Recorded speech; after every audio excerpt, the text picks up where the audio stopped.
When the mongrel called Huang shot forward, Tang Zheng was still clutching tightly at the barbed hemp rope in his hand. The ridges between the fields, slick and wet from the recent rain, coated the soles of his cloth shoes with mud. Huang caught sight of a wild rabbit leaping past in the grass, its hind legs exploding with force like a fully drawn spring, and before Tang Zheng could react, that brute strength yanked his entire body up into the air. He hit the ground hard, his forehead smashing squarely against the bluestone slab at the edge of the ridge with a dull thud. He lay face down in the muddy water, ears filled with a loud buzzing, his vision blurring badly, while Huang kept barking madly in the distance. At that moment, a voice drilled into his mind. The sign-in system has been successfully bound. Tang Zheng wiped the mud from his face with a raised hand, thinking he must have hit his head so hard that he was hallucinating. Current progress 0%. Daily sign-in will occur punctually at midnight. Tang Zheng pushed himself up to a sitting position, a large bump swelling on his forehead, the throbbing pain making his muscles twitch uncontrollably. Have I fallen and turned into a lunatic? He muttered instinctively in his heart. It was the summer after Tang Zheng graduated from primary school, and from that day on his life gained a secret that no one else could know. Every night at 24 o'clock, that voice would appear right on time. Sometimes it announced an increase of 1% in the activation progress bar, sometimes it granted 1 or 10 points. But more often it merely notified him that he had obtained points whose use he could not fathom, while the so-called activation progress bar crawled upward at a snail's pace. That progress bar inched forward for 6 full years. In June of 2023, the gate of Anqing No. 1 high school was packed with parents who had come to pick up their children. When Tang Zheng walked out of the examination hall, his school uniform, washed so often it had turned pale, was soaked through with sweat. Unlike his classmates, he did not rush around searching for someone to compare answers with, nor did he run toward the throng of parents waiting at the gate. Instead, he walked alone to the shared bicycle stand beside the school, preparing to unlock a bike. He was an orphan raised from childhood in Anqing's Anqing orphanage. The children there never quite went hungry, but life was undeniably frugal. Yet for reasons he did not know, he had still grown into a fair-skinned, handsome young man, standing 1.83 meters. If not for his cold, distant temperament, the confession letters he had received over his 3 years of high school would have been enough for him to change girlfriends a dozen times.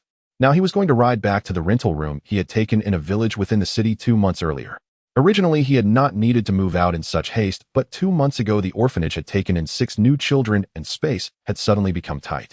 Thinking that after the college entrance examination he would turn 18 and it would be time to leave anyway, he took the initiative to move out early, renting a partition room in a resettlement compound for 300 yuan a month. The chain of the shared bicycle clattered with a dry, rasping sound. Tang Zheng parked the bike under a crooked-neck tree at the mouth of the alley leading into his compound, deftly pressed down the lock, and his phone screen lit up, 50 cents deducted. A thunderstorm had just passed. In the narrow alley, waves of heat rose from the baked ground, mingling with the cloying stench of cheap gutter oil wafting from a corner food stall. Stepping onto the pitted, uneven concrete, Tang Zheng walked deeper inside. As he passed a hair salon glowing with pink light, a few women at the door cracking sunflower seeds, as they gossiped, glanced over and spat shells to the side with a laugh. He ignored them and went straight into the pitch-black stairwell beside the shop. A thick layer of black, greasy grime coated the stair railings. Keeping his body as close to the wall as possible, Tang Zheng climbed to the 4th floor, took out a brass key, and slid it into the lock of 402B. The room was less than 10 square meters, crudely carved out by the landlord with shoddy plywood partitions. In summer, the air inside was as stifling as a steamer basket, and the only opening for ventilation was a palm-sized vent window near the ceiling. The walls were so thin that he could hear the creak of a shaking bed frame next door, accompanied by a man's heavy, ragged breathing. Tang Zheng tossed his faded canvas bag onto the hard plank bed, walked to the sink, and turned on the tap. Sun-warmed tap water gushed out, and he cupped it in his hands to splash his face 3 times in a row. Droplets slid down along the bridge of his high nose. He moved to the induction cooker and cooked himself a bowl of noodles. After eating, he stretched out on the bed to sleep. Months of intense exam preparation had left him exhausted, and to the steady whirring of the fan, Tang Zheng slipped into a deep slumber. At 2340 that night, after 6 hours of sleep, Tang Zheng woke up and turned on his phone. There were 20 minutes left until his 18th birthday. He sat on the edge of the bed, eyes fixed on the red digits jumping on the wall clock. 6 years. Ever since that summer after primary school graduation, when he split his head on the field ridge and bound this so-called sign-in system, a full 6 years. The progress bar had crawled forward more slowly than a snail, popping up at midnight every day, sometimes granting 1% progress, sometimes a few utterly useless points. Who knew what it would give him today? The noises from next door abruptly ceased, followed by the sharp click of a lighter. Staring at the clock, Tang Zheng's breathing slowly calmed, excitement easing into measured steadiness. 23:59. 58 seconds. 59 seconds. Midnight. From the depths of his mind, that emotionless mechanical voice arrived right on cue. Daily sign-in successful. Activation progress gained 10%. Current activation progress 100%. System activation complete. Activation grand gift pack dispatched. Host please check. In the past, there had only ever been 1 or 2 dry lines of notification. Today, however, the voice echoed 5 times in a row in his mind. Before Tang Zheng could even sort out what this so-called gift pack entailed, a violent sensation of tearing exploded from the depths of his bones. His whole body toppled from the edge of the bed onto the cement floor. His knees slammed into the rough ground with a muffled thud, and immediately afterward the bones throughout his 4 limbs and 100 joints began crackling with a teeth-numbing series of pops. It was as if every muscle fiber were being violently torn apart by some domineering force, only to be rewoven and healed in an instant. Tang Zheng clenched his molars so hard his mouth instantly filled with the metallic taste of blood. His hands dug into the wooden edge of the bed frame, gripping so fiercely that splinters of wood embedded themselves beneath his nails. The pain was unbearable. It was not like being punched or cut with a knife. It was as if someone had reached into his flesh, crushing his bones inch by inch before piecing them back together again. Sweat poured from his forehead like a waterfall, splattering onto the floor.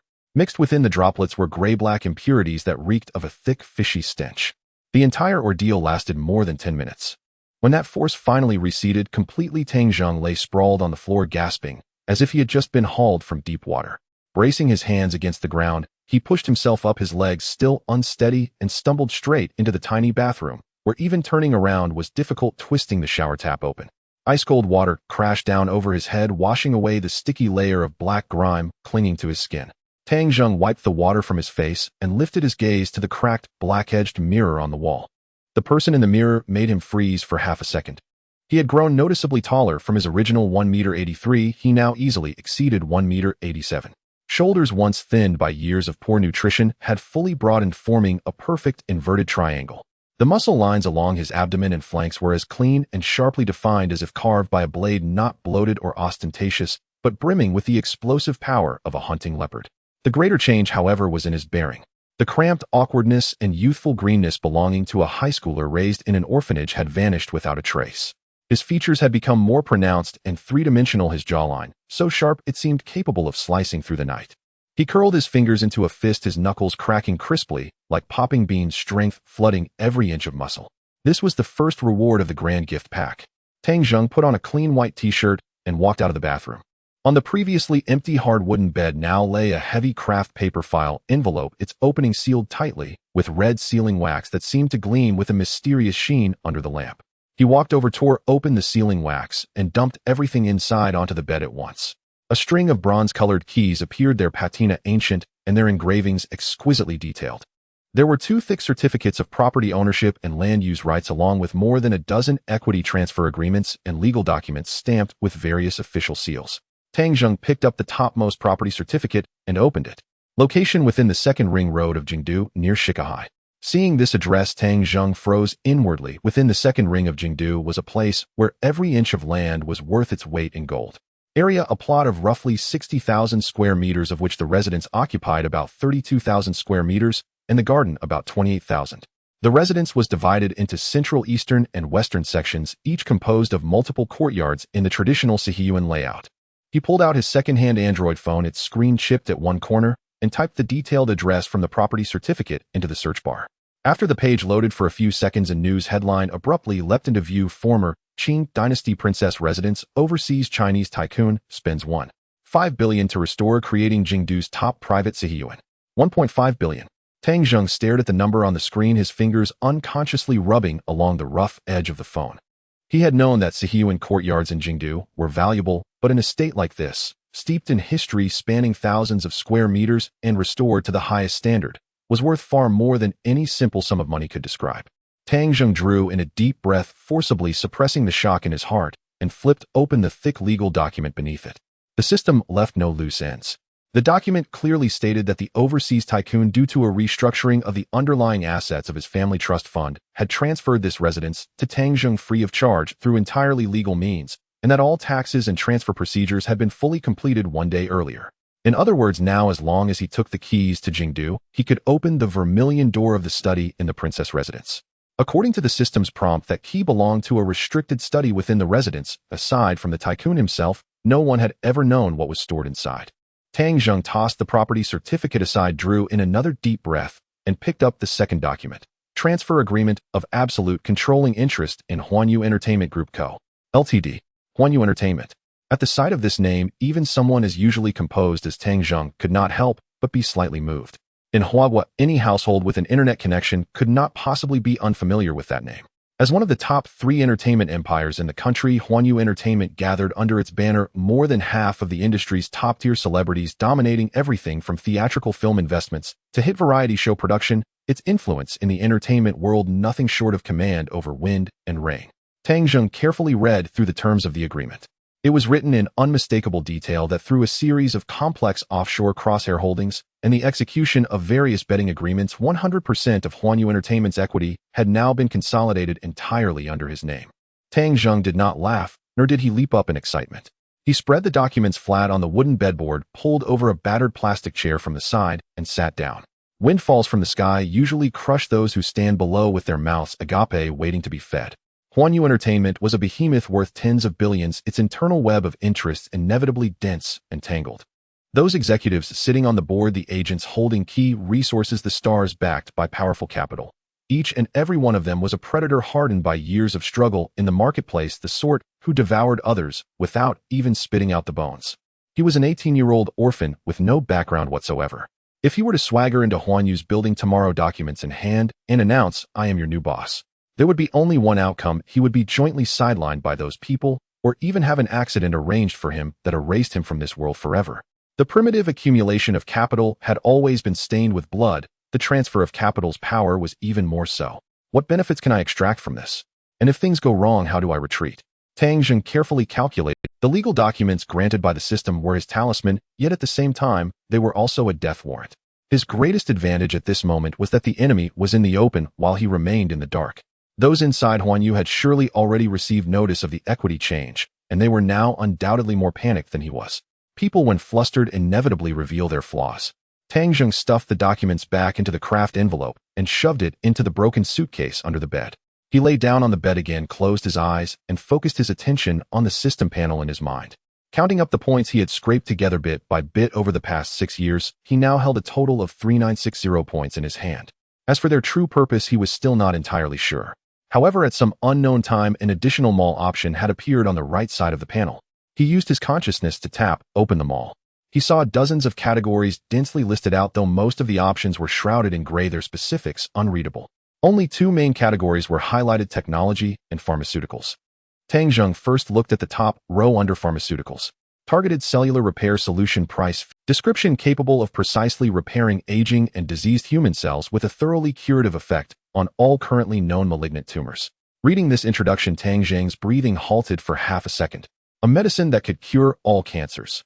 Once this emerged, the entire global medical system and pharmaceutical giants would be rocked by a magnitude 10 earthquake. Those top-tier tycoons willing to empty their fortunes just to stay alive would pounce like rabid dogs, for after all, one had to admit longevity was the ultimate dream of all mankind. Forcibly restraining his inner excitement, he shifted his gaze to the technology category. Room temperature superconducting material synthesis formula and production process, price 100 points. Description: completely eliminates power transmission loss, applicable to fields such as maglev transportation and nuclear fusion.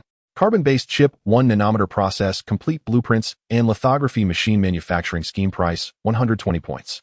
Tang Zheng leaned against the headboard, staring at the dim yellow bulb on the ceiling. Compared to the Sihiyuan and Huanyu Entertainment, the items in this mall were likely the true trump cards with which he could overturn the table. Under certain circumstances, what was money worth? Before this mall, money might not even be comparable to toilet paper. With 3960 points in hand, he could easily redeem one of these items, yet he did not move. An ordinary man is not guilty, but bearing a precious jade invites disaster. Without strength and a network of power to match these things, bringing them out would be like a child hugging a gold brick while walking through a bustling marketplace. He would not even know how he died. He needed a springboard, or rather an opportunity. Huanyu Entertainment might well be the best starting point the system had prepared for him. This intricate arena of fame and fortune that was the entertainment industry was a place some used to amass capital, others to build networks of connections, and still others to trade in secrets. Listening to the creaking sound of a cheap electric fan from the adjacent room, Tang Zheng slowly drifted into slumber. The next day, Tang Zheng opened his eyes. The grayish light began to pierce through the window.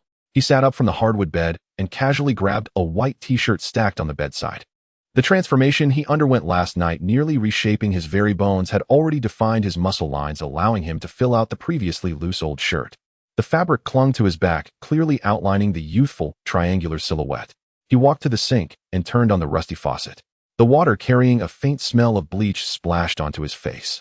Water droplets cascaded down his sharp jawline, splattering into a basin with a slight crack. He picked up the second-hand Android phone from the bed and glanced at the time. It was 6:30 in the morning. At this moment, the urban village was already awake. Voices calling out for tofu pudding could be heard from downstairs, mixed with the sounds of a man cursing as he started his three-wheeled motorcycle. Tang Zheng pushed open the door and descended the grease-stained stairs.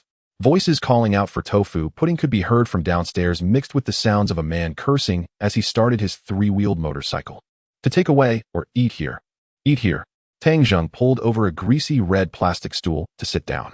Just as he separated a pair of disposable chopsticks, his phone in his pocket vibrated violently. He took out his phone, and on the screen danced an unfamiliar number with the location marked as Kyoto. Tang Zheng stared at that string of numbers for 5 seconds. Over the years, his social circle had been as clean as a blank sheet of paper. Apart from the orphanage director, even his classmates rarely called him. He pressed the answer button and held the phone to his ear. A very faint electrical sound came through the receiver, followed by a steady, cold, yet somewhat probing voice of a woman. "Is this Mr. Tang Zheng?" "It is." Tang Zheng took a bite of the dumpling, the meat juice bursting in his mouth as he chewed slowly. There was a brief silence on the other end of the line. Far away in Kyoto, in the presidential office on the top floor of the Huanyu Entertainment Building, Xinqing stood before the floor-to-ceiling window overlooking the bustling morning rush hour traffic below. She tightly clutched a confirmation letter for equity changes received overnight. The edges of the paper were almost crumpled by her fingers.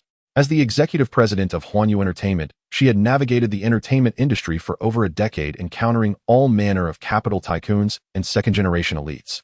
However, everything that happened last night completely exceeded her understanding. With a market value in the hundreds of billions, Huanyu Entertainment's 100% absolute controlling stake had been stealthily transferred to an 18-year-old named Tang Zheng within a matter of hours through the intricate maneuvers of dozens of offshore companies. There were no warnings, no negotiations, and even the routine examination by the Securities Regulatory Commission seemed to have been directly erased by some terrifying force. She had used all her connections overnight to investigate this Tang Zheng. The calls were made to the Education Bureau of Anqing, to the street office where the orphanage was located. The result was a thin file born in Anqing Orphanage, having just completed the college entrance examination yesterday. Xinqing's instincts were going off alarm bells. Looking at the clean resume on her desk, which even detailed the days she took sick leave in elementary school, a chill ran down her spine.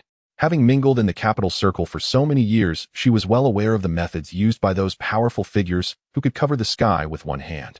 This file was undoubtedly a product that had been deliberately concealed. All the exposed, pitiful, and ordinary backgrounds were false, a disguise meant for others to see. The goal was to mislead and hide the true trump card beneath the surface. This Tang Zheng could be a spokesperson for a colossal entity that even she could not imagine being pushed to the forefront, or perhaps he himself was someone she absolutely could not provoke. "Hello, Mr. Tang."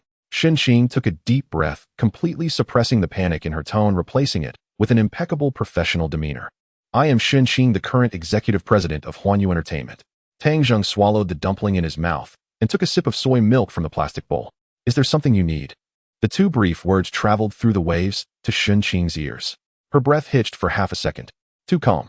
There was no sudden joy of becoming rich overnight, no awkwardness of a young person facing a higher-up. Not even a trivial question like, "How did you get my number?" This was not the demeanor of an ordinary 18-year-old. The confidence that put everything beneath his feet made Xinqing even more certain of her suspicions. "Here's the situation, Mr. Tang." Xinqing carefully chose her words. "In 10 days, it will be the 20th anniversary celebration of Huanyu Entertainment. As per tradition, the company will host an internal appreciation banquet. At that time, all members of the board of directors, first-tier artists, and several heavyweight investors will be present." She paused for a moment. "As the new absolute shareholder of the company, the board is very eager to invite you to attend and preside over the event." Tang Zheng's hand holding the chopsticks froze in midair. What benefits could this bring? What if things went awry? He quickly calculated in his mind. 10 days from now, the internal situation at Huanyu must be in chaos. The factions that previously fought each other would undoubtedly band together to test the waters against a suddenly arrived mysterious boss. This anniversary celebration could also be a trap. If he went, he would face those capital old foxes who eat people without spitting out bones. If he didn't go, he would be seen as timid and weak, and they would then proceed to undermine him without restraint. I can do it. Tang Zheng set down his chopsticks and pulled out a cheap tissue to wipe his mouth. Upon hearing this response, Shen Qing's heart, which had been lodged in her throat, settled back down somewhat. Okay, Mr. Tang, when would you be convenient to set off? I will arrange a private jet to pick you up immediately, and the hotel and security team in Kyoto will also be ready at the same time. No need. Tang Zheng rejected her outright. They'll go on my own, and I'll contact you once I arrive. But Mr. Tang, this isn't according to protocol with your current status. That's my protocol. Tang Zheng interrupted her. See you in 10 days. After saying that, he directly pressed the hang-up button. A busy tone came through the receiver. Shen Qing slowly set down the phone, looking at her reflection in the glass window. A thin layer of sweat had already formed on her back. This young new boss was even more troublesome than she had anticipated. Not revealing his itinerary and withholding half a word of information, was he wary of them setting traps along the way, or did he intend to come incognito for a preliminary investigation? Shen Qing turned around and quickly walked to her desk, pressing the internal phone. Notify the security department to raise the security level for the anniversary celebration to the highest. Check all flights and high-speed rail information from Anqing to Kyoto for the next 10 days. Mark all those named Tang Zheng. Anqing Urban Village Breakfast Stall. Tang Zheng tossed his phone onto the greasy table and continued with the remaining half-basket of dumplings. At the next table sat several workers who had just finished their night shift, loudly discussing the 5 million jackpot from last night's lottery. If I won 5 million, the first thing I'd do is tear that bastard contractor's mouth apart. Get real, you can't even afford 5 yuan for a cigarette, and you dream of 5 million. Laughter echoed through the narrow alley. He had barely taken a couple of bites. The phone screen lit up. A new message popped up. The sender was Huaxiao Bank. Tang Zheng casually glanced. That one glance made his chewing come to a complete halt.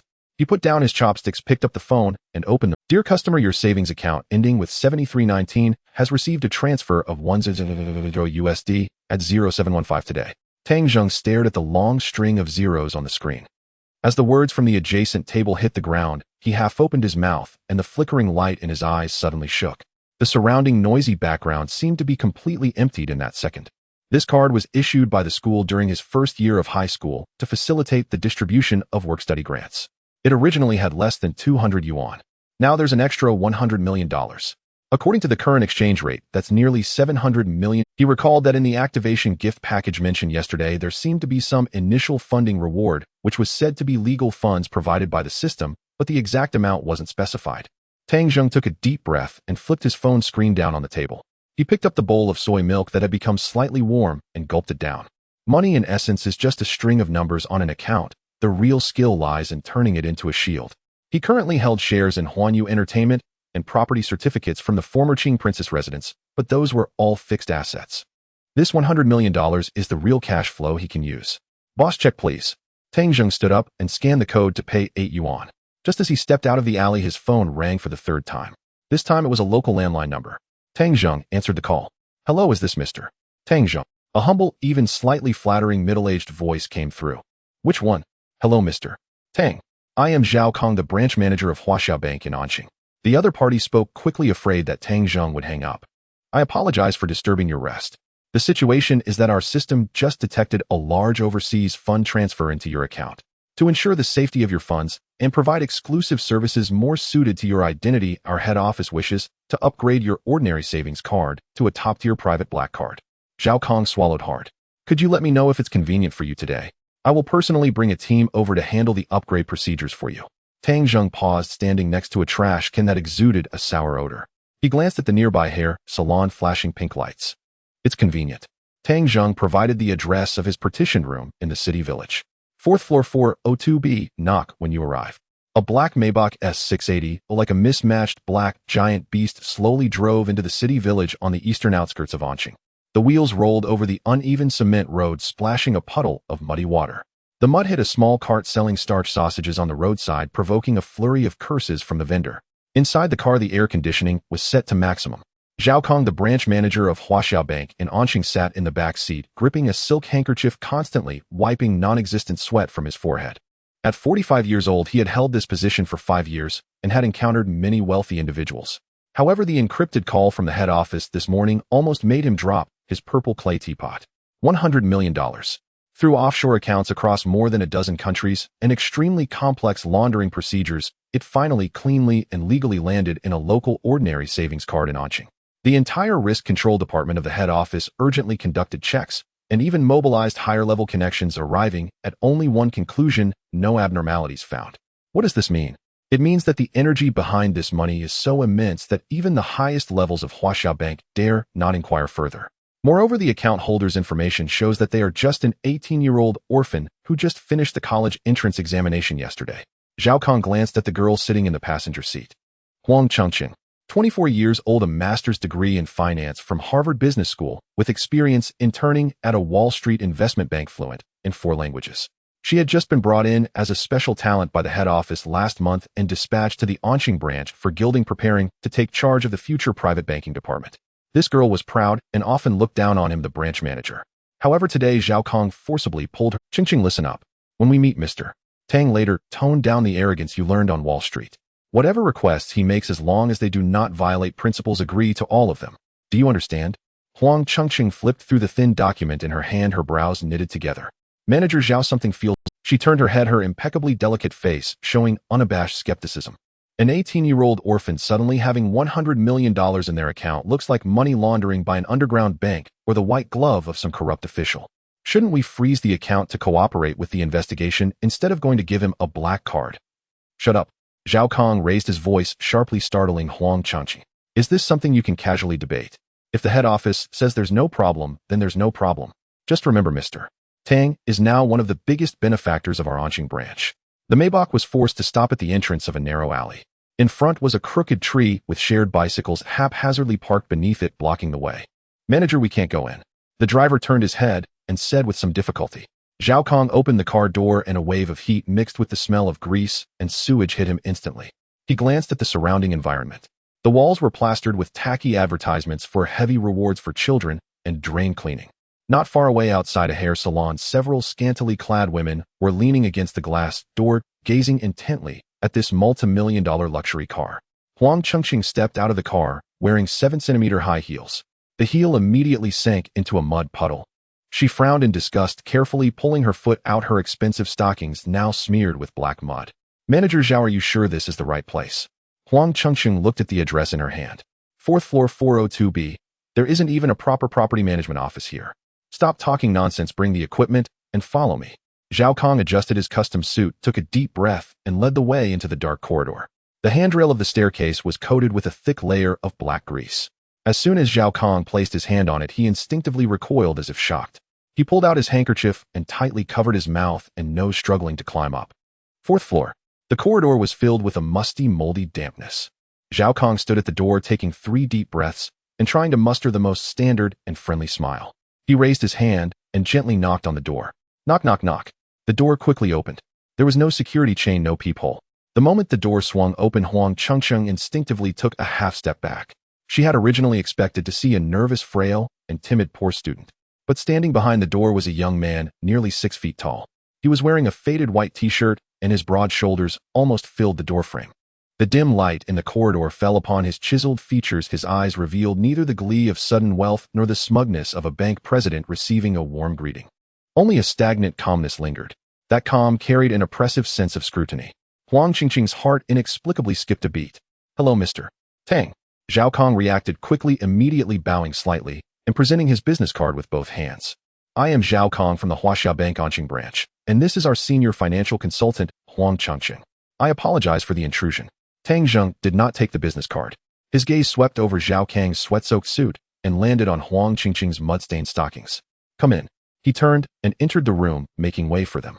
Zhao Kong nodded repeatedly, leading Huang Chengqing into this less than 10 square meter partitioned room. The stifling heat inside the room was even worse than outside. A hard wooden bed, a dilapidated canvas wardrobe, a creaking electric fan, and a broken chair comprised all the furniture here. There wasn't even a decent place to sit. Zhao Kong awkwardly stood in place, still holding the business card that he hadn't given out. Tang Zheng walked to the bedside and kicked the broken plastic chair in front of Zhao Kong. Sit. No, Mr. Tang, I'm fine. Standing is good. Zhao Kong dared not sit. He hurriedly took the black leather briefcase from Huang Chengqing's hands and unzipped it. Mr. Tang, this is the black gold card specially approved for you by the head office. Zhao Kong held out a delicate black velvet box with both hands, presenting it to Tang Zheng. Inside the box lay a pure black metal card, quietly resting. The surface of the card bore no flashy designs, only a string of embossed golden numbers and a tiny emblem in the lower right corner representing the highest authority of Huaxia Bank. Tang Zheng took the box, pulled out the card, and toyed with it between his fingers. The metal felt heavy, and its edges were polished to an extremely sharp finish.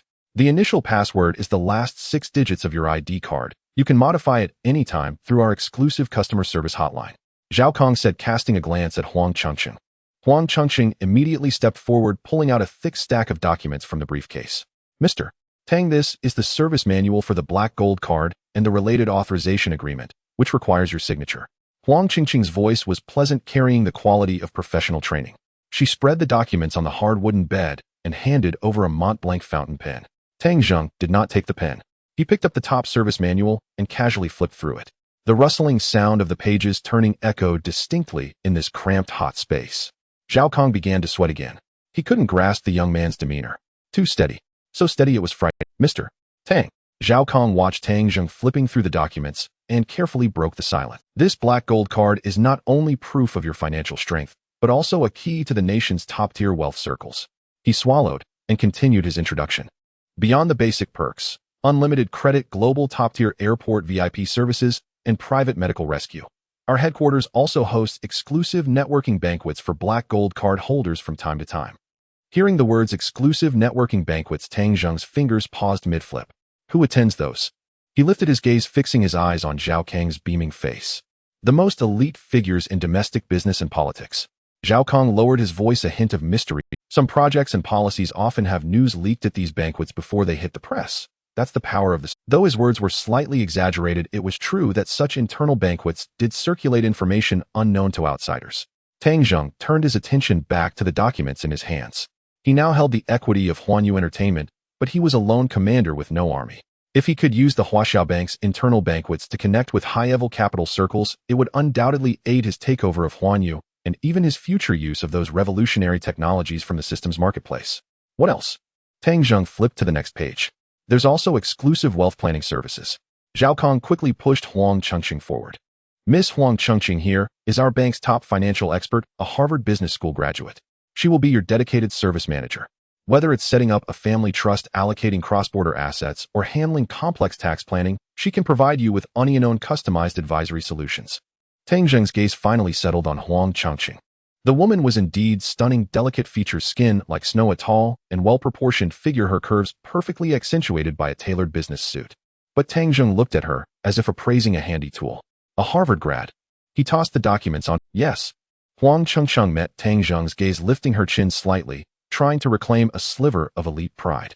I interned for a year at JP Morgan Chase headquarters on Wall Street and participated in 2 cross-border M&A deals worth over $1 billion each. Mr. Tang, whether you want overseas trusts or high-leverage secondary market investments, I can offer you the optimal solution. She attempted to use a string of professional credentials and jargon to reclaim her elite pride within this shabby, cramped, partitioned room. Tang Zheng looked at her. No need for all that trouble. There's something you can do right now.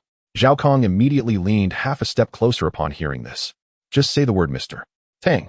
As long as it's compliant business, our Anqing branch will handle it flawlessly. If not, we have the headquarters. Tang Zheng slipped the black gold card into his faded jeans pocket. Transfer 50 million RMB from my account and donate it anonymously to the Anqing orphanage in southern Anqing. The two present nearly thought they had misheard. Huang Chengqing's hand reaching for her tablet froze midair. Zhao Kang's face, fixed with a professional smile, also jerked to a stunned halt. 50 million. Donated. And anonymously. MMR. Tang. You mean anonymously donate 50 million? Zhao Kong swallowed, his voice dry. Yes, anonymously. Tang Zheng repeated, his tone as calm as if he were saying had 2 baskets of soup dumplings for breakfast. For an anonymous donation, don't transfer the money all at once to the orphanage's public account.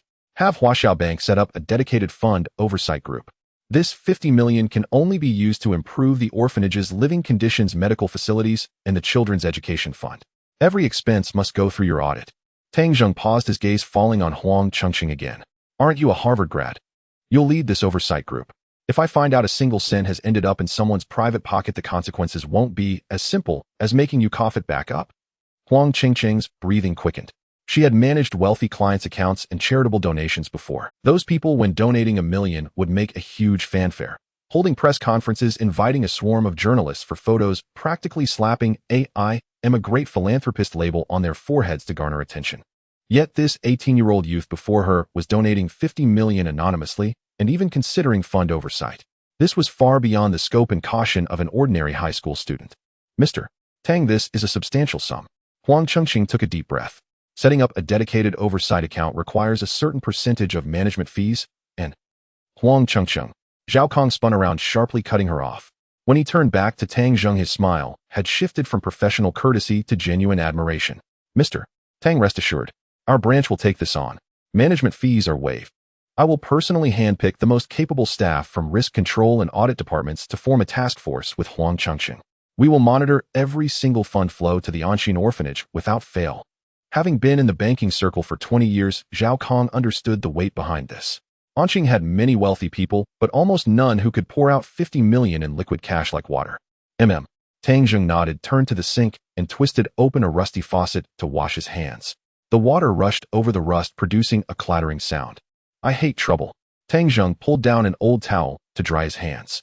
Handle this well, and I guarantee at least $300 million in cash will stay as a base deposit in your branch every year, never withdrawn. The words hit like a hammer. Zhao Kong was startled. $300 million. It might have matched the half-year deposit gathering target for all 100-plus staff at the entire Anshin branch, even after exhausting themselves. And with $300 million in demand deposits, Zhao Kang's position as branch manager would be rock solid. Even angling for a promotion next year was no longer a dream. He now looked at Tang Zheng as if beholding a living god of wealth. Rest assured, I can stake my career on the Anshin orphanage matter. It will be handled flawlessly. Tang Zheng tossed the towel back onto the rack. The orphanage's director had always been in poor health, and the building's roof leaked in several spots every time it rained. This $50 million was his repayment for the place that had given him a meal and a roof. As for why not give it directly to the old director? Wealth stirs the heart. A sudden windfall of $50 million crashing down on a defenseless orphanage would inevitably attract countless greedy hyenas. The director surely couldn't protect the money. Only by enlisting Huaxiao Bank as a shield and using professional financial oversight to control the fund flow could the money truly benefit the children. This was the plan he had devised the moment he received the money. Well then, thank you, President Zhao. Looking forward to future cooperation. The words sounded exceedingly polite, yet subtly hinted at a dismissal, implying it was time for them to leave. Zhao Kong nodded repeatedly, tucking his briefcase under his arm. Just as he was about to turn and leave, his gaze swept over the patch of black mold on the wall and the cheap ceiling fan wobbling precariously overhead. A thought rapidly emerged in his mind. He turned around, his expression transformed into one of sincere consideration for his friend. Mr. Tang, there's something I'm unsure whether to say or not. Zhao Kong glanced at the dilapidated surroundings. Given your current status and wealth, it's really inappropriate for you to continue living here. It's not just a matter of living conditions, the safety risks are far more significant. This urban village is filled with all sorts of people from various walks of life. Zhao Kong lowered his voice. Our branch has a few internal listings from local quality real estate developers, which are rare high-end properties on the market with high security levels. Look, it's almost mealtime. Why don't I treat you to a meal at a quiet place, and in the meantime, I can have Chengqing show you the details of those properties. Tang Zheng did not respond immediately, quickly calculating in his mind. Zhao Kong was right. Previously, his economic situation had not allowed it, but now he had the means. A comfortable living environment was indeed important for someone his age, and he certainly could not stay in this urban village any longer. His own princess mansion was far away in the capital. Although he was unlikely to attend university in Anshin, he still needed a place to stay here, a spot he could return to occasionally. He now had $100 million in hand. He certainly could not continue sleeping on this hard wooden bed. All right, Tang Zheng nodded. Let's go. Hearing Tang Zheng's agreement, Zhao Kang's face broke into a wide smile. Great. Mr. Tang, please. Zhao Kong quickly stepped aside to let him pass. The three walked out of the partitioned room with the corridor still filled with a nauseating sour smell. They descended the stairs together with Huang Chengqing bringing up the rear. She was wearing a tailored professional skirt suit today, complemented by a pair of 7-centimeter high heels. Such shoes were a symbol of elegance on the polished marble floors of Wall Street. However, stepping on the stairwell of this urban village covered in black grease and unknown liquids was nothing short of a disaster. Thud! Just as she reached the halfway point on the third floor, Huang Chengqing's heel suddenly landed on a sticky, rotten vegetable leaf. Her ankle twisted, causing her to lose balance and fall forward. She instinctively let out a short cry, her hands flailing forward. Tang Zheng, walking in front of her, didn't even turn his head.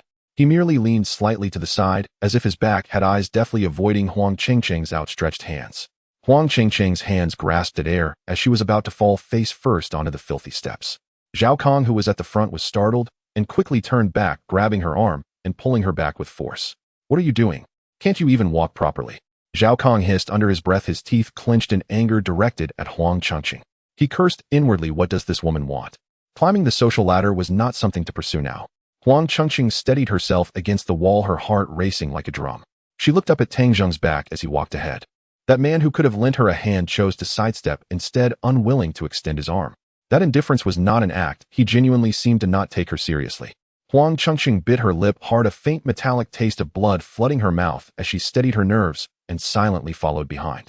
Upon exiting the dilapidated building, several middle-aged women by the street were busy cleaning vegetables with plastic basins. Aunt Wang snapped a hollow vegetable stalk, preparing to complain about the prices today to Aunt Li beside her. Looking up, she froze the vegetable falling from her hands to the ground. Her mouth slightly agape, her eyes wide as saucers, she stared at the few people emerging from the building.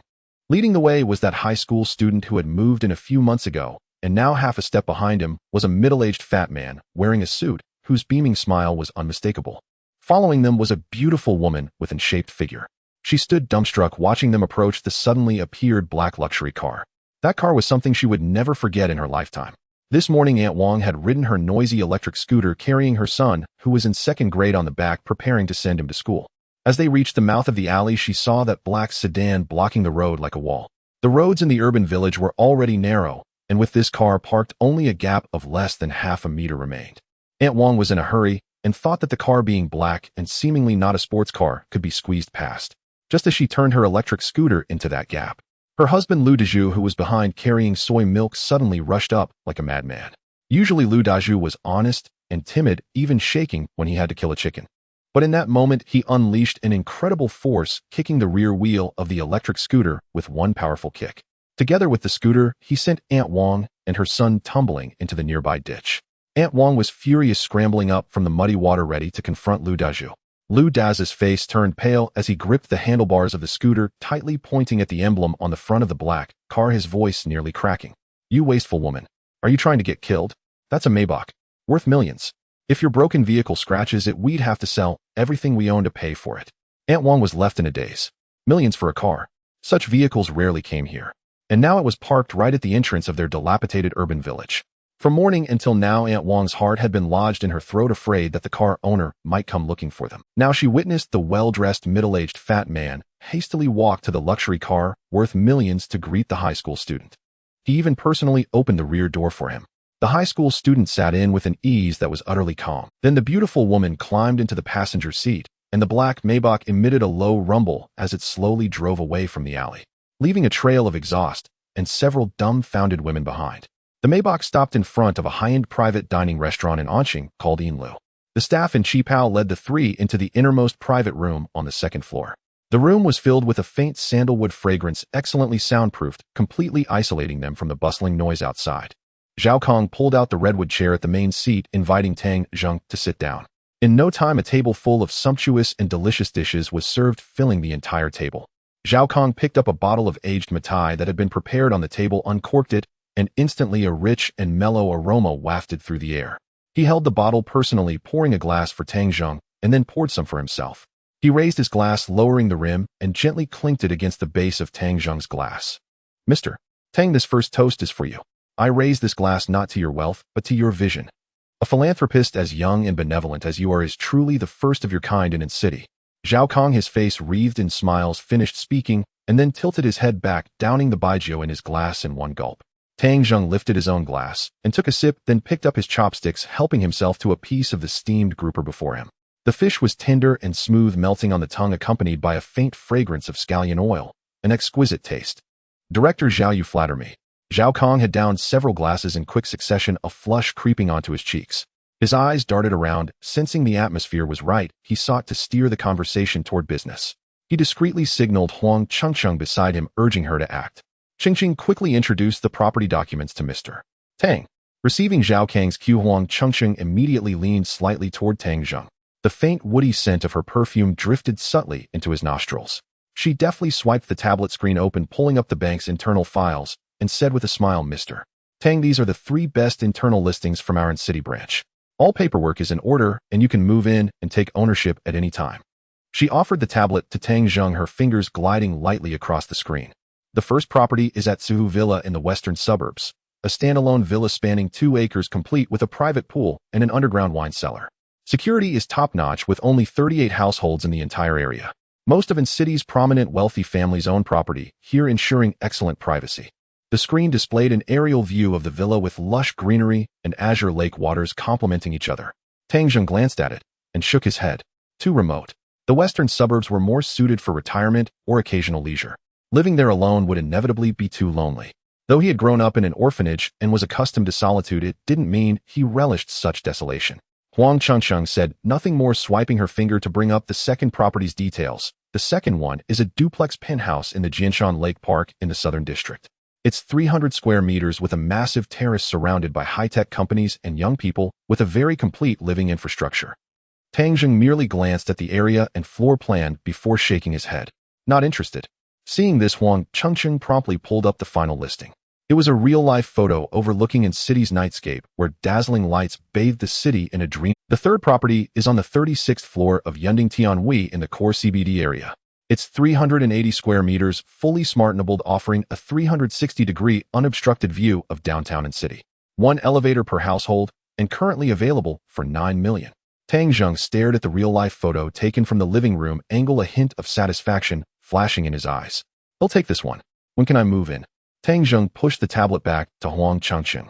She was stunned. After all, this was a property worth nearly 10 million, and he had decided on it after just one look at a picture. She couldn't help but ask, Mr. Tang, don't you need to visit the site in person? No need. As he spoke, Tang Zheng took another bite of abalone. Its exquisite flavor made him nod slightly. Just deduct the payment directly from my card. Hearing this, Zhao Kong quickly kicked Huang Chengcheng under the table and leaned in with a beaming smile. Rest assured, the keys and access cards are at our branch. We can hand them over to you shortly, and you can move in tomorrow. As for the transfer procedures, I'll have Chengcheng take people to the property office via the fast track tomorrow. Won't waste a minute of your time. All right. Tang Zheng nodded and set down his chopsticks. The meal was nearly finished. Let's go. Reaching the private room door, he paused, turning to look at Huang Chengcheng, who was packing her briefcase. Add me on WeChat. Tang Zheng pulled out his domestic phone, its screen edges slightly worn. A thrill of joy surged through Huang Chengcheng. She quickly took out her phone and scanned the QR code on Tang Zheng's device. With a soft beep, the friend request was successful. Tang Zheng glanced at Huang Chengcheng's WeChat profile. Her avatar was a back view of her in professional attire with the gates of Harvard University in the background. It seemed the young woman indeed took great pride in her education. Send me the documents needed for the transfer tomorrow on WeChat. With that, Tang Zheng pocketed his phone and pushed the door open to leave. As the Maybach once again entered the dilapidated alley of the urban village, the dark clouds in the sky dimmed the June daylight, heralding the sudden onset of a summer storm. Mr. Tang, are you sure you don't need Chengcheng to help you pack? Zhao Kong asked from the front seat, turning back with a smile. No need. Just a few clothes I can manage. Tang Zheng declined their offer to accompany him, pushing open the car door. A wave of muggy summer air mingled with the stench of the sewer rushed toward him. See you next time. He casually closed the car door and headed toward the stairwell. The Maybach slowly reversed out of the alley. Just as he turned onto the third-floor landing, he abruptly halted. The hallway was dimly lit. At the corner of the third floor, half landing, a dark shadow clung to the wall, motionless. Had Tang Zheng's eyesight not been exceptionally sharp, he would never have noticed someone hiding there. Meanwhile, in the Maybach, Huang Chengcheng looked at Tang Zheng's WeChat avatar on her phone, a faint smile curling at the corners of her mouth. He had taken the initiative to add her. Seeing this, Zhao Kong couldn't help but caution, Chengcheng, you must serve Mr. Tang well. He's a major client. If you do a good job, our branch's performance and your promotion will be assured. Huang Chengcheng lifted her chin. Director Zhao, rest assured I know what to do. With that, she began drafting a WeChat message in advance, preparing to send Tang Zheng the documents needed for the transfer the next day, even adding some emojis at the end of the message. Back in the urban village, step by step, Tang Zheng drew closer to the shadow. As he reached the corner of the third floor, half landing, the shadow suddenly moved. A cloying wave of cheap perfume assaulted him. Oh, Xiao Tang, you're finally back. The shadow darted out from the corner and grabbed Tang Zheng's arm. Tang Zheng's muscles tensed instantly, nearly throwing a punch. In the faint light, he made out the face. It was the landlady, Fatty Lu. She was wearing a garish nightgown, holding a palm leaf fan, and grinning broadly at Tang Zheng. Auntie Lu, what are you doing standing here in the dead of night? Tang Zheng pulled his arm free from her grasp and subtly stepped back half a pace. I was waiting for you. Fatty Lou edged closer, her cheap lipstick-smeared mouth almost splitting to her ears. This morning your Auntie Wong said she saw you getting into a luxury car worth millions. I was thinking, have you met some benefactor? Any troubles? So I waited here specially to ask if you've eaten. I just stewed some spare ribs at home. Tang Zheng looked at her darting eyes. This woman, when collecting rent, would squeeze every last drop of oil from her tenants, threatening to cut off water and electricity if they were a day late. And now she was voluntarily offering him spare ribs. No need, I've already eaten. Tang Zheng sidestepped her and continued upstairs. Hey Xiao Tang, don't go. Fatty Lou hurried after him. Annie wants to discuss something with you.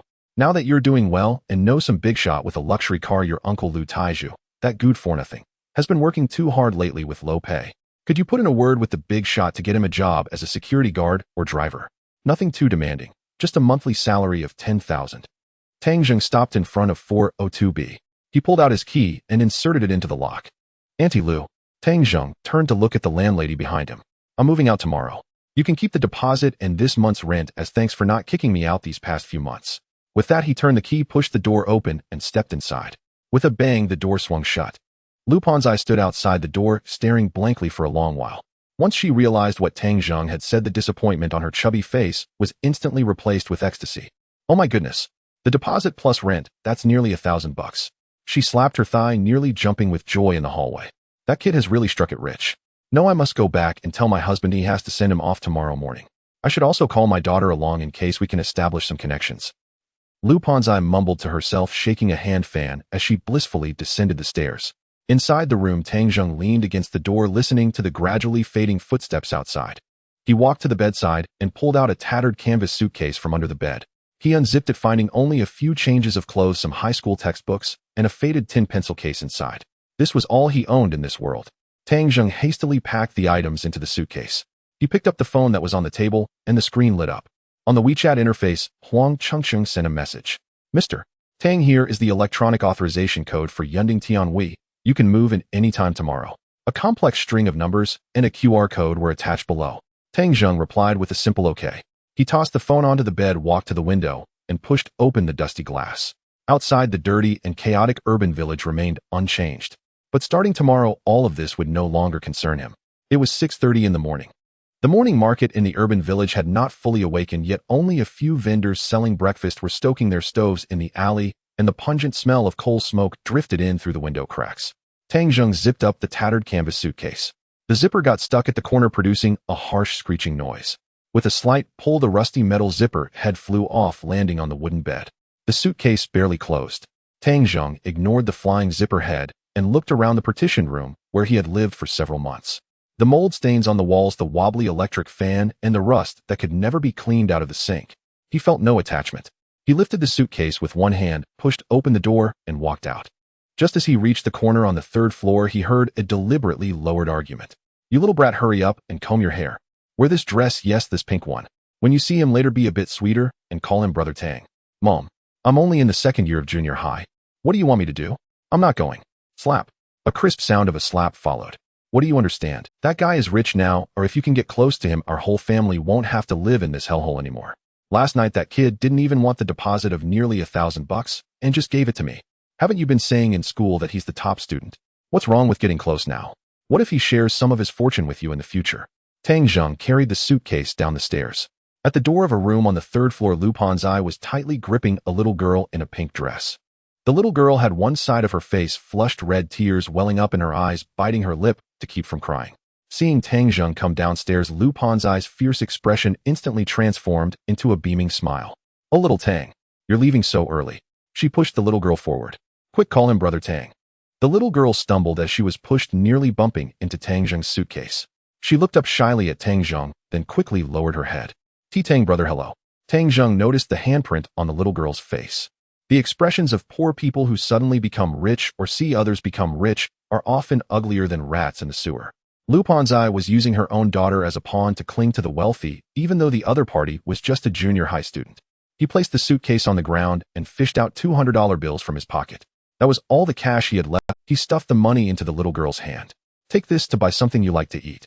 After saying that, he ignored Lu Ponzai's beaming face that seemed ready to split and picked up the suitcase, striding down the stairs. Hey, little Tang, come back to visit often. Auntie will make you braised ribs. Lu Ponzai shouted from upstairs. Tang Zheng did not look back. Stepping out of the alley, he hailed a taxi by the side of the road. "Driver, take me to Yunding Tianwei." Tang Zheng opened the back door, tossed the suitcase into the trunk, and got in. The driver, who was sipping goji berry water from a thermos, jerked his hand, nearly spilling the scalding water on his lap. He glanced at Tang Zheng through the rearview mirror. A very handsome young man, much better looking than the pale-faced boys his daughter had a crush on from television. But the faded t-shirt, worn-out jeans, and a pair of unknown brand sneakers, along with the tattered canvas suitcase with a broken zipper thrown in the trunk, told another story. "Young man, what are you going to Yunding Tianwei for?" "That's the top wealthy district in Anqing, delivering a package or doing cleaning work," the driver said in a tone of someone who had been there before while starting the engine. "I can tell you the security there is very strict. Even takeout isn't allowed through the gate. Don't even think about running into a rich lady." "Going home." Tang Zheng leaned back in the seat and closed his eyes. The driver smirked, thinking to himself what a big shot he was pretending to be. He stepped on the gas, and the taxi merged into the morning rush hour traffic. The car was filled with a mixture of cheap car air freshener and tobacco smell, and the air conditioning vent seemed to blow out a hint of gasoline scent. Tang Zheng leaned back in the seat, quickly calculating in his mind. Now he had a cash flow of $100 million, a top-tier flat in the city center. His material needs had basically been met. The next most important thing was to figure out the entertainment system that was given to him. Half an hour later, the taxi stopped in front of a magnificent gate. The gray and white granite gate was inlaid with 4 gilded characters, Yunding Tianwei. On either side of the gate stood tall walls with dense infrared security cameras flashing red lights on the wall. At the entrance, 4 security guards in white uniforms stood. They stood tall, their gazes sharp, with walkie-talkies and electric batons hanging at their waists, clearly trained professionals. Tang Zheng paid the fare and pulled out his tattered suitcase from the trunk. He walked to the gate and the turnstile. "Sir, please stop." The burly security guard on the left immediately stepped forward, blocking Tang Zheng's path. His gaze swept over Tang Zheng's faded clothes and the tattered suitcase. There was no contempt in his eyes, but a professional scrutiny. "This is a private residential area. May I ask who you were looking for? Do you have an appointment?" Without wasting words, Tang Zheng took out his phone and pulled up the electronic authorization code QR code that Huang Chengcheng had sent him last night. "I am the owner. Here is the relevant authorization code." The security guard paused for a moment. "Owner? In this attire? With this tattered suitcase?" But he still took out the scanner from his waist and scanned the QR code on Tang Zheng's phone. Beep. A long string of green information instantly popped up on the scanner's screen. "Owner identity confirmed, Mr. Tang Zheng. Property information: Building 1, floor 36, sky top flat, 380 permission, level highest, black gold." The security guard's eyes widened as he looked at the information on the screen. Building 1, floor 36, that flat with the best view in the entire community, was sold. Wasn't it always vacant? When was it sold? I haven't heard anyone coming to view the property. Moreover, the permission level is the highest, black gold, and the owner is so young. The security guard's heels snapped together with a thud. He stood straight, raised his right hand, and gave a very standard military salute. "Mr. Tang, welcome home." His voice was loud and filled with utmost respect. This shout startled the security guard next to him, who was checking the items of a delivery guy. The turnstile opened in response. "Do you need help with your luggage?" The security guard put down his hands and asked eagerly. "No need." Tang Zheng carried the suitcase and walked through the gate. Watching Tang Zheng's figure disappear around the corner of the landscaped area, the burly security guard immediately pulled the walkie-talkie from his waist. He lowered his voice and spoke urgently. "Calling the manager." "Calling Manager Zhang." A series of static crackles came from the walkie-talkie, followed by a calm male voice. "Received. What's the matter?"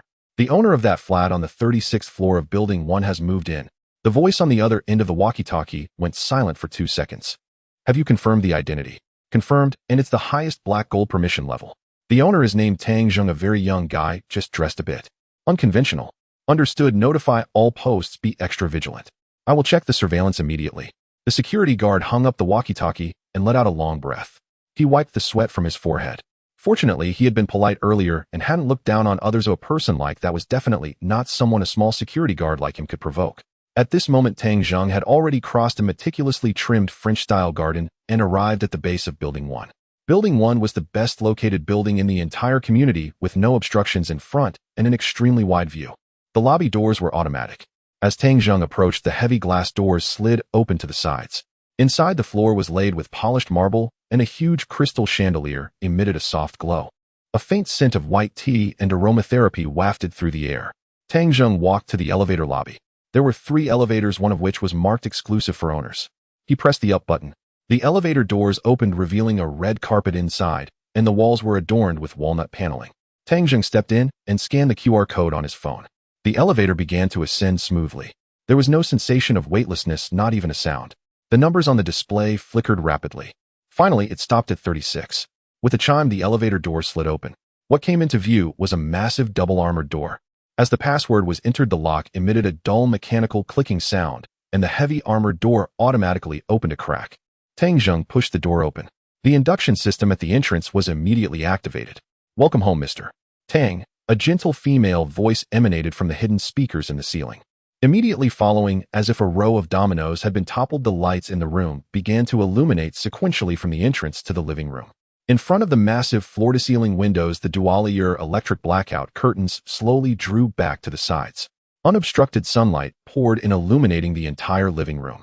Tang Zheng stood at the entrance, his gaze slowly sweeping across the expansive 380 square meter space. The living room was astonishingly large, with the floor covered in large slabs of Italian gray-veined marble, the intricate patterns reflecting the minimalist design of the ceiling's light fixture. In the center sat a set of cream-colored genuine leather sofas, exquisitely soft to the touch. Opposite the sofas was a wall-towel walnut bookcase, beside which loomed a massive screen TV that nearly occupied half the wall. Standing before the floor-to-ceiling windows, the entire CBD core area of Anqing lay before him. Skyscrapers towered, and the traffic flowed like ants. Being here gave a surreal sense of having the whole city at his feet. Tang Zheng casually tossed his luggage onto the carpet beside the sofa, his body sinking into the soft leather like a puddle of mud. The sofa immediately conformed to the contours of his body, offering an incredibly comfortable embrace, a stark contrast to the hard wooden bed he had been sleeping on in the urban village. He closed his eyes and took a deep breath. The air was free of the moldy and sewer-like acrid smell of the urban village, replaced only by the faint scent of wood and the fresh air filtered by the central air conditioning. This was the most direct experience that money could bring. It could by silence eliminate crowds and erase all discomfort. Buzz. His phone in his pocket vibrated twice, breaking the tranquility of the room. Tang Zheng pulled out his phone. It was a WeChat friend request with a note that read, "Property manager of Yunding Tianhui Shanghai." He clicked to accept, and the other party immediately sent a lengthy message. "Hello, Mr. Tang. Welcome to your new home. I am Zhang Hai, the property manager of Yunding Tianhui, and it is an honor to serve you. Your movie and information has been registered. Each floor of Building 1 has a dedicated platinum butler on call 24 hours a day. For any needs, including meal orders, dry cleaning, vehicle maintenance, or even private party planning, you can instruct us at any time. Additionally, Mr. Tang, this apartment has a pre-installed heavy-duty embedded safe in the master bedroom's walk-in closet, and the initial password is 6/8. Tang Zheng did not immediately respond to Zhang Hai's message, but stood up and walked towards the master bedroom according to the layout of the room. The master bedroom was equally impressively large, with a massive double bed positioned centrally, as if it were the ruler of this space. Beyond the master bedroom was a walk-in closet. Ding dong. A crisp doorbell rang in the spacious living room. Tang Zheng turned his head toward the door. He walked to the entrance and activated the smart visual intercom screen on the wall. The screen displayed the surveillance footage outside the door, revealing the property manager Zhang Hai, who was holding a delicate fruit basket, his face adorned with a sycophantic smile and a hint of expectation in his eyes. "Mr. Tang, are you inside? I am the property manager Zhang Hai, here to deliver some fresh fruit to you." Zhang Hai called carefully from outside the door, his voice laced with flattery. Tang Zheng pressed the talk button and replied calmly, "Just leave it at the door." His voice transmitted through the speaker outside, devoid of any ripples, as if stating the most ordinary of matters. Zhang Hai outside the door was momentarily taken aback, his smile instantly freezing, but it quickly returned to normal. After speaking, Tang Zheng ignored Zhang Hai outside and turned back towards the master bedroom. Tang Zheng took off his faded old t-shirt and walked into the bathroom. The shower sprayed warm water at a constant temperature, the water cascading down his back, following the contours of his muscles and washing away the fatigue of the past few days. With $100 million in cash in his account, he contemplated how to arrange his next steps. He was about to attend university, and based on his estimates, he should score at least 620 points, making Jing University a decent choice. However, the first rule of social law is that people are judged by their appearance. He dried himself off and put on those tattered clothes again. Pushing open the door, the elevator went directly to the first-floor lobby, and Tang Zheng strode out of the community's main gate. The security guard saw him, snapped his heels together, and saluted with a very standard military salute. He hailed a taxi by the roadside, saying, "To the IFS International Finance Center." The driver glanced at the young man who had just emerged from Yunding Tianhui through the rearview mirror. Although he was dressed in worn-out clothes, the driver dared not speak out. Anyone who could walk out of that grand gate, even if they were a scrap collector, was not someone he could afford to provoke. Moreover, he had just seen the security guard salute him, indicating that he lived there. He wasn't stupid. Half an hour later, the taxi stopped in front of the most luxurious IFS International Finance Center shopping mall in Anqing. Cold air greeted him as he stepped inside, and a high-quality wooden fragrance floated in the air. There was no loud noise here, and the polished marble floor reflected the massive logos of various luxury brands. Tang Zheng entered an Italian haute couture menswear store that had no Chinese signage. The thick wool carpet muffled his footsteps. Two female sales assistants in black professional suits were busy reconciling accounts at the cash register. One of the short-haired sales assistants looked up, her gaze sweeping over Tang Zheng, pausing momentarily on the worn-out sneakers with visible glue repairs. She averted her gaze and continued to look at the tablet in her hands. For luxury salespeople who relied on commissions, a customer's attire was the most direct proof of their financial status. Wasting time on a student who obviously didn't belong was a serious affront to their performance. A round-faced girl wearing a name tag that read, in turn, awkwardly approached. "Sir, may I help you with something?" The round-faced girl's voice was quiet, laced with uncertainty. Tang Zheng walked over to a rack of the season's new suits, his fingers gliding over the fabric, which was indeed worlds apart from the goods at street stalls. 3 business suits, 3 casual outfits, and 1 evening gown in my size, please." The round-faced girl stood frozen in place. "Sir, our clothes are priced per piece. A complete suit is about 120,000. Just get them." Tang Zheng uttered a single word, his tone flat. The round-faced girl swallowed hard and hurriedly turned to get a soft measuring tape. 10 minutes later, more than a dozen outfits hung on a mobile rack, pushed in front of Tang Zheng. The short-haired sales assistant stopped her actions, furrowing her brow as she approached. "Shaolin, why did you bring out the limited edition pieces? If they get dirty, can you afford to pay for them?" The short-haired sales assistant's tone was laced with an unmistakable warning as she looked at Tang Zheng, her eyes conveying a sense of dismissal. Tang Zheng ignored her. "Time to settle up." The round-faced girl fumbled on the tablet. "Sir, the total comes to 986,500. Tang Zheng pulled out the Huaxia Bank black gold card from his pocket and handed it over. The short-haired sales assistant caught sight of the card, her eyelids twitching. It was a black gold card. This guy looked like a poor person, and how could he possibly possess a card of such caliber? It must be fake or stolen. Just as she was about to call the security guard, the round-faced girl had already swiped the card on the POS machine. Beep. The machine began printing a long white receipt. Transaction successful. The short-haired saleswoman's breath caught in her throat as her nails dug deep into her palms. 980,000. The commission from this single order would cover 2 months of her salary. "Sir, your card." The round-faced girl returned the card to Tang Zheng with trembling hands. "They'll leave an address and you can arrange for delivery." Tang Zheng picked up the pen from the counter and scribbled a line on the back of the receipt: Cloud Summit, Building 136th floor. "Contact this number. The property manager Zhang Hai will let you in." Tang Zheng slid the note with the number across the counter, turned, and headed for the door. "Take care, Mr. Tang. We look forward to your next visit." The short-haired saleswoman bowed deeply, her voice echoing through the store. Tang Zheng didn't look back as he pushed through the door. Clothes were taken care of now, he needed a watch. In the adult world of social circles, a man's watch and a woman's bag were the most direct markers of class. Tang Zheng walked into the Patek Philippe boutique on the 2nd floor of the mall. The lights cast a cold metallic sheen over the glass counters, and the air seemed sharper than in the clothing store. A male manager in a deep blue, double-breasted suit approached him. His gaze swept over Tang Zheng. Though Tang Zheng's clothes were plain, word had already spread through the mall's high-end VIP group about a young man who had swiped a nearly million-yuan purchase with a mysterious black card on the 1st floor. The luxury circle was small and information traveled faster than paparazzi. "Hello, sir. I'm the store manager. How may I assist you?" The manager's demeanor was flawless. "I want a watch in stock. Price is not an issue." Tang Zheng pulled out the leather chair in front of the counter and sat down. The manager's eyelids twitched. "Sir, the best piece we currently have in stock is the Calatrava Series 5208R. It features a carbon fiber case, and the bezel is set with a circle of fine natural diamonds, each crystal clear and perfectly cut. The price is 3,150,000. The manager turned and retrieved a velvet box from the heavy safe behind him. With gloved hands, he carefully opened. The silver-gray dial revealed a complex mechanical structure glinting under the light, exuding an exquisite blend of industrial and artistic beauty. Tang Zheng tried it on. It fit perfectly and looked natural. "They'll take this one." Tang Zheng slid the black gold card across the counter. The manager's face showed hesitation as he clasped his hands in front of him. "Mr. Tang, there's one more thing. This watch was actually reserved by a customer surnamed Chu half a month ago. He paid a deposit of 100,000 and agreed to settle the balance today at noon. But it's past the time and he hasn't shown up." Tang Zheng leaned back in his chair. The agreed time was noon.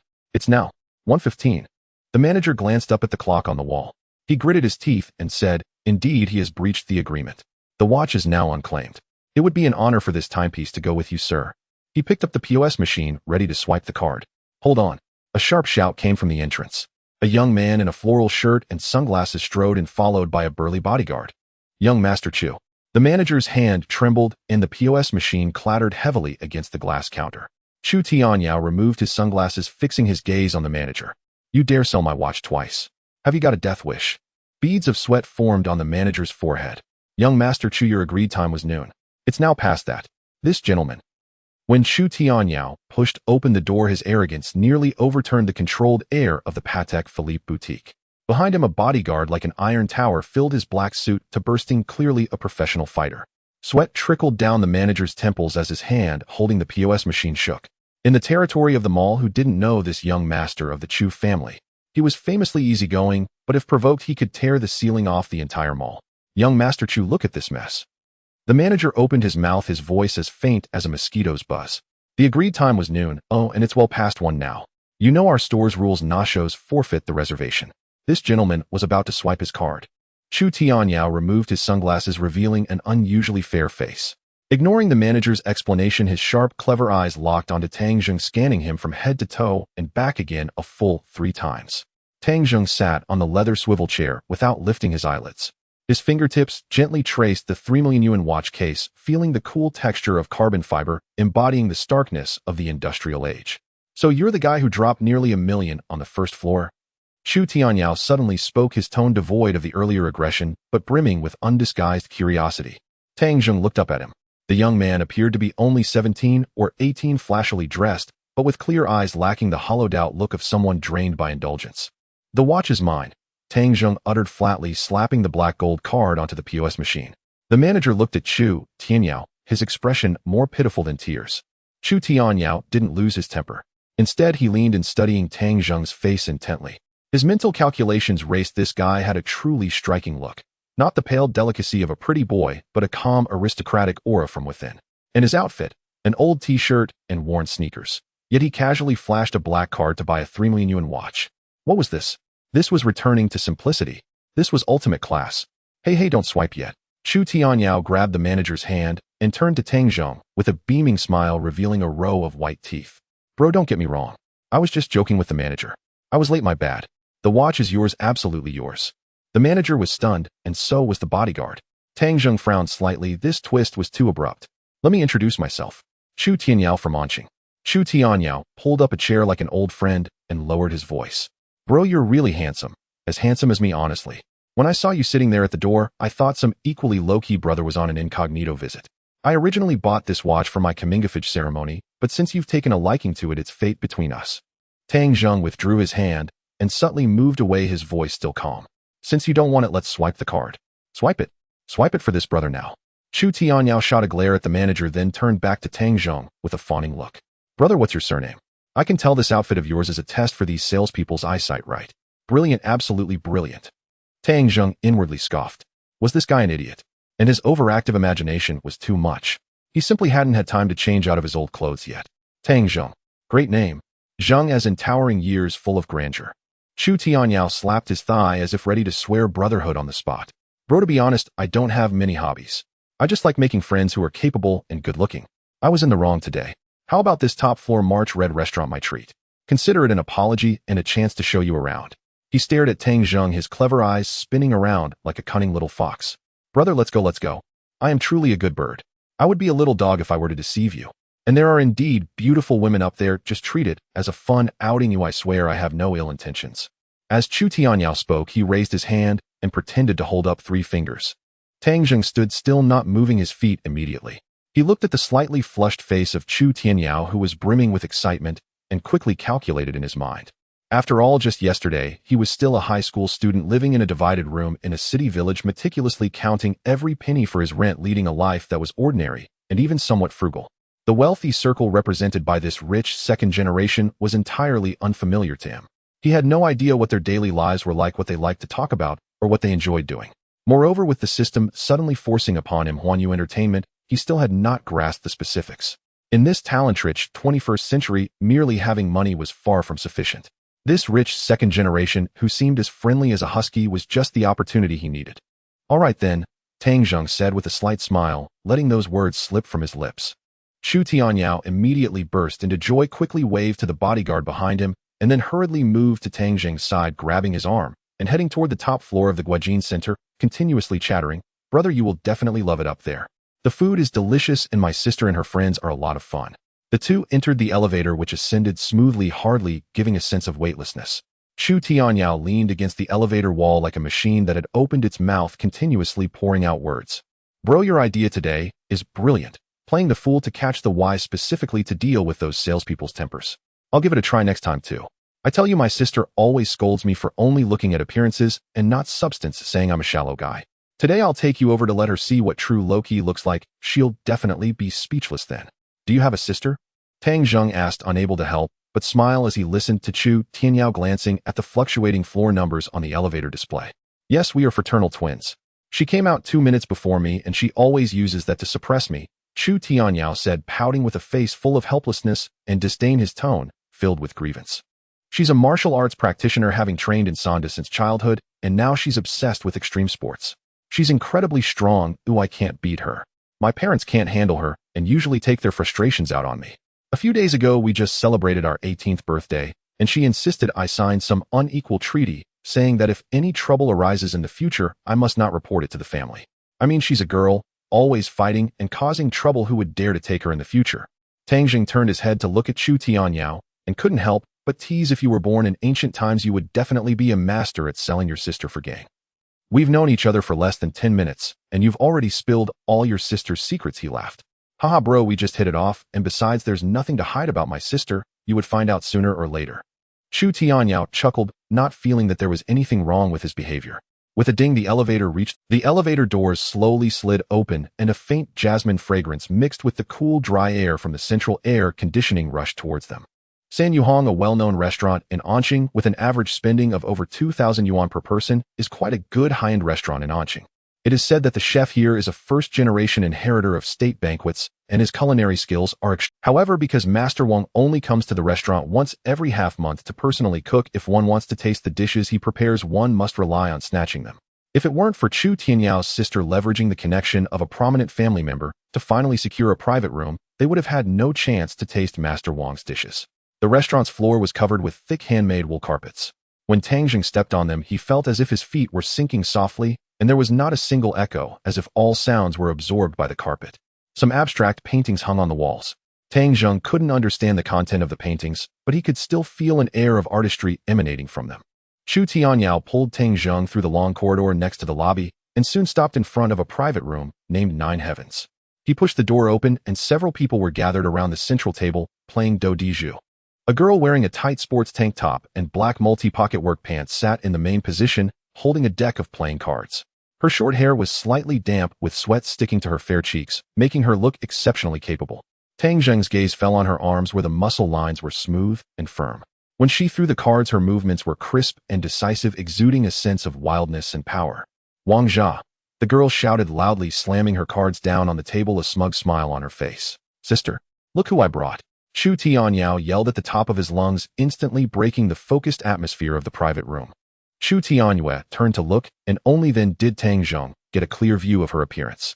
Her facial features were about 70 to 80% similar to Chu Tianyao's, but her eyes were much more aggressive, bright, and spirited, like a vigilant leopard seemingly able to see through a person's thoughts. Apart from her, there were 2 men and 1 woman sitting on the leather sofa nearby. Hearing Chu Tianyao's commotion, they all paused their actions and turned their attention to the door. Hearing Chu Tianyao's commotion, the 3 people also stopped their movements. A boy in a white Givenchy short sleeve was holding half a glass of whiskey with ice cubes. His gaze swept over Tang Zheng's outfit, revealing a hint of surprise and confusion, his expression momentarily stunned. Another boy with hair permed and foiled directly asked, "Xiao Yao, who is this friend you brought along? Didn't you go downstairs to get a watch? Where's the watch?" Chu Tianyao laughed nonchalantly. He pulled Tang Zheng and walked over, plopping down on the sofa next to the boy with the permed hair, casually lifting his feet and saying, "Let me introduce you all. This is my new buddy Tang Zheng. Brother Tang, don't mind this kid. He loves to talk nonsense and is a bad influence." Tang Zheng smiled nonchalantly and nodded to everyone, saying, "Hello, I'm Tang Zheng, a local of Anqing. Upon hearing Tang Zheng's introduction, everyone looked at him a few more times. At that moment, Chu Tianyue noticed the watch on Tang Zheng's wrist, and her gaze instantly sharpened. Wasn't this the watch her brother had been dreaming about for half a month? Just a moment ago, Chu Tianyao was in a rush to get the watch. How come it was now on Tang Zheng's wrist? Did you give the watch to him? Chu Tianyue stood up and walked in front of Chu Tianyao, unceremoniously poking his shoulder with her elbow, her eyes holding a hint of questioning. What do you mean by let? This is a treasure watch matched with a hero. With my charm, this watch only truly shows its value when worn by me. Chu Tianyao retorted, puffing out his neck, his face full of dissatisfaction. Chu Tianyue curled her lips, revealing a half-smile, and said, my brother is a bit gullible and easily swayed. Sorry about that. Her tone carried a hint of helplessness along with a touch of indulgence towards her brother. Tang Zheng waved his hand indifferently, a gentle smile on his face, saying, this time it really wasn't me stealing someone else's love. Your brother willingly gave it up. He said he was late and breached the agreement just when I was in the process of paying, so the watch belongs to me now. His words held an undeniable certainty. His voice was soft, yet carried an unassailable conviction. She then unwrapped a mint lollipop and popped it into her mouth, biting down with a crunch, and said, I know it's probably my silly brother's fault. He's always careless and forgetful, so it's not surprising he would do something like this. Chu Tianyao listened from the side, squirming in his seat, and quickly said, sister, can you not start a fight? It really has nothing to do with Tang Go. I was late and breached the agreement, and the shop is definitely going to sell the watch to someone else. As he spoke, he sneaked a glance at Tang Zheng, his eyes filled with a hint of flattery, fearing that Tang Zheng would be influenced by his sister's words and affect his next move. Chu Tianyue rolled her eyes at him, feeling speechless, secretly muttering, which side is this brother on, always helping outsiders? However, she did not pursue the matter further and changed the subject, asking, how old are you, handsome? Tang Zheng replied, teasingly, 18, just finished my college entrance examination. His tone carried a sense of lightness and pride, as the college entrance examination is a significant event in every student's life, and he had just successfully completed this challenge. As soon as he finished speaking, the movements of the few people in the private room instinctively paused. The boy with the foil perm was the first to react, his face filled with surprise as he exclaimed, a student. You took the college entrance exam this year. We just finished ours as well. He casually draped an arm over Tang Zheng's shoulders, as if instantly closing the distance between them, enthusiastically asking, which school are you from, brother? We are from Anqing Foreign Language College. Tang Zheng replied with a smile, I'm from Anqing No. One high school. Anqing No. One high school. I see, no wonder we haven't seen you before. The boy with the foil perm nodded in realization and continued, I heard that. No. One high school is very strict. They only study hard, but with your outfit you shouldn't be a bookworm. He looked Tang Zheng up and down, his eyes filled with a hint of teasing. Tang Zheng understood well. These second-generation rich kids appeared enthusiastic, yet deep down, they were drawing lines, showing a degree of wariness toward strangers. But he didn't mind, simply smiling and politely responding to their words.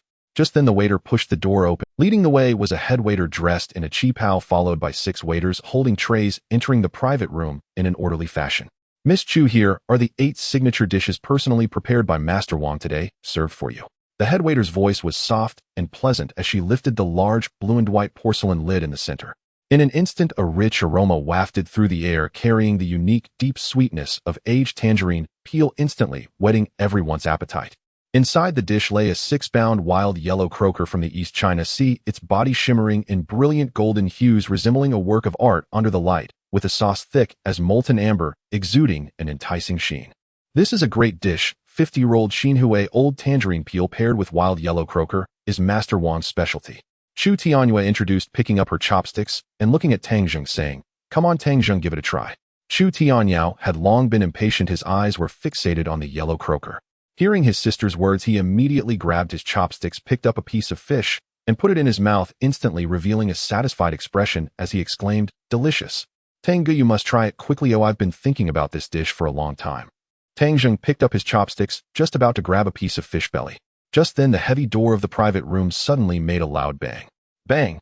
With a loud noise, the door lock flew off and smashed into a nearby blue and white porcelain ornament, shattering it, and leaving pieces scattered all over, creating a chaotic scene.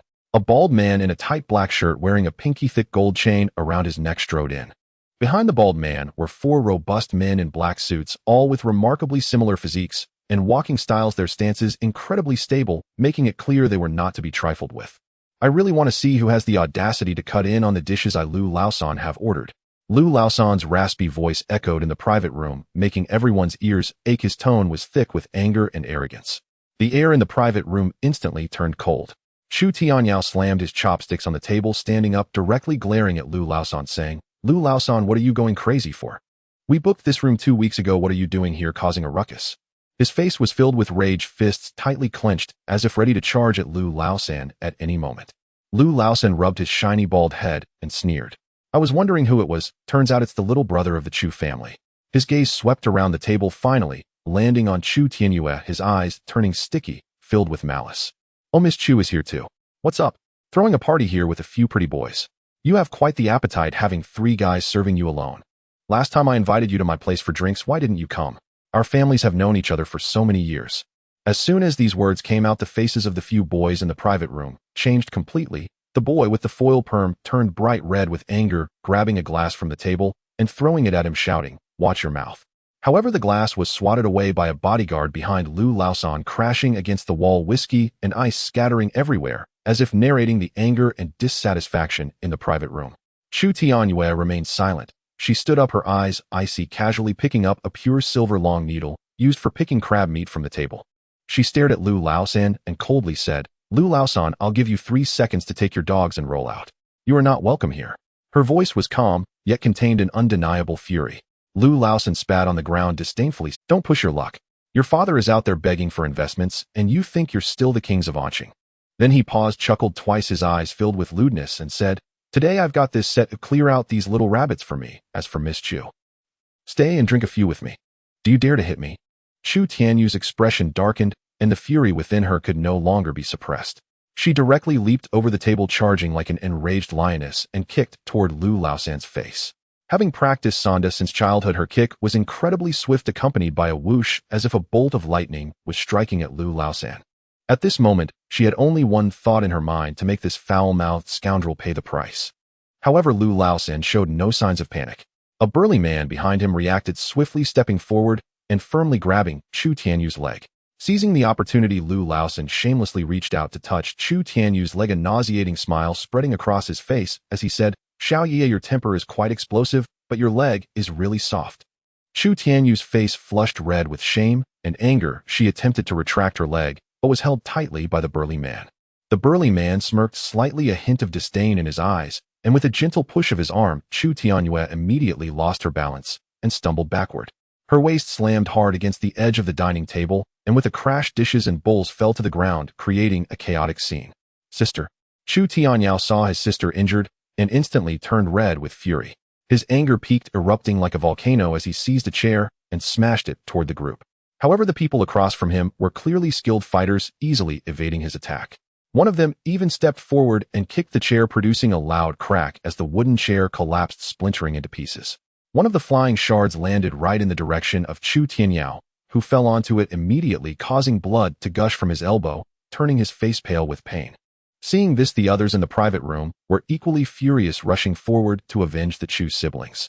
However, they were no match for these professional fighters. These individuals had long been working as thugs, experienced and ruthless. In less than 3 seconds, the ones who charged in were all knocked to the ground, howling in pain. This was a battle of uneven strength. Both sides were clearly not on the same level. Sitting nearby, Tang Zheng was leisurely enjoying his meal, chopsticks in hand.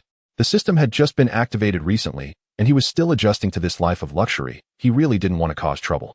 But Lu Laosan had truly crossed the line with his foul mouth, even insulting him. How could he endure that? Moreover, ever since the system activated, my physical abilities have improved. How could I allow myself to be bullied? So Tang Zheng directly picked up the unopened bottle of Macallan whiskey from the table, swinging his arm with all his strength to unexpectedly smash the heavy glass bottle onto Lu Laosan's head. With a loud bang, the bottle shattered into pieces, the amber liquid mixing with blood that flowed down Lu Laosan's cheek. Lu Laosan never expected that this seemingly inexperienced young man would suddenly attack.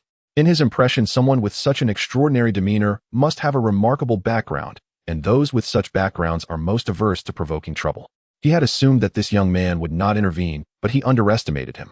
Letting out a cry, he covered his head with his hands, blood seeping through his fingers, nearly collapsing to the ground. Do you dare to hit me?" Lu Laosan glared at Tang Zheng, his eyes filled with disbelief and anger. He couldn't comprehend where this person found the courage to strike him. After all, in this Anqing, Lu Laosan was considered a prominent figure. Usually others feared him. He had never endured such humiliation. At this moment Tang Zheng still held the bloody glass bottle neck in his hand, the jagged shards uneven. He coldly gazed at Lu Laosan and said, "Not only do I dare to hit you, but if you don't roll away today, I will make you look even worse."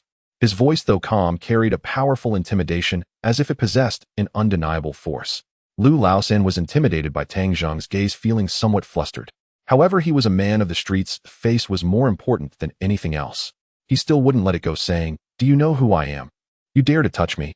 Aren't you afraid of causing trouble? I, Lu Laosan, am not someone to be trifled with here. If you know what's good for you, quickly apologize, or I will make you regret it." Tang Zheng sneered and said, "I don't care who you are in front of me. Bullying my friends is unacceptable. If you want to make a move, come at me. Let's see whose fists are harder, yours or my skills." Having been an orphan since childhood, Tang Zheng had often been bullied over the years, which led him to a key realization: in a fight, one cannot show weakness. Those who value their lives will stand till the end. Today, he wanted these people to know that he was not to be trifled with. Lu Laosan looked at Tang Zheng's confident demeanor, feeling increasingly uneasy. Yet he gritted his teeth and gestured for his men to attack. The leader, Lai, exchanged glances with the other three and charged towards Tang Zheng. Lai's eyes were filled with disdain. In his view, this young man was merely an ignorant brat. Even if he had some strength, he could not possibly be their opponent. Tang Zheng slightly tilted his body, easily dodging a bodyguard's straight punch, then swiftly drove the glass bottle neck toward the opponent's thigh.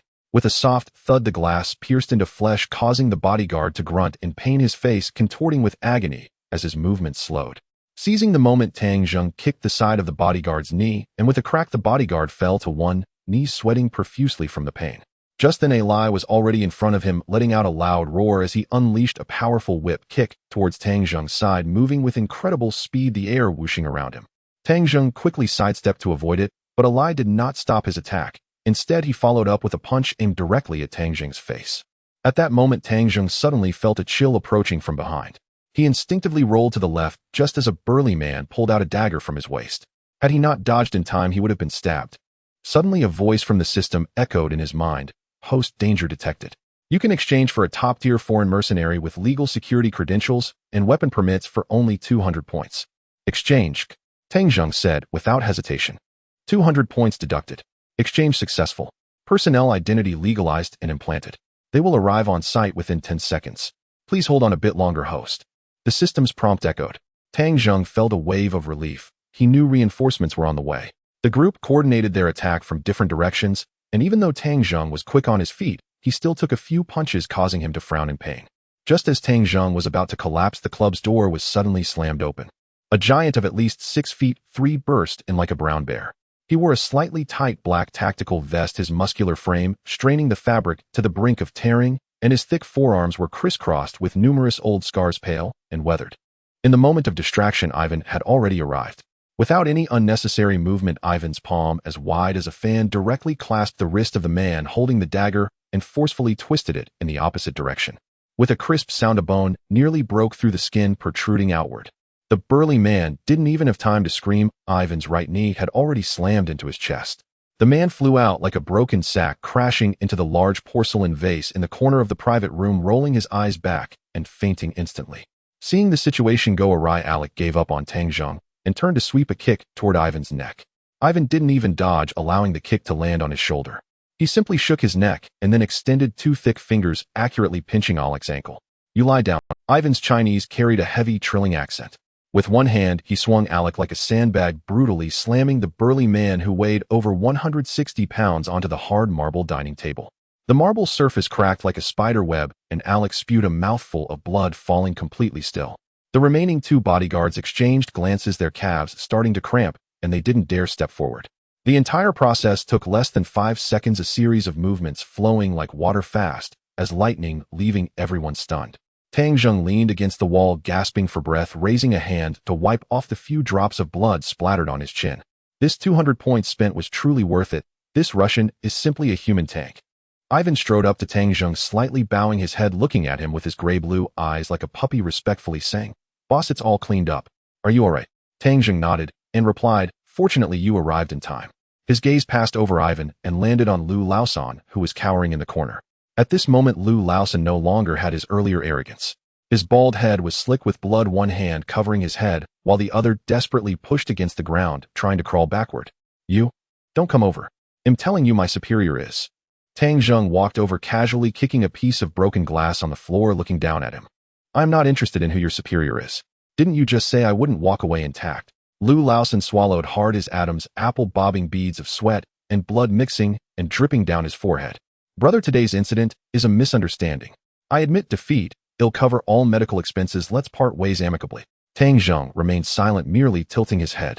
Ivan immediately understood, taking a step forward and roughly grabbing Lu Laosan by the collar, lifting the 170 to 80-pound man into the air like a chick.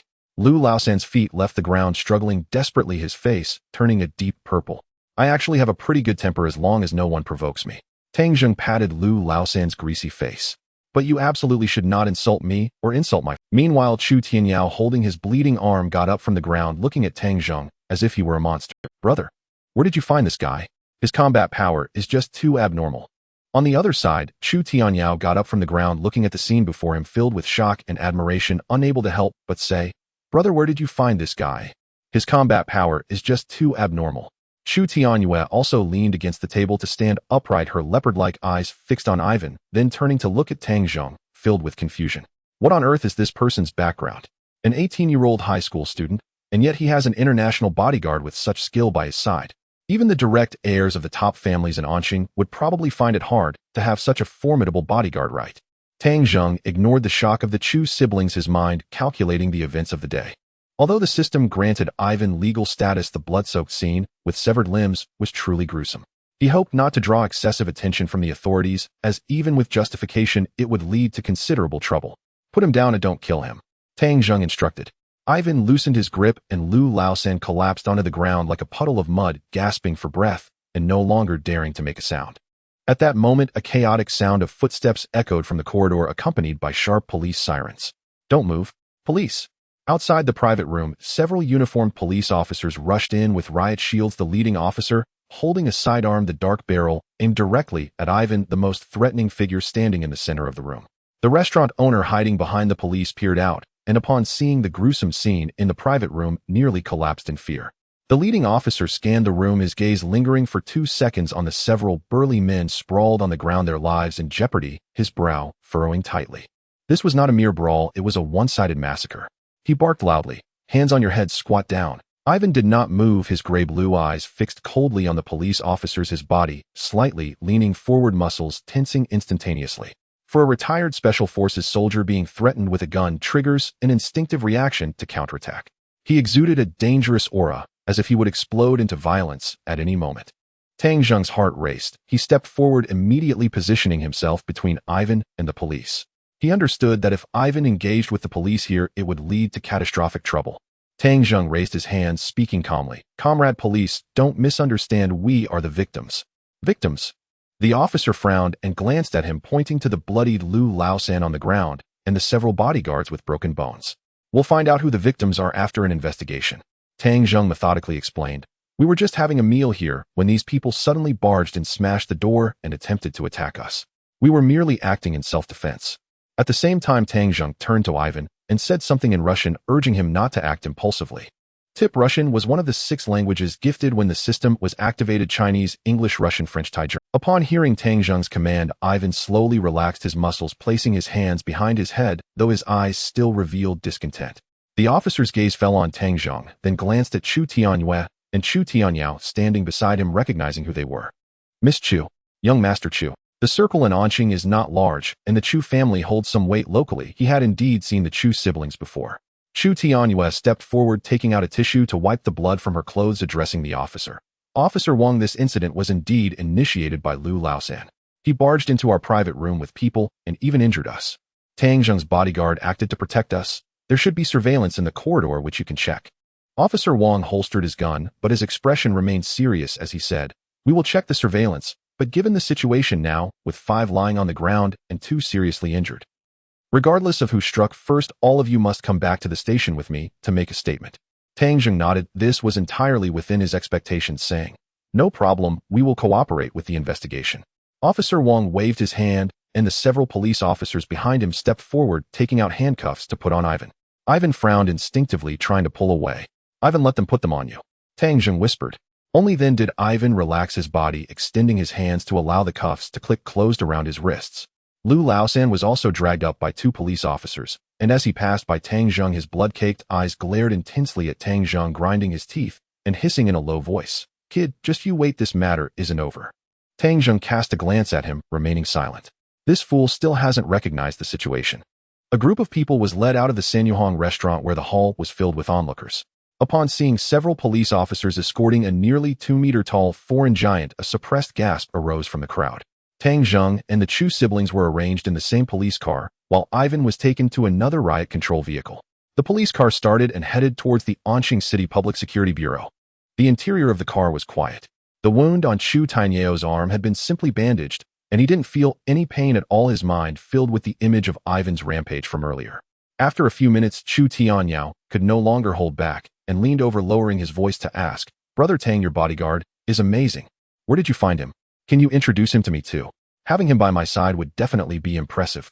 Chu Tianyao perked up her ears, equally curious about Tang Zheng's identity. Tang Zheng leaned against the back of the seat, gazing at the speeding scenery outside the window. This question was hard to explain. He couldn't exactly say he bought it with 200 points from the system. "I happened to meet him online before. He seems to be a retired personnel. It's not as exaggerated as you think," Tang Zheng casually deflected. Seeing his brother's evasiveness, Chu Tianyao clearly didn't believe him. "All right, brother, you can pretend all you want. You're still the brother I've acknowledged." Tang Zheng looked out the window. As long as this incident wasn't a direct official attack against him, he genuinely didn't take ordinary criminal forces seriously. "When soldiers come, I shall meet them. When water comes, I shall block it." The police car soon entered the courtyard of the city police station, and Tang Zheng and the others were taken into different interrogation rooms. Sitting on the cold iron chair, Tang Zheng stared at the 8 large characters on the opposite wall that read, "Confess for leniency, resist for severity," while quickly pondering whether the legal identity the system arranged for Ivan could withstand official scrutiny. At that moment, the door of the interrogation room was pushed open. It wasn't Officer Wong from earlier, but a middle-aged man in casual clothes with a sharp gaze. The man pulled out a chair and sat down, holding a thin folder that he directly opened and spread on the table. "You are Tang Zheng, right?" The middle-aged man stared at Tang Zheng, his finger tapping on the folder. "That Russian is your bodyguard. His identity is quite interesting." Tang Zheng's heart skipped a beat, but he maintained his composure. "Officer, I don't understand what you mean." The middle-aged man flipped through the folder and pulled out a paper with a red stamp. Ivan Petrovich, former captain of the Russian Special Forces. After retiring, he joined the international top security company Blackwater. He suddenly left and disappeared a year later, holding internationally recognized Grade A weapon permits and special defense exemptions. "We have checked you. You were just a high school graduate. How did you two meet? How did you hire him?" Tang Zheng looked at the bright red stamp on the paper, his mind slightly reeling. Wasn't the identity implanted by the system a bit too much? This was no ordinary security personnel, but essentially a walking strategic deterrent. Facing the scrutinizing gaze of the middle-aged man, Tang Zheng leaned back the hard iron chair, digging painfully into his spine. The system's identity implantation service was indeed crude, directly throwing an eye-catching strategic weapon into the mix, and now he had to fabricate a backstory for himself. He needed to be more cautious in future dealings. "Officer, this is actually quite absurd." The middle-aged man's palm slammed the table with a dull thud. "Stop talking nonsense. A retired Russian Special Forces soldier comes to Anqing to be a bodyguard for a newly adult student. Do you think this is a Hollywood blockbuster?" Tang Zheng didn't even blink, looking sincerely at the thin document on the table. He said, "A few years ago, I happened to team up with him for a few months while playing an international competitive game online, and we got to know each other that way." The man opposite him furrowed his brow tightly, his eyes still fixed on him. "Later, he came to China for tourism and happened to get sick in Anqing, collapsing next to a stinky gutter near my home. By the way, he had severe post-traumatic stress disorder from the war. I happened to pass by and lent him a hand. During that time, I even brought him pig's trotter rice to eat every day." Tang Zheng spread his hands, speaking at a steady pace. "Unexpectedly, after he recovered, he insisted that I saved his life and declared that he would be mine forever, insisting on calling me his boss. I only occasionally cooked him a few delicious meals a month. If you encountered such a top-tier labor force for free, would you push him away?" The middle-aged man stared into Tang Zheng's eyes for a full half-minute, trying to find a hint of panic, but the young man before him was exceptionally calm and confident. He picked up the folder, pulled out a chair, and left the interrogation room. In the monitoring room at the end of the corridor, the ashtray was filled with cigarette butts. The middle-aged man, known as Zhao, pushed the door in and pulled over a chair to sit down. "What did that Russian say?" The young officer in charge of interrogating Ivan raked his hair in frustration, his face full of doubt. "Zhao, that Russian is impossible to communicate with. He won't speak Chinese." The young officer pointed at the giant sitting in the special interrogation chair on the screen. He speaks Chinese better than I do with a strong Northeast accent. When we asked him why he acted so violently, he kept repeating someone wants to harm the boss. The young officer sighed heavily. When we asked how he knew the boss, he said the boss is a good person who feeds him and pays him. The boss, Zhao, I've interrogated so many criminals, and that kind of fervor in his eyes can't be faked. He truly regards that high school student named Tang as his faith. This matter is really peculiar. Zhao flipped through the materials in his hand, which indeed noted that Ivan Petrovich had severe post-war trauma and had undergone 6 months of forced isolation treatment in the Far East 3 years ago, after which he mysteriously recovered and was discharged. Later he came to Longhua to relax, coincidentally matching the timeline Tang Zheng mentioned. Investigate Tang Zheng's background further, focusing on any overseas records. The technical officer responsible for information networks typed a series of commands on the keyboard. A green progress bar popped up on the screen. Just as the progress bar reached 90%, the screen suddenly flickered twice, and the entire interface turned a glaring red. A huge golden shield icon hovered in the center of the screen. The technical officer's voice grew hoarse, and his throat bobbed. Zhao, it seems something is wrong. What is it? The technical officer pointed at the red code on the screen. Tang Zheng's personal core file has been encrypted. We don't have permission to view it, and it has a national-level triple confidentiality lock. Moreover, our city bureau's system can't access it. It just triggered a counter-surveillance alert, and if we attempt to force a decryption, the national security in Kyoto will directly take over our server.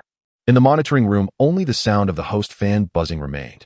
Zhao stared at the golden shield on the screen, his fingers holding a cigarette frozen in midair. Ash fell onto his pants, burning a small hole, but he showed no reaction.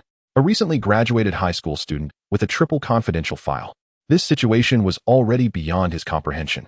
Zhao extinguished the cigarette, but his voice low as he took a deep breath and said, check the surveillance footage from the Sanyuhong restaurant. Don't worry about Tang Zheng, just focus on today's case. 10 minutes later, the surveillance videos from the restaurant's corridor and private rooms were laid out frame by frame on the table. The footage clearly showed Lu Laosan bringing 5 thugs armed with sharp blades forcefully kicking open the private room door, provoking first. From a legal standpoint, these students were indeed acting in self-defense. It was just that the combat capabilities of the defenders exceeded the realm of ordinary people's comprehension. Captain Zhao, how should we handle Lu Laosan? Zhao stood up, wiped the sweat from his brow, straightened his clothes, and spoke with an undeniable tone. Lu Laosan is suspected of provoking trouble and wielding weapons to injure others. Once he's discharged from the orthopedic department, he will be directly transferred to the detention center for 1 month. As for Tang Zheng and that Russian guy, once the formalities are completed, let them go immediately. The glaring fluorescent lights in the police interrogation room were blinding. Tang Zheng moved his body and stepped out of the police station, feeling quite uncomfortable inside, but thankfully, he had no issues. On the long bench outside, several others from the private room were waiting. Chu Tianyao, with a fresh white bandage wrapped around his arm, was boredly kicking the seams of the tiles on the ground. Seeing Tang Zheng come out, he immediately leaped from his seat and jogged over. Brother Tang, you finally made it out.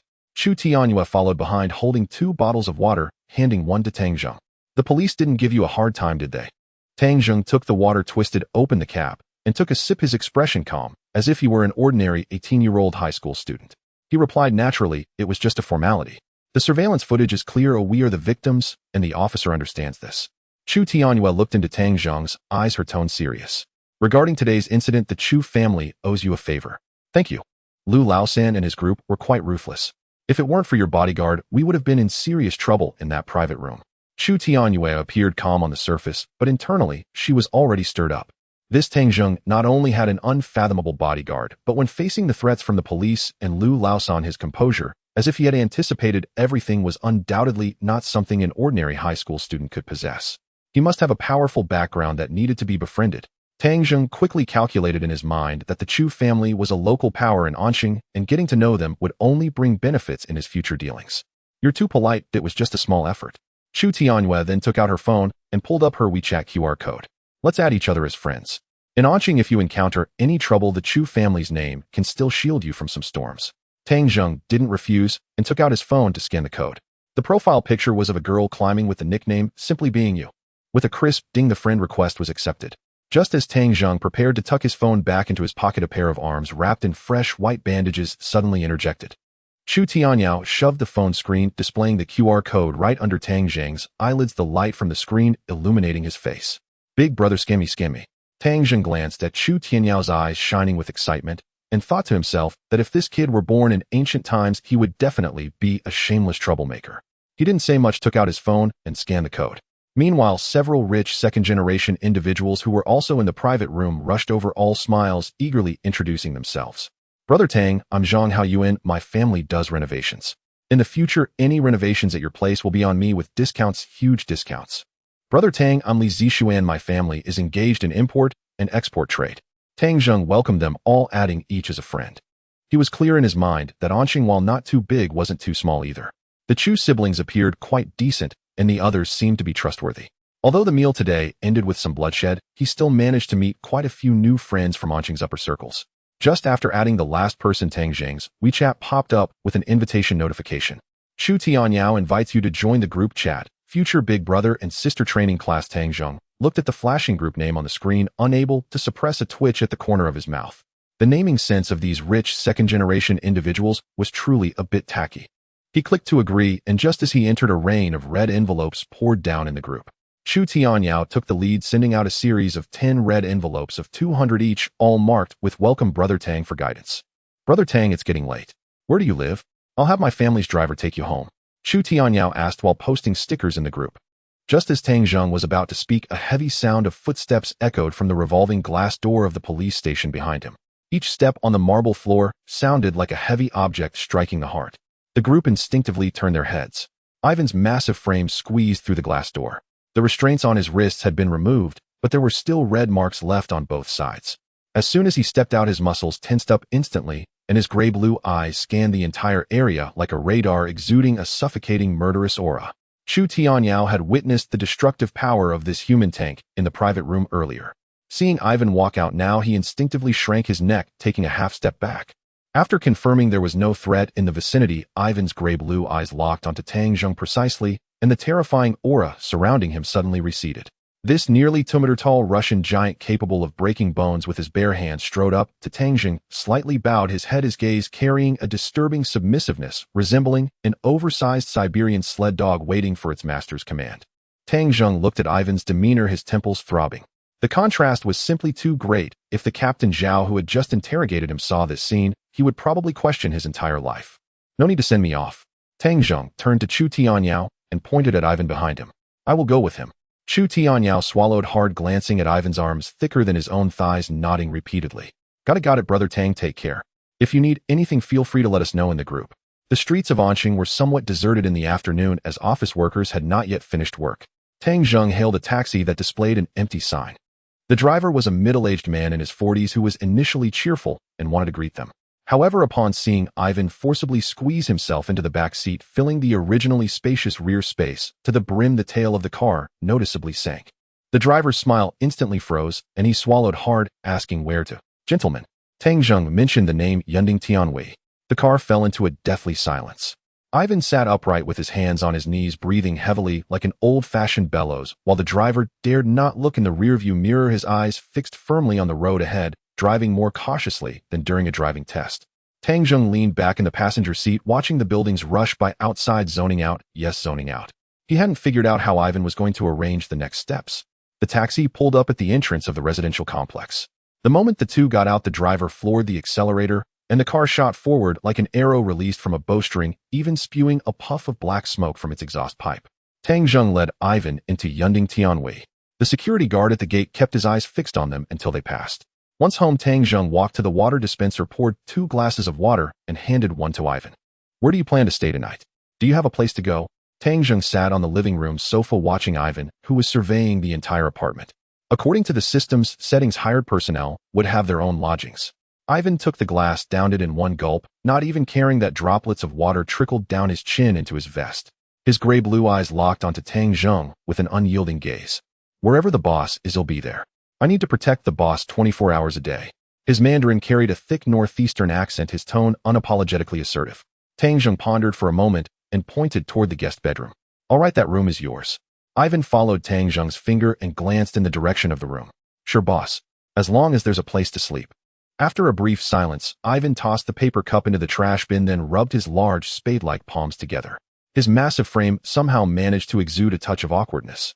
He looked at Tang Zheng, his Adam's apple bobbing. Boss, do you still have any money? Tang Zheng froze for a moment, his hand reaching for his phone, pausing midair. What do you mean? Ivan lowered his head, staring at the tips of his tactical boots, his voice muffled, as if speaking from inside a water tank. I'm out of money, boss. To avoid international tracking, I had all my accounts closed. I don't have a single cent. I haven't had a proper meal in 2 days. As he spoke, his stomach cooperated with a thunderous rumble. Tang Zheng took a deep breath, feeling a tightness in his chest. He quickly reviewed the system's instructions in his mind. The system only provided legal identities and absolute loyalty, but these summoned individuals were living, breathing people who needed to eat, sleep, and consume resources. So the top-tier bodyguard he had summoned for 200 points didn't come with his own provisions. He had to be fed and maintained at Tang Zheng's expense. Tang Zheng looked at the pitiful giant before him, a hint of helplessness in his eyes as he pulled out his phone. Give me your card number. Ivan's eyes lit up, and he immediately recited a local bank card number. Tang Zheng tapped on his phone and directly transferred 200,000 yuan. With a soft ding, the phone in Ivan's pocket chimed. He pulled out an old Android phone with a screen marred by several cracks. Glancing at the SMS notification, his stern face instantly broke into a brilliant smile, even the scar at the corner of his eye crinkling along with it. Thank you, boss. You're a good man. With this money, I can not only buy the best ingredients to make you authentic Russian stew, but also hit the black market for 2 sets of top-tier tactical body armor. Ivan clutched the phone tightly, as if afraid Tang Zheng might change his mind, and darted into the guest bedroom with the agility of a seasoned rat. Tang Zheng listened to the creaking of the bed frame groaning under the weight in the guest room and rubbed his throbbing temples. 200,000 yuan meant nothing to him now. If it made Ivan happy, so be it. He just hadn't expected Ivan to have such a personality. It only showed how much he still had to explore the system's functions. The next morning, Tang Zheng was woken by the continuous buzzing of his phone. He picked it up, and the screen was flooded with unread messages from the Future Big Shots advanced class group chat.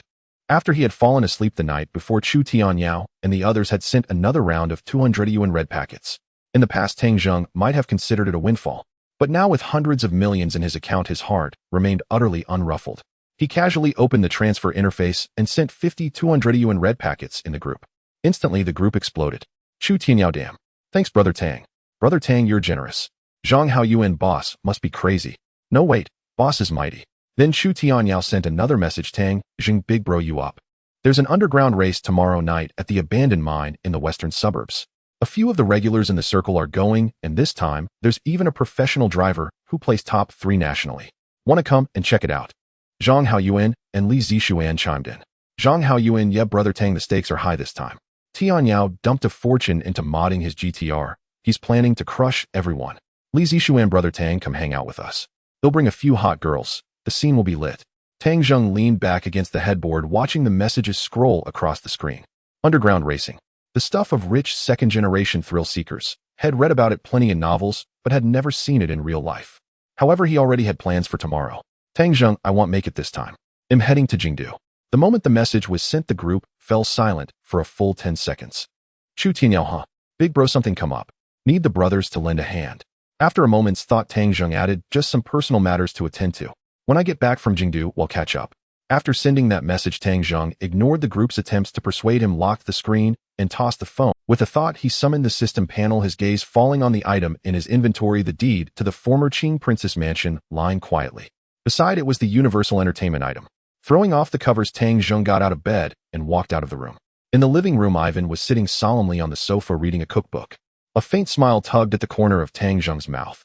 His gaze drifted out the window toward the north, and he murmured inwardly, time to go see my new home. The flight from Anqing to Jingdu departed at 2 in the afternoon. In the airport VIP lounge, Ivan had changed into a black suit bought on the spot for 50,000 yuan.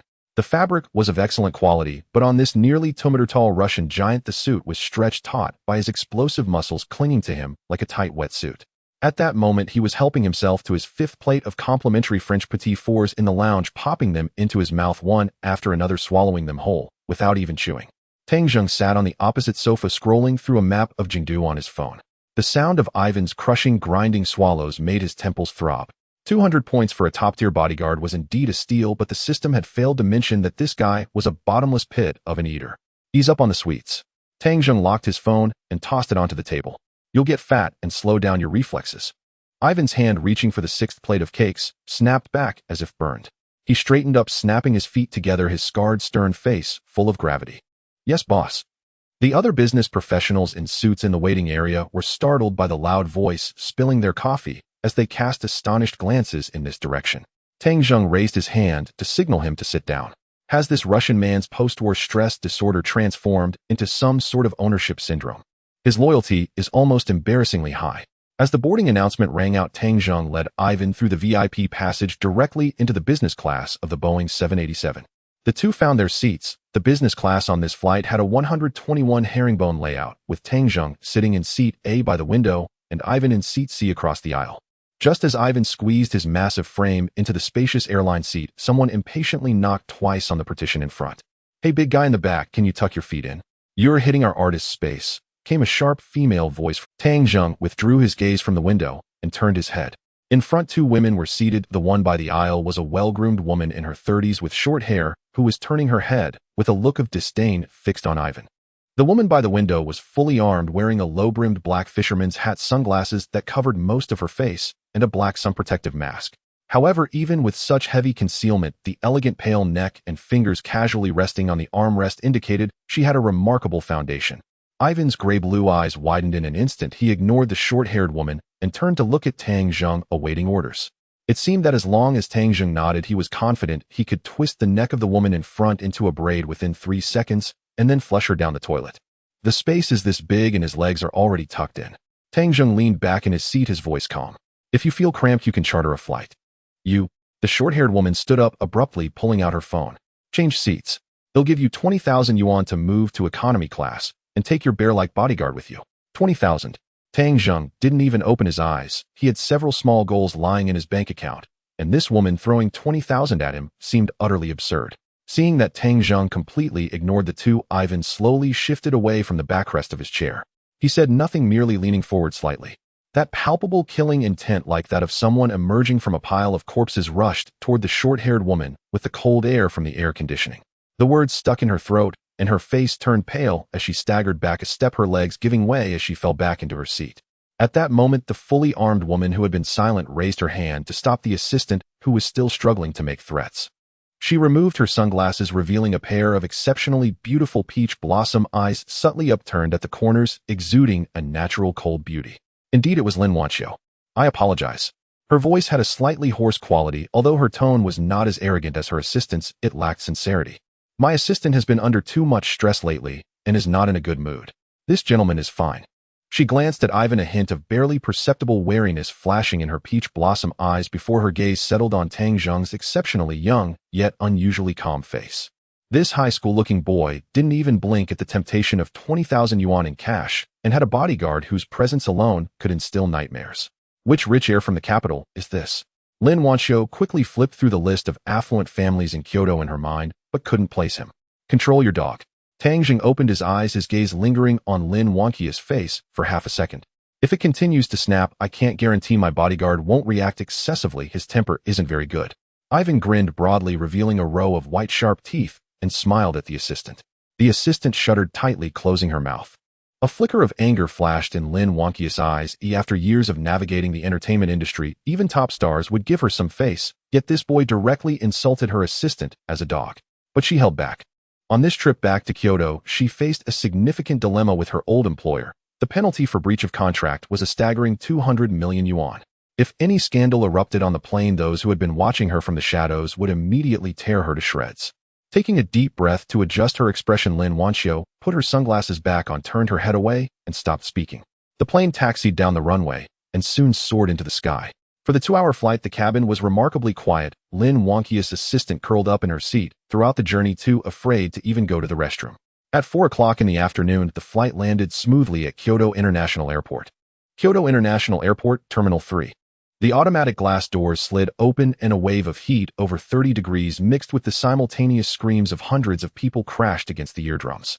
As Tang Zheng stepped out of the passage, he felt a tingling in his eardrums. The reception area outside was completely submerged by a throng of people who everywhere he looked there were young boys and girls holding glowing light signs and banners that read, "Wanxiu Starlight, always with you." Lin Wanxiu walked at the front with her short-haired assistant, while several airport security guards held up a barricade, being pushed around by the frenzied fans crowding forward. The sound of camera shutters from various long and short lenses rang out in unison, and the flashes were so bright they were blinding. "Wanxiu, look this way." "Ah, Wanxiu, I love you." The crowd had completely lost their sanity, with those on the periphery desperately pushing inward, turning the originally spacious passage into a narrow gap where turning around was nearly impossible.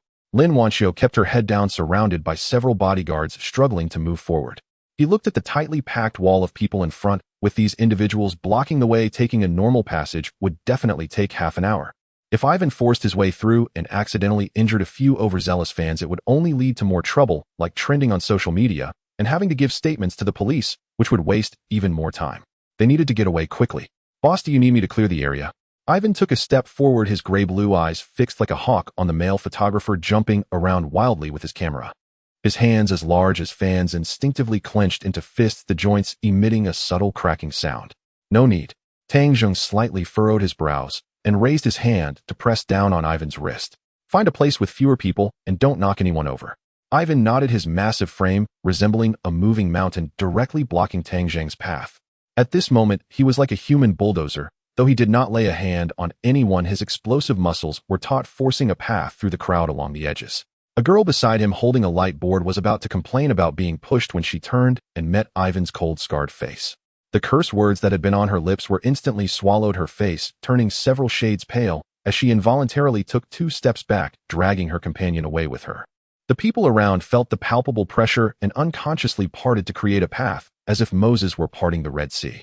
Tang Zheng followed closely behind Ivan, his steps calm, flawlessly traversing through the most crowded corridor. Just as they were about to exit the arrival hall, a staff member holding a DSLR camera was blindly shooting the back of Lin Wanxiu. Lin Wanxiu was one of the hottest female stars in the entertainment industry today. As long as a good shot was captured, her fan base would surely surge. In the midst of the staff members' shaky camera work, she inadvertently framed Tang Zheng and Ivan, who were passing by. Upon checking the playback on her screen, her finger suddenly froze. Her eyes widened, instantly disbelief etched across her face. "What kind of divine beauty is this passerby?" the staff member marveled inwardly. She neglected to edit the photos of Lin Wanxiu and directly extracted the 3-second video, posting it on Weibo with the caption, "Picking up Wanxiu encountered a passerby with divine looks." Unfortunately, the bodyguard next to him exudes too much pressure and the camera shook out of focus. This Weibo post, accompanied by the trending topic Lin Wanxiu arrival, was like a boulder thrown into water, instantly creating ripples. In less than 2 minutes, the comment section exploded. "Wow, who is this guy? With that looks and aura, he should debut right here. Am I the only one noticing the bodyguard next to him? His suit is almost bursting from his muscles. If this guy went to UFC, he'd definitely be a champion. Which Tycoon's heir is this young man visiting incognito? In 3 minutes, I want all the information on this man." Comments flooded in like a tide on Weibo, countless netizens captivated by Tang Zheng's looks and aura speculating about his identity. The airport's divine passerby and his imposing bodyguard quickly became a hot topic online. Outside the airport, in the VIP parking area, a black Rolls-Royce Phantom extended wheelbase version was quietly parked in its spot, its body gleaming with a low-key yet luxurious shine under the sunlight. The license plate, ending in 999, was particularly eye-catching, as if showcasing the owner's extraordinary status. A middle-aged foreign man dressed in a tailored tailcoat and wearing snow-white gloves stood by the car door, his gaze revealing a sense of professional demeanor. Upon seeing Tang Zheng approach, he immediately stepped forward, slightly bowing, and spoke in fluent Chinese. "Hello, Mr. Tang. I am Charles, the exclusive butler of the presidential suite at the Kyoto Yunk Hotel. I will be at your service for the next few days, and your vehicle is ready." Tang Zheng nodded, not engaging in unnecessary conversation, merely casting a faint glance at Charles. Charles promptly opened the rear door of the car and held his hand above the roof's edge in a gesture of respect.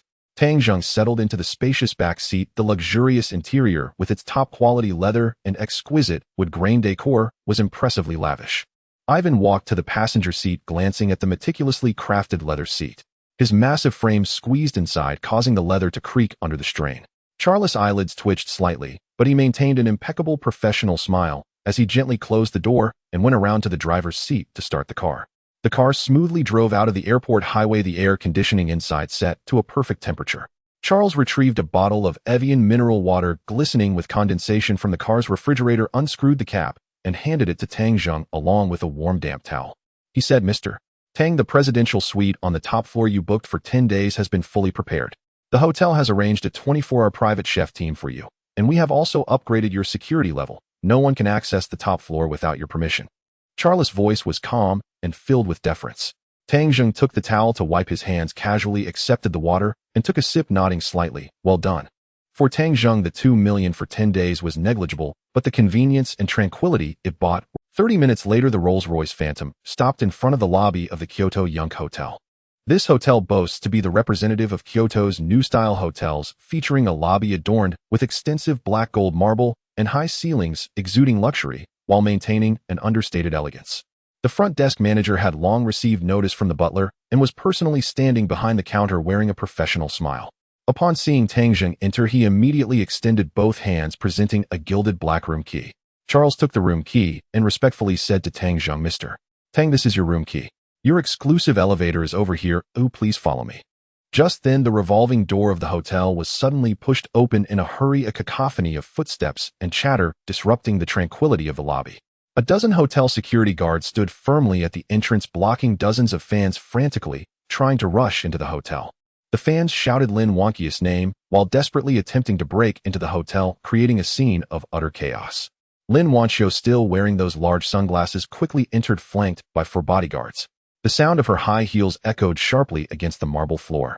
Her short-haired assistant was sweating profusely, directing the bodyguards to block the fans' view while rushing towards the front desk. "Where's your manager? Arrange a room for us immediately. Those paparazzi are following us here." The short-haired assistant slammed her palms on the mahogany counter, her voice sharp, her face filled with urgency and anger. The front desk manager glanced at Tang Zheng, bowed apologetically, then turned to the assistant with a professional smile, saying, "Hello, ma'am. Miss Lin Wanqia's team previously booked 2 executive suites, which we have prepared for you." "Executive suites won't do." The assistant waved her hand sharply, her tone leaving no room for debate. "It's too chaotic outside, and the security level of the executive suites is far too low. I want the presidential suite on the top floor of your hotel. Only there can we ensure Wanqia's absolute The front desk manager's smile remained unchanged, but her tone was firm. "I'm very sorry, ma'am, but the top floor presidential suite has already been booked by another guest, and we cannot provide an upgrade." "Booked?" The assistant was taken aback, scanning the lobby. Her gaze quickly locked onto Tang Zheng, who stood nearby with the gilded black card along with the towering Ivan. She recognized Tang Zheng, recalling how he had not been friendly on the plane. Now they unexpectedly encountered each other again, and he had booked the presidential suite they wanted. The assistant's mind raced, with Wanqia facing a contract termination crisis and her nerves frayed. If they could not settle in today, it would definitely affect her state for tomorrow's negotiations at Huanyu Entertainment headquarters. Thus, regardless of the cost, they had to secure the room. The assistant adjusted her clothes and strode over to Tang Zheng in her high heels. "So we meet again." She forced an overly polite smile, her chin slightly raised. "This presidential suite is very important to our Wanqiao. How about this? You let us have the room, and we will transfer you the original price of the room, plus an additional 10 signed photos of Wanqiao. Oh, and later Wanqiao will treat you to a meal to express our gratitude." In her view, this young man, easily able to afford a Tentasanyu Anananat presidential suite, must have considerable standing, and such a young person would surely not refuse the opportunity to dine with a big star. However, Tang Zheng didn't even look at her, simply saying coldly, "Ivan, let's go," and turned towards the His attitude was so indifferent, as if the assistant and her words held no value to him. The assistant was instantly incensed by such complete disregard. Oh, she felt she had lowered herself and given Tang Zheng enough face, yet he remained so unappreciative. She hurriedly chased after him in her high heels, reaching out to grab Tang Zheng's arm, shouting, "Why are you like this?" Her hand had not yet touched Tang Zheng's sleeve. Suddenly, a hand as large as a fan shot out from the side, precisely clutching the assistant's wrist like an iron claw. Ivan's gray-blue eyes were fixed on her. He didn't exert much strength, but the veins bulging on the back of his hand and the aura of having survived countless life-and-death struggles transmitted directly through the skin they touched. "If you hesitate any longer, you might as well lose that hand." Ivan's voice was rough, as if sandpaper had been used on it, echoing with an unusual northeastern accent in the spacious lobby. The assistant felt as if her wrist were trapped in a hydraulic clamp, the bones crying out in agony. Her face turned pale. In an instant, cold sweat beaded on her forehead, and though she wanted to call out, no sound came. Her legs went weak, nearly causing her to kneel on the ground. "Stop it!" Lin Wanqiao could no longer bear it, and realized she could not avoid it. She hurried over, removing her sunglasses and masked her beautiful peach blossom eyes filled with flattery and exhaustion. "Sir, I apologize. My person was too impulsive. Please let him go." Tang Zheng halted his steps, casting a cold glance at Lin Wanqiao. This woman was indeed beautiful, even in a state of extreme fatigue. Her cool demeanor was still captivating, firmly drawing people's attention. But no matter how beautiful the shell, if it houses a foolish heart, it is merely an empty shell. The conclusion drawn brainless. "Do you think I lack anything that can be bought with money?" Mind your dog, this is my second warning to you, there won't be a third. Tang Zheng spoke flatly, neither angry nor mocking, as if stating a basic physical law. Tang Zheng said coldly, then nodded slightly at Ivan. Ivan understood and released his grip. The assistant immediately collapsed to the ground, covering her reddened wrist, gasping for breath, too frightened to even glance at Ivan again. This time, she was truly terrified and had learned her lesson. Lin Wanxiu stood in place watching as Tang Zheng entered the exclusive elevator to the top floor with his bodyguards. As the elevator door slowly closed, the youth did not spare her a single glance. Sister Wanxiu, my hand hurts so much. The assistant sobbed on the ground, her voice weak and pitiful. Lin Wanxiu rubbed her throbbing temples, her voice turning cold. Enough. Shut up. Are you not embarrassed enough? Grab the room card and leave quickly. Now. Having said that, she turned and walked quickly towards the front desk, secretly vowing in her heart that once she became a globally renowned star, she would make that man pay. The door of the exclusive elevator slid open silently, and several people entered the luxurious presidential suite. Stepping on the heavy Persian carpet, the butler Charles respectfully opened the large pair, with double doors revealing a 300-square-meter duplex space, with a 10-meter-long arched floor-to-ceiling window, showcasing much of Kyoto's vibrant scenery. The traffic and the city's bustling noise outside became Tang Zheng's private view at that moment. As soon as they entered the room, Ivan began to carefully inspect every corner without saying a word. Mr. Tang, this is your private space. Unless instructed, the chef team and cleaning staff will not disturb you. Charles said, his hands folded in front of him, maintaining a perfectly respectful bow. Tang Zheng walked to the wine cabinet, which was filled with various precious red wines and spirits resembling a small museum of alcoholic beverages. He pretended to skillfully take out 2 goblets, pouring half a glass of red wine for each person, handing one to Charles, and turning to lean against the bar. Tang Zheng suddenly asked, Charles, how many years have you been in Kyoto? In response to Mr. Tang, it has been 12 years, Charles replied, a hint of pride in his tone. Having spent a long time in Kyoto was something worth boasting about to him. Tang Zheng continued, are you well acquainted with Huanyu Entertainment? Hearing this name, the professional smile on Charles' face did not change, but his eyelids twitched slightly. After hesitating for a moment, he said, Mr. Wu Changfeng, the director of Huanyu's artist department, is a regular at our hotel. He has booked an executive suite on the 18th floor. Mr. Wu is well-liked, and often various young male and female artists visit him late at night to discuss scripts, sometimes discussing for an entire night. Tang Zheng's motion of drinking stopped. Oh. He stared at the bubbles in the glass, realizing that Huanyu Entertainment was now a wholly owned enterprise under his name. This Wu fellow, earning a high salary, was engaged in such disreputable dealings. Such rat droppings within the company must be cleaned up. Since this Wu liked to discuss scripts in hotels, he would start by targeting him. Keep an eye on the 18th floor for me. Tang Zheng placed the wine glass on the marble surface, producing a crisp sound. I want accurate records of who Wu Changfeng brought back, when they entered and when they left. Charles immediately inclined his body, replying, Understood, Mr. Tang.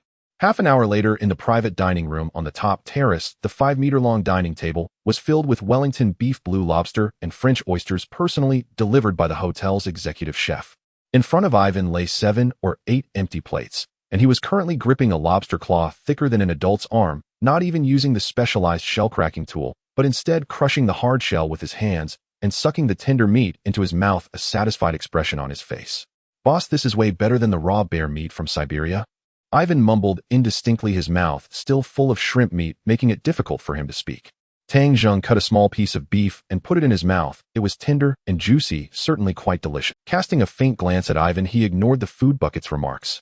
After finishing the food on his plate, he wiped his hands with a napkin and directly dismissed the serving attendant nearby. Only the 2 of them remained in the restaurant. Tang Zheng leaned back in his chair, casually sipping red wine, and with a thought summoned the system panel visible only to him. His gaze locked directly onto the skill section of the system mall. Commercial Mastery Skill Pack, price 200 points. He currently lacked professional knowledge and experience the most. Wanting to take over and control a company like Huanyu Entertainment valued at 100 billion, relying solely on what he learned from textbooks, was like throwing an egg against a stone, purely sending oneself to death. Without hesitation, Tang Zheng issued the command, redeem. As soon as the order was given with the system's prompt of redemption successful, a sudden tightness gripped the back of his head. Tens of thousands of gigabytes of massive data, including top-notch financial auditing models, equity crossover structures, micropsychological game strategies, and countless bloody business war acquisition cases, transformed into substantial information flow, violently crashing into his brain cells through his neural pathways.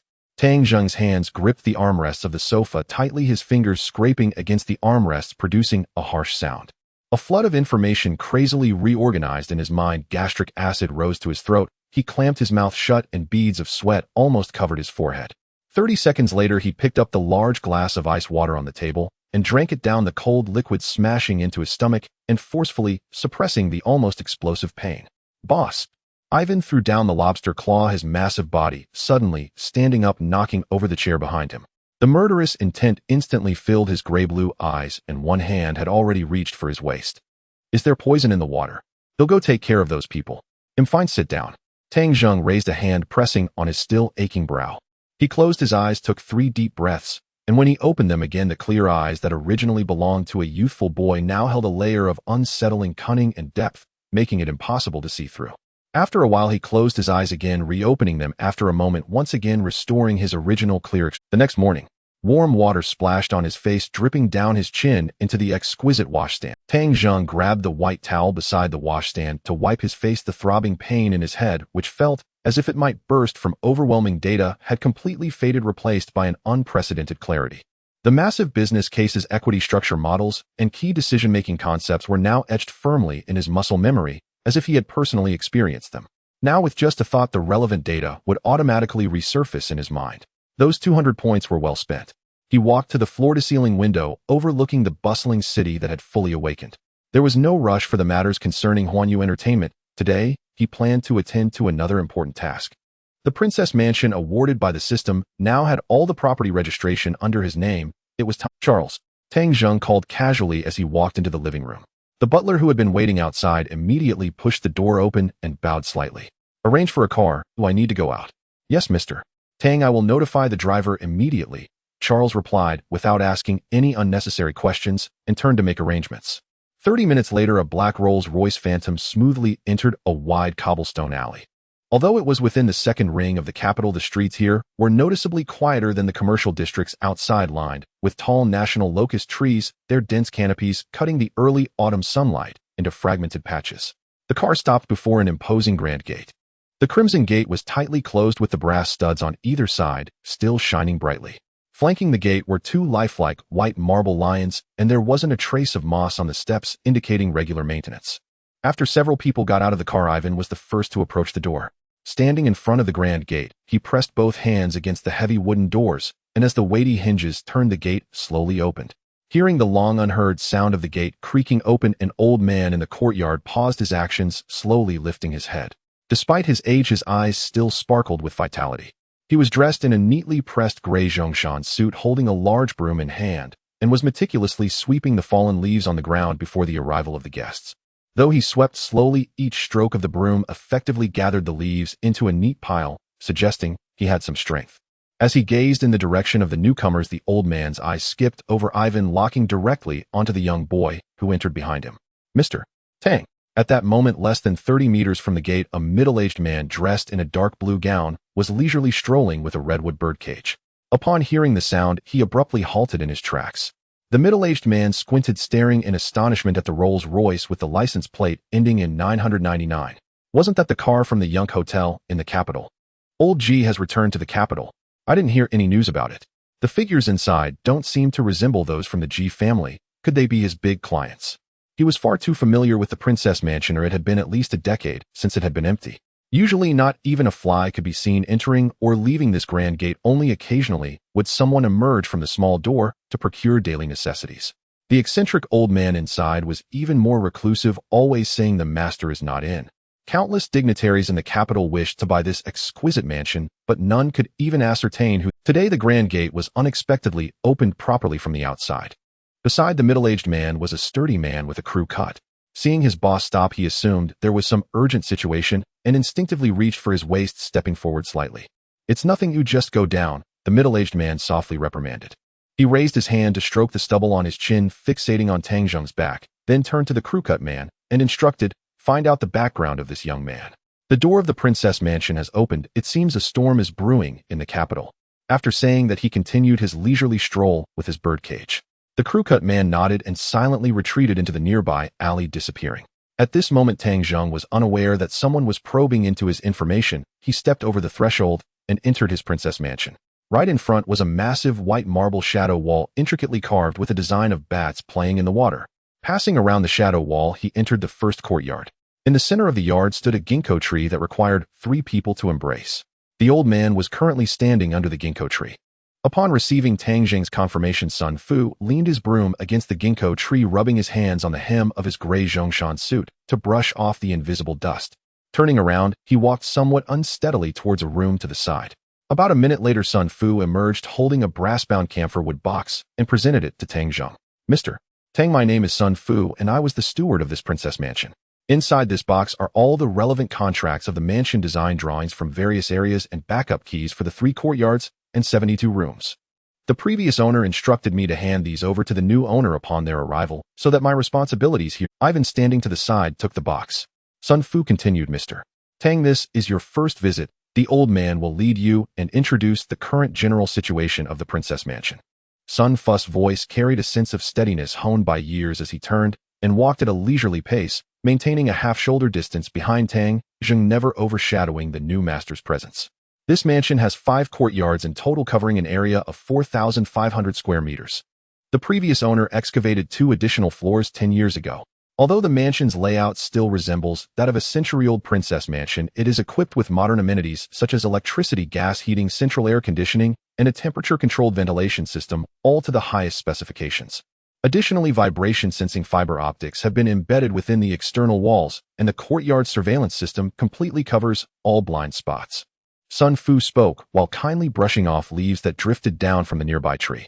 Tang Zheng followed behind, his gaze sweeping across the intricately carved beams and painted pillars in the courtyard, asking, Steward Sun, how many years have you been in this mansion?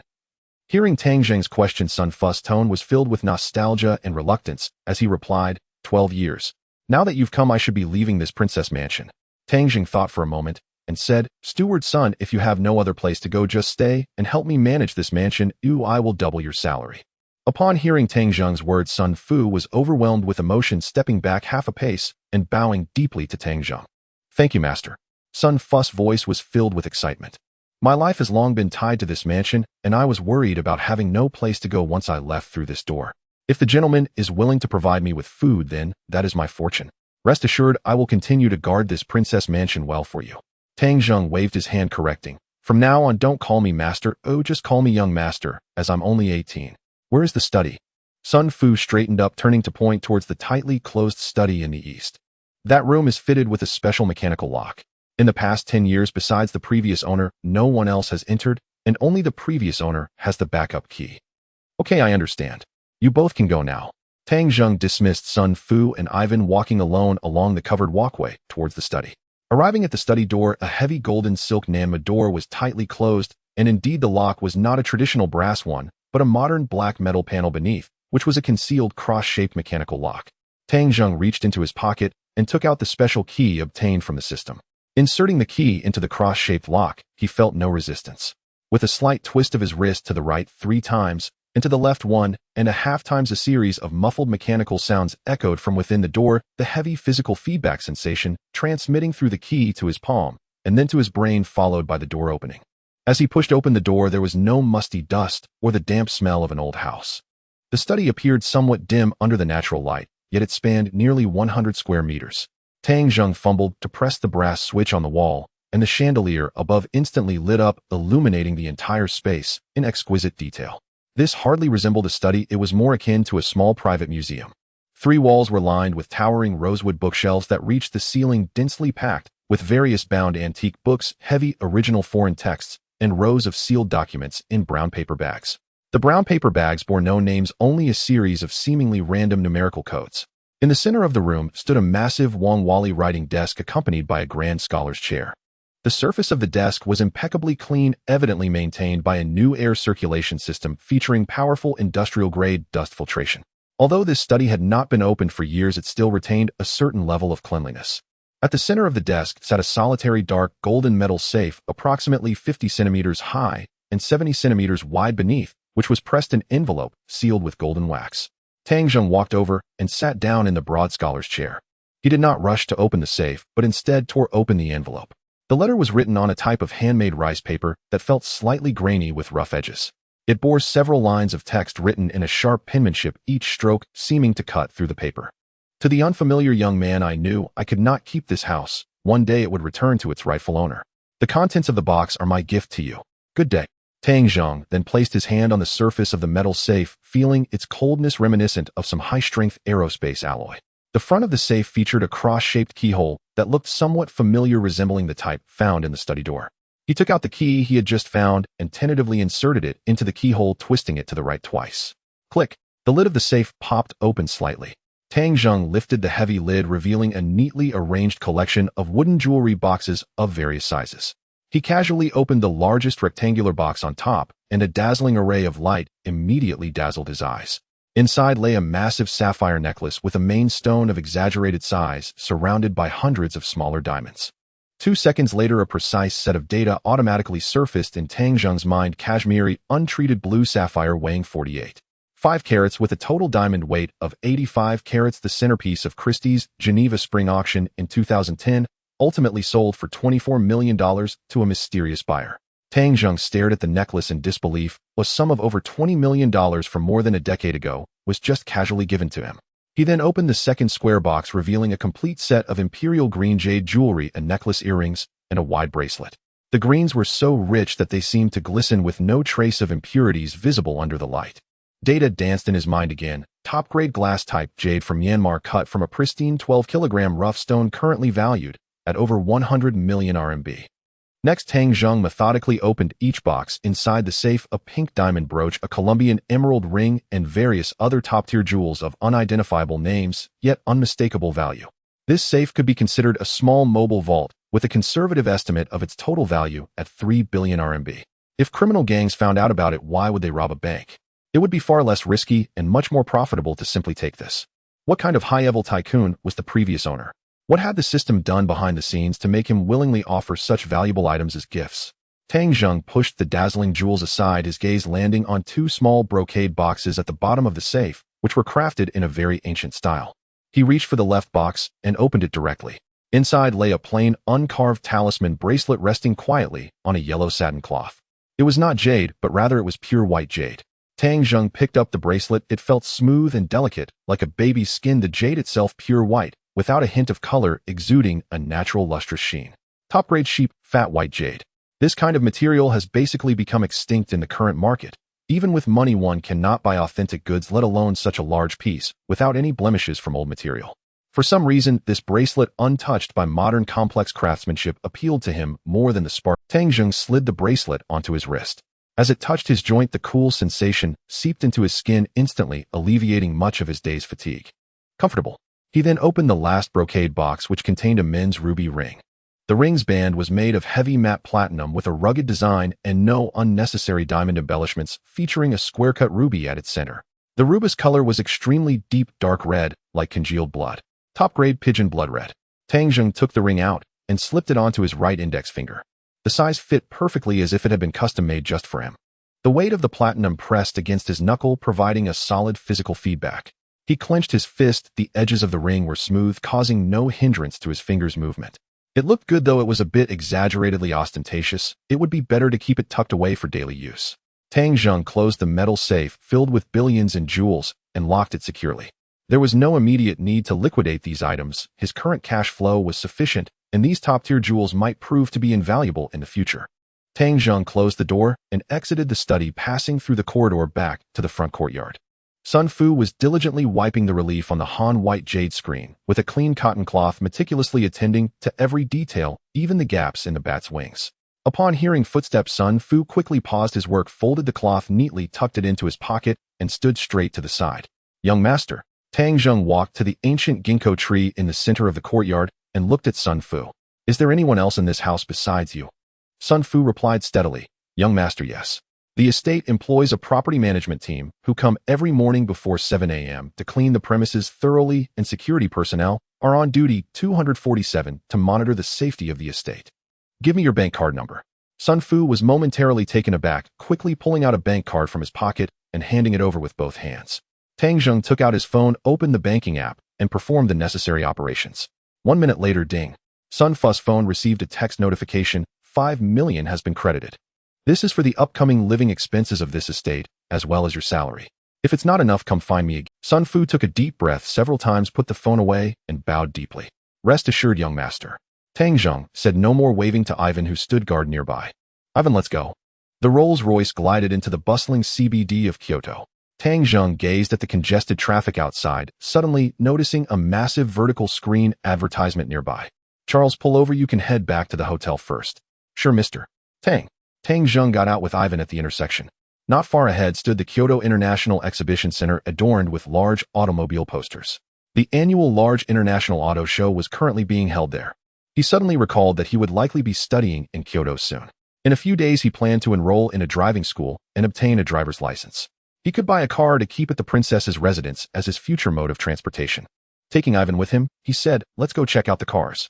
The two followed the crowd into the exhibition hall. The outer areas were filled with ordinary joint venture brands and new energy vehicles, crowded with people and influencers waving selfie sticks in front of the car models. Tang Zheng did not linger, leading Ivan directly through the crowded budget exhibit area towards the ultra-luxury brand pavilion, separated by glass barriers. The air here was noticeably better, with a significantly reduced flow of people. In front of the displays for Ferrari, McLaren, Lamborghini, and Aston Martin, there were glamorous models dressed in revealing outfits and well-dressed salespeople attending to visitors. Tang Zheng's gaze swiftly bypassed several brightly colored sports cars, locking onto a vehicle at the center of the Ferrari display. It was a Ferrari Enzo, not in the classic red, but in a luxurious liquid metal silver. The light reflected off the car's body, the smooth aerodynamic lines exuding a sense of cold mechanical beauty, as if it were a poised weapon. Tang Zheng walked over, stepping over the ground barrier. Upon seeing this, a short-haired saleswoman in a black business suit quickly approached. She quickly scanned Tang Zheng's attire, noting the absence of obvious logos, but recognizing that the fabric and cut were clearly high-end. Then she noticed the imposing foreign bodyguard behind him, and her back straightened instantly, her smile adjusting to the most standard reception angle. The nearby car model struck a more exaggerated pose. Hello, sir, are you interested in this Enzo? Tang Zheng walked around the car, pausing briefly at the all-carbon fiber front lip and side skirts. Is this one in stock? Yes, sir. The saleswoman followed Tang Zheng at a slight distance, her voice soft yet professional. This is the only liquid metal silver variant available in Greater China, and only 9 exist worldwide with the Nürburgring silver paint finish. The entire car is fitted with carbon fiber components, and the interior features a blend of Alcantara and genuine leather, priced at around 42 million. Outside the display, several automotive influencers with DSLR cameras were trying to move closer to photograph the silver beast. Ivan stepped forward, his massive frame blocking the front of the car, his eyes coldly sweeping towards them, the muscles beneath his suit stretched as if they could burst at any moment. The influencers hesitated, taken aback by his intimidating aura, exchanging glances before retreating to 3 meters away. Tang Zheng opened the driver's door and got inside. The highly enveloping racing seat firmly secured his body. He grasped the carbon fiber steering wheel adorned with various functional buttons, while his thumb brushed over the red start button. His nostrils filled with the distinct, slightly bitter aroma of high-quality leather. The mechanical sensation of controlling 1,000 horsepower was an irresistible temptation for any young man. Tang Zheng released the steering wheel, pushed the door open, and stepped out. Swipe the card. He took out a black credit card from his pocket and handed it to the saleswoman, who had not yet had a chance to explain the detailed specifications. The saleswoman suddenly experienced a 2-second blank in her mind, her mouth agape in shock. Having worked in luxury car sales for 3 years, she had seen the extravagant rich who brought their mistresses to haggle for hours, and second-generation wealthy individuals consulting feng shui masters about colors. She had encountered all sorts of peculiarities. But someone who immediately swiped their card without even test driving. This was a first. Sir, do you want to pay in full? No need to inquire about installment policies, or, yes, full payment, let's get the paperwork done in a hurry. Tang Zheng's tone was completely flat, as if he were buying a bottle of mineral water at a convenience store. All right, please hold on. Oh, I will quickly find the financial manager to expedite the highest priority processing for you. The saleswoman clutched the credit card and hurried away in her high heels, hardly paying attention to her demeanor. 20 minutes later, the temporary license plate was affixed and all paperwork was handed to Tang Zheng in an exquisite leather folder. The security passage at the exhibition's rear slowly opened. Roar! The liquid metal silver Ferrari Enzo let out a deafening low growl, the roar of its 4-stage turbo V12 engine echoing through the exhibition hall's corridor. Ivan struggled to fit his massive frame into the driver's seat, his long legs awkwardly curled up. Tang Zheng sat in the passenger seat, realizing he was only 18 and had not yet had a chance to obtain his driver's license. This time, he had to let the burly Ivan take the wheel.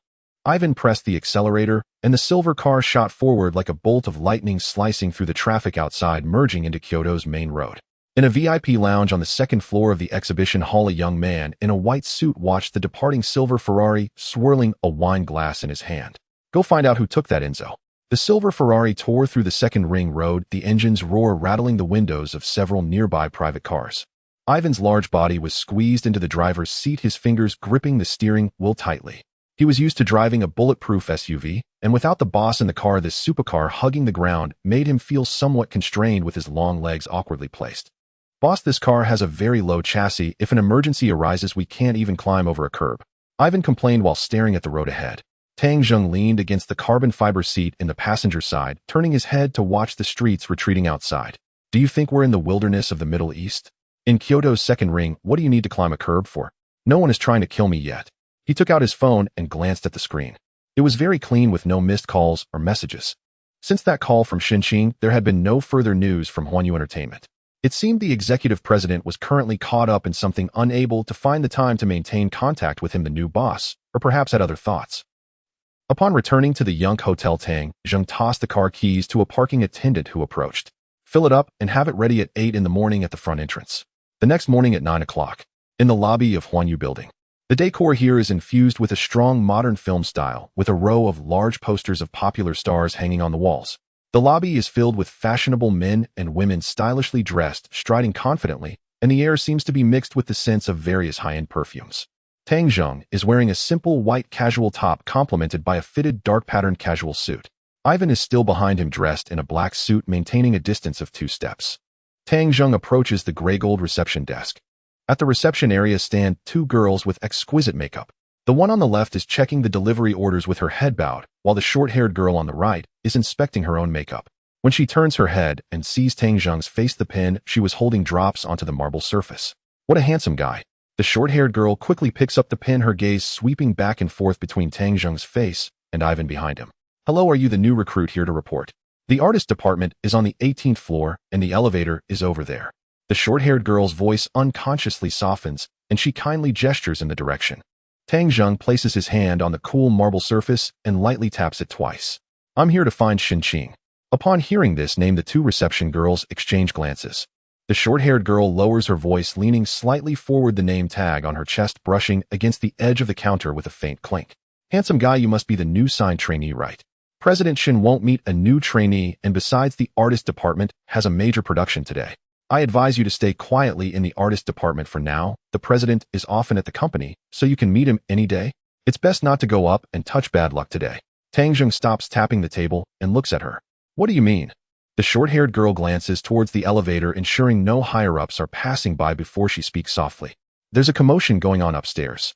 Lin Wanxiu and our artist department's supervisor Wu Changfeng are all in President Shin's office right now.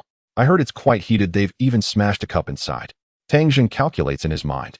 Lin Wanxiu, that brainless celebrity assistant from the plane. He had seen her resume online, and she had exploded in popularity over the past 2 years thanks to 2 fantasy dramas. Right now she is at her peak earning potential. Wu Changfeng, the director of the artist department, holds most of the company's film resources and the agent team. With these 2 together, they probably can't come up with anything good. What are they trying to do? This is quite interesting. He was worried about who to target to establish authority after taking over the company, and now these 2 have delivered themselves right to his doorstep. How long has it been going on? Tang Zheng asks nonchalantly. Almost an hour. When President Shun's assistant came down to get documents, her eyes were red. The pressure upstairs must be quite low. If you want to report, you should wait until this afternoon. You're so good-looking, it should be fine. The reception girl kindly reminds him while stealing glances at him. Thanks. Tang Zheng pulls out his phone from his pocket and steps back from the reception desk. He turns towards the lounge area on the side of the lobby and sits down on the leather sofa, directly dialing Xinqing's number. The phone rings for 10 seconds before being picked up. Hello, boss. Xinqing's voice sounds a bit hoarse, and in the background, a sharp female voice can be faintly heard shouting terms like resource allocation and contract termination. I'm in the lobby, come down to get me. Tang Zheng says only this before hanging up the phone. He leans back on the sofa, looking at the huge LED screen in the lobby that continuously plays music videos of the company's artists. The screen just cut to Lin Wanxiu's face, her makeup exquisite, but her gaze exuding arrogance. Ivan stands beside the sofa, his hands clasped in front of him, scanning the people coming in and out of the lobby. The short-haired girl at the reception is still stealing glances over here, whispering to her companion, likely speculating about which scout brought such a gem back. In less than 3 minutes, the VIP elevator at the far end of the lobby opened with a ding. Xinqing stepped out quickly in high heels. Today she is wearing a sharp silver-gray business suit, her hair tied up at the back. However, her complexion looks somewhat grim, her chest rising and falling slightly, clearly suppressing her anger. "Boss." Xinqing walks up to Tang Zheng, slightly bowing her head, her voice carrying a touch of professionalism. The two reception girls in the distance stare and shock their mouths agape. The normally assertive and decisive President Shen is actually showing such respect to this young man who appears to be a new trainee. Tang Zheng ignores the distant gazes and gestures towards the sofa across from him. "Let's not rush upstairs. Is there something happening at the company today?" Xinqing adjusts her breath and quickly begins to explain. "The contract for our top star Lin Wanqiu is about to expire next month, and Wu Changfeng is using her as leverage, demanding that the company give her the female leads for the 2 self-produced class dramas next year and to raise Wu Changfeng's team's revenue share from 30% to 50%. Otherwise, they'll take the artists and collectively switch to another company." Tang Zheng chuckles, turning to Xinqing and saying, "Using the resources provided by the company to threaten the company in return. Boss, it's my mismanagement. Lin Wanqiu is currently the top influencer, and Wu Changfeng holds most of the agents in the artist department. Additionally, some people in the company are secretly eyeing the opportunity during this period of stock equity changes, wanting to take a big chunk out." Xinqing speaks rapidly, her high heels clicking crisply against the tiled floor. Tang Zheng doesn't respond immediately. He walks towards the elevator with Ivan following him like a wall of black. "Let them make a fuss." Xinqing stands still for a moment, watching the elevator doors open, and quickly steps in, pressing the button for the top floor chairman's office. "Boss, the 28th floor is your chairman's office, and I am on the 27th floor. In fact, the 28th floor was originally meant to be the chairman's office, but the previous chairman never came to the company, so it remained empty." She is a smart person. Seeing the current situation, she understands clearly that this young boss working style may be completely different from the previous chairman who never showed up at the company. This time, Wu Changfeng and his group are likely to hit a brick wall. The elevator stops at the 28th floor. When the door opens, the first thing that catches the eye is the full-length, floor-to-ceiling windows showcasing the bustling CBD of Kyoto. The office is absurdly large, equipped with a mahogany desk, leather sofas, a wine cabinet, and a lounge area, even featuring a washroom alongside a smaller office marked secretariat. Tang Zheng walks to the desk, pulls out the executive chair, and sits down. The leather feels soft and high. "Compile the company's financial statements, project contracts, and quarterly report data for the past 5 years into a single document. Move all the physical copies to this desk, and send all electronic copies to my email." Tang Zheng gestures towards the desk. "Boss, these documents add up to hundreds of copies. Are you going to review them all by yourself?" Xinqing seems unsure of his approach. "For the next few days, I won't be meeting anyone. Anyone who comes looking for me will be blocked outside. Ivan, you watch the door." Tang Zheng leans back in his chair and takes a cigar from the box on the table, sniffing it at his nose. Not unpleasant, the scent of capitalism. For the next 5 days, the 28th floor of Huanyu Entertainment became a special restricted zone. On the first afternoon, Chief Financial Officer Lu Deming arrived with several subordinates, pushing 2 small carts loaded with stacks of ledgers and documents. Lu Deming was a balding, middle-aged man, his belly stretching his shirt tight. He wiped the sweat from his forehead and began moving the stacks of documents onto the desk. "Chairman, these are the accounts from the past 5 years. Since you've just taken over the company, you may not be aware that many bad debts are historical issues. Would you like me to sort them out for you?" Lu Deming wore a broad smile, but his eyes scrutinized Tang Zheng, thinking to himself, "This young man truly doesn't know the heights of heaven or depths of earth." Tang Zheng casually flipped open the top acquisition contract. "No need, just leave it here." Lu Deming hit a soft wall and could only laugh awkwardly as he retreated. Back in his office, he immediately called Wu Changfeng. "Old Wu, that young kid is looking at the accounts. I doubt he even knows where to start with the balance sheet, just putting on a show." For these days, Tang Zheng had hardly left this office. He ate and slept here, and when he was hungry, he had Xinqing order takeout. His fingers raced over the keyboard, his mind swiftly calculating the dense numbers on the screen and the data on those paper documents. After finishing the calculations, he discovered quite a few surprises. Wu Changfeng was in charge of the artist department, and Lu Deming was his distant relative. Together, they had buried numerous hidden holes in the company's accounts. Over-reporting promotional expenses and taking kickbacks were minor issues. There were even shady contracts. These two really treated Wanyu's money as if it came from the wind. Late at night on the second day, Tang Zheng pulled out a promotional contract for the Sword Shadow project and circled it with a red pen. He pressed the intercom on his desk. "Xinqing, check the legal information for these 3 shell companies. I want to see the results by tomorrow morning." On the third day at noon, Wu Changfeng could no longer hold back. He rushed to the 28th floor with Lin Wanqiu's agent, shouting down the corridor, "Chairman, There is an urgent matter that needs your attention today. The contract for the company's top artist Lin Wanxiu is about to expire. Why not sign her contract first? She has over 100 million fans and many are speculating online about why her contract hasn't been renewed. Is Huanyu Entertainment planning to abandon their artist? Ivan stood like an iron tower at the office door, his arms crossed over his chest. The boss is busy and cannot see you. Ivan's voice was as thunderous as a storm. Who do you think you are? A mere guard dares to stop me. Wu Changfeng reached out to push Ivan's shoulder. Ivan countered by gripping his wrist and pressing down. The bones made a crisp cracking sound. Oh, let go, let go, Wu Changfeng's face twisted in pain, cold sweat streamed down his forehead, and his legs buckled, dropping him to the ground. Ivan lifted him as if he were a small chicken, directly tossing him into the nearby elevator, pressing the button for the first floor. On the morning of the fifth day, Tang Zheng threw the last promotional report on the table, the paper sliding and knocking over the pen holder. With 50 million in promotional expenses, 1.5 million was spent on trending topics, and the remaining 37 million had been funneled into several shell company accounts under Lu Deming's name. Xinqing pushed the door open, holding a new document. She had also been under immense pressure these days, with several executives urgently requesting to meet Tang Zheng, her eyes bloodshot.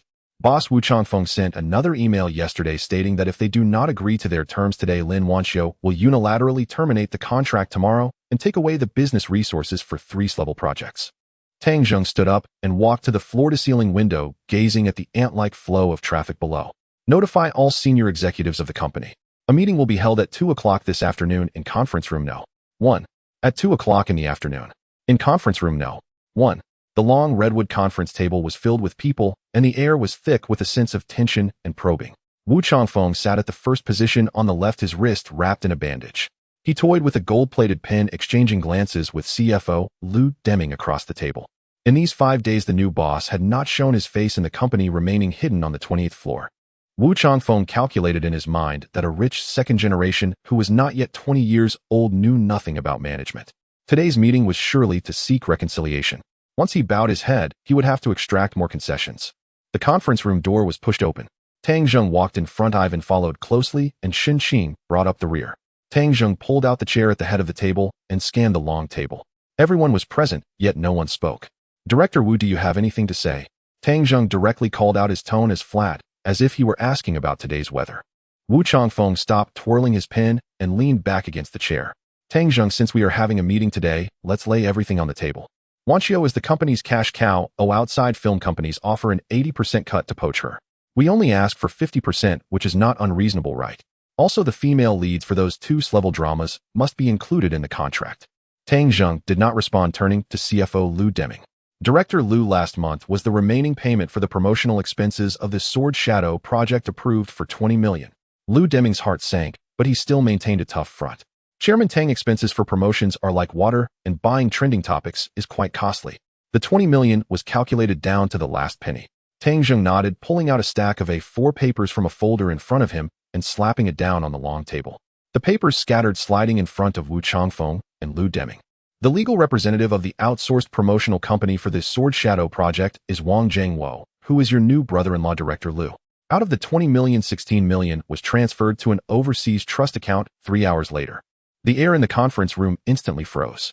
Wu Changfeng grabbed the papers from the table, glanced at them, and his face turned ashen. Chairman Tang, what does this mean? You think you can smear us with a few forged transaction slips? Wu Changfeng suddenly stood up, the chair scraping loudly against the carpet. Ivan, Tang Zheng called out. Ivan stepped forward, his palm the size of a fan pressing down on Wu Changfeng's shoulder forcefully, pushing him back into his seat. Wu Changfeng gasped in pain, unable to utter a word. Tang Zheng continued flipping through the documents. Director Wu, in the years before last year, and this year you took advantage of your position, colluding with Lu Deming and Deputy Director Zhang Hao through false project budgets and withholding artist business shares. A total of 43 million was siphoned from the company's accounts. Tang Zheng slammed the last piece of paper on the table. The evidence is conclusive. This amount of money is enough for you 3 to tread the sewing machine for a lifetime. The conference room door was pushed open again. Several uniformed economic investigation officers strode. Wu Changfeng, Lu Deming, Zhang Hao, we have received a formal report alleging that you are suspected of embezzlement and commercial fraud. Please accompany us for an investigation. Cold handcuffs were snapped directly onto the wrists of the 3 men. Only then did Wu Changfeng realize that the new boss had not been hiding from fear, but was investigating their dealings. Tang Zheng, you young brat know nothing.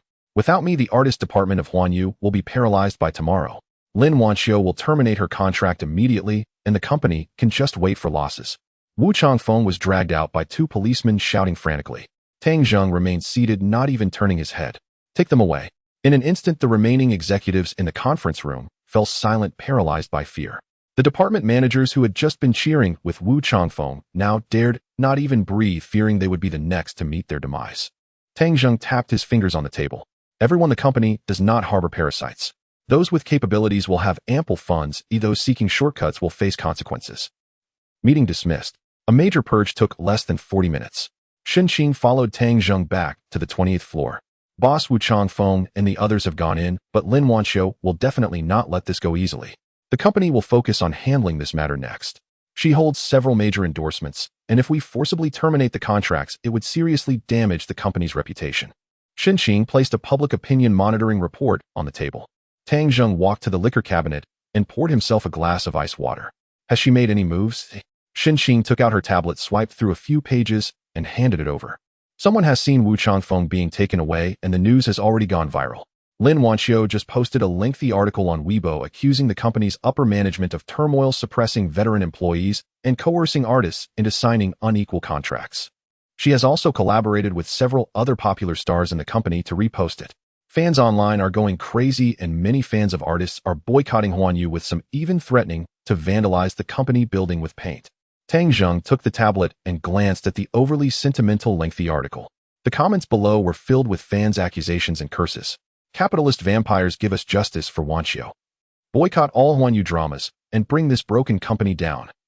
We feel for our Qiuqiu being exploited by such a vile company. Tang Zheng threw the tablet onto the sofa. The stage was set, and the leading role was already on stage. Lin Wanxiu truly considered herself an irreplaceable pillar. Shen Qing, contact the legal department. Tang Zheng turned around, took a sip of coffee, and looked at Shen Qing, saying, sue Lin Wanxiu for breach of contract, demanding $2 billion in damages. Additionally, gather all the evidence of her skipping roles, boycotting performances, and acting like a diva over the past 2 years. Since she enjoys inciting public opinion, it'll let her bask in the trending search results for a while. Hearing Tang Zheng's decision, Shen Qing reminded him, boss, tearing the facade will lead the company to face significant social pressure from public opinion. Tang Zheng set down his coffee cup and replied, to cure the poison, one must shed blood. At this moment, 20 kilometers away from Huanyu Tower, in a luxurious villa, Lin Wanxiu, dressed in a silk nightgown, sat in front of the makeup mirror, applying a face mask while scrolling through her phone. Her manager, Sister Li, was anxiously pacing beside her. Wanxiu, Director Wu has really been taken in. The economic investigation team apprehended him directly in the conference room. Was the lengthy article we just posted too aggressive? What's there to fear? Lin Wanxiu rolled her eyes, peeled off the face mask, and tossed it into the trash bin. Wu Changfeng got caught because of his own dirty dealings. Oh, what does that have to do with me? I am the company's cash cow. Without me, Huanyu's financial report for next year will be dismal. The new boss knows nothing. He arrested Wu Changfeng to establish authority, but now the whole internet is slamming him. He won't be able to withstand the pressure. When he comes to beg me, I won't settle for 50%. Ooh, I'll demand 70%. She picked up her phone, took a selfie with slightly reddened eyes, and captioned it, no matter how the world is, I must stay strong even when wronged. With a crying emoji, she clicked send. Within 2 minutes, the comment section was flooded with tens of thousands of sympathetic messages. At that moment, Sister Li's phone started vibrating violently. She answered the call, listened for a moment, and her face turned pale instantly. Wanxiu, something, what happened? Did the company call to back down? Lin Wanxiu casually adjusted her hair in the mirror. Huanyu's official Weibo just issued a statement announcing a complete ban on you and submitted a lawsuit to the court demanding a breach of contract penalty of $250 million. Moreover, Sister Li swallowed hard, her voice trembling. They also posted online all the evidence of you forcing the second female lead out of the crew in Rebirth, this time I Want to Be the Queen, and bypassing the company to take kickbacks. Lin Wanxiu's comb fell to the ground with a loud clatter, snapping in two. She stared intently at the phone screen, the cold light illuminating her pale face. By this time, the top trending search term had already changed. Huanyu Entertainment bans Lin Wanxiu. Below it were 2 other dark red trending terms. Huanyu Entertainment terminates Zhao Fei. Huanyu Entertainment terminates star Zhang Chuchu. 3 announcements with red backgrounds and white text not only demanded an exorbitant breach of contract penalty of $250 million, but also laid out clear recordings and transaction records of the 3 being involved in tax evasion, taking kickbacks, and bullying on set. There was no censorship, even the last digits of their bank accounts were displayed. Wanxiu, it's over. The company is taking us down with them. It's all over. Manager Sister Lee's legs went weak and she collapsed onto the carpet. The phone slipped from her hand, illuminating the screen, filled with termination messages from collaborators. Lin Wanxiu abruptly grabbed the high-end perfume bottle on the table and smashed it against the corner wall. Glass shards scattered everywhere and the pungent scent of roses instantly filled the room. Has he gone mad? Lin Wanxiu screamed at the top of her lungs, her voice cracking like a cat whose tail has been stepped on. I am the company's cash cow. Without me, where will he find someone to replace me? Sister Lee lay on the ground, too weak to even pick up her phone, her teeth chattering. Wanxiu, the court summons has already been sent to my email. They have applied for asset preservation, your bank card, and the villa in your name have all been frozen. Lin Wanxiu abruptly turned her head, the veins on her neck bulging. The calmness she had earlier while posting online had vanished completely. At the same time, the internet erupted. The fan support groups for Lin Wanxiu, Zhao Fei, and Zhang Chuchu quickly gathered. A large number of brainwashed fans, ignoring the overwhelming evidence, firmly believed that their beloved stars were being persecuted by evil capitalists.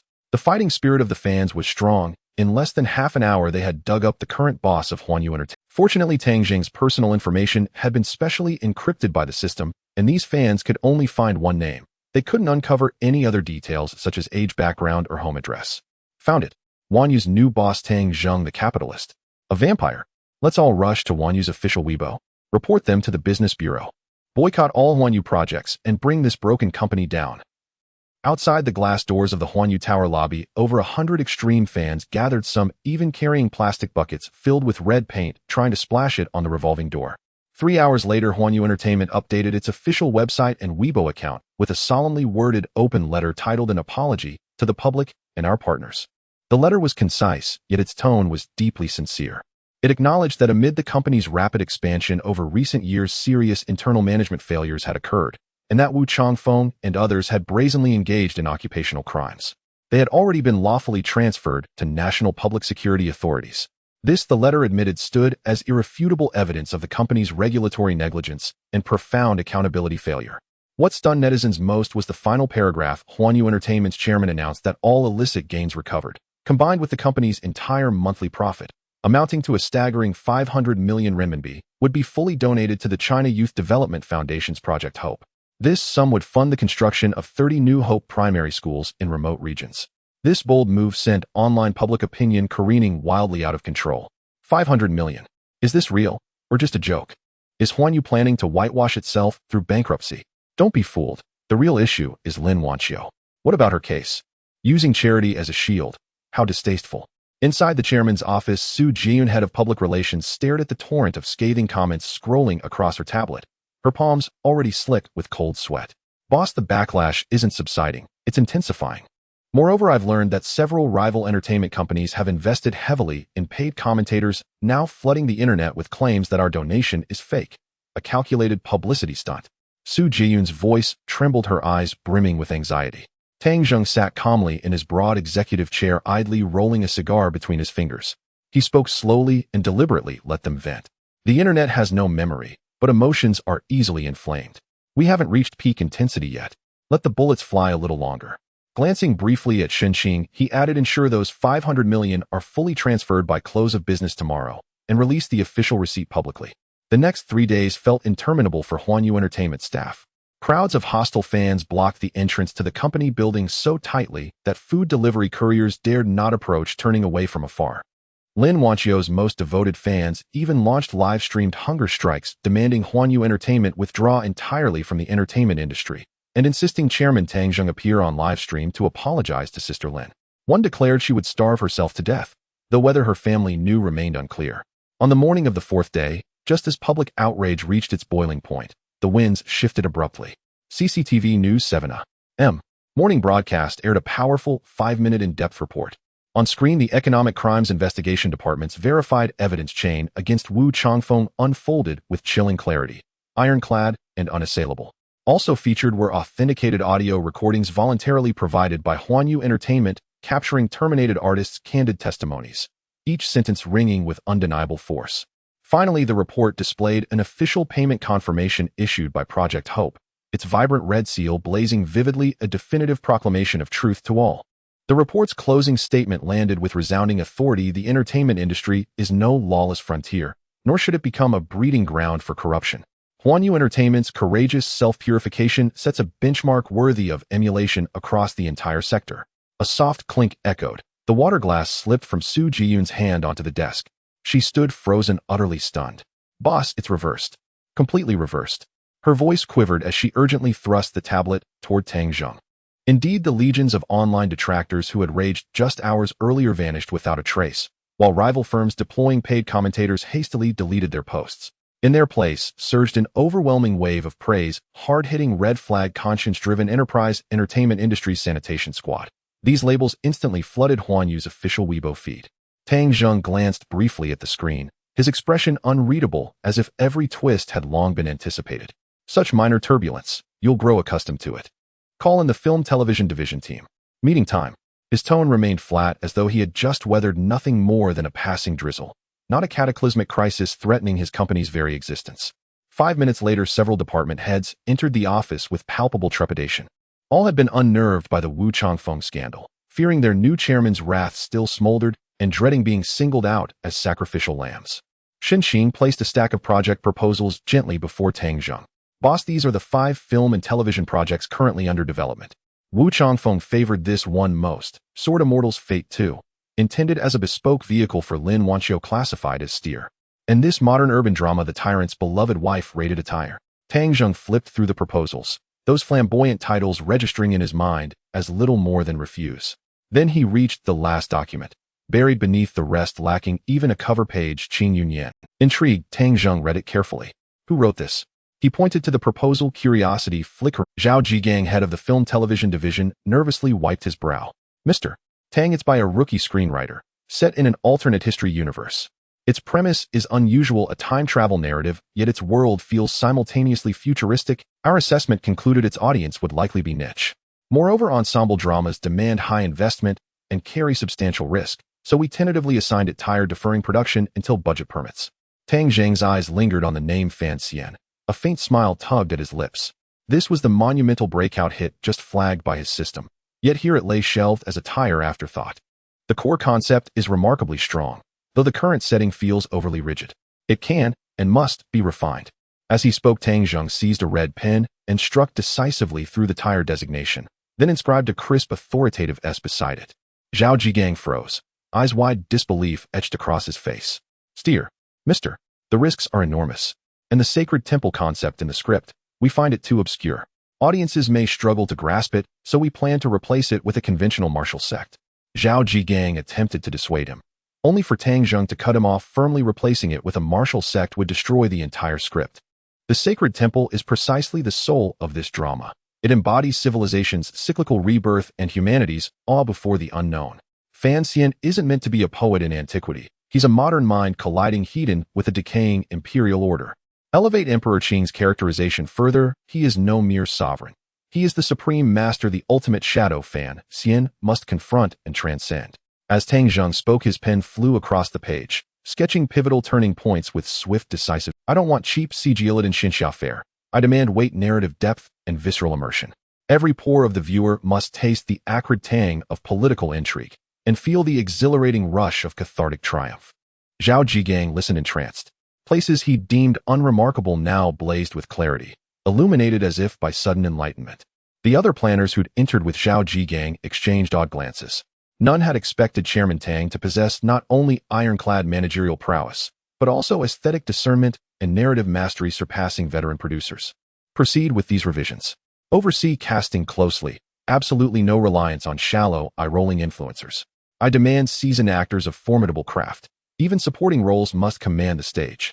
After dismissing the others, Tang Zheng rose and detained Shen Qing. "Take personal charge of Qing Yunyan. Assume full responsibility for all routine company operations. For major decisions, contact me directly, by phone or email." Shen Qing paused, puzzled. "Boss, return to In-City." Tang Zheng pushed aside the project proposal for Qing Yunyan on the table and said to Shen Qing, "The results of the college entrance examination will be out the day after tomorrow. I need to go back for a while. Additionally, there's a girl whose birthday is today. You are mainly responsible for things here at the company. Your duties remain unchanged, and I won't interfere too much." Shen Qing, being a smart person, didn't ask further and immediately began checking flight information on her. Soon she found a suitable flight and looked up to say there's a flight to City this afternoon with first-class seats available. Shall I book a ticket for you? Do you need transportation arranged? Tang Zheng shook his head slightly and said no need, we can go by ourselves. After saying this, he pushed open the office door and walked out with Ivan closely following him like a loyal shadow. 6 hours later, in City IFS International Finance Center, Tang Zheng stood in front of the Van Cleef Arpels counter, his gaze quickly locking onto a particular item. He extended his finger and lightly tapped on the glass twice directly, saying, "Take this out for me to have a look." Inside the glass case lay a diamond-encrusted platinum four-leaf clover bracelet, emitting a captivating sheen under the lights reminiscent of the brilliant stars in the night sky. The sales assistant, dressed in a well-tailored black uniform, had her hands neatly clasped in front of her abdomen, her gaze quickly scanning Tang Zheng. Though this young man bore no conspicuous logos, the burly foreign man beside him, resembling a brown bear, emanated a powerful aura that made her dare not be the slightest bit negligent. "Sir, you have a great eye. This is a limited edition for this season, with platinum set with diamonds. The design is quite youthful, making it perfect as a gift for a young woman." The sales assistant spoke sweetly, putting on a pair of white gloves, carefully taking the bracelet out and placing it on a black velvet tray, presenting it to Tang Zheng. Tang Zheng glanced at the bracelet, a hint of satisfaction flashing in his eyes. The bracelet's design was understated, with a slender platinum band and diamonds set just right. Exquisite, yet low-key, it wouldn't appear out of place on a young student's wrist, nor would it evoke a sense of ostentation. He thought to himself, Su Qingyue is quite stubborn. If I were to gift her something too extravagant, she would surely refuse. This bracelet is just right. I'll take this, wrap it up, Tang Zheng said decisively, pulling out a black gold card and handing it directly to the sales assistant. The sales assistant was taken aback. This gentleman didn't even ask the price. But she quickly regained her composure, maintaining a smile as she accepted the card with both hands, saying, "Certainly, sir. This bracelet is priced at 10800 yuan. Please wait a moment while I package it for you." As she spoke, she swiftly began processing the related formalities, clearly quickening her pace. 10 minutes later, Tang Zheng walked out of the International Finance Center, carrying an exquisite deep green paper bag. At this time, the sky had gradually darkened, and the city's streetlights began to illuminate the streets. Tang Zheng glanced at the time. It was 6:30 in the evening. He knew that Su Qingyue should be at home now. He took out his phone and hailed a luxury car on the ride-hailing app. Soon a black phaeton slowly came to a stop in front of him. After Tang Zheng and Ivan got into the car, he reported the name of an old residential area. The car gradually started moving, driving through the city streets. Inside the car, Tang Zheng looked at the rapidly retreating streets outside the window, his thoughts drifting back to the past. Su Qingyue was the daughter of the neighbor next to the orphanage. They were the best of friends in their childhood. Back then, Tang Zheng often suffered bullying from the older kids, and every time it was brave Su Qingyue, who was only a few days younger than him, and tied her hair in a ponytail, standing in front of him with a broom, like a little guardian protecting him. Later, her parents divorced, and she followed her mother to remarry, moving to that old residential area. Since then, their meetings gradually became less frequent, but Tang Zheng never forgot this little girl who once brought him warmth and protection. Fortunately, they were placed in the same class again in their senior year of high school. Ivan find a time to buy a car to keep in city. Otherwise, taking a taxi every time is too inconvenient. Tang Zheng suddenly said, "Price doesn't matter as safety and comfort are key, and it should have good performance." Ivan nodded and said in slightly accented Chinese, "Okay, boss, I will arrange it as soon as possible." The car jolted over the bumpy asphalt road for half an hour, finally stopping in front of a row of red brick apartment buildings. This place sharply contrasted with the bustling International Finance Center from earlier. The buildings were old, and the walls were covered with traces of time. The hallway was filled with a pervasive smell of cooking oil that never dissipated, and the musty scent of damp drains making one feel uncomfortable. Tang Zheng frowned and stepped up the steps covered in black grime, walking upward one step at a time. Soon he reached the 4th floor and stopped in front of a peeling security door. The door was not tightly shut, leaving a crack, and sharp arguing voices could be heard from inside. "Qingyue, how can you be so ungrateful, child? Hasn't Uncle Zhang raised you for so many years with difficulty?" A middle-aged woman's voice, tinged with a crying tone, was none other than Su Qingyue's mother, Wang Ping. "Mom, what has he raised me with?" Su Qingyue's voice was clear but quivered, revealing a sense of grievance and anger. "I earned my high school tuition by working during the winter and summer vacations. I supplemented my living expenses with my scholarship. What has he ever done for me except take money from you each month to support his useless son?" A dull thud sounded from inside, as if someone had slammed a table hard.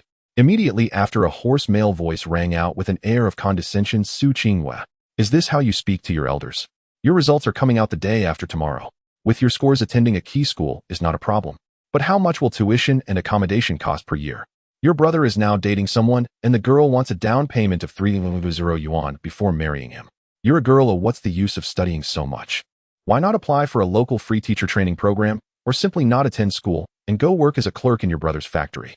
You could contribute 200 yuan to the family every month, which would help support the household. Tang Zheng stood outside the door, his expression gradually darkening as he lightly rubbed the handle of the paper bag in his hand, his heart ablaze with anger. He thought to himself, how can they be so calculating, willing to sacrifice Su Qingyue's future just to pay a down payment for a useless son? This is too much. I will not give up on attending university. Su Qingyue gritted her teeth, speaking each word with determination. My aspiration is to attend Yinjing Music Conservatory, and I am certain my scores will allow me to. Once the admission letter arrives, I'll go to Yinjing to work for my tuition, and you won't have to spend a penny. I can support myself. You dare? Zhang Jingguo became agitated, his voice suddenly rising, as if his reverse scale had been touched. Your mother can't even afford to buy groceries without asking me, oh, what will you take to Yinjing? If you dare to apply for a school outside the city, it'll lock your ID card away. Let's see how you'll report for enrollment. Zhang Jingguo, don't go too far. Su Qingyue shouted loudly, her voice tinged with despair. Smack! A resounding slap echoed in the narrow living room, striking Tang Zheng's heart like a heavy hammer. He raised his foot, and the anger in his heart burst forth, unable to be suppressed any longer. He kicked the half-open security door with great force. Bang! The old security door emitted a mournful cry, crashing against the shoe cabinet behind it and causing the wall plaster to fall. The three people inside were startled by the noise and turned their heads in unison to look at the door. The living room was small, with a peeling folding dining table in the middle piled high with odds and ends. Su Qingyue was covering her left cheek, her eyes red, tears welling up, biting her lower lip to prevent herself from crying out. She wore an old t-shirt that had faded from washing, her posture straight, her eyes revealing stubbornness and defiance. Zhang Jingguo stood by the table, his hands still suspended in midair. He wore a yellowing tank top, exposing his chubby arms, looking particularly greasy. Wang Ping was curled up in the corner of the sofa, covering her face and quietly sobbing, her eyes filled with fear and resentment. Who the hell? Zhang Jingguo was about to curse, but upon seeing the two figures standing at the door, the curse word stuck in his throat as he instinctively felt a wave of fear from the towering Ivan. Tang Zheng walked in with a cold expression, his gaze as icy as if it could freeze the air. Ivan's massive frame blocked most of the light from outside, making the cramped living room feel even more confined. Tang Zheng. Su Qingyue saw Tang Zheng, a glimmer of surprise and grievance flashing in her eyes as she softly called out, her voice tinged with tears as if she had found her support. In an instant, the tears that Su Qingyue had been holding back finally streamed down in large drops. She ran quickly to Tang Zheng's side like a child who had finally found a refuge after being wronged, tightly clutching the hem of his clothes. Tang Zheng looked at the bright red handprint on her face and gently rubbed Su Qingyue's hair. He softly asked, does it hurt? Su Qingyue shook her head, but her tears flowed even more fiercely. At this moment, Zhang Jingguo finally reacted, recognizing Tang Zheng. He scrutinized Tang Zheng from head to toe, his eyes filled with disdain and contempt. Humph, isn't he just the poor kid from the orphanage? He used to come to their home to mooch off food a few times, poor as a church mouse. Oh, what achievements could he possibly have now? Although he didn't know who the foreigner with him, who looked like a black bear, was, how much could a broke high school graduate accomplish? Zhang Jingguo cleared his throat, puffed out his chest, and put on a facade of authority as an elder, smirking slightly as he said, I thought who it was, turns out it's little Zhang. This is a family matter of ours. You, an outsider, kicking our door during the day isn't quite appropriate, is it? As he spoke, the corners of his mouth lifted slightly, filled with a sense of pride and mockery, as if he believed Tang Zheng wouldn't dare to do anything. Tang Zheng ignored him, his gaze filled with indifference and disdain. He walked directly to the rickety dining table, pulled out a chair, and sat down. Family matters. Trading someone else's future for your son's down payment, is that what you call a serious family matter? Tang Zheng leaned back in his chair, his eyes sweeping across Zhang Jingguo's face.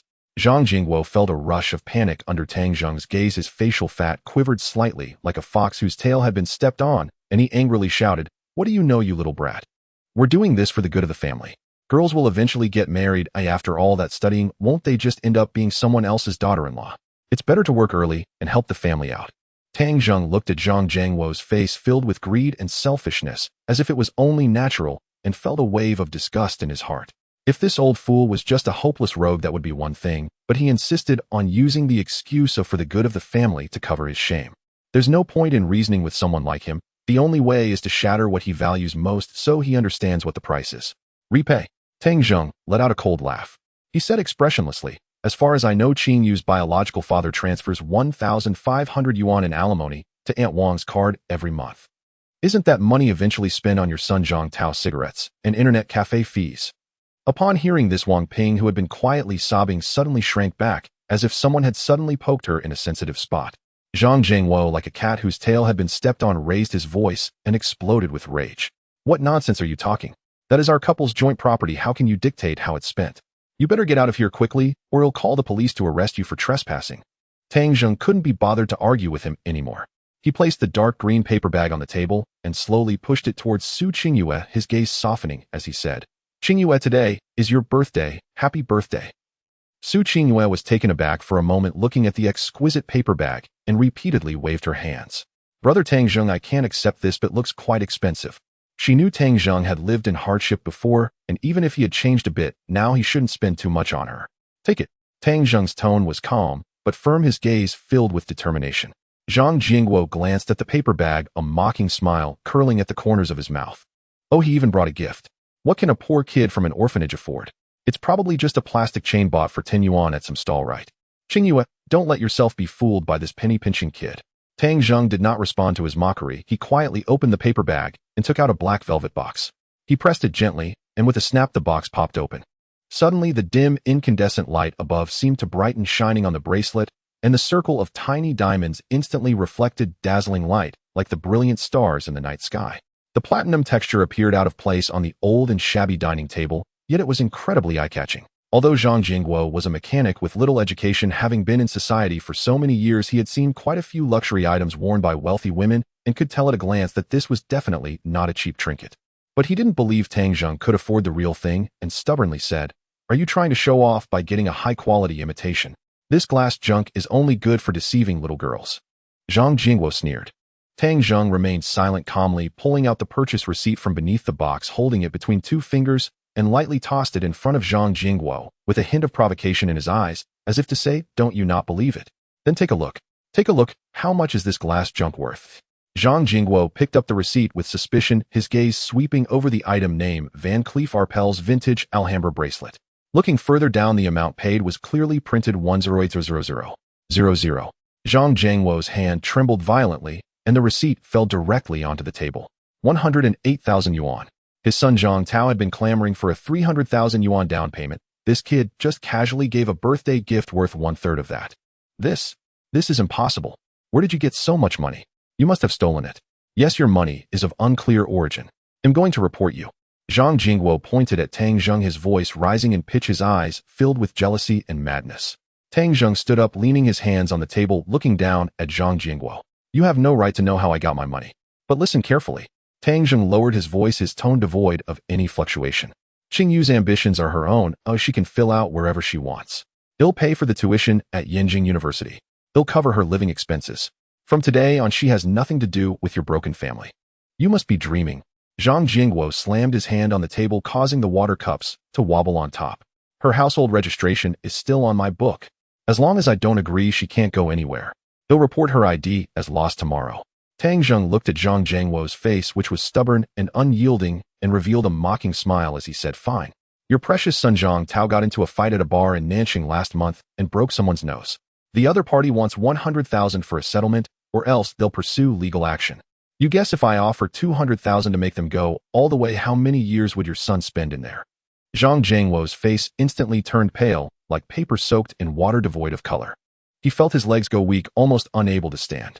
He had kept his son's fight a complete secret. How did this kid? In fact, it was a coincidence for Tang Zheng. Earlier at the Guojin Center, there was a girl nearby talking about this matter in detail, mentioning that once she received her brother's compensation, she would go have some work done on her nose. Tang Zheng had kept that in mind and didn't expect that now, when he probed, it was likely true. Are you trying to deceive me?" Zhang Jingguo struggled to hold on to his last breath. Tang Zheng pointed at Ivan at the door, his eyes exuding an aura of intimidation. "If you don't believe me, I can have him bring your son over right now for us to confront each other. Or should I just call the law firm? I want to hire the best lawyer to defend the victim." The living room fell into a deathly silence. Only the sound of Zhang Jingguo's heavy breathing could be heard. The man who had just been arrogantly imposing was now like a dog with its backbone pulled out, completely deflated, his face no longer holding the previous pride and arrogance. He knew that the young man in front of him was no longer the poor kid who could be bullied at will. "Qingyue, go pack. Bring your ID and the materials needed for enrollment. Come with me." Tang Zheng turned to look at Su Qing. Su Qingwei did not hesitate at all. She had long grown tired of this cold and calculating home. She turned and ran into the small bedroom that had been converted from the balcony. The bedroom was cramped, furnished with a worn-out bed and a peeling wardrobe. This was the place she had once lived, filled with bitterness and grievances. In less than 5 minutes, she emerged with a faded backpack on her back, packed with her dreams and hopes along with her aspirations for the future. Let's go. Tang Zheng picked up the bracelet box from the table, placed it in Su Qingyu's hands, and turned to Wang Ping. Stood up from the sofa, watching her daughter leave. Her lips moved as if she wanted to call out to her, but glancing at Zhang Jiangwo's dark face, she opened her mouth, ultimately saying nothing. Su Qingwei didn't look back, closely following behind Tang Zheng. Stepping out of the painful family apartment, the air outside seemed to be imbued with a refreshing essence, as if it could cleanse all the shadows within her heart. Su Qingwei followed behind Tang Zheng. Each step she took was heavy, as if she intended to crush all the grievances she had endured over the years into the filthy concrete steps. In the living room on the 4th floor, the security door remained wide open, and the house was strangely quiet. Zhang Jingguo curled up inside, not daring to come out, not even uttering a single curse. The immense pressure that Tang Zheng had just brought upon him felt like a tangible wave, causing this street rogue, who only dared to bully others within his nest, to completely lose his arrogance. On the roadside, that black phaeton was still parked, quietly waiting. Ivan approached, opened the car door, and gently shielded the roof with his hand. Tang Zheng got in, and Su Qingyue, clutching her faded backpack, cautiously squeezed into the back seat. The car door closed, completely isolating them from the outside noise. Inside the car, a tranquil and comfortable little world formed. The leather seats emitted a faint scent of pine wafting through the air, giving a sense of luxury and serenity. Su Qingwei hugged the backpack tightly to her chest, her hand still gripping the dark green paper bag containing the Van Cleef Arpels bracelet. Tang Zheng. Su Qingwei lowered her head, her voice very soft. This bracelet is too precious. I really can't accept it. I just couldn't stand Zhang Jiangwo's face and was upset by what he said about you, which is why I didn't return it to you on the spot. Let's return it to the mall tomorrow during the day. Tang Zheng gazed out at the rapidly retreating streetlights, turned his head to look at her, and to ease her mind, he decided to tell a small lie. Once this item is purchased, it is not eligible for returns. Moreover, I have a habit of not taking back gifts. If you feel it's too much, you can find a pawn shop tomorrow and exchange it for cash for tuition if you like. These words directly cut off Su Qingyu's retreat. She knew Tang Zheng's temperament. Once he decided on something, not even 10 oxen could pull him back. Su Qingwei bit her lip, and her delicate pink lower lip instantly turned pale. Her fingers twisted around the paper bag's handle, filled with entanglement. Then I'll keep it safe, and in the future. Once I earn money, I'll definitely buy you an even better gift in return. Su Qingwei raised her head, her eyes gleaming with determination, as if making a sacred vow. Tang Zheng nodded, a slight smile curling at the corners of his mouth, revealing a trace of barely noticeable satisfaction. The car fell into a brief silence. Su Qingwei stole a glance at Ivan in the front passenger seat, then at Tang Zheng, seemingly engaged in some intense inner struggle. Finally, she mustered her courage and lifted her head once more, her gaze directly meeting Tang Zheng's eyes. Tang Zheng, I want to ask you for a favor. Su Qingyu's voice quivered slightly, filled with a mix of anticipation and anxiety. The results will be out in a few days, and with my estimated scores, getting into a university in Yanjing should be no problem. However, applying for a student loan requires the consent of a guardian, and they won't agree. I don't want to go back to that home. They won't give me a single cent. She paused, took a deep breath, and her tone became incredibly resolute. I want to borrow some money from you for my freshman tuition and living expenses for the past few months. Once the admission letter arrives, I will find part-time work in Yanjing. During university, I will surely strive for scholarships. I promise to repay you the principal and interest before graduation in my senior year. Tang Zheng looked at her stubborn appearance and sighed inwardly. This girl has such a character. She'd rather bear all the pressure herself than take advantage of others' kindness. If he simply gave her money, she definitely wouldn't accept it, and she might even sneak away at night to sleep on the streets. All right, Tang Zheng agreed readily. Give me your card number. Su Qingwei was momentarily stunned. She hadn't expected Tang Zheng to ask for her card number without even inquiring how much she wanted to borrow. She hurriedly pulled out a savings card from the pocket of her backpack and recited a string of numbers. Tang Zheng took out his phone and opened the banking app. In less than 2 minutes, Su Qingyu's phone in her pocket vibrated. She took it out to check and found a bank deposit notification. Your account ending in 4721 transferred RMB 500000 on XX day at 2015.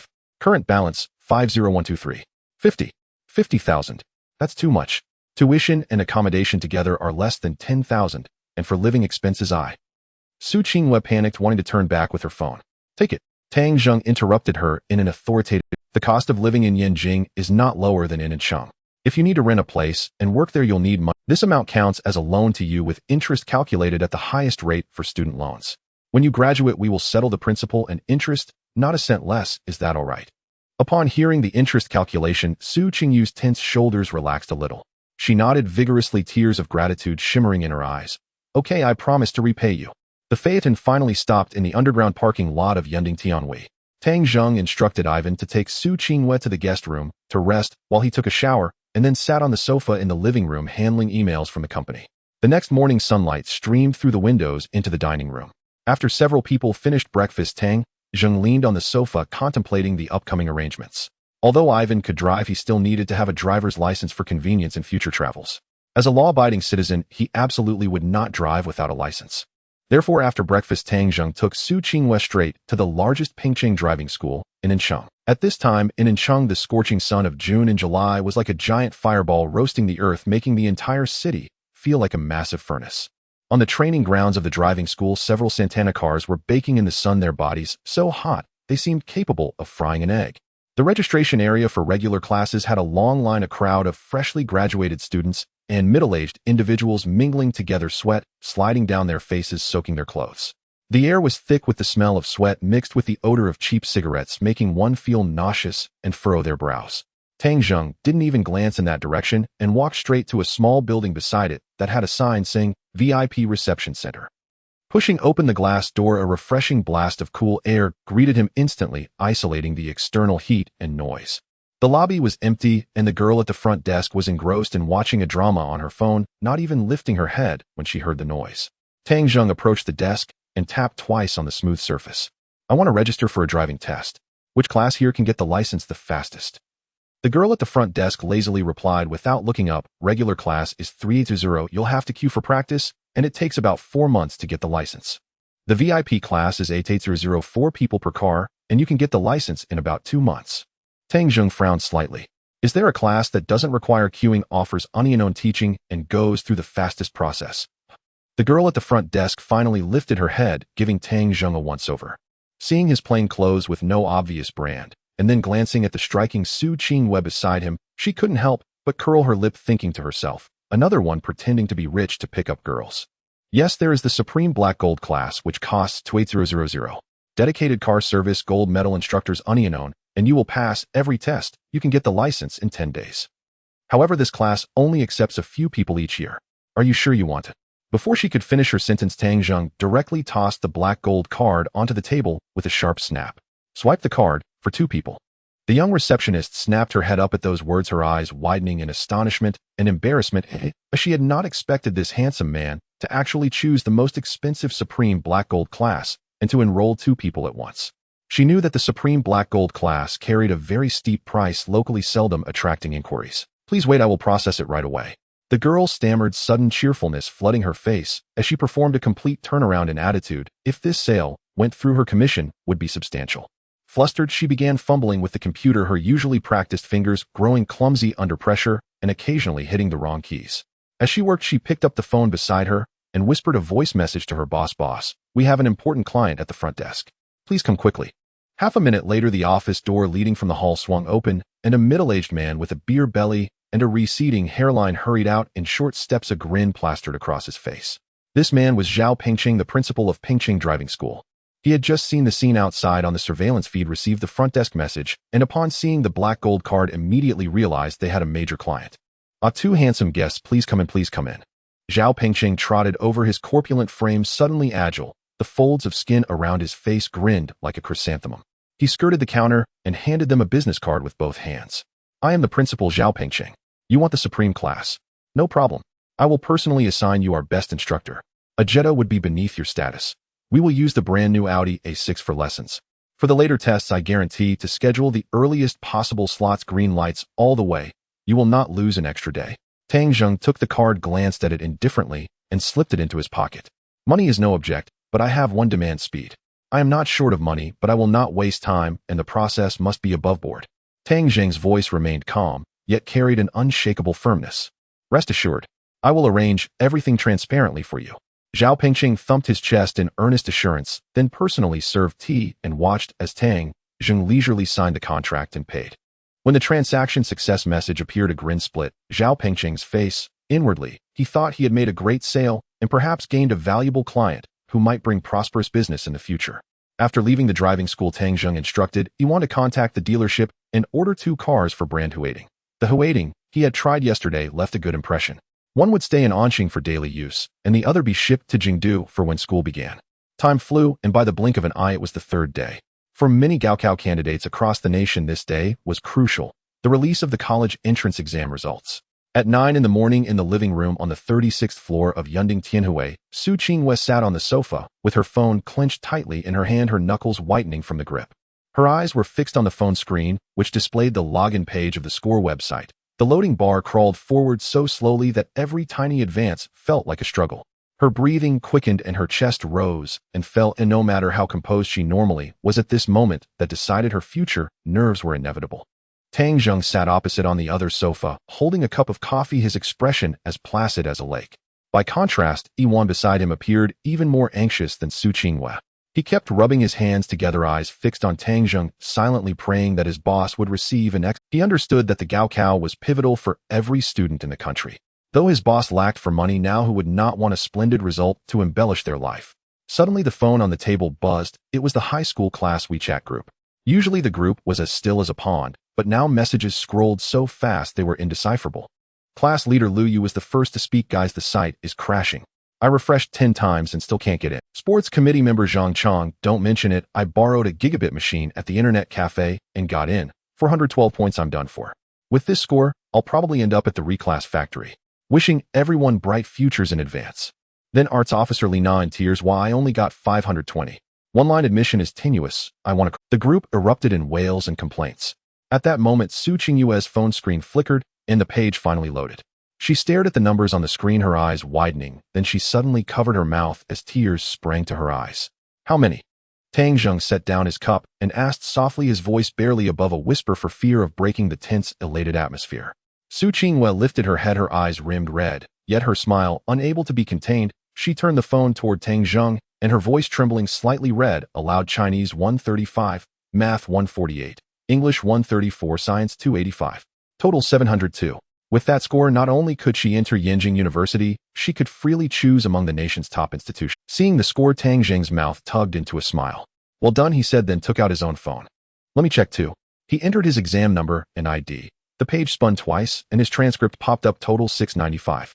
A little lower than Su Qinghua, but in Anqing, no. One high school that score still ranked among the top 10. Su Qinghua leaned over, eyes round with surprise. Brother Tang Zheng, with that score you're a sure bet for Qingbei. Your mock exams were always around 680, so I knew you could do it. Tang Zheng tossed his phone onto the table and said lightly, one ought to take the Gaokao seriously. He spoke as if such a result came merely from a modest effort, nothing extraordinary. At that moment, the class group's teacher suddenly piped up. Homeroom teacher Lao Wang, everyone who has checked their scores, please post them so I can compile the statistics. Also, special commendation to our classmate Su Qinghua, 702 points. Currently second in the city for science track. Applause, please. The group instantly exploded. Lu Yu was first to leap in. What, the 702? Is that even human? Salute to the goddess scholar. Zhang Chong chimed, amazing. Qingyue's score. The Qingbei admissions office must already be on its way to Anqing. Li Na sent a string of congratulatory messages. Congrats, Qinghua. Incredible. The screen filled with congratulations and astonished exclamations. Tang Zheng casually uploaded a screenshot of his own result into the group. The previously frenetic chat seemed to be paused by an invisible hand and went quiet for several seconds. Then messages erupted even more wildly than before. Lu Yu. Zhang Chong wailed, my desk mate of so many years, how is it that none of his success rubbed off on me? Why am I cursed with nothing? Handsome and a nerd, ah? Li Na went straight to the point. Tang Zheng, are you taking girlfriends now? Can I? The group's tone shifted from exam discussion to teasing and praise of Tang Zheng. The chat thread gradually derailed.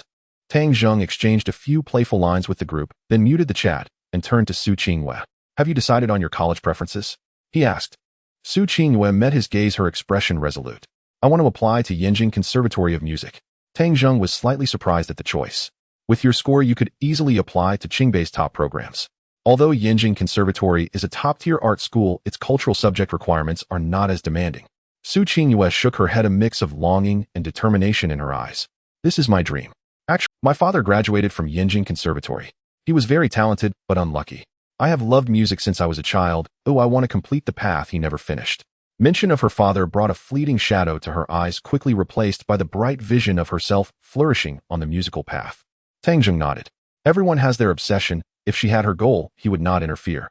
Yinjing Conservatory is an excellent choice and not far from the school I intend to attend.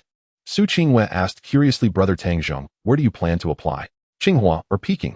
Didn't you say you wanted to study finance and make a great deal of money?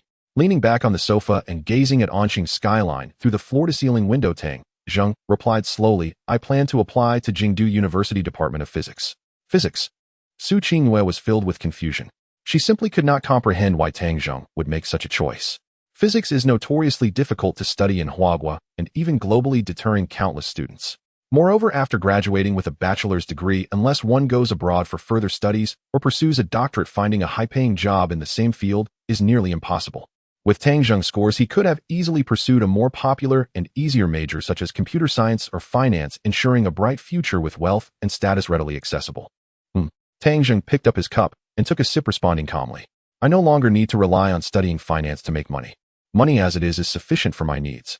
I wish to study something I enjoy to explore the underlying logic of how this world operates. At the end of physics, I might see vistas that others cannot. A slight smile appeared at the corner of Tang Zheng's mouth and a passionate light flickered in his eyes. It was a thirst for knowledge and a yearning for the unknown.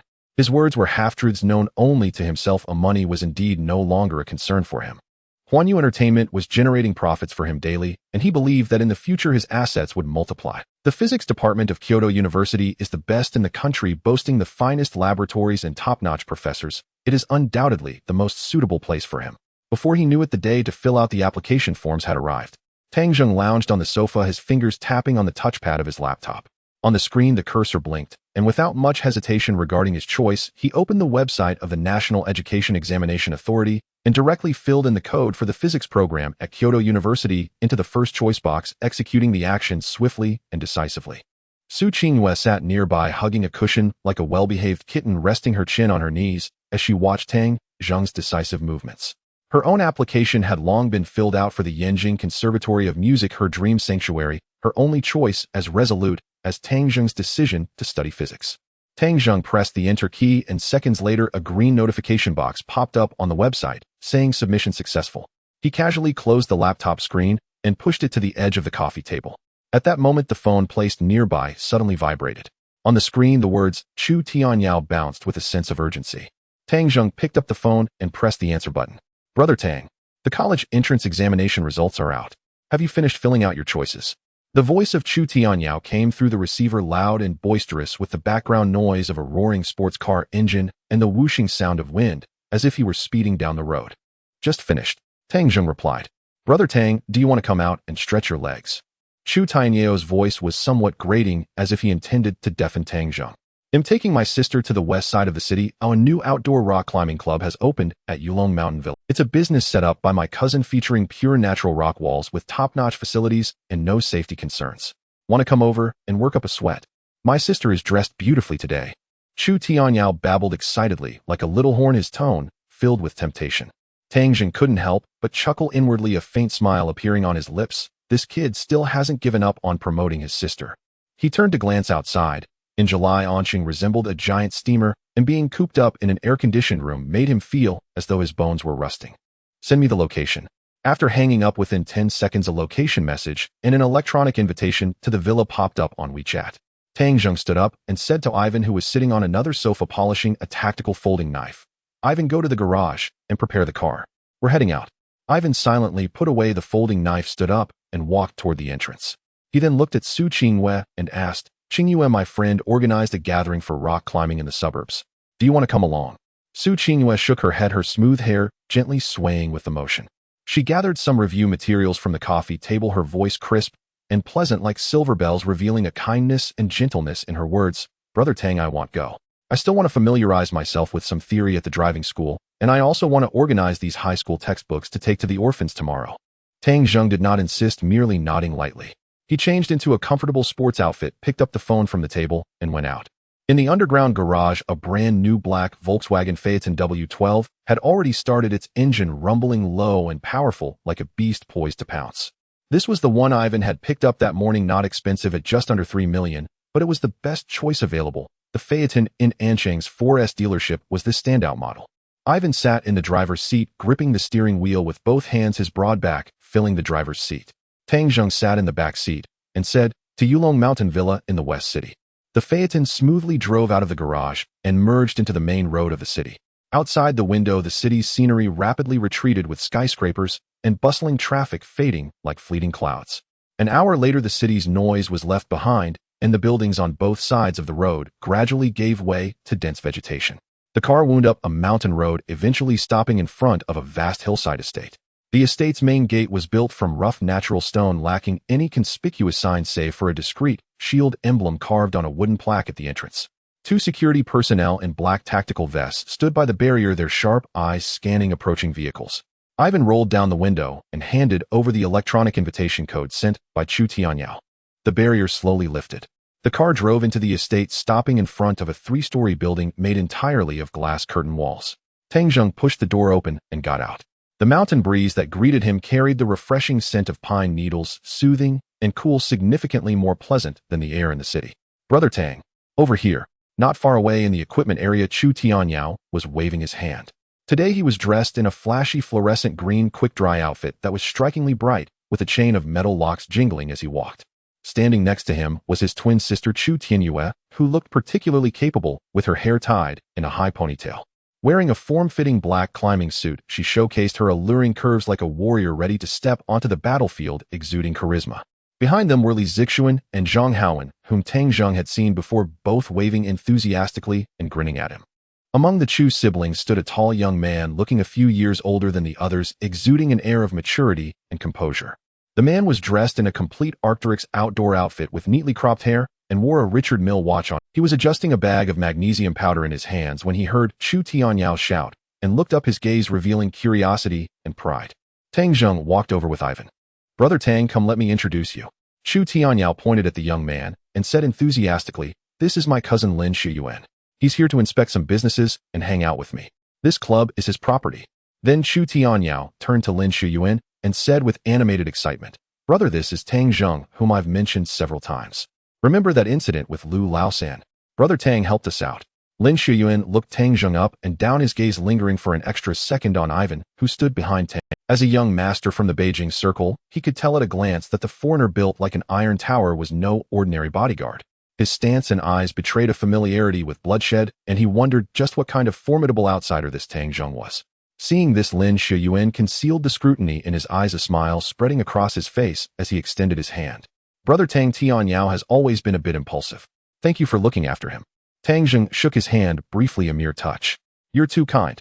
His tone was flat, devoid of any expected warmth, as if he were dealing with a stranger he had no interest in. Sensing the indifference in Tang Zheng's voice, Lin Shuyuan raised an eyebrow. The second and third generation scions he usually encountered in the provinces would eagerly try to cozy up to him upon learning he was a young master from Beijing, or at least become more cordial. This young man, however, remained strikingly aloof. His curiosity about Tang Zheng grew. Just what was this young man's background? "Enough standing around," Chu Tianyue urged from the side. "The sun's about to shift. Let's get on the rock wall. He'll watch you climb from below first. If the sun comes around, this damn wall will be scorching, and we'll be in for it." They walked to the base of the cliff. It was a nearly vertical granite face about 30 meters high, covered with natural cracks and protrusions.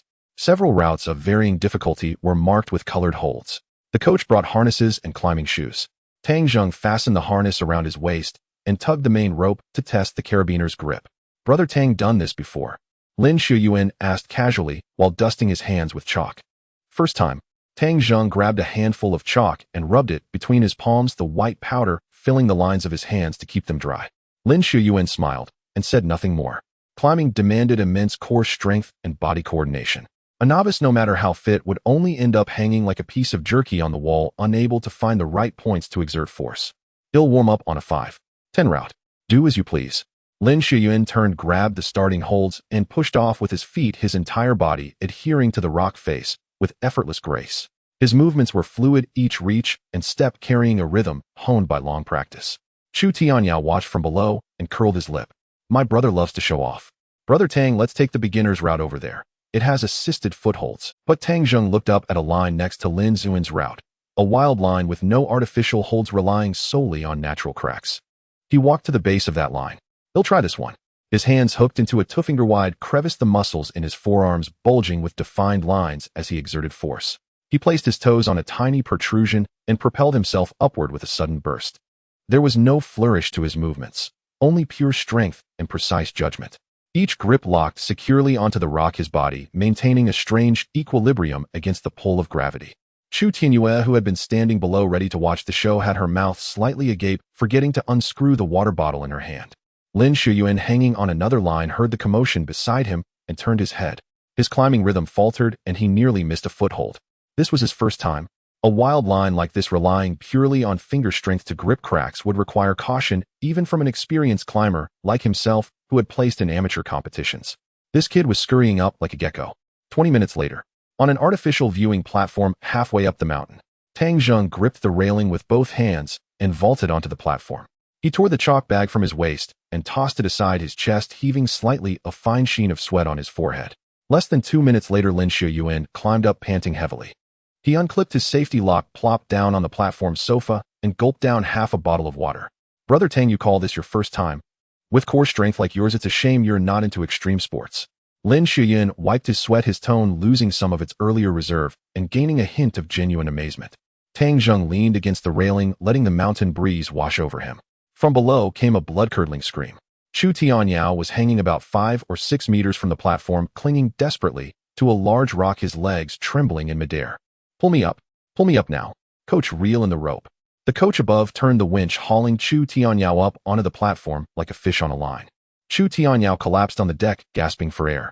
His fluorescent green shirt was soaked through with sweat, clinging tightly to his body. Chu Tianyue, who had climbed up via an easier route, kicked him. How embarrassing, all that shouting. Chu Tianyao rolled his eyes, got up, and pulled out a small bag from his back. What do you know? I'm protecting the old man's prized possession. I climbed with this thing on me today. If it got scratched or bumped, the old man would skin me alive. As he spoke, he took a small box made of Wangwali wood from the bag. The box was carved with intricate cloud patterns, exuding an air of considerable value.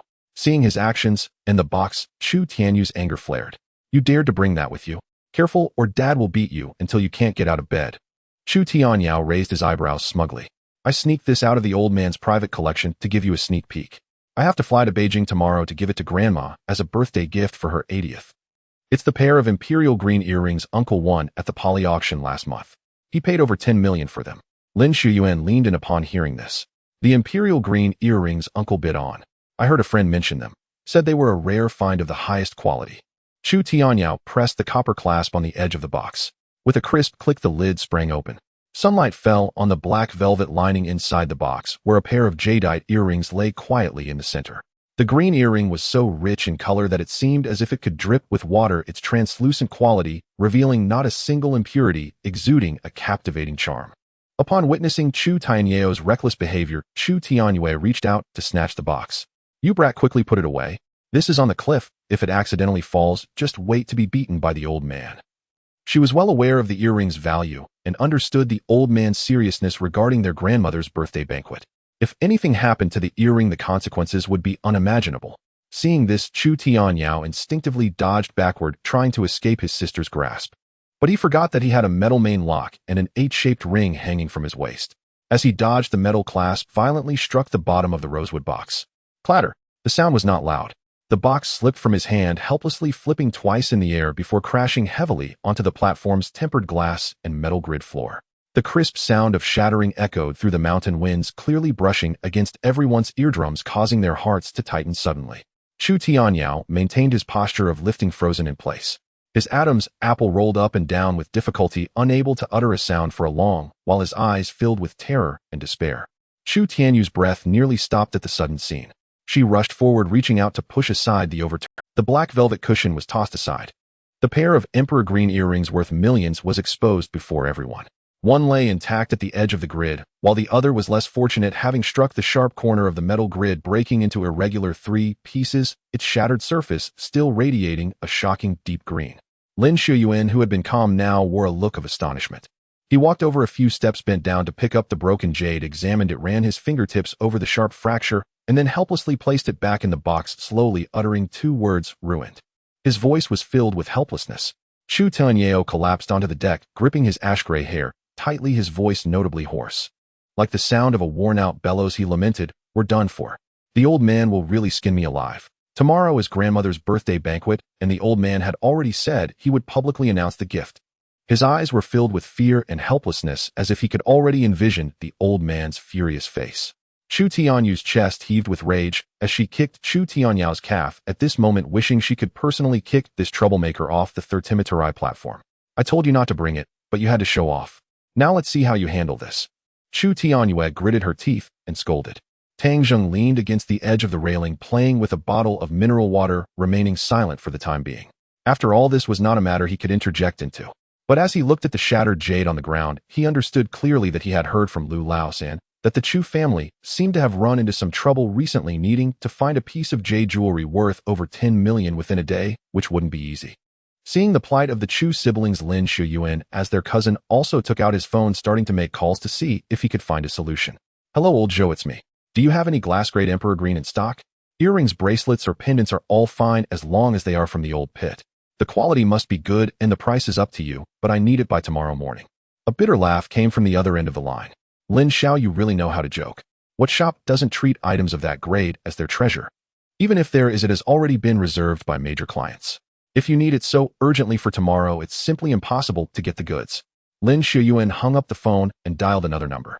"Manager Su, do you have any high-value goods at Poly that haven't gone on auction yet?" "Yes, full green, preferably jewelry of Zhenyang green or Emperor green. Money is not an issue. I can directly deal privately, and I will cover the handling fee." The auction house manager's voice on the other end sounded helpless. "Lin Xiao, it's really not about money. The last batch of high-value goods was exactly that pair of earrings taken by President Chu. The next batch of top-quality goods will have to wait until the autumn auction. You know this kind of thing is all about fate. Where can we find it temporarily?" In 10 minutes, Lin Shuyuan made 5 or 6 calls utilizing nearly all his connections in the jewelry and auction circles of Kyoto. The result was the same: none of them had suitable items. Top-quality jadeite is not something that can be produced within 24 hours, just because one has money. Lin Shuyuan returned to the Chu siblings and shook his head helplessly. Tianyue, if we can't find a replacement, even if we settle for ice-grade full green, we still can't piece together a pair suitable for the occasion." Upon hearing this, Chu Tianyao felt as if the world was collapsing around him. When their cousin was on the phone earlier, they had already searched through all their friends, but they came up empty. The Chu family is considered a leading figure in Anqing, but in Kyoto their grandmother's Lin family has never looked upon them favorably. The Lin family has been in business for generations with strong capabilities and a scale that the Chu family cannot compare to. When his mother insisted on marrying his father, it caused a rift with the grandmother's family. His mother had always wanted to mend this relationship, and this time the old man spent a fortune to purchase these earrings just to please the grandmother at the banquet, but now it was all ruined by him. Tang Zheng looked at the gloomy faces before him and quickly recalled the jewelry he had in his princess mansion. It seemed he had a set of old pit jadeite jewelry from the Qing dynasty. To him, these items were just a pile of stones, something he had never paid much attention to. Now it would be better to sell one to the Chu family. Firstly, he liked Chu Tianyeo's character, and secondly, this transaction would surely be a profit. "Does the replacement you are looking for have to be Emperor Green?" Tang Zheng suddenly approached the group, asking in a quiet voice, but in the now quiet platform it was exceptionally clear. Lin Shuyuan turned his head to look at Tang Zheng, who appeared calm, and patiently explained, "Brother Tang, you don't understand. Our grandmother is knowledgeable. Ordinary materials simply do not catch her eye. The pair that just broke was the centerpiece of the Poly Spring auction, which Uncle had chosen after much deliberation, believing that the grandmother would surely like it, hence he spent 21 million to acquire it." Lin Ziyuan's eyes revealed a hint of helplessness, and his implication was clear: items worth a few million would not attract their grandmother's attention. Upon hearing this, Tang Zheng raised an eyebrow and remained silent. Instead, he directly pulled out his phone, opened the album, and found a photo. It was an archived photo he had taken when Ivan was organizing the assets of the princess mansion. He never expected it would come in handy at this moment. He handed the phone to Lin Shuyuan and said, "Can this quality suffice?" Lin Shuyuan initially had no desire to look. He couldn't believe that this young man, who was about the same age as his cousin, could possess such resources. As his gaze casually swept across the screen, his back suddenly straightened. The photo on the phone was taken casually, with the background featuring a Zeton wood table on which lay an antique brocade box, with its lid open, revealing a pair of jade Wuxi Pai earrings. There was no lighting or professional shooting angle, but the luster emanating from the jade resembled a bottomless serene pool. The color was rich and pure, and the most frightening aspect was the quality of the jade, transparent, with not a hint of impurity, its edges even shimmering with a faint fluorescence. It's starting to form. Old pick glass type, Zhenyang green, leaning towards imperial green. The craftsmanship looks like that from the Qing dynasty's imperial workshop. Lin Ziyuan's voice was somewhat dry as he suddenly looked up, fixing his gaze on Tang Zhong. Brother Tang, where did this photo come from? Chu Tianyue and Chu Tianyao, hearing the commotion, hurried over. Wow, that's blindingly green. Although Chu Tianyao was somewhat inexperienced, he could still distinguish good from bad. The item in the photo looked even more exquisite than the pair he had just broken. It was given to me by my elders, Tang Zhong replied, taking back his phone and turning off the screen. I happen to have a pair lying around. If you need them, I can pass them to you. Lin Shuyuan looked at Tang Zhong in astonishment, trying to find any trace of jest on his youthful face. However, Tang Zhong's expression was completely natural, showing no hint of boasting, as if he were merely saying he had a large cabbage in his hand, inviting them to take it if they wanted. Lin Shuyuan understood how deep the waters were in this industry. Many people flaunted internet images, but the photo Tang Zhong had just shown bore no signs of editing. The Zeton wood table in the background could be recognized as genuine by anyone knowledgeable. Brother Tang, you aren't joking, are you? Lin Shuyuan asked cautiously. An item of this caliber is rare, even in the auction circles. Oh, are you really willing to part with it? It's useless to keep it, and you happen to need it, Tang Zhong casually replied. Chu Tianyue seemed to have found a lifeline, grabbing Tang Zhong's arm, her voice trembling with excitement. Brother Tang, where is this item now? How much? Well, buy it. Tang Zhong glanced at the hand Chu Tianyue had on him.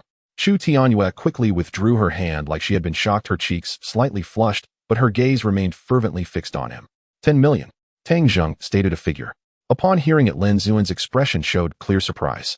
The pair of earrings Chu Tianyao had just broken sold for 21 million, while the pair in Tang Zhong's photo, regardless of material or age, was undoubtedly superior.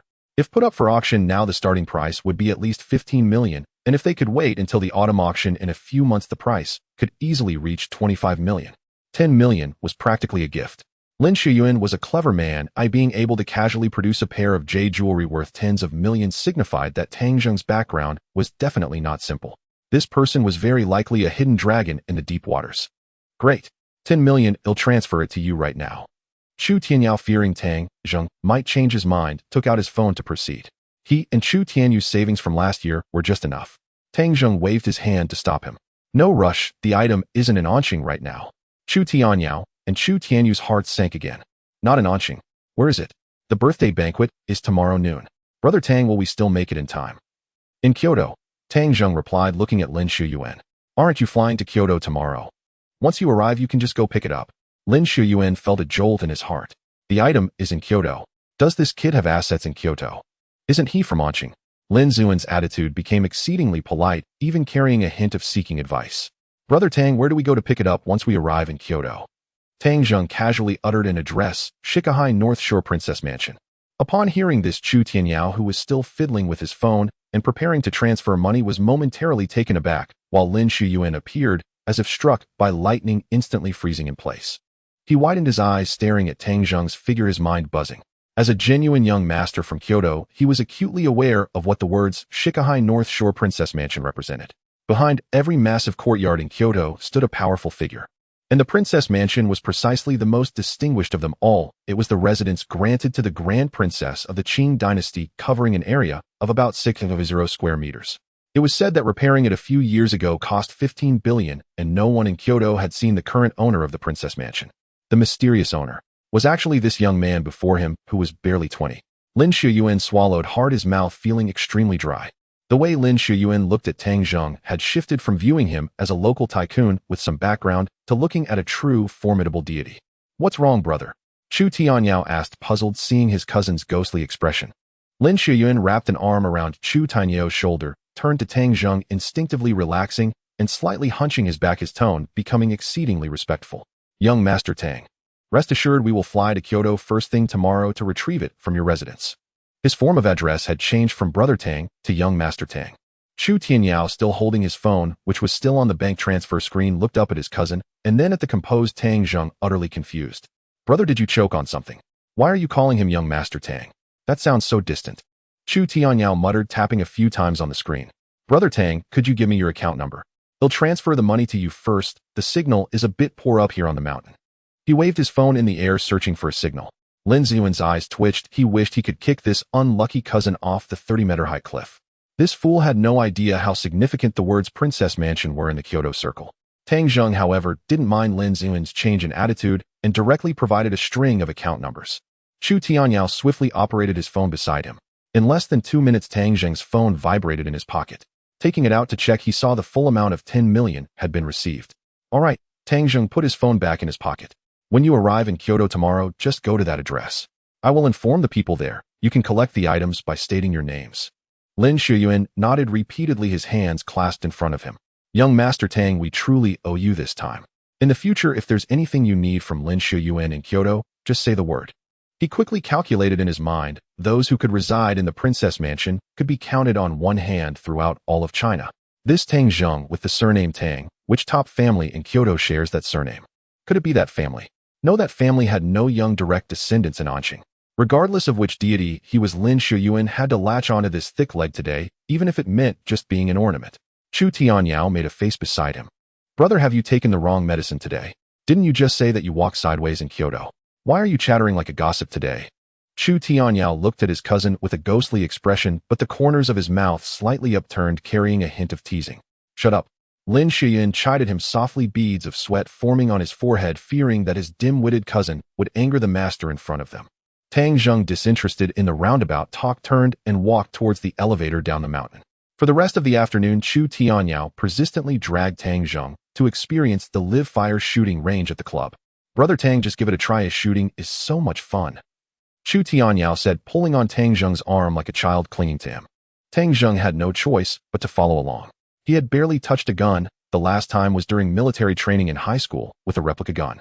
As he entered the shooting range, a faint scent of cold weapons wafted in the air. Looking at the rows of gleaming firearms, a sense of curiosity surged within Tang Zheng. He casually picked up a gun, raised it, and tried firing a few shots. The recoil made his hands tingle, and almost all the bullets missed the target. Seeing this, Chu Tianyao burst into laughter. Just as he was about to pat Tang Zheng's shoulder and tease him, Ivan, who had been silently following Tang Zheng like a shadow, suddenly took half a step forward. Boss, let me demonstrate. It might be your stance that's off. Ivan's voice was deep and powerful, imbued with an undeniable confidence.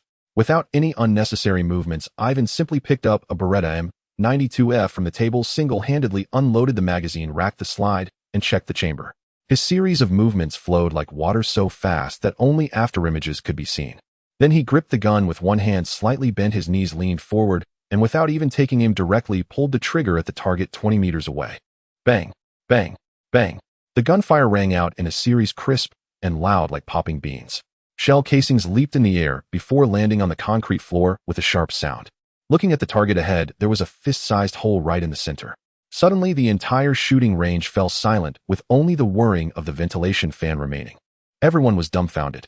Chu Tianyao's smile froze, his hand raised in midair, turned awkwardly, scratching the back of his head, and he awkwardly swallowed before stepping aside. Lin Shuyuan stood at the back, looking at the foreign strongman like an iron tower. His throat rolled up and down with difficulty, his eyes filled with envy. Just now he was wondering who this strongman was, who had been lingering nearby from the start. Judging by his stance, he should be the bodyguard of this young Master Tang. Such a formidable character, he couldn't help but wonder where they found him. He hoped he could hire one for his father in the future. They played until evening, and the group dispersed at the entrance of the club. Lin Shuyuan hurriedly brought the Chu siblings to prepare things to return to Kyoto for the birthday banquet. Before leaving, he forcefully handed Tang Zheng a gilded personal business card, smiling broadly, and repeatedly assured him that he would personally come to thank him after getting the items tomorrow. A few days later, in the western suburbs of Anqing, an abandoned logistics warehouse. Sunlight streamed through the dust-covered glass skylights onto the concrete floor, and the air was filled with the stale smell of oil and rust, making it slightly pungent. Bang! A muffled sound echoed in the warehouse. Tang Zheng flew out like a broken sack, landing over 2 meters away, his back crashing heavily onto a pile of old tires, stirring up a cloud of dust. He felt as if the air in his lungs had been instantly squeezed out, a dull pain spreading in his chest. Lying on the tires, he gasped for breath, sweat dripping down like pearls from a broken string onto the dark rubber texture. Boss, sorry, but your base is too unsteady. You need to practice more. Ivan stood 3 steps away, his upper body bare, revealing robust muscles crisscrossed with old scars. He didn't even take a breath, his tone filled with a hint of helplessness and awkwardness. He scratched his head, feeling quite uncomfortable about beating his boss these past few days, but he knew it was to make him stronger. When faced with an attack, the instinctive reaction is to retreat or dodge. But the true killing technique is to charge forward, Ivan said, pointing to his throat, temple, and lower ribs. On the streets or the battlefield, no one will give you time to pose. Strike the enemy's vital points as quickly. Even if your strength is inferior, as long as you hit the target accurately, you can still incapacitate them. Tang Zheng wiped the sweat from his face, gritted his teeth, propped himself up on the tires, and stood up, stretching his sore shoulders, feeling as if all his bones were about to fall apart. For the past few days, whenever he had free time, he immersed himself in this abandoned warehouse learning combat from. Though it was called learning combat, the first few days were simply one-sided beatings. Ivan taught him techniques not aimed at fitness or competition, but rather street fighting and military combat techniques honed from years of experience. You brat, all you've taught me are the dirty tricks to send someone straight to the morgue. Tang Zheng spat out a mouthful of blood-tinged saliva, bitterly laughing as he cursed. But he understood in his heart that Ivan meant well for him. Boss, you don't know, in this world kindness and mercy cannot protect you. Only your own fists and the knife in your hand can. Ivan firmly stated, then handed over a bottle of mineral water. Tang Zheng twisted off the cap and drank half the bottle. The icy liquid flowed down his throat, dispelling some heat and bringing clarity to his mind. He knew Ivan was right and that he genuinely cared for him. Ever since activating the system, he believed that the level he would encounter would only get higher and money would come faster, inevitably attracting some greedy eyes lurking in the shadows.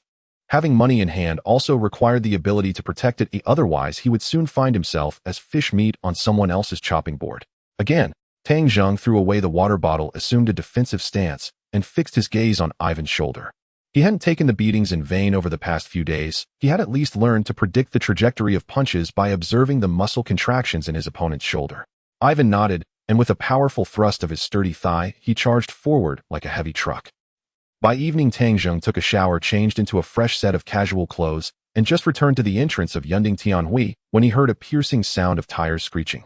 A flashy fluorescent green Porsche 911 came to a stop by the roadside, and the window rolled down, revealing the face of Chu Tianyao, sporting gray-white hair. "Brother Tang, get in the car." Chu Tianyao excitedly patted the steering wheel and shouted, "I heard you got your driver's license yesterday. Let's go, brother. I'll take you for a couple of laps around the mountain road to celebrate. I'm already an experienced driver. I could drive this road with my eyes closed." Tang Zheng opened the passenger door and sat down, casually tossing the still-warm driver's license he had received yesterday onto the dashboard. "Did your grandmother's birthday banquet finish? When did you come back?" Tang Zheng leaned against the leather seat of the 911 and casually asked. Mentioning the birthday banquet, the excitement on Chu Tianyao's face surged and his eyes sparkled. "I just got off the plane this morning. Brother Tang, you don't know that pair of jade amulets you have is simply extraordinary. When my dad opened the box in public, the green light nearly blinded those relatives."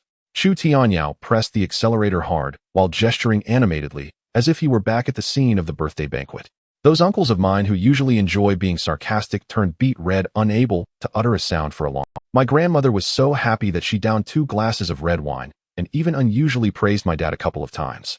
My dad has been walking on air these days, not even bothering to pursue the incident where I broke the original pair of earrings.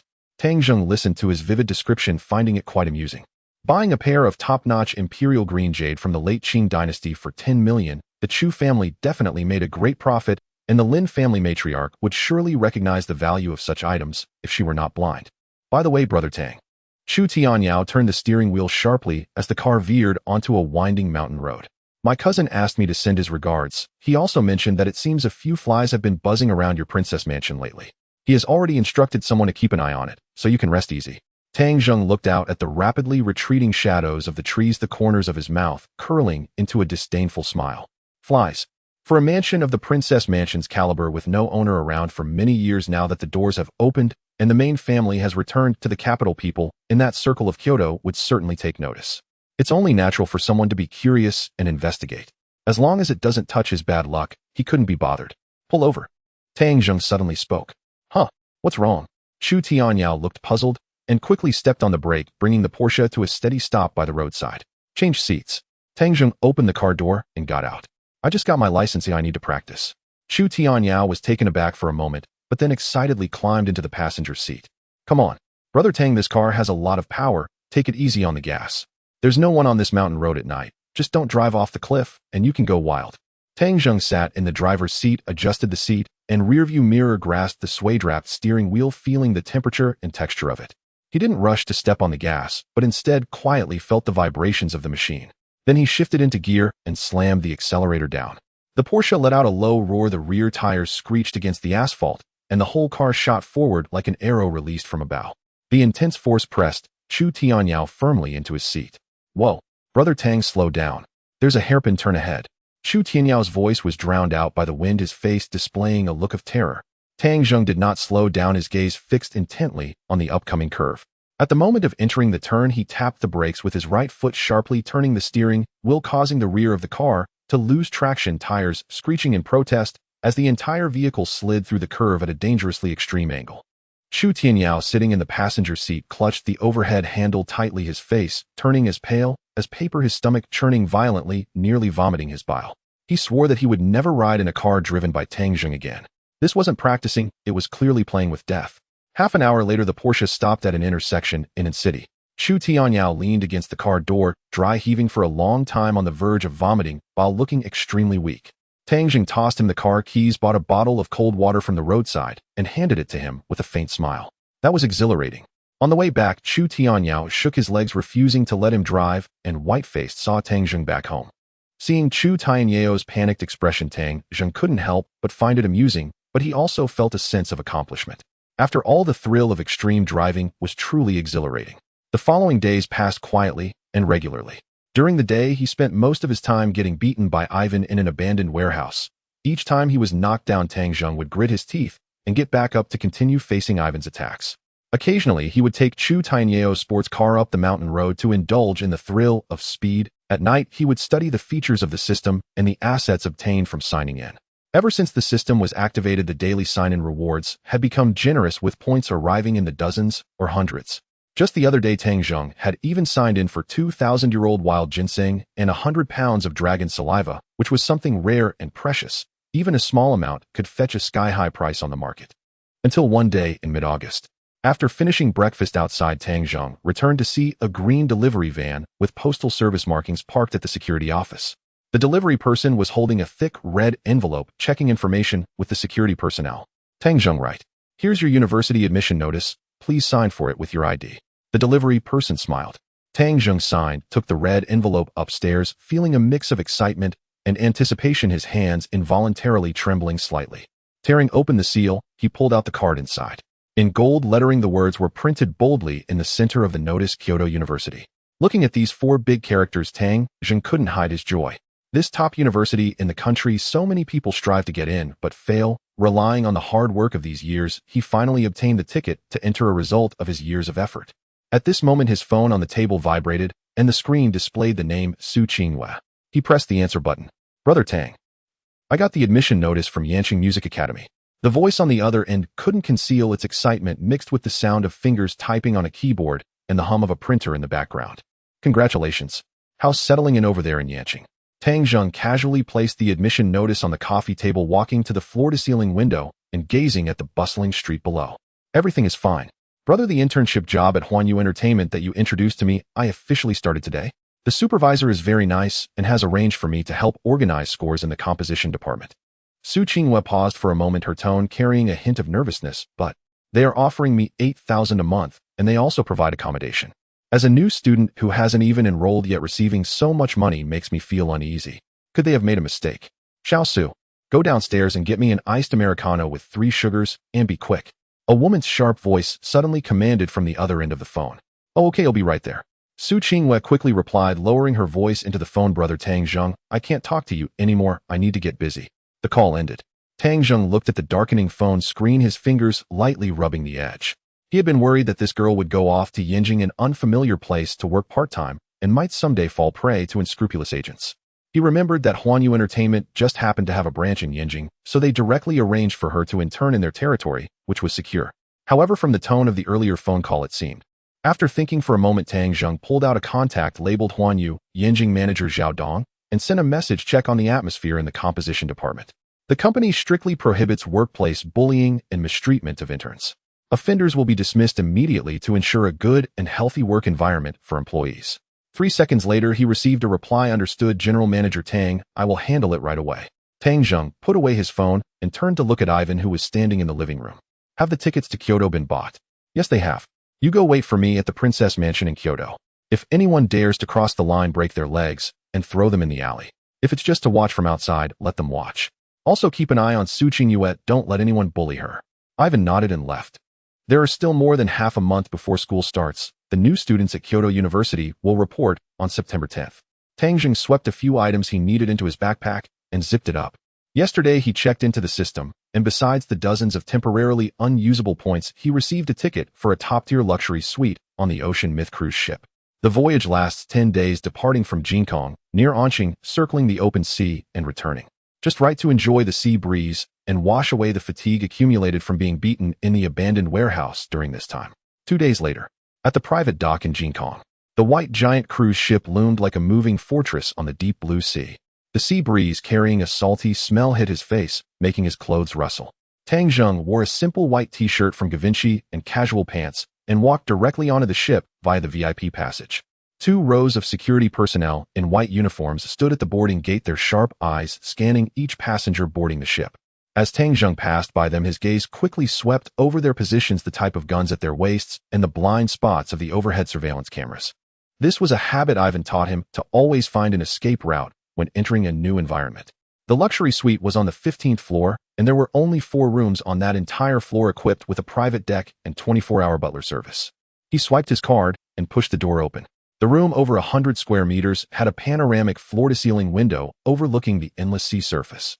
Tang Jing casually threw his backpack on the leather sofa and walked to the bar to pour himself a glass of ice water. Just as he took a sip, the doorbell rang. Tang Jing didn't rush to open the door, but walked to the back of the door and looked through the surveillance screen. Outside stood a young man in a Weinard suit, slicked back hair, impatiently adjusting his cufflinks. The door lock clicked open. The man in the red suit quickly scanned Tang Jing with his eyes, pausing for half a second on Tang Jing's simple t-shirt, a trace of undisguised disdain appearing at the corner of his mouth. "Is there something you need?" Tang Jing did not let him in, leaning against the door frame with one hand. The man in the red suit pulled a business card from his pocket and handed it over. "My surname is Sun, and I am the assistant to the general manager of the Jinhui Group. Our young master decided to board the ship at the last minute, but the 4 suites on the top floor are already full. I have checked the passenger list, and Mr. Tang is traveling alone. Our young master wishes to take this room." Tang Jing did not take the business card and took another sip of water. "Not allowed." The hand of the man in the red suit froze in midair, and his expression sank instantly. "Mr. Tang, perhaps you did not hear clearly. Our young master is willing to pay double the price for the ticket you have. Additionally, we will arrange a sea view balcony room for you on the 12th floor. For this trip, not only will you not have to spend any money, but you will also earn 500,000. His tone carried a condescending sense of charity. 500,000 is undoubtedly an amount that a young person in ordinary clothes cannot refuse. Tang Jing looked into the man's eyes. "Jinhui Group. I haven't heard of it." However, this person was able to get the passenger list for the top suites within half an hour of boarding and come directly to him, indicating that there were likely people from their management on the cruise. 500,000. Tang Jing placed the cup on the nearby console, making a light sound. "Do you think I lack this 500,000? The man in the red suit sneered and took a half step closer. "Young man, having ambition is a good thing, but it depends on the situation. This ship is about to enter international waters. The winds are strong and the waves are high. It's easy for someone to have an accident while walking on the deck. Taking the money and going down to relax would be good for everyone. This is a blatant threat." Tang Jing remained silent, lightly tapping his fingers on the edge of the console. He quickly calculated in his mind, since the other party dared to be so arrogant, they must have brought a lot of people on board. If he were to act now and throw this assistant out, that so-called young master would immediately bring people to block the... Although he had trained with Ivan for a few days and could handle a few ordinary bodyguards, being watched every day on this ship while drifting at sea for 10 days would be too annoying. He needed a one-time solution. "Where is your young master now?" Tang Jing asked. The man in the red suit thought Tang Jing was backing down, and a smile returned to his face as he adjusted his collar. "The young master is waiting for you at the cigar bar on the 13th floor. Bring your room card and follow me." On the 13th floor at the cigar bar, the strong scent of tobacco mixed with the aroma of whiskey made his eyes water. The entire bar had been cleared out, and only a young man in a floral shirt sat on a curved sofa at the back with a stunningly attractive female companion in his arms. Surrounding them were 4 bodyguards in black suits, looking quite imposing. The man in the red suit led Tang Jing over, bowing slightly. "Zhou Xiao, I've brought him." The young man in the floral shirt exhaled a puff of bluish smoke, not even looking at Tang Jing as he reached for a cigar on the coffee table. 500,000, give the card number to Assistant Sun. Once you receive the money, hurry and get lost." Tang Jing did not respond, but sat down on the single sofa opposite and crossed his legs. The leather sofa emitted a faint sound of friction. Tang Zheng glanced once more at the 4 bodyguards in black suits, standing behind Zhou Xiao. The positioning of the 4 men was meticulous, nearly blocking the aisles on both sides, their right hands habitually pressed against the hems of their suits, likely concealing batons or tasers inside.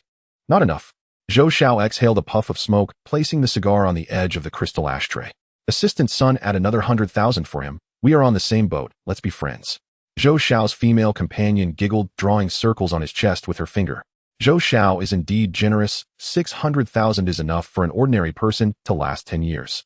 Tang Zheng leaned back, shifting into a more comfortable position. I find this room quite pleasing. I have no intention of changing it.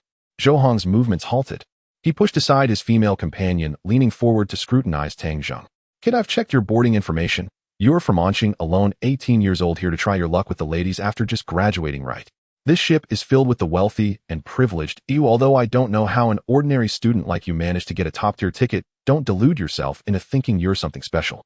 I didn't investigate further to avoid alarming your family, but what kind of deeper background could a teenager like you have? Assistant Sun also let out a cold snort, his tone turning ominous. Tang Zheng, don't refuse a toast only to be forced to drink a forfeit. The ship has already left the port and is about to enter international waters. There is no signal in international waters. If you break a leg or lose a limb, you won't even be able to call for help. If you don't care for yourself, at least think about your friends and family back in Anqing. If something unfortunate were to happen to them, 60,000 would barely cover your funeral expenses. Are you? Tang Zheng's tone was icy, his eyes revealing a chilling, killing intent. He despised threats above all else. What if I am? Zhou Xiao scoffed, indifferent as he flicked away the ashes, tone dripping with arrogance. In Anqing, do you believe that with just one phone call, all your relatives and friends will be unemployed and homeless by tomorrow? I've changed my mind. Give up the room and bow your head to apologize. If I'm in a good mood, I might even give you some pocket money, and since you're not bad looking, I could introduce you to someone. Before he could finish his sentence, Tang Zheng moved. If you're sick, you need to be treated. I gave you a chance, but you didn't cherish it. Tang Zheng casually grabbed the whiskey glass from the table filled with ice and liquor and smashed it accurately against the face of the nearest bodyguard on the left. The sound of shattering glass exploded. The bodyguard covered his face, screaming in pain as blood streamed through his fingers. Seeing this, another bodyguard immediately reached for the taser at his lower back, but before he could draw it, Tang Zheng had already lunged forward. Thanks to his system-enhanced physical abilities and Ivan's rigorous training over the past few days, dealing with these ordinary bodyguards was more than sufficient for him. Now, Tang Zheng delivered a heavy punch to the other man's lower ribs.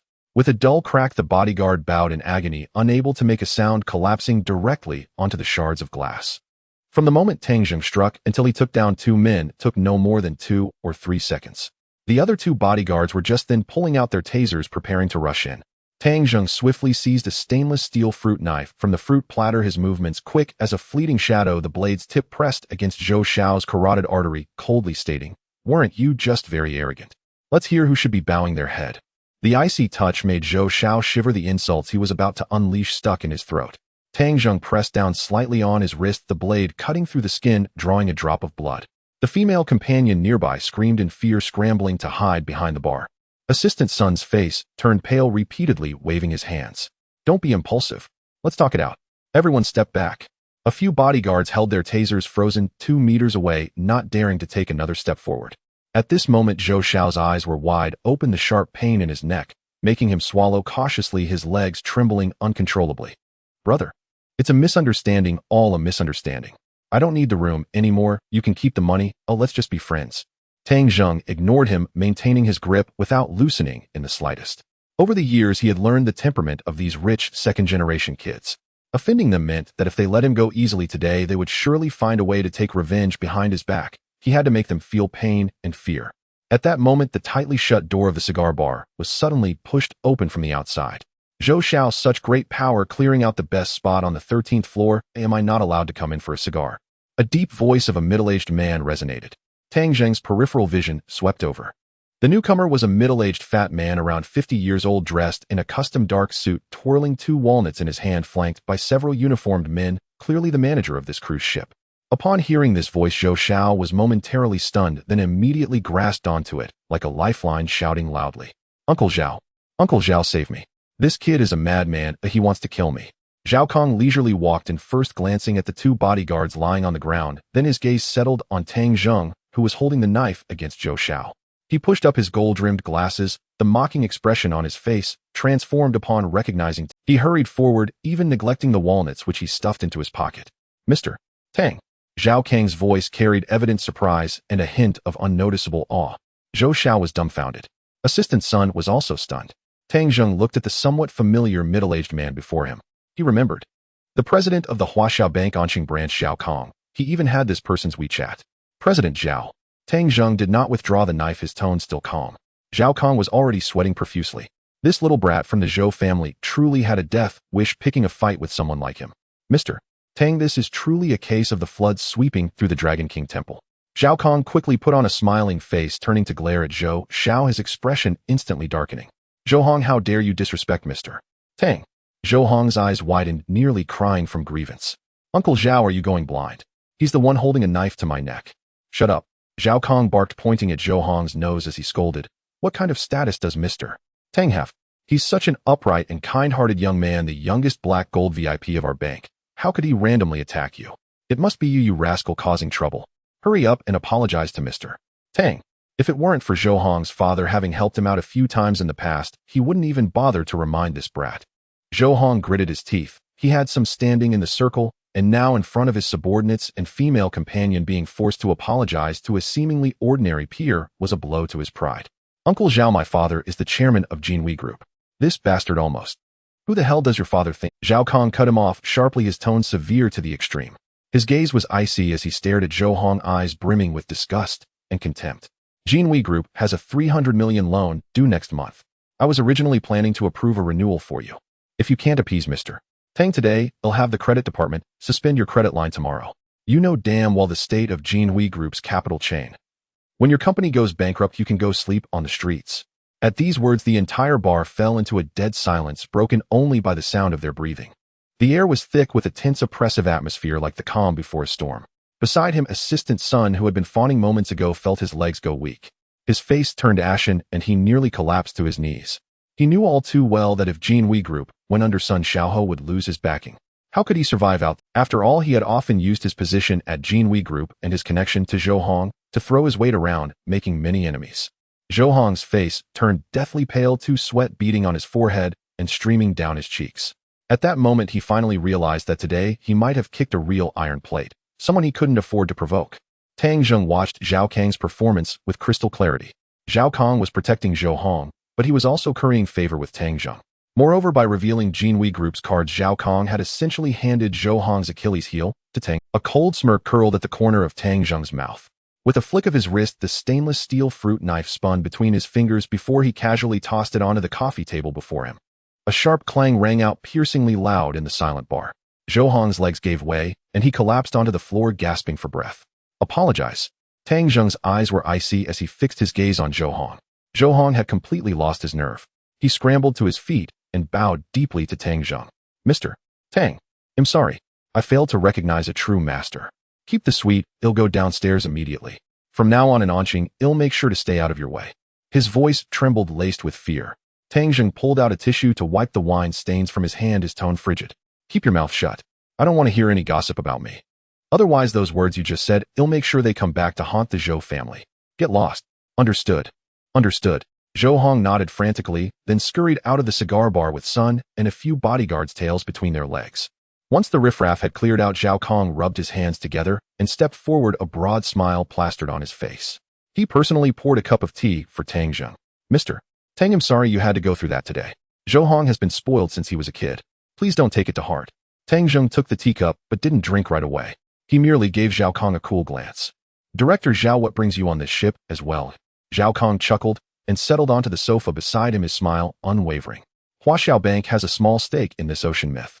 I'm here for a routine inspection on this maiden voyage. Never expected to run into you here. What a coincidence. They exchanged a few pleasantries. Zhao Kong was tactful, refraining from prying into Tang Zheng's personal affairs, instead chatting about the sea views and the ship's amenities. Tang Zheng responded casually, inwardly puzzled as to why this old fox was still prattling on. Nothing good comes from unsolicited favors. Zhao Kong was being so earnest for a reason. Sure enough, after half a cup of tea, Zhao Kong got down to business. Mr. Tang, tomorrow night on the 15th deck, there's a small private gathering. Some business friends will be there along with many young talents like yourself. If you're feeling bored, why not come over for a drink? It'll be a chance to unwind and meet some new people. With that, Zhao Kong handed over a black gold invitation. Tang Zheng looked at the invitation, mulling it over. He was here for leisure, and getting a bit more exposure to the business world couldn't hurt. All right, I'll be there on time tomorrow night. Tang Zheng took the invitation. Zhao Kong was overjoyed, his smile widening. After a few more pleasantries, he took his leave. Tang Zheng sat alone in the empty bar, gazing out at the deep blue night sky through the floor-to-ceiling windows. The sky was dotted with stars like gems embedded in a black velvet tapestry. A slight vibration ran through the ship, followed by a sweet female voice over the intercom. Dear guest, the ocean myth has now left our territorial waters and officially entered international waters. We wish you a pleasant journey for the next 9 days. International waters, a lawless no man's land. Tang Zheng toyed with the black gold invitation, his fingertips tracing the raised patterns on its surface. The sea breeze scattered the symphony's tune into fragments. On the 15th deck's open-air terrace, a champagne tower refracted the overhead lights dazzlingly bright, illuminating a sea of oily, smiling faces. Tang Zheng, still in his simple white t-shirt with one hand in his pocket, stood by the buffet table picking, surrounded by a sea of exquisite custom suits and backless evening gowns. His outfit made him look like a delivery guy who had wandered onto the wrong set. Several scrutinizing gazes swept over him. When they landed on the 5208 are worth over $3 million on his wrist, they shifted to surprise at his unfamiliar face, filled with confusion and conflict, before finally drifting away. Tang Zheng absorbed all these glances without a flinch, as if oblivious to the strange looks. He continued unhurriedly, using tongs to pick a decent-looking piece of Kobe steak and place it on his plate. Mr. Tang, enjoying the view? Zhao King's voice came from behind, a grin on his face. The president of Huaxia Bank's Anqing branch had changed into a dark-patterned burgundy suit today. With his plump figure, he looked a bit like a cooked red prawn. Holding 2 glasses of Romani Conti, he sidled up with a smile and offered one to Tang Zheng. Tang Zheng set down the tongs and took the glass, but didn't drink. The wind's strong, easy to bite your tongue. Zhao King's cheek twitched. He gave a dry laugh, pretending not to catch the jab. He leaned in, lowering his voice. Mr. Tang, you jest. On this ship, if anyone's safe, it's you. Come, let me introduce you to some old faces from Anqing's business circle. They're all high-end clients of Huaxia Bank. They've heard about a new friend and have been eager to meet you. Tang Zheng, glass in hand, gave a nonchalant nod. He knew full well this old fox was trying to use him for some. As they spoke, a middle-aged man hurried over. The man was in his early 50s, his hair slicked back immaculately, but his tie was slightly wrinkled and disheveled. Dark bags hung under his eyes, and he clutched an empty glass, his knuckles white from gripping too hard, the nail beds pale. Director Zhao, I've finally found you. The man's voice was laced with barely concealed impatience, his breath still uneven. Zhao Kang's smile instantly faded into a formal, businesslike politeness. Oh, old Zhang, what's this? Didn't hit the card tables tonight. His tone carried a hint of mockery, but his eyes betrayed a flicker of annoyance. Zhang Chongfeng swallowed hard, his gaze darting quickly over Tang Zheng. Seeing only a casually dressed young man, he dismissed him and stepped half a pace closer, his face etched with anxiety. Director Zhao, a word in private. About that loan we discussed on the phone yesterday. Old Zhang. Zhao Kong interrupted directly, his voice rising half a tone as he shifted his body, slightly fully exposing Tang Zheng. A subtle smile played on his face as he said, let's discuss work matters when we return to launching. Come, let me introduce you. This is Tang Zheng, young Master Tang. Zhang Chongfeng stood frozen, the expression on his face instantly stiffening. He was, after all, the chairman of Zhang's group in Anqing. Though the real economy had been struggling in recent years, with capital chains tightening to the breaking point, he was still a figure of some standing in Anqing's business circles. Zhao Kong usually gave him at least a modicum of respect when they met. But now Zhao Kong was openly snubbing him for the sake of a mere youth. However, Zhang Chongfeng, having navigated the business world for decades, still possessed enough discernment and adaptability. He quickly adjusted his expression, forced a smile, and extended his right hand toward Tang Zheng. Young Master Tang, a pleasure. I am Zhang Chongfeng in the building materials business. Tang Zheng looked at the man before him. Zhang Chongfeng. He swiftly scanned his memory. Someone named Zhang in Anqing in building materials. It rang a faint bell. Not particularly concerned, Tang Zheng didn't take his hand. Instead, he raised his own glass, clinking it lightly in the air. Politely, he said, President Zhang, a pleasure. Zhang Changfeng's hand froze midair. His expression shifted several times before he awkwardly withdrew it, wiping it on his suit trousers. Inwardly, he fumed, yet dared not show it. Zhao Kong witnessed the entire scene, a glint of sharpness flashing in his eyes. He took a sip from his glass and spoke slowly. Old Zhang, regarding the gap in your funds, it's not that I want help. You're well aware of the head office's current policies. The real estate market is sluggish, and the building materials industry bears the brunt. Risk control has a tight grip. Even as branch manager, I'm helpless without the means. Zhang Chongfeng grew anxious upon hearing this, a fine sheen of sweat breaking out on his forehead. President Zhao, we've known each other for over a decade. Zhang's group still has its foundation. Once this 100 million yuan is secured to plug the hole in the Southern City project, and the receivables come in next month, it'll repay with interest immediately. I won't put you in a difficult position. Please extend a hand and help your brother this once. A decade's friendship is one thing, rules are. Zhao Kong sighed, toying with the goblet in his hand, his tone still unhurried. However, Zhang Changfeng's eyes lit up, seizing this potential lifeline. However what? Please tell me. Zhao Kong didn't directly answer Zhang Changfeng's question. Instead, he shifted his gaze slightly, his peripheral vision repeatedly darting toward Tang Zheng, a meaningful expression on his face. A few mornings ago, as soon as he arrived at his office, the head office had sent the routine black card client account man. An account under the Anqing branch had received a transfer of 200 million yuan at the end of the month, with a brief note: Universal Entertainment monthly revenue settlement. Zhao Kong was so shocked he nearly crushed the walnuts in his hand. What scale was Universal Entertainment? It was a behemoth in the domestic entertainment industry. To receive monthly revenue in the hundreds of millions from Universal Entertainment, what level of figure inside must that be? And the owner of this account was the plainly dressed, barely adult Tang Zheng standing before him. Several hundred million in cash flow each month. This was clearly a living, breathing deity of wealth. Zhao Kong cleared his throat and gave Zhang Chongfeng a meaningful smile. President Zhang, the money that can save you in this world doesn't bear the surname Zhao. What uses it to fixate on the bank's pockets? It depends on whether you're willing to share your pie. Zhang Chongfeng was stunned. Following Zhao Kang's gaze, his eyes slowly fell on Tang Zheng, who had remained silent all along. What did he mean by that? Was he suggesting he give up his shares? The empire he had built through half a lifetime of hard work. Now he had to sacrifice it. And to this seemingly immature young man beside him, this was like gouging out his very heart. Zhang Chongfeng clenched his teeth, the muscles in his jaw twitching. His hands tightened into fists, nails digging deep into his palms, leaving clear marks. But he knew this was no time to lose his temper. His company was still counting on this money to survive. Tang Zheng took a sip of his drink, wiped his mouth with a napkin, and frowned slightly. The taste was mediocre. This old fox's schemes were practically slapping him in the face. President Zhao, the wind at sea is in. Tang Zheng set his glass down on the nearby counter with a crisp clink. I find noise tiresome. You two talk, he'll go up for some fresh air. Before Zhao Kong could urge him to stay, Tang Zheng turned directly and headed up the spiral staircase toward the higher private deck, leaving behind a clean, decisive silhouette. Zhao Kong opened his mouth, then withdrew his outstretched hand and rubbed his nose. Zhang Chongfeng, watching Tang Zheng's departure, gritted his teeth and asked, President Zhao, what exactly is this young Master Tang's background? Are you suggesting I sell my shares to him? Zhao Kong let out a cold laugh and set his glass heavily on the table. His background. Old Zhang, for the sake of our years of friendship, I'll give you a hint. The pocket change that landed in his account yesterday alone could save your Chu Group twice over. If you truly want to save your failing company, you need to let go of your pride and find a way to get close to him. Don't say I didn't show you the way. Upon hearing Zhao Kang's words, Zhang Chongfeng gasped sharply, the sea breeze chilling the sweat that instantly soaked through the shirt beneath his suit. 16th floor, top observation deck. Here there were no clinking glasses of hollow pleasantries, only the sound of waves crashing against the hull and the brilliant starry sky overhead.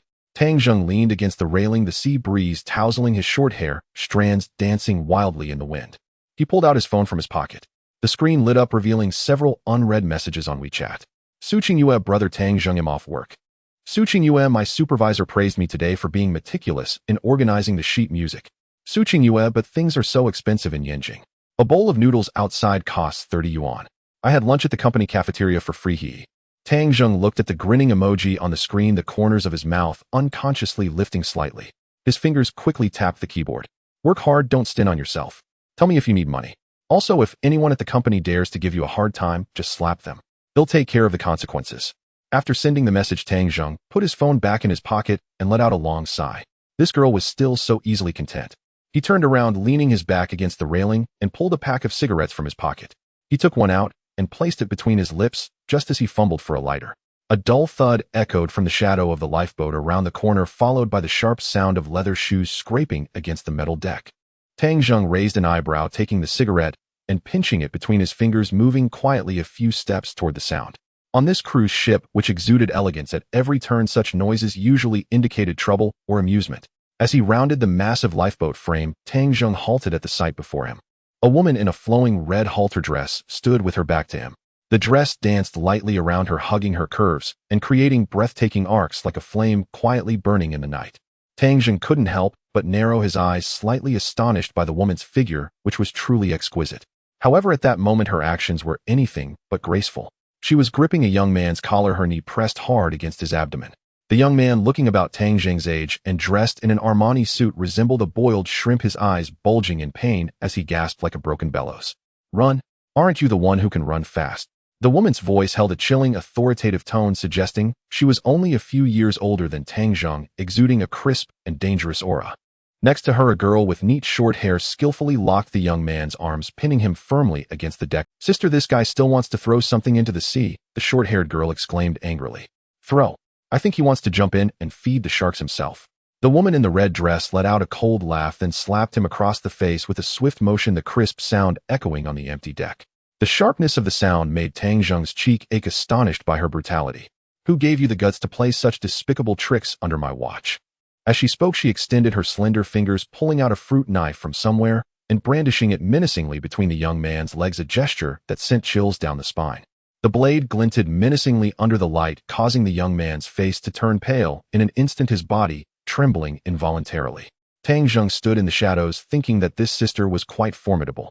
He instinctively leaned forward a bit to get a clearer view of the woman's face, but accidentally stepped on a discarded crack. The sound was crisp and clear. Who was it now? The woman in the red dress reacted swiftly, turning her head almost instantaneously, her wavy long hair tracing an arc in the air. Their eyes met. Tang Zheng clearly saw her face. It was an aggressively beautiful face with slightly furrowed brows, her eyes still carrying the remnants of anger and a hint of irritation at being disturbed. Her luscious red lips looked particularly enchanting under the cool-toned lighting. Seeing that the newcomer was a stranger, Shan Yiking's gaze flickered with a brief flash of surprise, but she quickly regained her composure, her eyes filled with vigilance and scrutiny once more. Tang Zheng spread his hands, pointing at the cigarette and lighter he held, feigning innocence. "Just passing by for a smoke, you all continue." The woman in the red dress stared at him, her lips twitching slightly. She regarded the boy before her, whose gaze was pure and clear like a deep pool. Faced with such a violent scene, he showed no signs of fear. Instead, he exuded a natural sense of ease, which piqued her curiosity. "Have you seen enough?"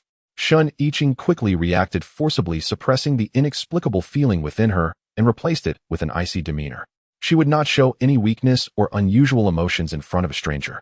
Releasing the pitiful young man, she meticulously smoothed out the wrinkles on her red dress and took a couple of steps towards Tang Zheng in her high heels. A faint cold fragrance instantly enveloped Tang Zheng's senses, the scent fresh and unique, and he unwittingly inhaled deeply. "Forget everything you saw just now." She slightly tilted her head back, exuding an oppressive aura despite being a head shorter than Tang Zheng. Tang Zheng noted the pleasing scent, thinking the perfume had good taste, yet his expression remained impassive. "Forget what? Forget that you were acting heroically here, or forget your professional knee strike just now." PFF. The short-haired girl beside them couldn't help but laugh, quickly stifling it. She realized that laughing in such a situation was inappropriate and hurriedly lowered her head, pretending to focus intently on the floor. A hint of unnatural redness crept onto the woman in red's cheeks, whether from anger or something else, it was hard to tell. "Less chatter." She extended a slender finger, poking Tang Zheng's chest with a nail that was perfectly manicured. "Mind your mouth and your eyes.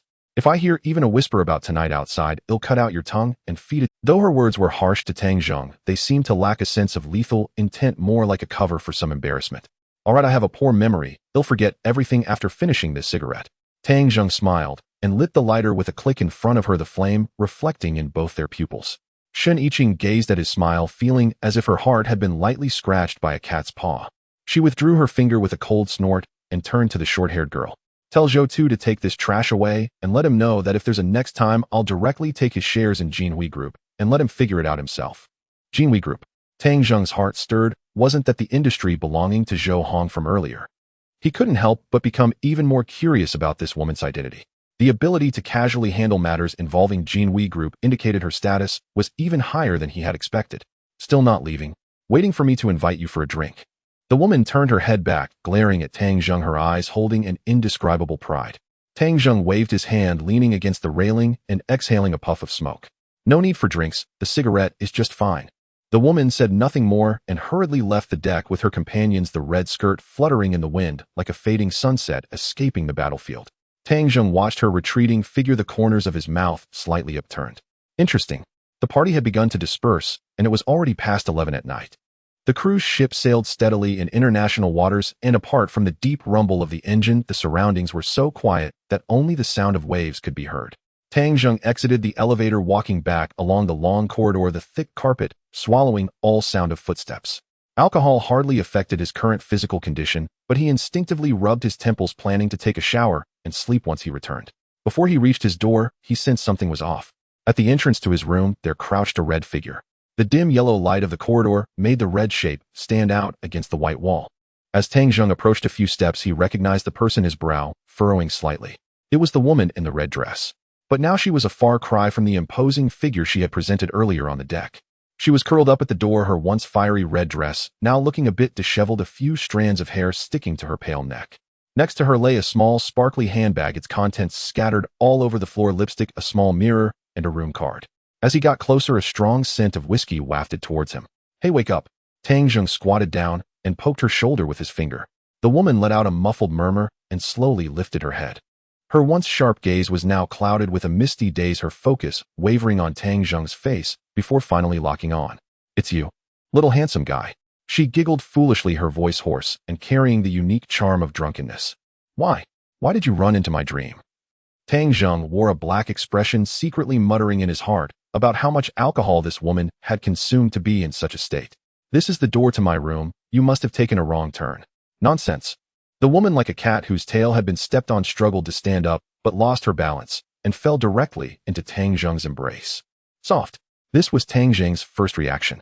The warm body temperature seeped through the thin t-shirt. The cold fragrance mixed with the scent of alcohol once again invaded his nostrils, even more intense than before, carrying a hint of enticing sweetness that made his heart race.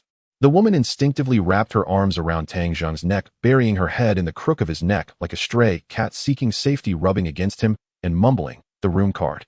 The room card is broken, it won't let me in." As she mumbled, her other hand was randomly groping the wall for the card reader, but instead she accidentally touched Tang Zheng's chin. This sensor. Why does it feel a bit prickly?" Tang Zheng's eyelids twitched slightly as he couldn't help but grab her wandering hand, saying with irritation, "Miss, look clearly, this is a face, not a sensor." Following her groping hand, he discovered she was holding a golden room card, desperately swiping it against him. The number printed on that card was clearly 1501. He was staying in 1503. How did she manage to accurately find her way to his door? "Let go." The woman squirmed restlessly in his arms, the thin straps of her dress slipping down to one side, revealing a large expanse of skin delicate as porcelain. Tang Zheng took a deep breath, suppressing the agitation in his heart. He was not the kind of person who took advantage of others, especially not someone as drunk and crazy as this woman. "All right, go to sleep. Your home is at 1501. I will take you there." "I won't go." She suddenly lifted her head, her gaze regaining some clarity but filled with stubbornness. "My home is full of disgusting people. Oh, I won't go back." As she spoke, her eyes reddened, tears welling up, looking utterly aggrieved. "They are all eyeing my shares, eyeing my money. Little brother, do you want my money too?" Tang Zheng looked at her appearance, and a certain string in his heart was gently plucked. So it turns out this woman was not as strong and glamorous as she appeared on the surface.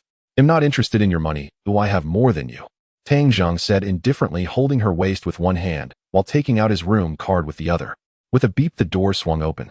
He half dragged, half carried the woman into the room, casually tossing her onto the spacious leather sofa.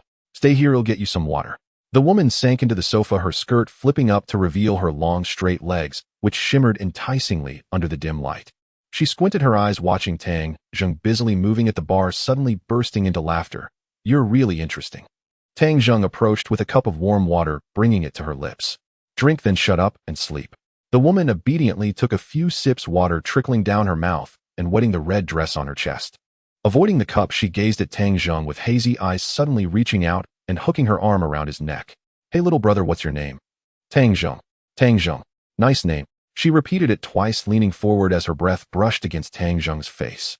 "My name is Shen Yiqing, remember it." Before Tang Zheng could respond, Shen Yiqing suddenly lunged forward, wrapping her arms tightly around his waist, pressing her face against his abdomen and acting spoiled. "Just for a bit. Just a bit, it feels so good." Tang Zheng froze in place, his hand hovering in midair, but ultimately it gently fell beside her. At that moment, he couldn't help but reflect that this was not a domineering queen. She was clearly a little girl in desperate need of security. As the night deepened, Shen Yiqing's breathing gradually became steady and even evidently fast asleep. Tang Zheng carefully moved her to the large bed in the bedroom, covering her with a blanket, and returned to the sofa in the living room. He looked out at the pitch black sea, his fingertips still lingering with that cold fragrance. He couldn't help but imagine what kind of fascinating expression this proud young lady Shin would have when she woke up tomorrow morning to find herself lying in the bed of a stranger. Thinking of this, Tang Zheng's lips involuntarily curled into a playful arc. The next morning, the sunlight poured through the huge floor-to-ceiling window onto the carpet, and the air seemed to still carry the cold fragrance mixed with alcohol from last night. Tang Zheng sat up from the sofa in the living room, rubbing his somewhat stiff neck. Although the material of the sofa was top-notch, sleeping on it for an entire night was still not a great experience. He shuffled toward the bedroom, the door slightly ajar. Pushing the door open, he found the spacious double bed empty, the blanket carelessly tossed aside, and an imprint of a person left on the sheets, proving that a living person had indeed slept here last night. Ran away. Tang Zheng felt puzzled walking into the room, his gaze sweeping across the nightstand, and his footsteps halted. On the nightstand, a glass of water was holding down two thin pieces of paper. One was a cash check from HSBC. The other was a note provided by the hotel. Tang Zheng reached out to pull out the check and took a glance. The number written on it was exactly 1 million, with a signature in flamboyant handwriting at the bottom, right, stating Shiniching. He pinched the check between his fingers, his gaze falling on the note. It contained only a brief line of text. Bed fee plus a confidentiality fee. Keep last night's events to yourself, and do not come looking for me. The handwriting was identical to that on the check, pressing through the paper, and even leaving raised marks on the back of the note. Tang Zheng stared at the 1 million check, his fingers pinching the edge of the paper, paused for a moment, producing a faint crisp sound. 1 million. Was this a bed fee of 1 million? This woman indeed had the words wealthy and extravagant stamped on her forehead. But what did she take him for?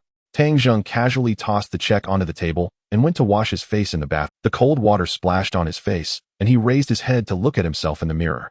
To casually throw out 1 million as a confidentiality fee and to casually decide the fate of Jin Hui Group's shares, this woman must be the daughter of some wealthy family. He hadn't heard of any Shin family in Anqing. Could she be from outside? Regardless of where the money came from, it felt a bit inexplicable. After changing his clothes, Tang Zheng took his room card and stepped out. The corridor was eerily quiet, the thick carpet swallowing his footsteps completely. He arrived at the door of 1501 and knocked twice. There was no response inside. "Hello, sir, are you looking for the guest in 1501? A voice came from behind him. A uniformed housekeeper stood a few steps away holding a clean towel embroidered. Tang Zheng turned around and asked, "Where is she?" "This lady checked out around 5 o'clock this morning." The housekeeper's hands were crossed in front of him, his attitude respectful. "She took a private helicopter and has already left the ship early." Tang Zheng raised an eyebrow. 5 o'clock in the morning. Took a helicopter. In such a hurry, was she afraid he would wake up? He couldn't help but find it a bit amusing. "Got it." Tang Zheng did not ask further and turned back to his room. Since the money was not going to be returned, he would just... In the following days, life on the cruise ship became exceedingly regular and pleasant. Tang Zheng no longer attended those hypocritically polite dinners. Zhao Kong had come to find him twice, but he had turned him away, citing health issues. He understood the old fox Zhao Kang's intentions all too well. He merely wanted to use his funds to gain some performance metrics. He was too busy to deal with that now.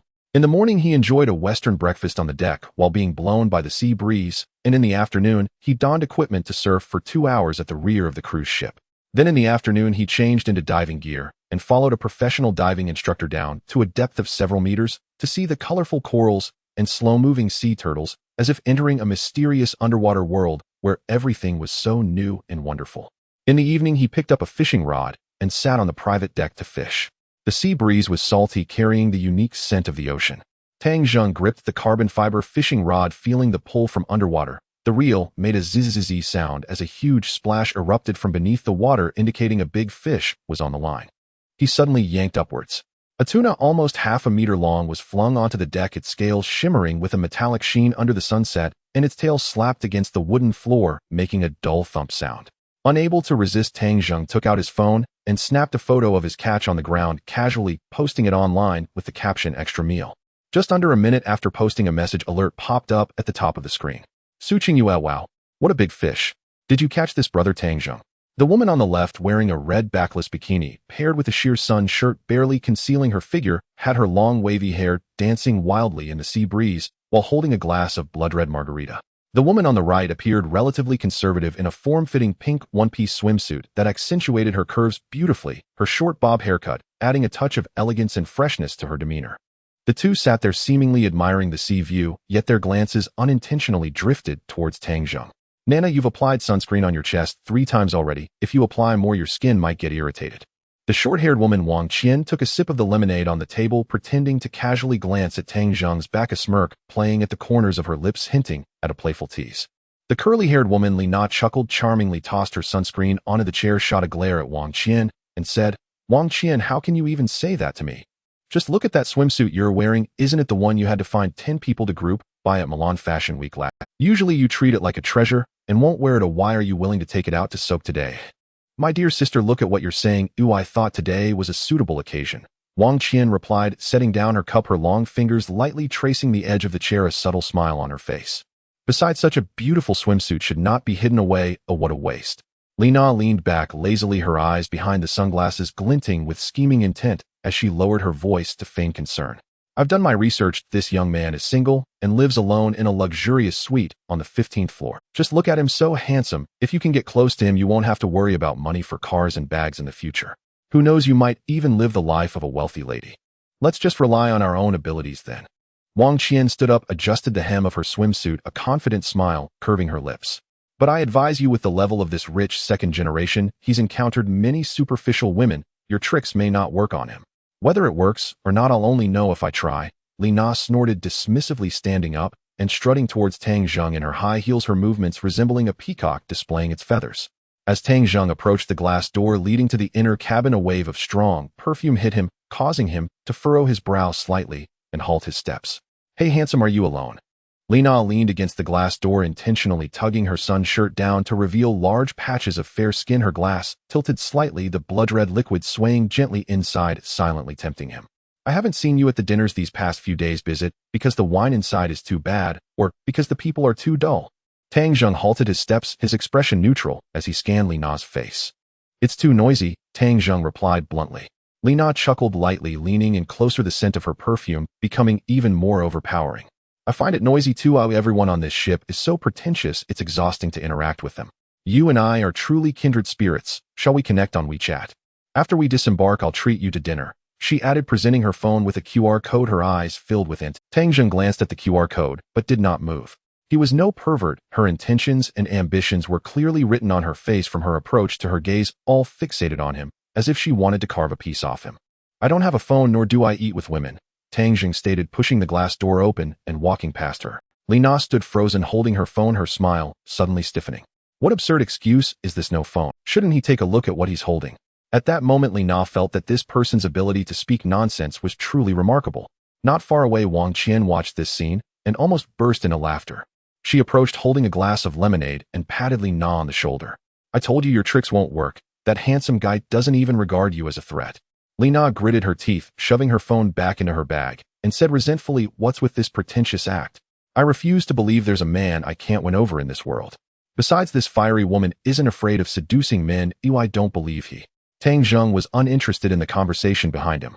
He returned to his room, took a shower, and changed into a clean outfit. In fact, this kind of drama had played out several times over the past few days. Ever since Zhao Kong introduced him at the party, those keen individuals on the ship had been like sharks, sensing blood, finding various ways to get close to him. However, Tang Zheng found it troublesome and spent most of his time in the private area, not giving them much of a chance. 10 days passed in the blink of an eye. The cruise ship slowly sailed into the port of Tianjin amidst the blaring of the horn. Crowds bustled at the dock with various vehicles lined up neatly. Tang Zheng carried a simple travel bag and walked down the VIP passage. As he stepped out of the passage, a wave of heat mixed with the smell of asphalt rushed to his nostrils. In the VIP parking area outside the dock, a row of black sedans gleamed with a cold sheen under the sun. Just a few steps out, a middle-aged man in a suit approached, sweating profusely. It was Zhang Changfeng. Today the temperature in Anqing was nearly 40 degrees, unbearable. Zhang Changfeng had been standing in the sun for a full 10 minutes. By now his shirt was completely soaked, clinging to his skin and outlining his figure, looking somewhat disheveled. Upon seeing Tang Zheng, a grimace that was even worse than crying spread across his chubby face as he hurriedly approached, hands presenting a thick document. "Young Master Tang, welcome back. Did you enjoy your time at sea these past few days?" Tang Zheng paused, glancing at the document in his hands. In the transparent folder, the top page prominently displayed bold black words: Zhang's Building Materials Group Share Transfer Agreement. These past few days, Zhang Changfeng had indeed been anxious like an ant on a hot pan. He had reached out through various connections, witnessing the ever-growing hole in the project in the southern part of the city while the bank was being firmly held up by Zhao Kong. In desperation, he had to come to the dock to intercept him, hoping to seize what might be his last chance. What is this about President Zhang? Tang Zheng did not take the document, raising an eyebrow and looking at him mockingly. Young Master Tang, that day, I was blind to your greatness. Zhang Changfeng wiped the sweat from his forehead, bending lower. Please take a look at this agreement. Zhang's group has 20% shares currently valued at 1.5 billion. As long as you're interested, I'm willing to transfer it to you for 1 billion. I hope you can lend me a hand, young Master Tang. Tang Zheng looked at this man old enough to be his father, now bowing his head like a grandson to keep his He couldn't help but reflect on the power of capital. Just as he was about to speak, his phone in his pocket suddenly vibrated. Taking it out, he saw it was Shun Qing's number. He pressed the answer button and held the phone to his ear. Hello. On the other end, a capable female voice spoke steadily with the sound of papers rustling in the background. Mr. Tang, good morning. I apologize for the interruption. Chairman Zhang Leiyun of Goldman Capital has sent an invitation for you to attend their business dinner the day after tomorrow. This comes unexpectedly, and our company hasn't had any previous dealings with Goldman Capital. Since you're not in Kyoto, may I ask about your availability? The woman paused for a moment, her tone respectful, yet somewhat probing. Goldman Capital. Relevant information swiftly flashed through Tang Zheng's mind. If he remembered correctly, this was a well-known company in Huagua involved in capital operations or asset management. What could they want from him? Could there be other cooperation intentions? He switched the travel bag to his left hand and said into the phone, All right, I'll return to Kyoto tomorrow. After hanging up, Tang Zheng looked at Zhang Changfeng, who was full of expectation, extending 2 fingers to pinch the document. He opened the document. Minutes later, Tang Zheng raised his head, observing Zhang Changfeng's face, turned pale instantly, and spoke flatly. 20% isn't enough, I want 30%. Upon hearing this, Zhang Changfeng's expression darkened further. His lips trembled slightly as if he wanted to say something, but ultimately the words stayed unspoken. After a long moment, he finally forced out a voice that was dry and almost hoarse. Fine, 30 it is. At this moment, his heart was filled with bitterness and helplessness. He knew that since Tang Zheng had already spoken, there was likely no room for negotiation. Furthermore, given that he was the one seeking assistance for the sake of the company's survival, he had no choice but to grit his teeth and accept this condition. Tang Zheng looked at Zhang Changfeng's demeanor, feeling not a shred of compassion. In this harsh commercial world, it was a survival of the fittest where sympathy was always a luxury.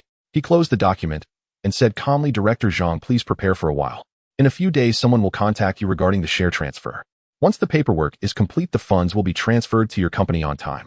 Zhang Changfeng quickly nodded, forcing a smile that was even more wretched than crying. All right, thank you, Mr. Tang. I will prepare as soon as possible. I appreciate your help this time, Mr. Tang. If you ever need anything in the future, feel free to ask. Zhang will not hesitate to go through fire and water for you. After saying this, he took a deep look at Tang Zheng, bowed, and then turned to leave. His silhouette appeared exceptionally lonely and weathered, as if he had aged a decade in an instant.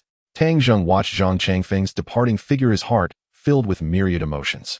Yet it was not out of sympathy, but rather a reflection on the unpredictable nature of the business world. The reason he intervened was not for charity, but because after a precise assessment in his mind, he realized that although the Zhang Group was in trouble, it still held investment value. Even if the situation deteriorated later, he could sell off his shares without incurring losses, and there was even a possibility of making a significant profit. Once in the car, Tang Zheng leaned back against the comfortable seat, closing his eyes to rest. The vehicle slowly started heading towards Anqing. Upon returning home, Tang Zheng took a brief rest before informing Xinqing about the situation with the Zhang Group, asking her to arrange for a professional team to conduct a thorough investigation as soon as possible, while also coordinating the details of the share transfer with Zhang Changfeng to ensure everything went flawlessly. The next day at Kyoto International Airport, Tang Zheng emerged from the first-class cabin passage. As he powered on his phone, he saw a familiar figure standing at the pickup area. Xinqing was dressed in a light green strapless long dress, her long hair elegantly styled, with a delicate wooden hairpin exuding grace and intellect. She held a cup of coffee, constantly glancing around. Tang Zheng walked over and tapped the railing in front of her. What brings you here? Xinqing turned her head, surprise flickering in her eyes as she hurriedly handed over the coffee. Mr. Tang, knowing you were coming today, I estimated the time and waited here. Tang Zheng took the coffee, took a sip of the iced Americano, and the cold bitterness helped relieve the summer heat. He secretly admired her diligence. She indeed understood the boss mindset very well. Let's go back to the residence first. The two exited the terminal and boarded a black Alpha. As the car drove into the city, the buildings gradually transformed from towering skyscrapers to traditional red walls and green tiles. The driver followed the navigation provided by Tang Zheng, turning into a wide alley before stopping in front of an impressive courtyard. Xinqing pushed open the car door, but as she stepped out, her movement halted. Her eyes widened in disbelief as she gazed at the heavy vermilion doors before her. The threshold was absurdly high, and the two white marble lion statues at the entrance exuded an aura of imposing authority. Above the door hung a plaque with elegant calligraphy. The Princess Residence. He lives here. Qing was utterly shocked. Having spent many years in the financial circle, she had seen her fair share of wealthy individuals. Those rich second-generation offspring typically bought a few central apartments or villas in the suburbs. Very few could own an entire historical courtyard within the second ring of Kyoto. She swallowed hard, the prepared words caught in her throat for a moment. What are you standing there for? Come in. Tang Zheng stepped through the door and called back. Qing quickly composed herself and followed him, in her heels clicking on the floor. The courtyard was lush with greenery connected by covered corridors leading to several courtyards. A few servants in matching uniforms stood in the corners, bowing respectfully as Tang Zheng entered. Qing trailed behind Tang Zheng, a thin layer of sweat forming on her back.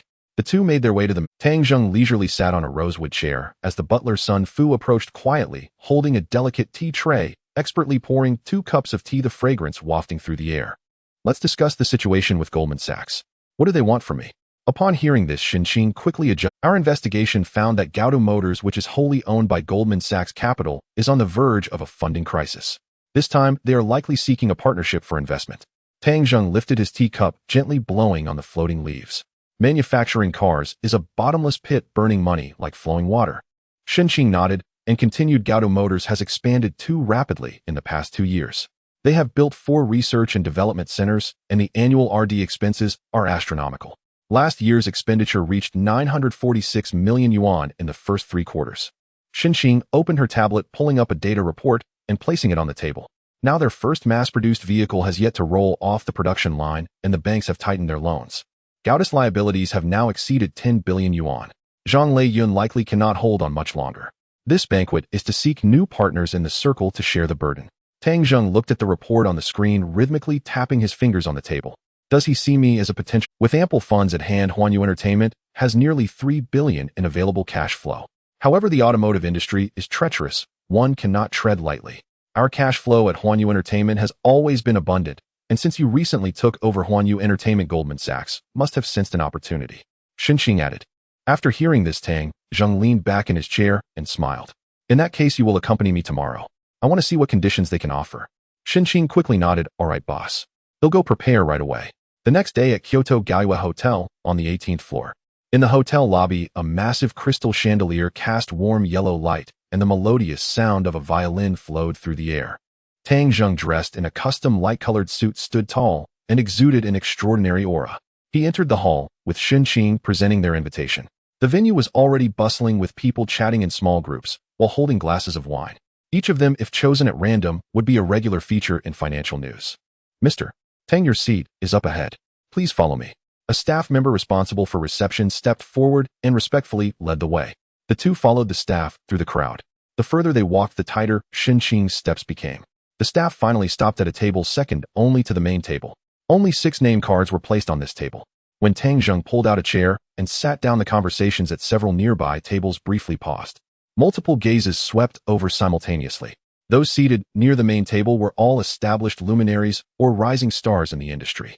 A young man around 20 suddenly inserted into this scene created a stark sense of incongruity. Who's this young man? A relative of Zhang Leiyun. A middle-aged man with a receding hairline at a neighboring table lowered his voice to ask the person beside him. No idea, never seen him before. But to sit in that spot, he's probably some big family's young master out to see the world. Qing deftly picked up 2 glasses of champagne from a passing waiter's tray, handed one to Tang Zheng, then leaned forward slightly and whispered a rapid report in his ear. President Tang, look at the main table on your left. The bald man constantly checking his phone on the left side of the host is Wang Zhengwo of Baidai E-Commerce. Qing's voice was steady. The overweight one next to him smoking a cigar is Lu Haifeng of One. The other 2 whispering to each other are a regional leader in fresh food e-commerce and another in commercial real. Tang Zheng took a sip of the chilled champagne. Bubbles burst on his tongue with a faintly tart fruitiness. E-commerce folks. Real estate folks. This group is getting together to build cars. Tang Zheng silently calculated the dynamics of today's game. In recent years, real estate has struggled to acquire land. Traditional e-commerce traffic has plateaued. These 4 companies are all cash flow kings currently, and they are all seeking new growth points. In the current era, the state is heavily promoting new energy. Building cars is indeed a good business, and local governments are happy to see it. Whose is the empty seat on the right side of the host? Tang Zheng's gaze landed on an unoccupied seat. The name card was half hidden by a vase beside it. Leaning over to look at the name card in front of that seat, Xin Qing quickly replied, "It's Hu Xiaojiang, Secretary General of the Jingdu Municipal Party Committee. He's likely here today, representing the government, essentially showing support for Gaoshan Capital. Government backing for leading companies providing a safety net." It seemed Gaodu Auto was indeed facing significant funding issues. Tang Zheng didn't take the initiative to join the main table's bustle, quietly conversing with Xin Qing beside him. Before long, the lights in the hall suddenly dimmed. The originally soothing violin music abruptly ceased, replaced by a highly technological electronic synthesized sound. The massive LED screen at the front of the banquet hall instantly lit up. A futuristic silver concept car roared across the screen, leaving a trail of dazzling light effects. A middle-aged man in a deep blue custom-tailored suit, portly but energetic, strode confidently onto the stage. This man was Zhang Leiyun, chairman of Gaoshan Capital. "Distinguished guests, dear friends, good morning." Zhang Leiyun stood before the enormous electronic screen, his voice full of vigor carried through the entire 18th floor by the expensive sound system. "Today we won't talk about past glories, only the blueprint of the future. Gaodu Auto, after 3 years in seclusion, is finally ready to present its answer to the world." A wave of coordinated applause rose from the audience. The screen switched, beginning to display various complex data charts and factory scenes. "Our mega factory is fully topped out, and the first fully automated production line has been debugged. Gaoda's first mass-produced model Stellar V1 is equipped with a world-leading intelligent cockpit system and 36 perception sensors across the vehicle, truly achieving L3-level autonomous driving assistance." Zhang Leiyun spoke passionately on stage, his laser pointer constantly circling on the screen. "Not only that, we have also created a unique car-home interconnection, ecological, closed loop. This is not just a car, it is your mobile second home, the core terminal of future digital life." Tang Zheng leaned back in his chair, watching the flashy slogans on the screen, his fingertip gently tracing the rim. Those words were stirring enough to get one's blood pumping. But upon closer scrutiny by a professional, they were a far cry from proprietary independent research.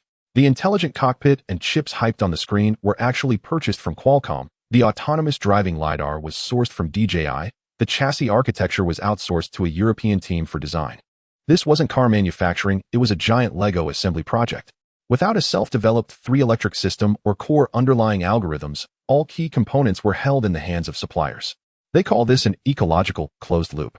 It's more like building an illegal structure on someone else's foundation. However, the vast majority of users won't care whether what they use is proprietary. "Boss, I don't understand the auto industry, but this car sounds impressive on paper. What's your take?" Xin Qing asked quietly, looking at the screen. "What use are impressive specs?" Tang Zheng placed his glass on the table and said softly, "If the supply chain gets choked, this car is just a pile of scrap metal. They're selling a dream with a PowerPoint presentation. Get it?" The speech on stage had reached its climax. Zhang Leiyun waved his hand, and a giant countdown number appeared on the screen. "Gaodu Auto's series of funding round officially launches today. We don't lack money, we lack fellow travelers who want to change the world together." As soon as the words fell, there was movement at the main table. Lu Haifeng of Wanhe Real Estate was the first to stand up, rubbed his bald head, and said loudly, "President Zhang's words stir my blood. Our country's new energy cause needs someone to step up. My Wanhe Real Estate is willing to invest 3 billion to support Gaodu Auto." "Excellent. President Lu is decisive." Zhang Leiyun led the applause from the stage. Wang Jingwo of Baida e-commerce immediately raised his champagne glass and gestured, saying, "Since President Lu has spoken, I, Old Wang, can't fall behind. Baida e-commerce, 3 billion. Fresh food e-commerce, 2 billion. Hanyuan commercial, 3 billion. In just a few minutes, the 4 tycoons at the main table had expressed their commitments, the announced figures totaling a staggering 11 billion. The atmosphere in the hall was instantly ignited. Guests around began whispering to each other, their eyes gleaming with excitement and greed.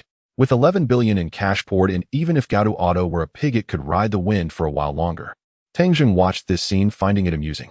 In truth, these investments were probably all prearranged. They were all old foxes playing their little tricks. Zhang Leiyun must have signed an investment agreement with them in private long ago, and today's performance on stage is merely a show for the other investors present. As expected, after the speech concluded and the atmosphere was heightened, Zhang Leiyun stepped off the stage holding a glass of red wine and began to weave between several tables near the main table, resembling a shark sensing blood in the water, searching for prey. Before long, his massive frame stopped in front of Tang Zheng's table. "Ah, this must be the new leader of Huanyu Entertainment, General Manager Tang Zheng, right?" Zhang Leiyun's face was filled with a warm smile as he spoke, extending his right hand proactively. "I've long admired your reputation, General Manager Tang. It's truly impressive that someone as young as you manages such a large company as Huanyu Entertainment. Tang Zheng stood up and politely shook his hand. You're too kind, General Zhang. It's just a small endeavor not comparable to the scale of the 100 billion investment by Gaodu Automotive today, which is truly eye-opening for us old folks. Zhang Leiyun took the opportunity to sit next to Tang Zheng, signaling for his female secretary to refill his glass. The secretary was tall and stunning, but her eyes revealed a hint of worldly wisdom. General Tang is too modest. I've heard that Huanyu Entertainment has recently launched several class scripts which are bound to be hits. Congratulations. It seems General Tang will make a fortune again this year. Zhang Leiyun leaned closer to Tang Zheng, lowering his voice and adopting a sincere demeanor. General Tang, while the entertainment industry can be lucrative, it is still just entertainment. The ceiling is limited. But new energy is different. That is a national strategy, a trillion-level track for the future with limitless potential. What do you say? Are you interested in joining our Gaodu ship? I'll take charge and reserve some original shares for you. This is a rare opportunity. This was the first trap. Tang Zheng looked at Zhang Leiyun's face filled with sincerity and thought to himself that if this old fox were to act, he would definitely win the Best Actor award at next year's Golden Rooster Awards. I appreciate General Zhang's goodwill. Tang Zheng took a sip from his glass, his tone calm. However, I am completely an outsider to the automotive manufacturing industry. I just saw General Zhang's PPT. Gaodu's automation is indeed impressive, and the technological innovations are noteworthy. Yet I am aware of my limitations. I cannot afford to climb that high right now. Zhang Leiyun's smile froze for half a second. He had originally thought that someone like Tang Zheng, a young rich heir, would be so excited by the investment of over 100 billion that he would impulsively decide to invest. Unexpectedly, the other party directly struck at his lungs with his words, infuriating him. General Tang is quite knowledgeable. Zhang Leiyun quickly adjusted his expression, laughing awkwardly to cover his embarrassment. Currently, we procure our batteries from Ningguang and our motors from Bosch. It's global procurement, which is the main trend in the automotive industry. Resource integration is the key for modern car companies. Just look at Apple, aren't they also sourcing parts globally? They are thriving. Tang Zheng placed his glass back on the table, gazing directly into Zhang Leiyun's eyes, showing no signs of fear or retreat, and calmly stated, General Zhang, forgive me for being blunt, but if a car company does not hold its core technologies, it does not build cars, that simply operates an assembly line. When the tide recedes one day and the price wars begin, if suppliers raise their prices slightly, that meager profit margin will be completely wiped out. General Zhang, I being young and inexperienced, do not dare to venture into such a business where the lifeline is in others' hands. His words were very direct, leaving no room for face-saving. Zhang Leiyun's hand holding the wine glass froze in midair, his knuckles turning slightly white from the grip. How could this young man be so oblivious and not follow the usual script? However, having navigated the business seas for decades, he maintained his composure, merely chuckling dryly a couple of times. General Tang is youthful and ambitious with a unique vision. It's good to have your own convictions. When a deal is not made, maintaining righteousness is important. We can collaborate again when the opportunity arises. After speaking, he raised his glass to clink with Tang Zheng's water cup, downed it in one gulp, and walked back to Shen Qing watched nervously from the side. Her boss was truly bold, directly dismissing the other party's business model as worthless in their territory. At this moment, a hearty laughter came from the main table. What that young brother just said is quite interesting. The speaker was Hu Xiaojiang, the Secretary General of the Kyoto Municipal Party Committee, who had been quiet until now. He had been seated at the main table, but suddenly stood up and walked toward Tang Zheng. Hu Xiaojiang was wearing a dark administrative jacket, followed by Wang Jiangwo and Lu Haifeng, who had just expressed their intention to invest. As these people moved, many eyes in the hall turned towards them.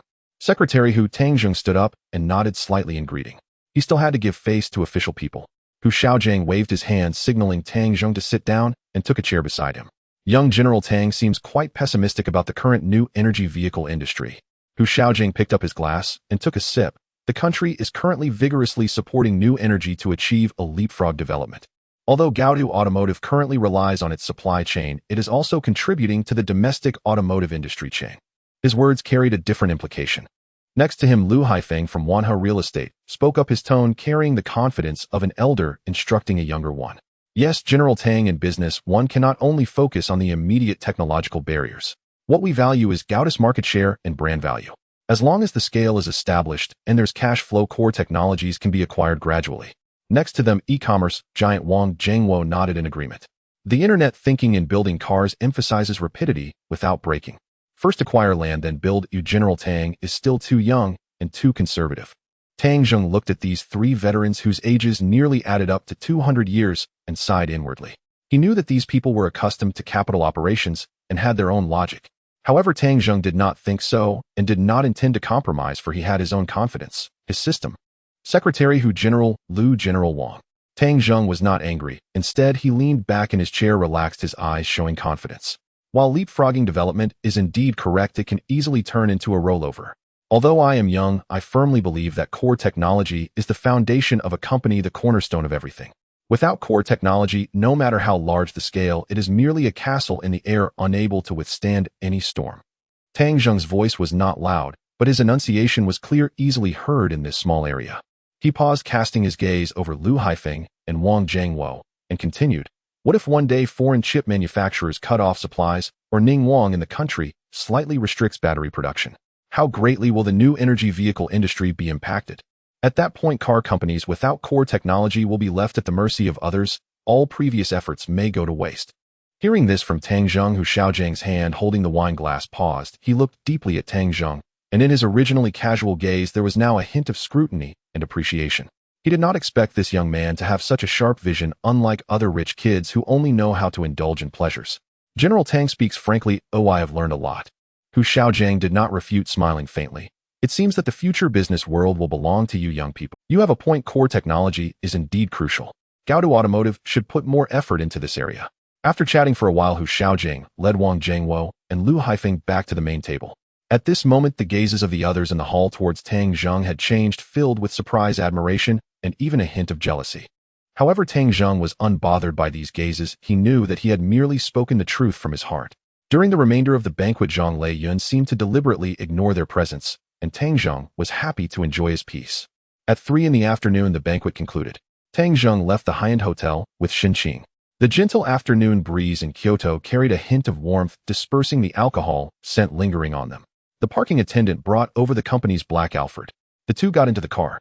"Boss, today we probably offended Zhang Lei Yun."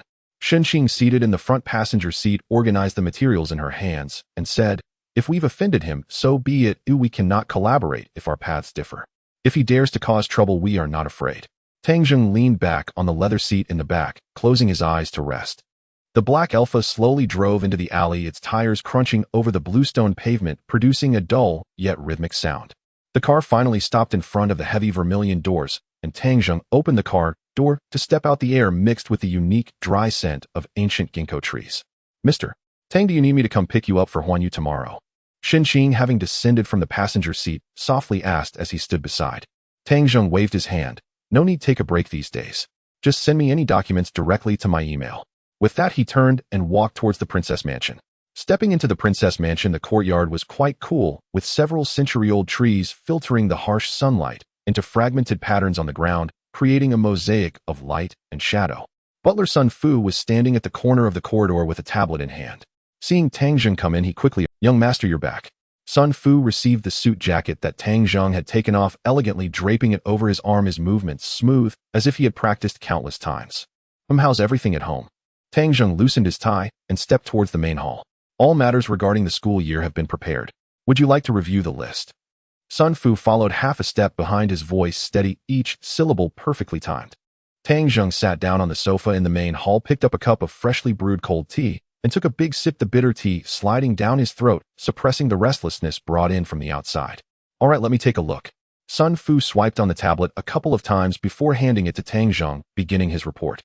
"Kyoto University requires first-year students to stay on campus, so we've prepared some dormitory supplies for you: a custom Thai latex mattress, which you will find useful in the dorm, and 4 sets of different thickness sedanda high-end bedding. All sizes have been carefully checked with the school logistics department, ensuring there will be no issues. Toiletries are from the Swiss brand you often use at the Princess Mansion. For clothing, we have prepared 10 sets of the latest casual wear from Givenchy, and 2 formal outfits. Additionally, there is an air purifier for the dormitory."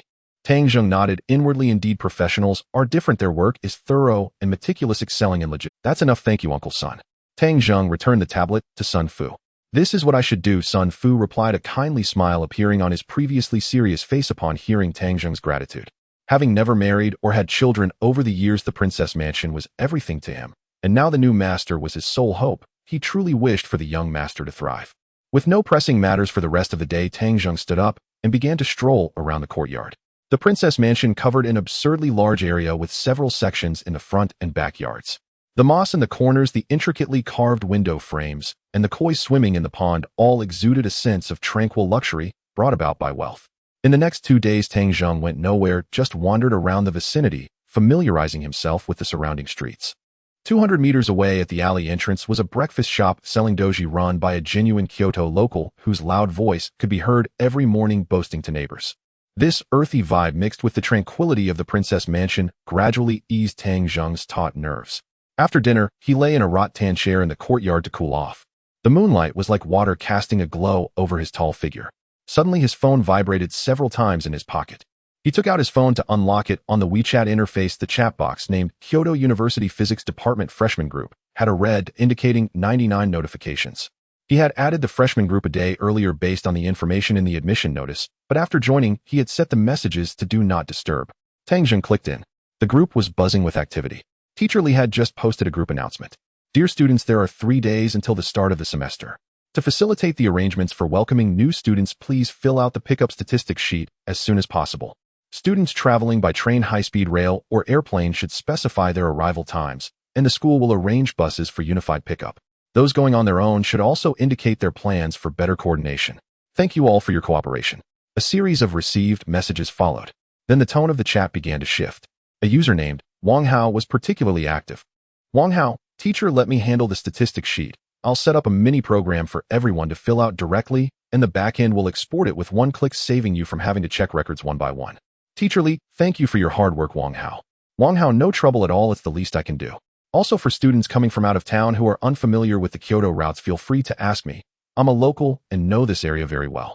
If you really can't get a ride, I can drive my dad's Highlander to pick up a few people along the way.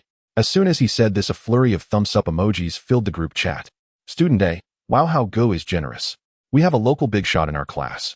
Student B, thanks how Go, I was worried about how to get to school after getting off the high-speed train.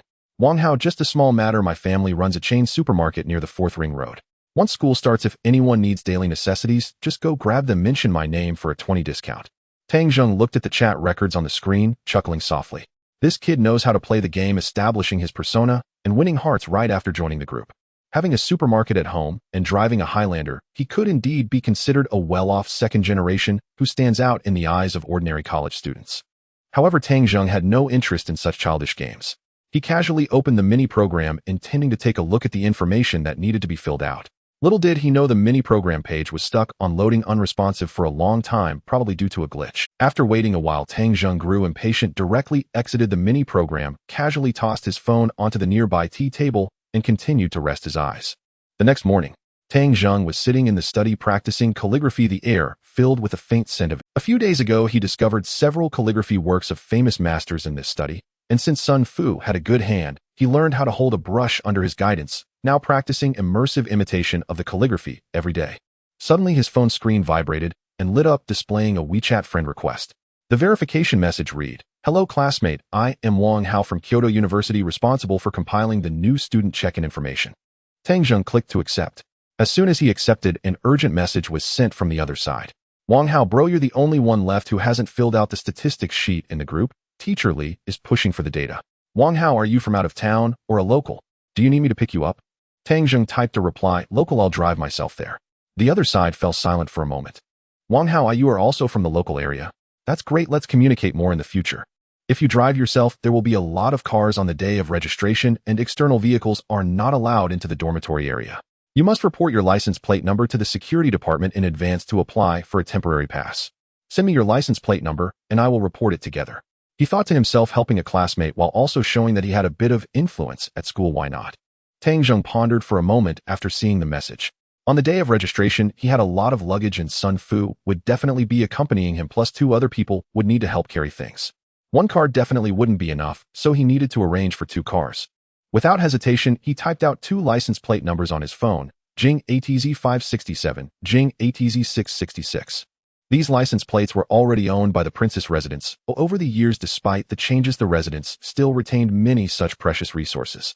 However, he wondered if it was just a coincidence that the TZ just happened to be the initials of Tang Zheng.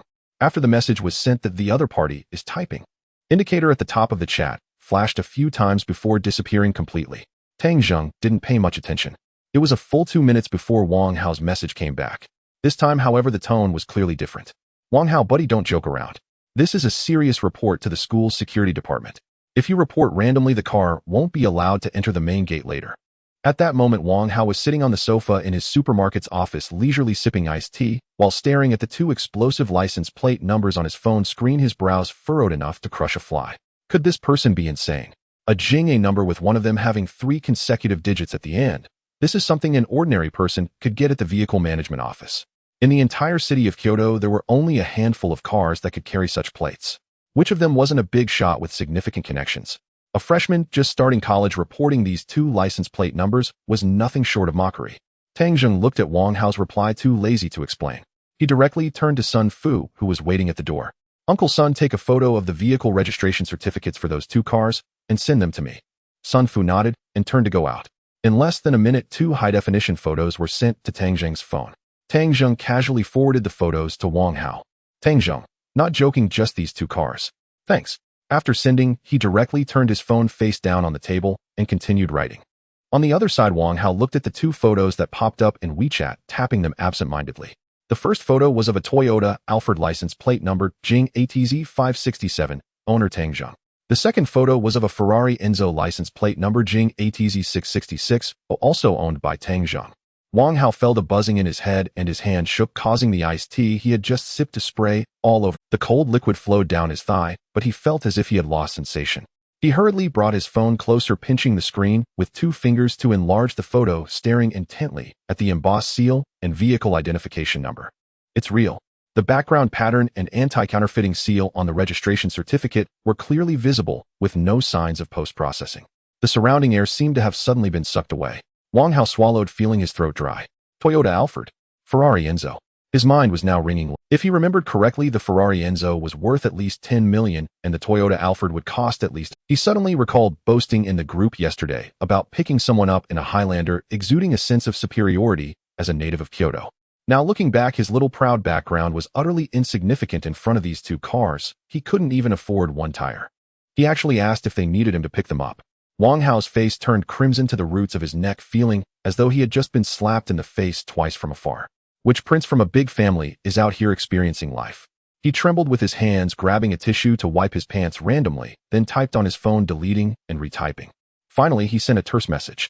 Wang Hao, received Brother Tang, I've already reported it. His address changed from buddy to Brother Tang, his tone filled with respect. Putting down his phone, Wang Hao took a deep breath, trying to calm himself, and quickly sent the organized table to his instructor-teacher, Li, via WeChat. In the physics department's faculty office building of Kyoto University, Li Mei was sitting in front of the computer organizing the files of new students. The WeChat icon in the lower right corner of the computer began to flash, and she clicked on the station arrival statistics table sent by Wang Hao. This kid is quite efficient in handling matters, Li Mei murmured to herself, scrolling through the information. Most were coming by high-speed rail and plane, with only a few indicating they would drive themselves. When her eyes reached the last line of the table, landing on the name, Tang Zheng, in the remarks column, her mouse will suddenly stopped. She leaned closer to the screen, confirming that she hadn't misread those 2 license plate numbers and the corresponding car models. Li Mei had been an instructor at the school for 5 years and had seen many students from affluent families, but there were always a few who came to register in sports cars. However, they were usually cars worth a few million. After all, these students had just come of age. Even if their families were wealthy, they wouldn't be overly indulgent. But now, seeing these 2 license plate numbers, those were Jing A consecutive numbers. This was no longer something that could be achieved with money. As far as she knew, the new Jing A prefix license plates had long ceased to be issued to the public. This student seemed to have an extraordinary background. With a mixture of curiosity and caution, Li Mei picked up the landline on her desk and dialed the phone number of the head of the school's security department. Hello, old Lu, this is Li Mei from the physics department. Li teacher, what's up? Are there any difficulties with the welcoming work? A deep male voice came from the other end of the line. No, we have a new student in our department who reported 2 cars to enter the campus. Li Mei stared at the license plate numbers on the screen, her tone somewhat unusual. Why 2? Just enter it into the system. Why is this small matter worth calling me? Li Mei lowered her voice and said seriously, the license plate numbers of this new student are Jing ATZ 567 and Jing ATZ 666. Do you think this is true? There was a 5-second silence on the other end of the phone. Then old Liu's voice suddenly rose by 8 degrees, along with the sound of his chair scraping against the floor. What license plates did you say? Jing ATZ 567 and Jing ATZ 666. Wait, I'll check right away. Old Liu's tone became serious. The phone was directly hung up. Lime leaned back in her chair looking out at the ancient and elegant scenery of Kyoto University, feeling a vague premonition in her heart. This year's physics department at the school was likely to have a formidable figure that couldn't be underestimated. On October 10th, the lingering heat of the autumn tiger still managed to bake the asphalt road, creating visible waves of heat. Outside the southern gate of Kyoto University, the originally spacious two-way four-lane road was now clogged with private cars and ride-hailing services arriving from all over the country to drop off new students. Various dialects of shouting, the urgent whistle of traffic police, and the footsteps of students dragging their suitcases weaving through the cars intertwined, creating a cacophony reminiscent of boiling porridge. Red welcome banners stretched across the street, and the loudspeakers repeatedly broadcast greetings recorded by senior students. On a vacant lot to the right of the school gate, several high-definition cameras were firmly set on tripods, their lenses pointed directly at the school gate. This was the welcome live broadcast meticulously planned by the Student Union of Kyoto University, aimed at showcasing the youthful spirit of the new students from this prestigious institution to the entire society, allowing countless followers of Kyoto University to feel the bustling atmosphere of this annual welcome event. A female host sporting a high ponytail and wearing a light blue shirt dress held a microphone adorned with the Kyoto University emblem, smiling as she spoke confidently to the camera. Hello. Good morning to all the viewers in the live broadcast. The female host's crisp voice resonated throughout the broadcast room. Welcome to the annual new student registration scene at Kyoto University. We all know that every year those who can enter Kyoto University are the top outstanding students from various provinces. Today we are fortunate to interview a few new students who have just arrived on campus. Let's listen to their thoughts together. As she spoke, the host handed the microphone to a tall boy standing beside her. The boy stood at about 188 centimeters, wearing an oversized Balenciaga t-shirt, his hair styled with gel into a messy yet unique look, and the latest model of a smartwatch on his wrist gleamed under the sunlight. This individual was Wang Hao. This is our new student from the physics department, Wang Hao. The female host introduced with a warm smile. Wang Hao is a new member of Kyoto University. What special feelings do you have on your first day of registration that you would like to share with our online friends? Wang Hao casually waved his hand towards the camera with one hand in his pocket, his confidence as a local resident of the capital subtly shining through. Welcome everyone to Kyoto University. Wang Hao spoke in a clear and articulate Beijing accent. I'm a local living just on the outskirts of the Fourth Ring, and I've been wandering around this area since childhood, so I know the routes better than the cafeteria staff. In the past few days, I've been driving my dad's Highlander, helping some out-of-town classmates who reported early with their luggage. It's only right for students to help each other out. His seemingly modest words subtly established his persona as a local with a car and a kind heart. The barrage of comments on the side of the live broadcast instantly began to scroll rapidly. This guy is too handsome. 188 centimeters tall, dark-skinned. Not only is he tall, but he also speaks confidently and gracefully. So charming. Did you see that smartwatch on his wrist? Now are all the top students this wealthy? That's the latest model worth over 2,000, which is my entire annual living expenses. So envious. Local native family runs a supermarket, and he's kind-hearted. Single sisters rush in. This is the ideal type. Wang Hao caught a glimpse of the barrage on the monitor, feeling amused. He was well aware of the tradition at Kyoto University of interviewing new students, and he had deliberately passed by the southern gate at this moment to make an appearance before the faculty and students, which would serve as natural capital for future participation in student council activities or competitions. Wang Hao, you are truly enthusiastic. With a student like you, our new students at Kyoto University will surely integrate into campus life more quickly. As the female host was preparing to continue the conversation, a strange commotion suddenly erupted from the end. It was not the usual honking of cars urging one another. Rather, it was an extremely rich and deep roar. Like a dormant beast, it flew along the gaps in the traffic, ruthlessly crushing and overshadowing all the surrounding clamor. The director's professional instinct kicked in immediately, controlling the backup camera, abruptly zooming in on the corner of the road. A highly futuristic liquid metal silver Ferrari Enzo with a highly aggressive front forced its way through the congested traffic, slowly arriving at the speed bump in front of the school gate. Following the Ferrari was a completely black Toyota Alphard equipped with privacy film, commonly known as a super nanny car. The two cars cut a quiet path through the bustling crowd. The drivers, who had initially been cursing due to being cut off upon seeing the Ferrari logo, all instinctively slammed on their brakes, not daring to breathe, fearing they would crash and lose everything. After a full 3 seconds of stagnation in the live broadcast comments, an explosive barrage followed. I want to verify the license plate. GIF, oh my god. My goodness. A Ferrari Enzo. This car actually appeared in the country and is on the road. How impressive. Are you blind? Look at the license plate. The camera zoomed in, and the blue background with white characters on the license plate of the Enzo came into clear view in the center of the screen. Jing ATZ 666, the license plate of the Alfred, followed closely behind. Jing ATZ 567. Wang Hao had maintained a relaxed pose with his hand in his pocket, but when his gaze swept across those two familiar characters on the monitor, it felt as if he had been jolted with high-voltage electricity, sending shivers from his scalp all the way to his toes. His facial muscles involuntarily twitched twice. His throat tightened as he recognized the two cars. The photos of those two driving licenses had been replaying in his dreams every night, scaring him awake in the middle of the night, making him want to slap himself twice. This is what you get for being reckless with your mouth. Thankfully, this young master wasn't too concerned about his little blunder. Who would have thought that today they really brought that Ferrari which one should never provoke to the school gate? Wang Hao, it seems today Kyoto University is truly a hidden dragon and crouching tiger. What do you think about these two? The female host was still excitedly searching for topics when she turned to find something was off with the person beside her. Wang Hao, who had originally had his hand in his pocket, had obediently pulled it out. He suddenly stuttered, interrupting the host. "A senior sister, I just remembered that I still have a form to fill out over at the new student registration area. My counselor is rushing me, so I'll take my leave now." As he dropped this line, Wang Hao didn't even dare to look back. He pushed through the crowd and dashed toward the campus as if chased by a dog, leaving behind a bewildered host and an audience in the live broadcast frantically typing question marks. At the school gate, the two cars gradually drove into the temporary VIP parking area guided by the security office and came to a steady stop. Tang Zheng stepped out of the car. Today he wore a simple tailored white sports outfit devoid of any exaggerated logos, but the fabric's drape and fit clearly indicated it was from a top-tier bespoke workshop. The sunlight draped over him, casting a faint golden glow.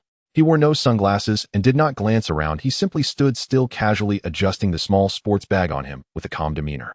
The surrounding freshmen and parents, who had been noisy just moments before, suddenly fell silent. All eyes were fixed on Tang Zheng, filled with awe and curiosity. A senior pushing a suitcase passed by, her eyes glued to him, and she stumbled as her high heels caught in the drain grate, forgetting to even cry out in pain. Several club members handing out flyers nearby dropped their pamphlets in disarray. Tang Zheng remained oblivious to the attention. He turned and instructed Sun Fu and the others who had just gotten out of the car, "Uncle Sun, take someone to the security office to get a pass, then head to the logistics office to register my Ferrari and bring my luggage to dormitory building No. 4. They'll come over after I finish checking in." "Understood, young master. I'll ensure everything in the dorm is arranged. You can go directly there after completing the paperwork." Sun Fu nodded respectfully. Tang Zheng responded with a sound of acknowledgement, picked up an envelope containing his admission notice from the side seat, and with one hand in his pocket he followed the signposts along the tree-lined path toward the campus check-in. It was only when his figure disappeared around the corner that the stagnant air at the school gate resumed its flow, erupting into a more intense wave of discussion than before. "Look at how he's dressed. He must be a super rich second generation. Psy people are just different. He was born at the finish line." Under the welcoming tint of the physics department, instructor Li Mei pressed a bottle of ice-cold mineral water against her forehead to cool down. This dreadful weather, combined with a morning of tedious work, made her head throb. Just then a hurried sound of footsteps approached. Wang Hao rushed into the tent, dropping heavily onto a folding chair and grabbing a paper towel from the table to wipe the sweat off his face. "What happened? Were you being chased by wolves?" Li Mei lowered the water bottle and shot him a displeased glance. "No, it's just too hot. I was rushing." Wang Hao mumbled evasively, his eyes uncontrollably darting towards the entrance of the tent like a startled bird. Just then the sunlight outside was blocked by a tall figure. Tang Zheng stopped in front of the table. He placed the envelope on the table, curled his index finger, and gently tapped twice on the surface. Tap, tap. "Hello, teacher. I'm here for check-in." Li Mei looked up, momentarily dazzled by the boy's outstanding appearance, then picked up a pen to prepare for registration. "What is your name?" "Tang Zheng." As soon as the name was spoken, the bottle of mineral water that Li Mei hadn't capped slipped from her hand, crashing onto her lap with a splat, soaking her completely. She didn't even have time to wipe it off, springing to her feet. In her mind, she recalled what old Lu had repeatedly warned her over the phone 2 days ago. One of those two badges was distributed by the top authority back then. Don't inquire too much, treat him like an ordinary student, and absolutely do not give him special treatment. Don't bring trouble upon yourself. Old Lu made it sound easy, but who would dare to actually treat someone like him as just an ordinary student? Li Mei inwardly lamented her predicament, flustered as she grabbed a large handful of paper towels from the table, awkwardly dabbing at the mess. Her previously formal tone instantly shifted to an overly polite one. "You are Tang Zheng, right? The form is here. Just sign your name. The campus card and dormitory key have already been prepared for you." Sitting next to her, Wang Hao shrank back at the mention of Tang Zheng, practically sticking to the back of his chair, not daring to breathe, yet his curiosity piqued as he secretly glanced at Tang Zheng. Tang Zheng took the pen and swiftly signed his name, the strokes sharp and powerful. Lin Wan, a senior responsible for distributing campus cards, had her eyes gleaming. She had been watching the live stream of the entrance gate the whole time. Here stood the owner of that Enzo alive, and Lin Wan immediately tossed aside her small plastic fan, stood up, and casually tucked a few loose strands of hair behind her ear, revealing a sweet smile. Teacher Lee, I see that Junior Tang must have just arrived and probably doesn't know the way. Since I have some free time now, I'll take him to the dormitory. Li Mei, eager to send this Buddha away to ease her own anxiety, nodded repeatedly. All right, Lin Wan, you take Junior Tang to get familiar with the surroundings. Lin Wan walked around the table to Tang Zheng's side, a strong scent of Joe Malone Bluebell perfume wafting over. Junior, let's go. My name is Lin Wan, Vice President of the Student Union. Lin Wan smiled sweetly, her demeanor exuding familiarity. Tang Zheng turned his head, quickly scanning her. He noticed that Lin Wan wore a Van Cleef Arpels 4-leaf clover bracelet, carried a basic Coach tote bag, and her feet were in RV buckle shoes, though the edges of those RV shoes showed clear signs of repair. Thank you, Senior. Tang Zheng replied flatly, lacking the enthusiastic response Lin Wan had anticipated, and not engaging further. The two walked towards the dormitory area, one ahead of the other. Throughout the journey, Lin Wan continuously searched for topics to bridge the gap. Junior, did you come here in that Enzo? That car is really stunning. Ew, I've never seen such an impressive vehicle. I saw the live stream chat guessing which prestigious family you belong to. Lin Wan giggled, covering her mouth, her gaze occasionally fixating on Tang Zheng's profile, trying to gauge his reaction. Tang Zheng maintained a relaxed demeanor, his steps unwavering as he casually stated, it's a car from home. I just took it for a drive. With just that, the conversation fell flat. Lin Wan hit a soft wall, but wasn't annoyed. She knew that such high-status second-generation rich kids often had a heavy guard, and it was fine, as she had plenty of time to gradually become familiar with him. Junior, you're quite humble. If you have any questions in school, like how to grab elective courses or which cafeteria window has the best food, feel free to ask me anytime. I may not have much else, but I've been here for 3 years and have many friends. Tang Zheng directly pulled out his phone, lit up the screen to check the time, seemingly uninterested in her words. Senior, how far is dormitory building now? 4. He completely ignored her attempts at friendliness and shifted to the next task at hand. Lin Wan's smile finally faltered. She forced herself to suppress the awkwardness and pointed ahead. The red brick building up ahead, is it? Dormitory building, no. For was a newly constructed apartment building at Jing University from a few years ago, previously designated for international students and some graduate students, far superior to regular dormitories. Looking at the brand new dormitory building before her, Lin Wan couldn't help but feel a sense of nostalgia. To think that the school is located in the urban area of Kyoto, where housing resources are already scarce. She and her peers had lived in 6-person dormitories for years, while this year's freshman could move straight in. The disparity in treatment was simply astronomical. Tang Zheng's dormitory was on the 3rd floor, room 316. Upon reaching the bottom of the dormitory building, Lin Weiner did not immediately turn to leave. Instead, she took out her phone from her bag, skillfully opened the WeChat QR code, and held the screen out towards Tang Zheng. She deliberately softened her voice a bit, her tone laced with a hint of upward inflection. Junior, meeting is fate. How about we add each other on WeChat? You can message me anytime if you need anything in the future. It'll be convenient. Her eyes held a trace of expectation. Tang Zheng paused for half a second, aware of the senior's feelings to some extent. Then the corner of his mouth slightly lifted, revealing a faint smile as he casually fabricated a reason that even a 3-year-old would see through. Senior, I'm sorry, but my WeChat friend list is already full. You're so busy, I won't hold you up for the orientation. See you later, and thank you for showing me the way. Without waiting for Lin Weiner to respond, Tang Zheng directly pushed open the door of the dormitory and walked towards the stairs, his movements crisp and decisive, without any hesitation. Lin Weiner's hand holding the phone froze in midair, her smile also stiffening. She never expected to be rejected like this. Throughout her life, she had always been the center of attention, with people lining up to pursue her, yet she didn't anticipate such a humiliation from this new student. She struggled to compose herself, suppressing the impulse to smash her phone on the ground.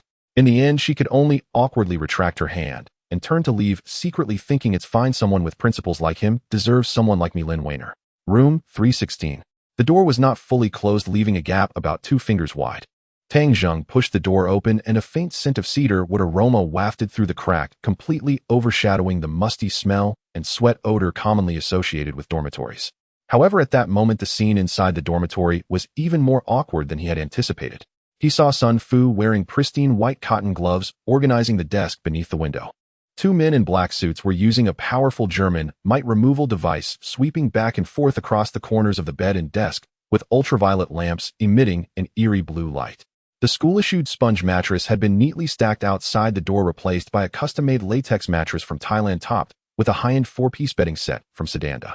The wardrobe door was wide open, filled with well-coordinated seasonal items, and several opened odor-removing boxes were placed on the bottom shelf, emanating a faint fragrance throughout the wardrobe. Sun Fu was meticulous in his duties. However, it was evident that this setup had greatly startled the other 3 occupants of the dormitory. By the door sat a dark-skinned, broad-framed boy. At that moment, he was tightly gripping a wrung-out cloth, continuously wiping the same spot on the desk for a long time, completely unaware of his surroundings, even suppressing his breathing. His name was Zhao Lei, from a small village in northern Shaanxi. Having grown up in poverty, he managed to get into Beijing University through his own efforts. The scene before him left him utterly astounded. He had never witnessed such a spectacle in his life. On the ladder of the opposite bed sat a fair-skinned boy wearing half-rimmed glasses. He was in a position with one leg over the ladder, holding a pillow, unsure whether to go up or down, moving slowly. His name was Zhou Yu, from Yangzhou. His family was relatively well-off, and he had encountered some affluent lifestyles before, but at this moment, he felt equally lost amidst the unfolding scene. In front of the bed next to him stood a chubby boy dressed in a flashy short-sleeved shirt, awkwardly fanning himself with a folding fan. His name was Song Ming, from a wealthy family in Yanjing. He was used to the ways of rich families, but he had never seen anyone like Tang Zheng, who had arranged his dormitory so elaborately upon arrival. Hearing the door push open, Sun Fu turned around immediately, displaying a respectful smile. "Young master." His voice was not loud, but particularly clear in the quiet dormitory. "The sanitation has been thoroughly done, bedding and daily necessities have all been arranged, and your computer is placed on the desk. The dormitory is connected to a gigabit fiber network, so there won't be any signal issues." Tang Zheng nodded and walked to his desk, casually tossing the envelope containing his admission notice onto the table. "Thank you, Uncle Sun. It's my duty." Sun Fu took off his gloves and nodded as well. "If the young master has no further instructions, I'll take my leave." Tang Zheng nodded in agreement. Sun Fu quietly led the other 2 out, closing the door behind him. The sound of leather shoes gradually receded down the corridor. It seemed that at this moment the air in the dormitory finally resumed circulation.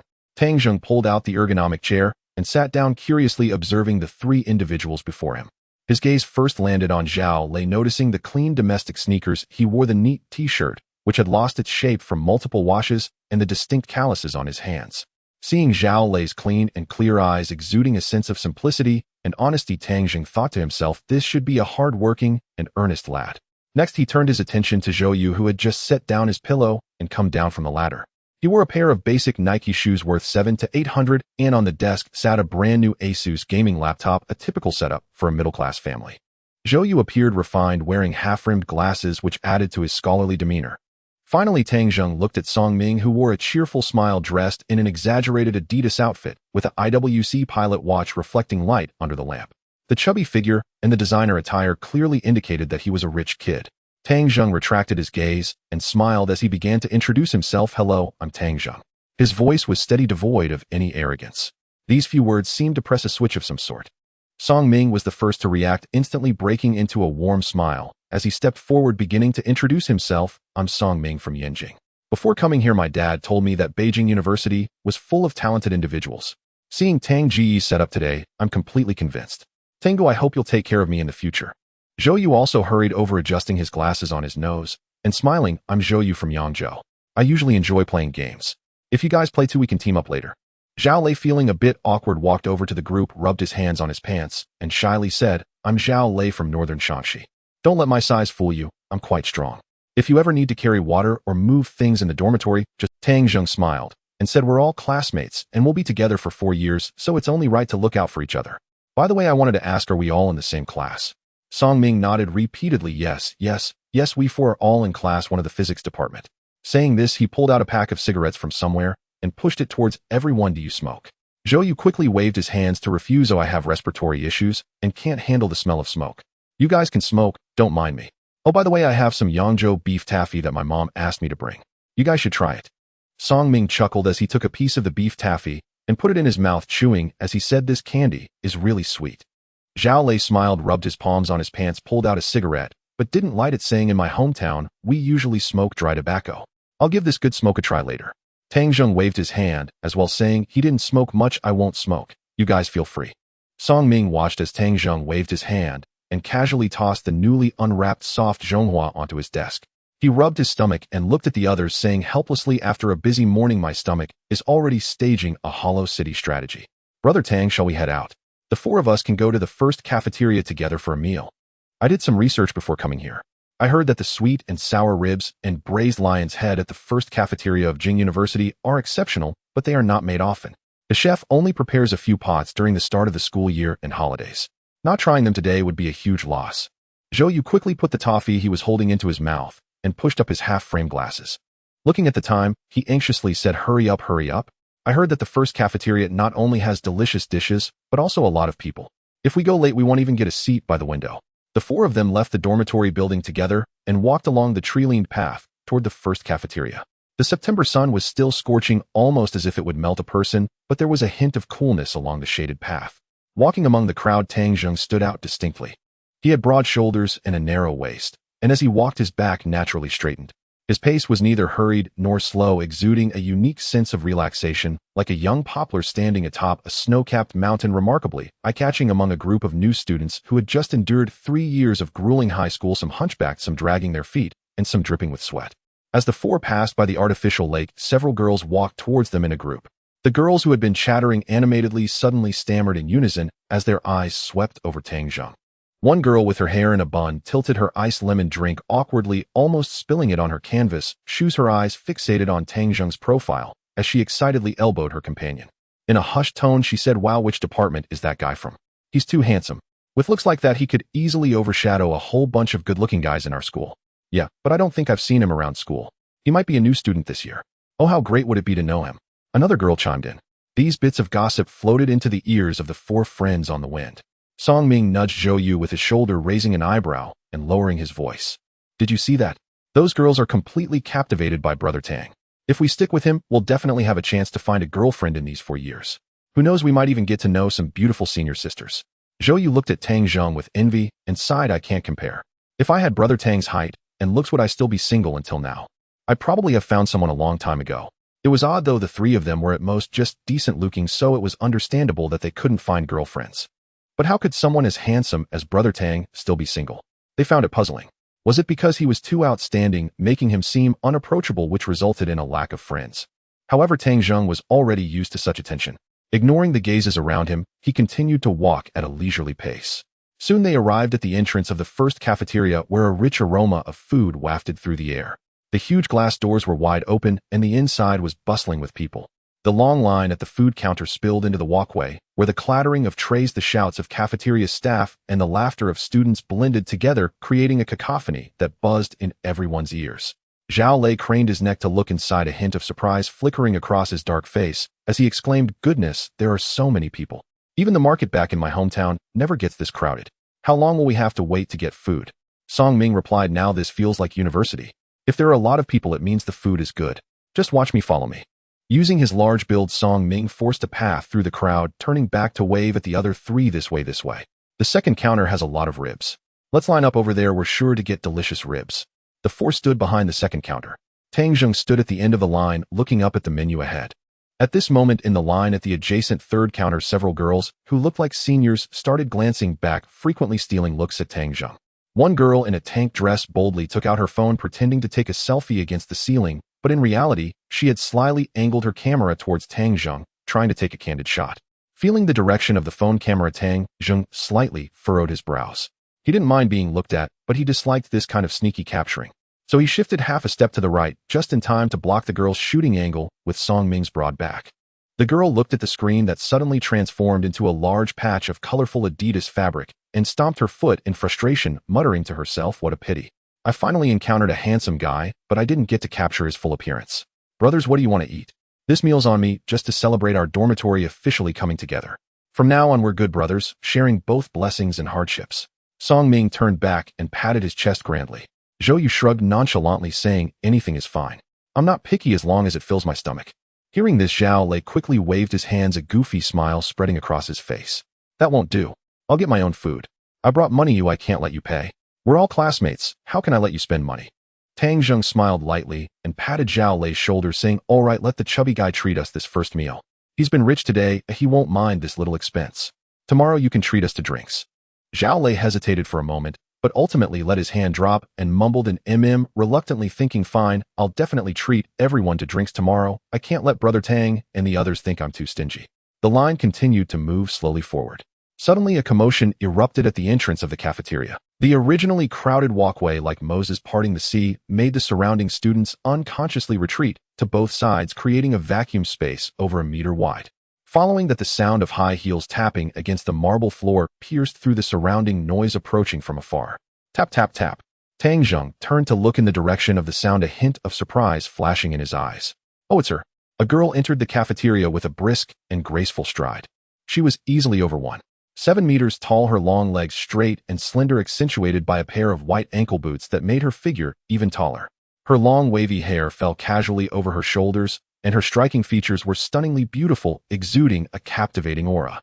Wherever she walked, although the boys couldn't help but sneak glances at her, no one dared to maintain eye contact for more than 3 seconds. As she passed by the crowded line, she paid no attention to the gazes directed at her, not even lifting her eyelids, and walked straight into the cafeteria. Wow. Song Ming's eyes widened like saucers, his voice tinged with excitement. Why is she eating in the cafeteria? Zhou Yu poked his head out from behind Song Ming, curiously asking, who is this? This person looks so impressive. His tone was filled with admiration for the figure before him.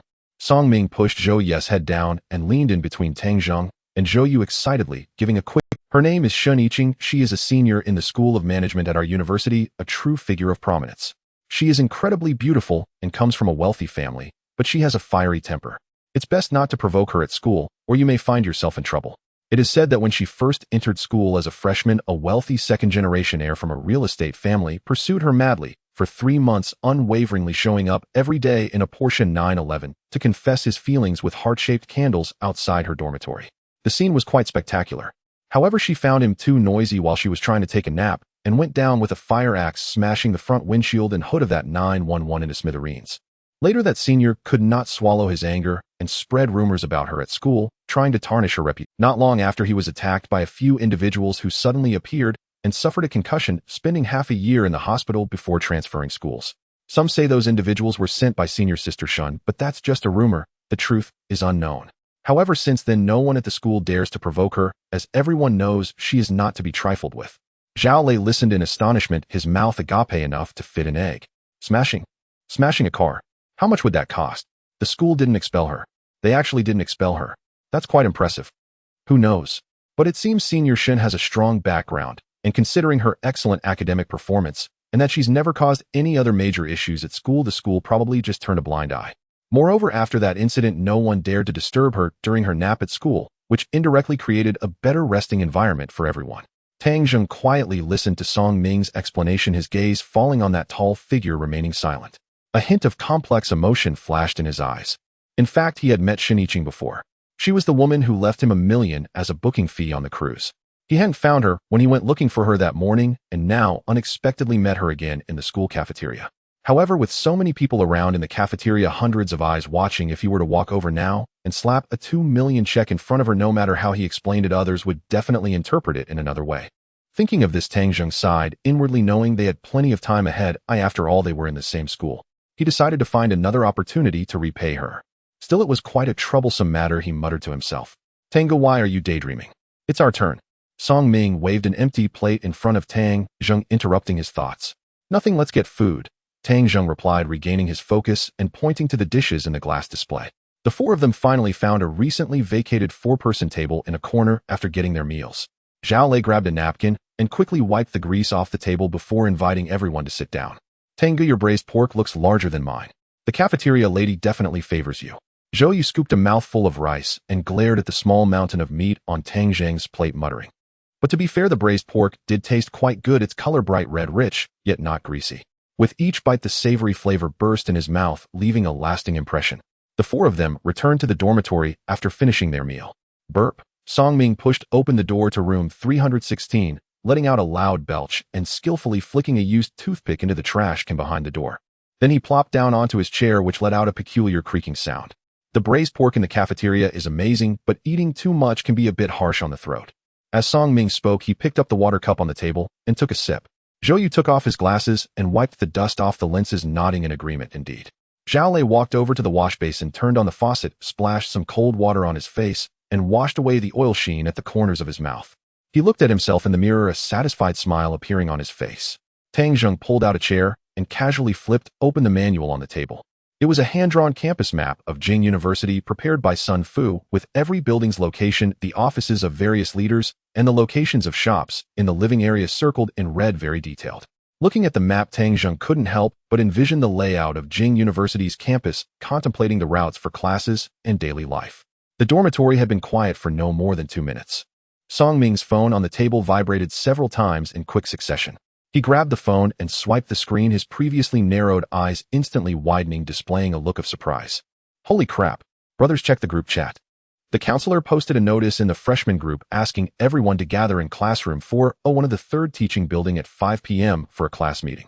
There's going to be some ice-breaking self-introductions, and in the evening we have to go to the logistics office to pick up our military training uniforms. After reading the notice, Song Ming sighed helplessly. Zhou Yu adjusted his glasses back on his nose, his face filled with despair. So soon? I thought we could rest for a couple of days. The train ride from Yangzhou to Yanjing nearly broke my bones, and I haven't even recovered yet. Now we have to go to a meeting, pick up military training uniforms, and start military training. How are we going to get through this? Tang Zheng closed the manual, his gaze falling on the camphor trees outside the window. For him, military training, which was aimed at ordinary college students, hardly seemed like a warm-up. However, since he had no other plans, he didn't think about skipping military training. He saw it as just part of experiencing university life. At 4:50 p.m. in the third teaching building, classroom 401. When the four of them entered through the back door, the classroom was already filled with students. The air was mixed with the scent of perfume, sweat, and the smell of freshly unwrapped textbooks. Song Ming stood in the aisle, craning his neck like a radar, scanning the room twice before slumping down onto a seat in the third-to-last row, his face filled with disappointment. It's all over, Song Ming muttered to himself. Zhao Lei sat down beside him, awkwardly placing his hands on his knees, asking in confusion, "What's wrong, Song Ge? What's over?" "The gender ratio. Look at this classroom. It's all guys as far as the eye can see, with only 5 or 6 girls, and they're all sitting in the front row. In our physics major, it's practically a monk's retreat. How are we supposed to find girlfriends in the future?" Tang Zheng sat down at the window, opened a bottle of mineral water, and took a sip, not engaging with Song Ming. The gender ratio in science and engineering fields is notoriously skewed, and considering the particularly challenging physics major, it was evident that Song Ming hadn't prepared himself mentally before arriving. His reaction now was quite normal. At 5 o'clock sharp, the front door of the classroom was pushed open. A middle-aged man with a reflective bald head, dressed in a faded jacket, walked in, clutching a worn briefcase under his arm. This man needed no introduction, judging by his hairline and attire. He was a standard old professor or a seasoned counselor.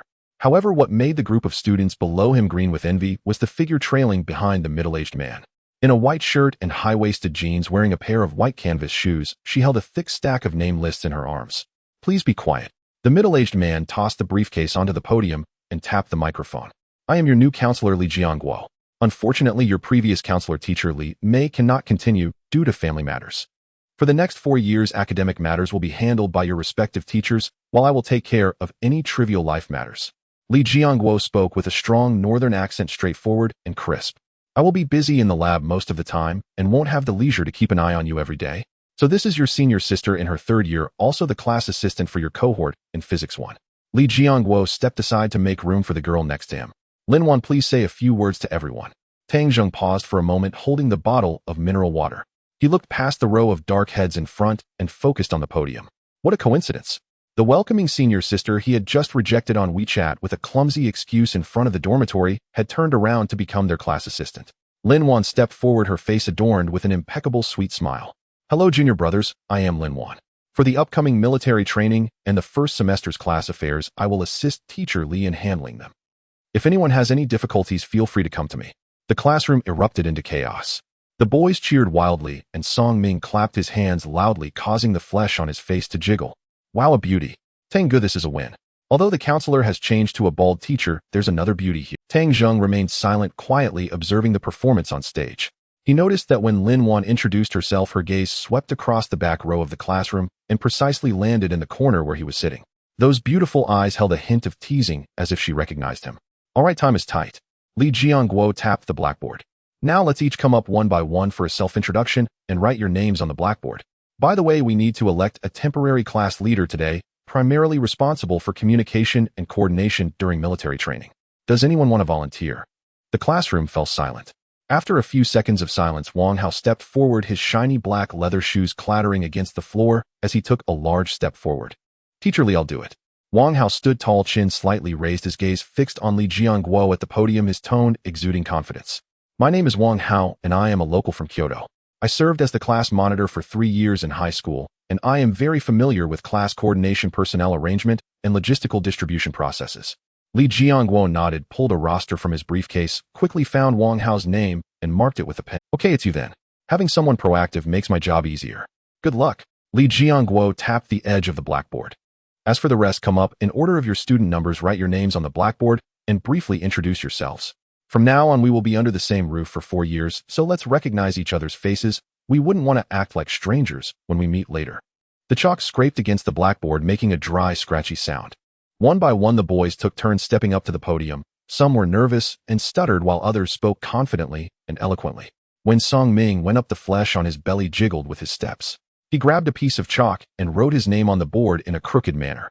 Then he turned around and grinned, saying, I am Song Ming from Yanjing. My hobbies include eating various delicious foods and playing games. My biggest wish is to find a girlfriend in these 4 years. Brothers, if you go to a social event, don't forget to bring me along. The room erupted in laughter, but Song Ming, unfazed, walked off the podium nonchalantly. Next, Zhou Yu, pushing up his half-frame glasses, stepped up, his voice bright. I am Zhou Yu from Yangzhou, and I enjoy reading in my spare time. After a brief introduction, he quickly stepped down. Zhao Lei was a bit shy. He wiped the sweat from his palms on his pants before slowly walking up. I am Zhao Lei from northern Shaanxi, known for being strong. If you need help moving heavy items in the future, just call me. He finished speaking, his face turning red as he hurried back to his seat. Finally, it was Tang Zheng's turn. He calmly pushed back his chair, stood up from the corner of the third-to-last row, and walked down the aisle. With a tall stature and handsome appearance, the previously buzzing discussions in the classroom unexpectedly quieted down, and everyone's gaze focused on him. Tang Zheng reached the podium, picked up the longest piece of chalk from the box, turned around, and wrote his name on the blackboard. The strokes were powerful and decisive, with chalk dust falling in a flurry. He turned back, scanning the curious eyes below, and smiled, saying, I am Tang Zheng from Kyoto. Just these 5 words without any unnecessary chatter. He tossed the chalk back into the box, dusted off the white powder from his hands, and walked back to his seat in the back row. The classroom fell silent for a few seconds, and a few boys in the front exchanged glances filled with envy and jealousy. This guy was not only tall, but also strikingly handsome, overshadowing all the boys in the class with his presence. A boy sitting by the aisle whispered to his deskmate, with a guy like him, if our class goes to socialize with other departments, as long as he is present, all the girls' attention will definitely be on him. We will probably be left with nothing. His deskmate nodded in agreement, sighed, and then said firmly, yeah, we definitely need to keep our distance from him during social events. Comparing ourselves to him is infuriating. With him around, it will be too difficult for us to stand out in these 4 years. Lin Wan, sitting beside the podium, had her gaze fixed on Tang Zheng's back the entire time. Li Jiangguo glanced at his watch, saw that it was about time, and stood up, saying, all right, since everyone knows each other now, that will be all for today. Wang Hao, you take the class to the logistics office to collect all the military training uniforms and distribute them. We will gather at the first playground at 8 o'clock the day after tomorrow. Don't be late. As soon as he finished speaking, the crowd began to surge out, with students chatting in groups as they walked toward the classroom door. Tang Zheng and his dorm mates also made their way down the aisle toward the back door. Just as they reached the door, they found the aisle blocked. Lin Wan was leaning against the door frame, holding a stack. Tang Zheng, she said, illuminating her phone screen, which displayed her WeChat QR code. Please add the class group, and also add my WeChat. This way, if there are any emergencies in class, I can notify. Tang Zheng halted his steps, his eyes on the QR code, but showed no intention of pulling out his phone. Where is the class group QR code? He asked calmly. Just scan mine, and it'll add you to the group. Lin Wan replied, her smile still sweet, seemingly unaware of Tang Zheng's indifference. Tang Zheng averted his gaze, his tone calm. No need to trouble yourself. Let Wang Hao add me. He is the class. After finishing his sentence, he directly turned to the side, brushing against the door frame, and walked past Lin Wan, leaving her hand holding the phone suspended in midair. The draft from the corridor blew through, causing the forms in her hand to rustle, creating an unexpectedly desolate scene. A long line of people stood in front of the logistics warehouse. Several lean logistics workers wearing flip-flops tossed stacks of green training uniforms packaged in snakeskin bags onto a long table. Song Ming held a set of oversized camouflage clothing and tugged at his waistband with force. This fabric is so non-breathable. Wearing this under the sun for a whole day will surely make it smell foul. What size did you get, Tang Goi? Tang Zheng glanced at the label on the transparent packaging bag. 185. Zhao Lei, on the other hand, carefully hugged his clothes tightly, fearful of soiling them. He spoke with a heavy dialect, smiling as he said, "I think it's quite good. This uniform is sturdy and durable. I used to wear this kind of clothing when working in the fields back home, and it was just right." After everyone received their uniforms, they dispersed, and the night passed without a word. The next morning at 7:50, the first playground. The September sun was relentlessly scorching, and the morning sunlight was already blindingly bright. The track seemed to be on the verge of melting under the searing heat, with heat waves seeping into the legs of their pants. Over 3,000 new students stood uniformly in green training uniforms, neatly lined up on the playground. From a distance, this group appeared as a vibrant, yet slightly mottled splash of color, radiating the vitality of youth under the sun's rays. Class 1's position was in the southeast corner, near the barbed wire. "Attention!" A booming voice rang out from the front of the formation. A man with dark skin, dressed in short-sleeved training attire, marched with a powerful stride to the front of the line. "My surname is Chun, and I will be your military training instructor from now on. I have only one rule: obey orders. I don't care who you are at home. When you are on my grounds, if you are a dragon, you must coil. If a tiger, you must lie down." Instructor Chin's gaze was sharp as an eagle, sweeping back and forth across the ranks. He walked down the first row in his hard-soled training shoes, each step firm and resonant, creating a loud thud sound. A common tactic for a new instructor is to establish authority by picking a typical example on the first day. As long as the most conspicuous person in the group is subdued, the following training will proceed smoothly. The boys in the front rows straightened their backs, not daring to breathe, as they were swept by that gaze. Instructor Chin stopped at the edge of the third row. His gaze landed on Tang Zheng. At this moment, the surrounding classmates were already sweating profusely from the heat and tension, their breathing becoming heavy, their bodies swaying slightly without their control. But Tang Zheng was entirely different. His breathing was steady, and even his posture impeccable, with his back straight like a pine tree, his weight firmly on the balls of his feet. That calmness emanating from his very bones seemed almost out of place, as if it were not a reaction one would expect from a high school graduate just entering university. Instructor Chin's gaze shifted to Tang Zheng's hands. Tang Zheng's fingers were naturally slightly curved, perfectly aligned along the seam of his pants, that posture so standard it was beyond reproach. Looking at his appearance, Instructor Chin immediately made a judgment that typical he was looking for was him. The one on the far left of the third row step out. Instructor Chun pointed at Tang Zheng. Upon hearing this, Tang Zheng stepped forward 2 paces, standing tall, his posture still erect, calmly looking at Instructor Chun. "What is your name?" Instructor Chin asked. "Tang Zheng. Your military stance is quite standard. Have you practiced?" Instructor Chun continued to probe, his gaze revealing a hint of scrutiny. "No," Tang Zheng replied without changing his expression.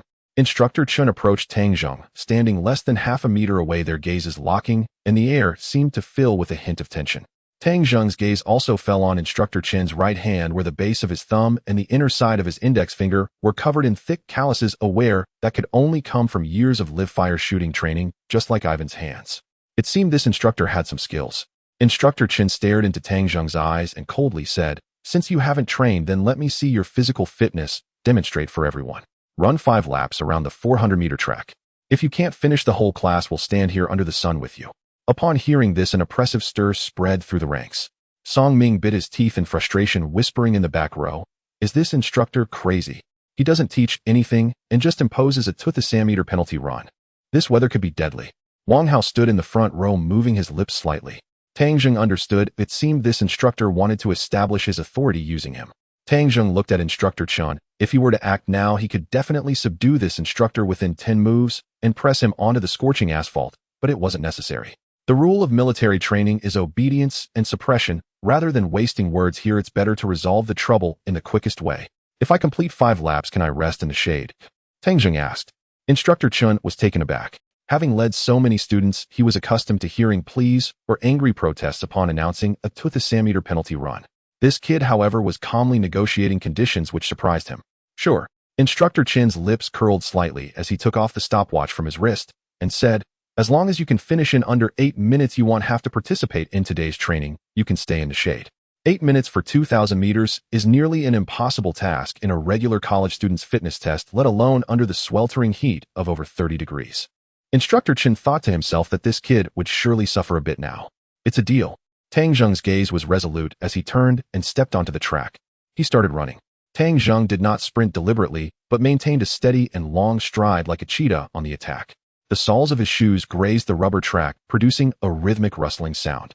Each footfall landed precisely on the balls of his feet, perfectly converting the reaction force into forward thrust, his upper body steady as a rock, and even the swing of his arms was measured with precision. First lap, 1 minute and 15 seconds. Second lap, 2 minutes and 30 seconds. He continued to maintain a stable speed, his breathing showing no signs of disorder. The students from Class 1 at the edge of the track were dumbfounded, staring incredulously at Tang Zheng. Wang Hao swallowed hard, tugging at his collar, sweat streaming down his cheeks, as he muttered, "This speed. Is he not even taking deep breaths?" Song Ming excitedly clenched his fists in the ranks, his eyes filled with admiration as he shouted, "Go Tang Ge! Tang Ge is amazing." Instructor Chen looked down at the stopwatch in his hand. His initially stern face gradually became serious, his brows furrowed as he pressed his thumb firmly against the edge of the stopwatch. This stride control, this breathing frequency. This is definitely muscle memory developed through rigorous physical training. This kid has definitely trained before. It seems he has encountered a tough opponent today. At the end of the fourth lap, Tang Zheng still maintained his initial pace, neither accelerating nor slowing down. Just as he approached the last bend of the fifth lap, suddenly a deep rumbling sound of a sports car engine reverberated near the outer wire fence of the playground. A red Porsche Cayenne came to a steady stop by the roadside. The car door swung open, and a pair of white short boots stepped onto the cement pavement. Shen Yiqing was wearing a fitted black knitted short-sleeve top, today, perfectly accentuating her slender waist, paired with high-waisted denim shorts that revealed her long, fair legs. She wore a pair of large sunglasses that obscured most of her face, holding a document in her hand. She had originally just driven past the first playground, intending to submit her study abroad application materials to the principal's office in the main building. Her peripheral vision swept across the track. A figure dressed in camouflage sprinting at an extraordinary speed across the finish line caught her attention. With a tall stature and a sharply defined side profile, the ease emanating from him stood out starkly among the thousands of new students clad in the same attire, worn out and disheveled like a spotlight in the night. She reached up to remove her sunglasses, squinting her eyes as she focused intently in that direction. That face, she could never mistake it. On the track, Tang Zheng had crossed the finish line and stood confidently before Instructor Chen, his gaze fixed on him. "Report, Instructor, I've finished running."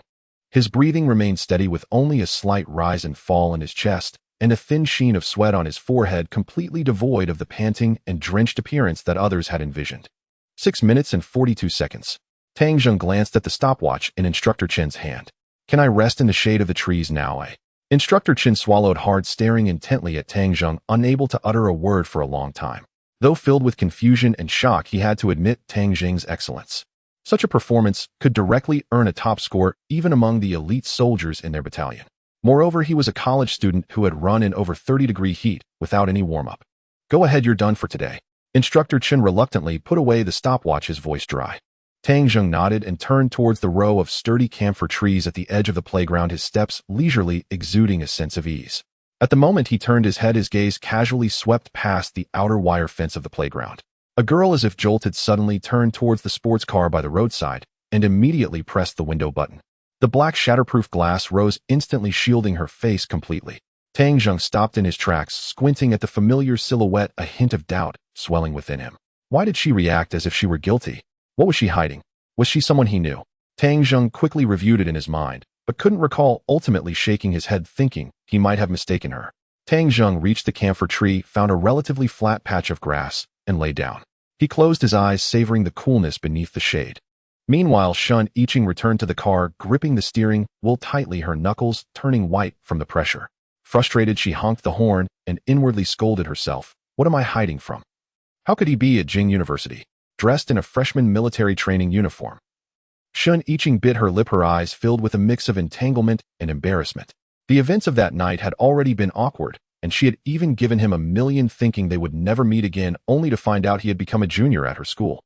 If she were to discover him speaking recklessly at school, she would definitely have to find someone to break his legs. However, Shen Yiqing knew in her heart that such thoughts were merely impulsive. She could never truly do that, otherwise it would only worsen the situation. She could only hope that Tang Zheng wouldn't spill the beans, and decided to avoid him as much as possible. As the sun climbed higher, the ultraviolet rays were so fierce they could scorch a layer of skin off. In Class 1's formation, cries of despair echoed. The students stood straight under the blazing sun, sweat continuously rolling down their faces, soaking their military training uniforms. Song Ming's military training uniform was completely soaked with sweat, and the perspiration flowed into his eyes, causing a stinging pain, yet he didn't dare to raise a hand to wipe it away. Because Instructor Chun was pacing around the group with a stern face, his gaze scrutinizing like an eagle watching its prey. Anyone who moved even slightly would be met with his harsh reprimand. Instructor Chun was in a foul mood. He failed to establish his authority and was instead overshadowed by a student. With no outlet for his anger, he unleashed it on this group of ordinary students. Stand straight, straighten your backs. You are here for military training, not vacation. Instructor Chin's voice boomed across the playground, causing the students to shudder involuntarily. Song Ming glanced sideways, secretly peeking at Tang Zheng, who was lying under the camphor tree with his hands behind his head, eyes closed, sleeping soundly. The gentle breeze rustled the leaves, casting dappled shadows that made the scene so serene it made one want to punch him. Brother Tang was indeed extraordinary. Song Ming lamented inwardly. Had he known that running 5 laps would earn such a comfortable reward, he wouldn't have been able to run it. Wang Hao stood in the last row, sweat dripping from the tip of his nose. He caught a glimpse of Tang Zheng, envy flooding his face. This self-proclaimed excellent class monitor who had taken the initiative to volunteer now stood like a subordinate, while the handsome classmate was lying in the shade asleep. Moreover, knowing the disparity between his family and that of the handsome guy made the feeling like a thorn stuck in his heart. The gap between people was indeed larger than that between humans and dogs. At 11:10 in the morning, a military jeep with white license plates slowly stopped at the edge of the playground. The door opened, and a middle-aged officer with 2 stripes and a star on his shoulder stepped out. This was the chief instructor for this military training at Jing University, Captain Lei. With his hands behind his back, he inspected along the edge of the track. The instructors of each formation stood straighter and saluted as they saw him. Captain Lei nodded slightly and continued walking forward. When he reached the area of Class 1, his steps suddenly halted. His gaze swept over the disorganized formation, following the sight of many students directly locking onto the green figure lying under the camphor tree. He frowned, slightly puzzled as to why this student was lying there. Xiaoqin, come here for a moment. Captain Lei waved towards Instructor Chun, his voice low, yet carrying an undeniable authority. Instructor Chun hurried over and saluted sharply. Sir, what's going on with the one lying under the tree? Heat stroke or an injured soldier? Captain Lei pointed in Tang Zheng's direction and asked. Instructor Chin's face alternated between red and pale, his heart tangled in an indescribable dilemma.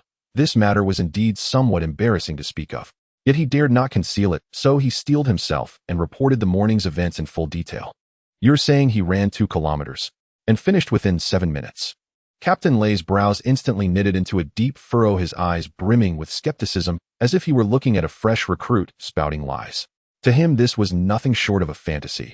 How could an ordinary college student possibly achieve such a feat? 6 minutes and 42 seconds timed by my own hand. He maintained a steady pace throughout, and his breathing was barely disrupted when he crossed the finish line. Instructor Chun answered truthfully, his tone carrying a hint of helplessness, but even more certainty.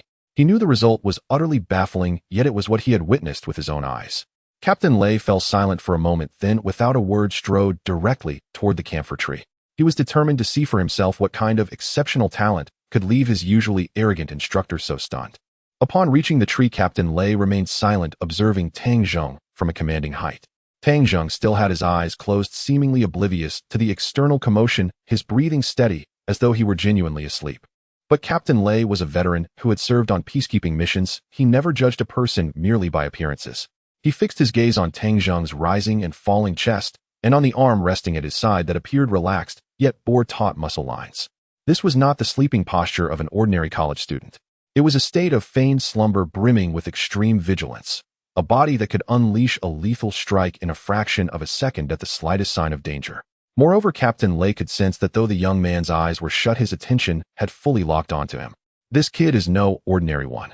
Captain Lei stood there for a full half-minute silently admiring, then, without another word, turned and walked back to Instructor Chun. What's this student's name? Tang Zheng. All right, for the next few days, just train your troops as usual and keep an eye on him. As long as he doesn't disrupt discipline, let him be.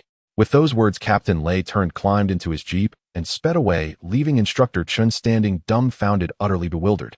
The captain's reaction was far too unusual. Normally, when encountering a troublemaker during training, he would be the first to charge in and straighten them out. Nevertheless, since the captain had spoken, Instructor Chun felt completely at ease and turned back to continue drilling the hapless recruits. Time passed swiftly, and before long, it was 11:30 in the morning. A sharp whistle pierced the air over the training ground. Morning training is over. Dismissed. Instructor Chun gave the order. The formation, which had stood like wooden stakes, instantly collapsed, as if drained of all strength. Moans and complaints rose and fell. Song Ming plopped down on the scorching plastic track, rubbing his. Tang Jing opened his eyes beneath the tree, stretched lazily, rose slowly, and brushed the grass clippings from his pant leg. Just as he pulled out his phone, the screen lit up. The caller ID read Xinqing. Tang Zheng pressed the answer button and brought the phone to his ear. Xinqing's crisp, efficient voice came through the receiver. Boss, the acquisition of the Zhang Corporation's shares we discussed earlier is basically settled. We just need your personal signature on the final few transfer agreements. With your military training going on, is the timing convenient? Tang Zheng leaned against the rough trunk of the camphor tree, idly peeling off a piece of bark, and glanced up at the sea of green uniforms dispersing on the training ground. Wait for me at the south gate of Jingdu University at 5:30 this afternoon. Understood. He'll be there on time. The call ended. The afternoon sun blazed even fiercer, the heat waves from the ground, still leaving people dizzy and light. Captain Lei did not reappear for the afternoon session, and Instructor Chun kept his word, not even glancing at Tang Zheng, allowing him to lie in the shade for another afternoon. At 5:30, the dismissal whistle blew on schedule. Song Ming, his legs feeling like lead, collapsed onto the grass like a dead dog. I'm done for him, done for Brother Tang. You'll have to get me a serving of sweet and sour ribs from the cafeteria tonight. My legs won't make it to the bed tomorrow morning, he said, his face twisted in agony. Tang Zheng took off his camouflage cap, dusted it off, and said with a smile, I won't be heading to the cafeteria just yet. I have some personal matters to attend to. You guys go ahead and sort yourselves out. Nearby, a classmate who had been eyeing him with jealousy all day was twisting the cap off a water bottle. At these words, he paused mid-motion. He turned his head and muttered casually, what personal matters could he have right after the semester starts? Tang Zheng ignored the comment, stuffed his cap into his pocket, and headed toward the south gate. The muttering classmate watched Tang Zheng's upright, retreating figure, a surge of inexplicable anger rising within him, pretending to be a big shot, not even bothering to say goodbye to his own classmates. Outside the south gate of Jingdu University, a sacred red Aston Martin DB11 sat quietly by the roadside, its streamlined body gleaming with a cold metallic luster in the setting sun. In this college town teeming with bicycles, the car was like a mobile spotlight. Students passing by cast sidelong glances, some even stealthily pulling out their phones to take pictures. The door swung open. Xinqing stepped out of the driver's seat wearing a pair of 7-centimeter black stiletto. Today she was dressed in a sharply tailored white business suit, the pencil skirt stopping just 2 inches above her knee, her shapely straight calves wrapped in nude stockings, exuding an irresistible charm. In her early 30s, she was at the age when a woman sheds her youthful awkwardness and radiates a deadly allure like a perfectly ripe peach. She wore no sunglasses, her wavy hair cascading casually over her shoulders. Her makeup was exquisite, and her eyes held the sharpness and composure honed through years of battlefield-like business dealings. Tang Zheng, clad in his ordinary green training uniform, sauntered out of the school gate with his hands in his pockets, taking his time. Xinqing spotted him immediately and walked toward him in her heels, retrieving a black leather folder from the pack. Boss. Her voice was low, and the few male students nearby who had been eavesdropping were taken aback at the word boss, wondering if they had misheard. Tang Zheng nodded, his gaze falling on the folder. Is everything inside? Yes. As she spoke, Xinqing handed him the folder and smoothly pulled out a Mont Blanc fountain pen clipped to its cover, uncapped it, and passed it to Tang Zheng. There are 5 places that need your signature. I've marked them all with a pencil. Tang Zheng took the pen, quickly skimmed through the contract, confirmed there were no issues, and pressed the folder against the hood of the Aston Martin, signing his name with swift strokes. The rustling sound of the pen tip across the paper was especially distinct against the deliberately hushed murmurs around them. Who's that handsome guy? Is he from our school? Look at the military training outfit he's wearing. He must be a freshman this year. Damn, this kid is pretty handsome. That rich woman is probably only in her 30s, right? He's living quite comfortably off that soft rice. A few passing boys murmured with envy, their faces filled with sour expressions. Song Ming and Zhou Yu had just exited the school gate, planning to buy some snacks for the evening, when they stumbled upon this scene. Song Ming's jaw nearly dropped to the ground as he pointed in the direction of Tang Zheng. He exclaimed in shock, "Isn't that Brother Tang?"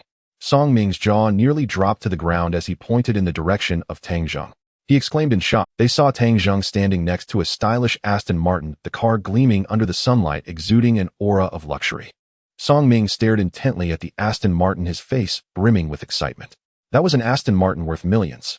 His uncle owned one and flaunted it in his social circle every month. Glancing at the curvaceous figure of Xinqing beside the car, he felt a surge of envy. He couldn't help but mutter softly, "Rich lady, look at me, please feed me." It turned out that Brother Tang not only had money himself, but his friends were also wealthy, which piqued Song Ming's curiosity about Tang Zheng's identity.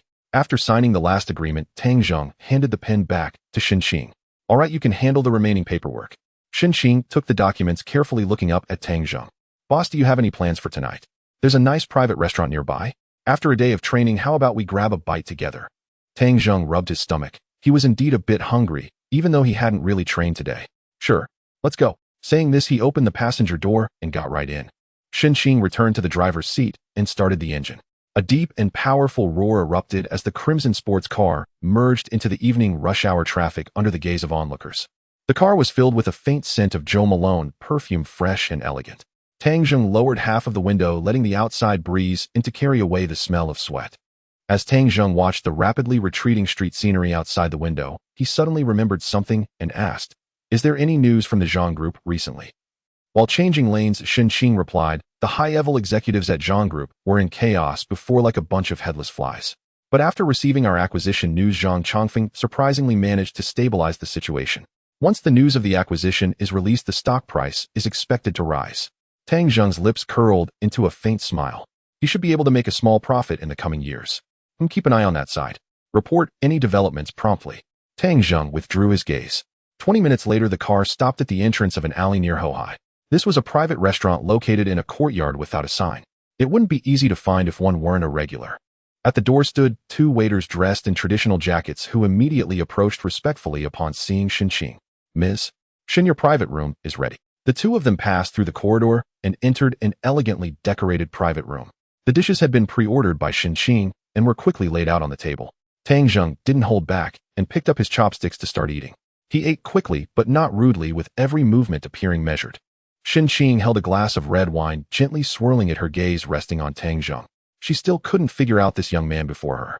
He looked just like a freshman, yet his decisiveness and calmness in the face of challenges left even her, a seasoned player in the capital circle for over a decade, astonished. Moreover, he was quite wealthy with a very clean background. She had secretly investigated her new boss, but found no trace of him at all. "Boss, what if the follow-up gains from the Zhang Group aren't good? After all, its main business is real estate, and the market isn't doing well right now." Xing took a sip of red wine and cautiously asked, "If Zhang Changfeng's funding chain breaks again, you'll definitely face losses. Should we contact someone to inflate the stock price and sell it for a big profit?" Tang Zheng swallowed a piece of beef and set down his chopsticks. "There's no rush on this matter. As long as Zhang Chongfeng dares to play tricks, I can make the entire Zhang Group go bankrupt." His tone was filled with confidence, and in fact he could indeed do it. Xing paused momentarily while holding her wine glass. This method was ruthless enough, directly cutting off any chance for the opponent to breathe. The boss truly had a vicious approach. Understood, ill arranged for someone to monitor it 24 hours a day. After they finished their meal, Xing drove Tang Zheng back to the street near Jing University. Tang Zheng got out of the car and strolled slowly toward the school. Meanwhile, the online world had already erupted. On the largest financial gossip forum in the country capital, Gossip Circle, a post was rapidly climbing to the top of the homepage. The title was strikingly read, "A shocking revelation from Huanyu Entertainment. Renowned female CEO Xing is madly in love with a freshman from Jing University, lavishing gifts, housing, and luxurious cars while displaying intimacy." This title immediately drew countless eyes like a giant magnet, attracting netizens. The post included several high-definition photos. The first photo showed Xing respectfully handing a folder to Tang Zheng in front of the Aston Martin. The second photo captured Tang Zheng signing on the hood of the car, while Xing watched closely, her gaze focused. The third photo showed the two entering the private restaurant together. Although Tang Zheng's face was only seen in profile, Xing's face, which had some fame in the CEO circle, was captured clearly. Once these photos were released, the comments section exploded with thousands of replies.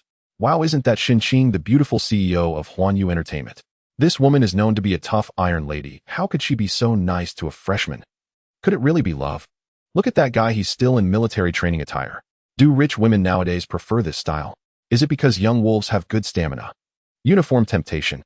Haha, this world is too crazy." Another netizen teased, adding a few laughing emojis. The upstairs person knows nothing. Looking at the actions in the photos, it's clear the guy is signing while the girl is waiting. This guy might have a big background. I bet he's some hidden super rich second generation or a young master from a wealthy family. Oh, otherwise how could a strong woman like Xing serve him so attentively? Another netizen analyzed, seemingly confident in their judgment. The more you think about it, the more terrifying it becomes. I can't even imagine. No way, right? Huanyu Entertainment is at least $100 billion company, and the CEO earns at least tens of millions a year. How could she take an interest in a young kid? Unless he is the heir of some top financial group. In a high-end villa in the capital, Li Yunlong was sitting on the sofa, leisurely watching television. Suddenly his assistant rushed over with a tablet saying, "Mr. Lee, take a look at this." Li Yunlong frowned and took the tablet. When he saw the photos and content on the screen, his expression instantly turned ashen, and he slammed the purple clay teapot in his hand to the ground. Shards flew everywhere, and tea spilled all over the floor. He fixed his gaze on the photos on the tablet, his eyes bloodshot, resembling an enraged lion. He had been enamored with Xinqing for several years, diligently buzzing around her like a devoted bee, showering her with luxury cars and countless jewels. Yet Xinqing remained indifferent to his affections. He had thought that as she grew older she would eventually succumb to reality. With his wealth and connections, if Xinqing were to yield, she could enjoy a life of opulence. Little did he expect that a young upstart would intercept her first. Now seeing this post, he felt like a fool being toyed with. His face was plastered with the glaring word "suck up." How could he possibly endure this? Find out. Li Yunlong pointed angrily at the side profile of Tang Zheng on the screen, his voice hoarse, like sandpaper, filled with rage and resentment. Find out who this little bastard is and what his relationship is with Xinqing. The assistant standing nearby wiped the cold sweat from his forehead and hurriedly took out his tablet to investigate. Meanwhile, in the girls' dormitory of Jingda University, Shen Yiqing had just finished showering and was sitting in front of her computer in a silk nightgown. Habitually, she opened a financial forum to see if there were any noteworthy projects recently. Her eyes immediately caught sight of the pinned red-letter post. She clicked in, her gaze instantly fixating on the side profile in the photo. Even though it was only half of his face and he was wearing a worn-out military training uniform, she could never mistake him. The man she had agreed to cut ties with. Shen Yiking's breath caught in her throat. Staring at the photo, she saw the man standing confidently in front of the sports car, signing his name, and glanced at the renowned Xinqing beside him. Her mind buzzed. Why did President Shen of Huanyu Entertainment seem so deferential towards him? Who exactly? Shen Yiqing bit her lip, her fingers flying over the mouse scroll, while her eyes scanning the screen rapidly. The comments speculating that Tang Zheng was a top-tier heir felt like thorns piercing her eyes. If he truly was some hidden big shot, then her act of tossing him $1 million that night. Was it somewhat insulting? Shen Yiking's fingers froze on the mouse, gradually realizing the implications. At Huanyu Entertainment's headquarters in the president's office, the cold air from the central air conditioning blasted, forcing the indoor temperature down to 22 degrees. Xinqing, dressed in a white qipao, sat elegantly in a wide leather office chair. She held a tablet in her hands, the screen displaying the now infamous gossip post. The photo in the post was taken skillfully, capturing her humble pose of handing over a pen, while the side profile of the man signing on the sports car exuded an unspoken composure of a person in power. President Shen, this situation has escalated quite a bit. Several rival companies have even secretly bought online commentators. They claim that you are keeping a university student, severely damaging Huanyu Entertainment's image, and that our company has improper practices. The female secretary, dressed in a black suit, stood in front of the desk with her hands clasped, her tone laced with, "The PR department has already drafted a legal letter and a clarification announcement. As soon as you give the nod, we can send it out within 5 minutes and take down the trending topic. After all, this concerns the reputation of the big boss. If the big boss were to get angry." Xinqing furrowed her brows slightly, remaining silent as her slender fingers leisurely scrolled through the screen, reviewing the acidic comments below. She quickly assessed the current situation in her mind. Clarification. How could she clarify this? To say that he was her new boss. That would immediately lead someone to dig up Tang Zheng's background. A freshman, yet he was a capital mogul with substantial wealth. This kind of explosive news would be 100 times more terrifying than the story of a female Sioux keeping a young stud. Moreover, the boss had never officially appeared in the media. She could not act without permission. Besides, she had her own ulterior motives. Xinqing's gaze fell on Tang Zheng's youthful side profile in the photo. For the past few years, she had been surrounded by self-important second-generation heirs like Li Yunlong buzzing around her like flies, making her thoroughly annoyed. Now with this scandal, it would deter those people from probing too deeply into her background. Moreover, being associated with this unfathomable boss in the public eye would be overwhelmingly beneficial for her. No need for a clarification. Xinqing flipped the tablet face down on the desk with a soft thud. The secretary was taken aback, her face showing surprise as she couldn't help but say, "But President Shen, regarding Tang. These photos only capture a side profile. The public won't recognize who he is. There's not even a frontal shot, so what is there to clarify? The more you clarify, the worse it gets." Xinqing stood up and walked to the floor-to-ceiling window, looking at the bustling streets of the capital, her eyes revealing a hint of wisdom and cunning. "Notify the PR department to release that suppressed material. It's the video of that top star Li Kailei from Xingha Entertainment who went to a hotel late at night to do a female co-star's hair for the whole night." The secretary's eyes widened in shock. That was a cash cow for Xingha Entertainment. President Chun this. Lee Kei is vying for the Best Actor award, and if this scandal breaks, what if Xinghe Entertainment finds out we did it? What is the PR department for? What are you responsible for? Just keep it discreet. Xin Qing turned around, her gaze sharp and her tone unequivocal. The public's memory lasts only 7 seconds. As long as Lee Kei's scandal is big enough, who will have the time to care about which CEO is dining with whom? Go ahead and divert the attention. I want to see a change in the trending topic within half an hour. Understood. The secretary dared not say more, quickly retreating in her high heels, secretly admiring Xin Qing's tactics, while feeling a twinge of sympathy for the soon-to-be-exposed Lee Kei. After the office door closed, Xin Qing walked to the liquor cabinet, pouring herself half a glass of whiskey. The ice cubes clinked crisply against the glass as she tilted her head back and took a sip, the spicy liquid flowing down her throat into her stomach, dispelling the chill from the air conditioning. Boss, I'm sorry, but you can't give me nothing in return.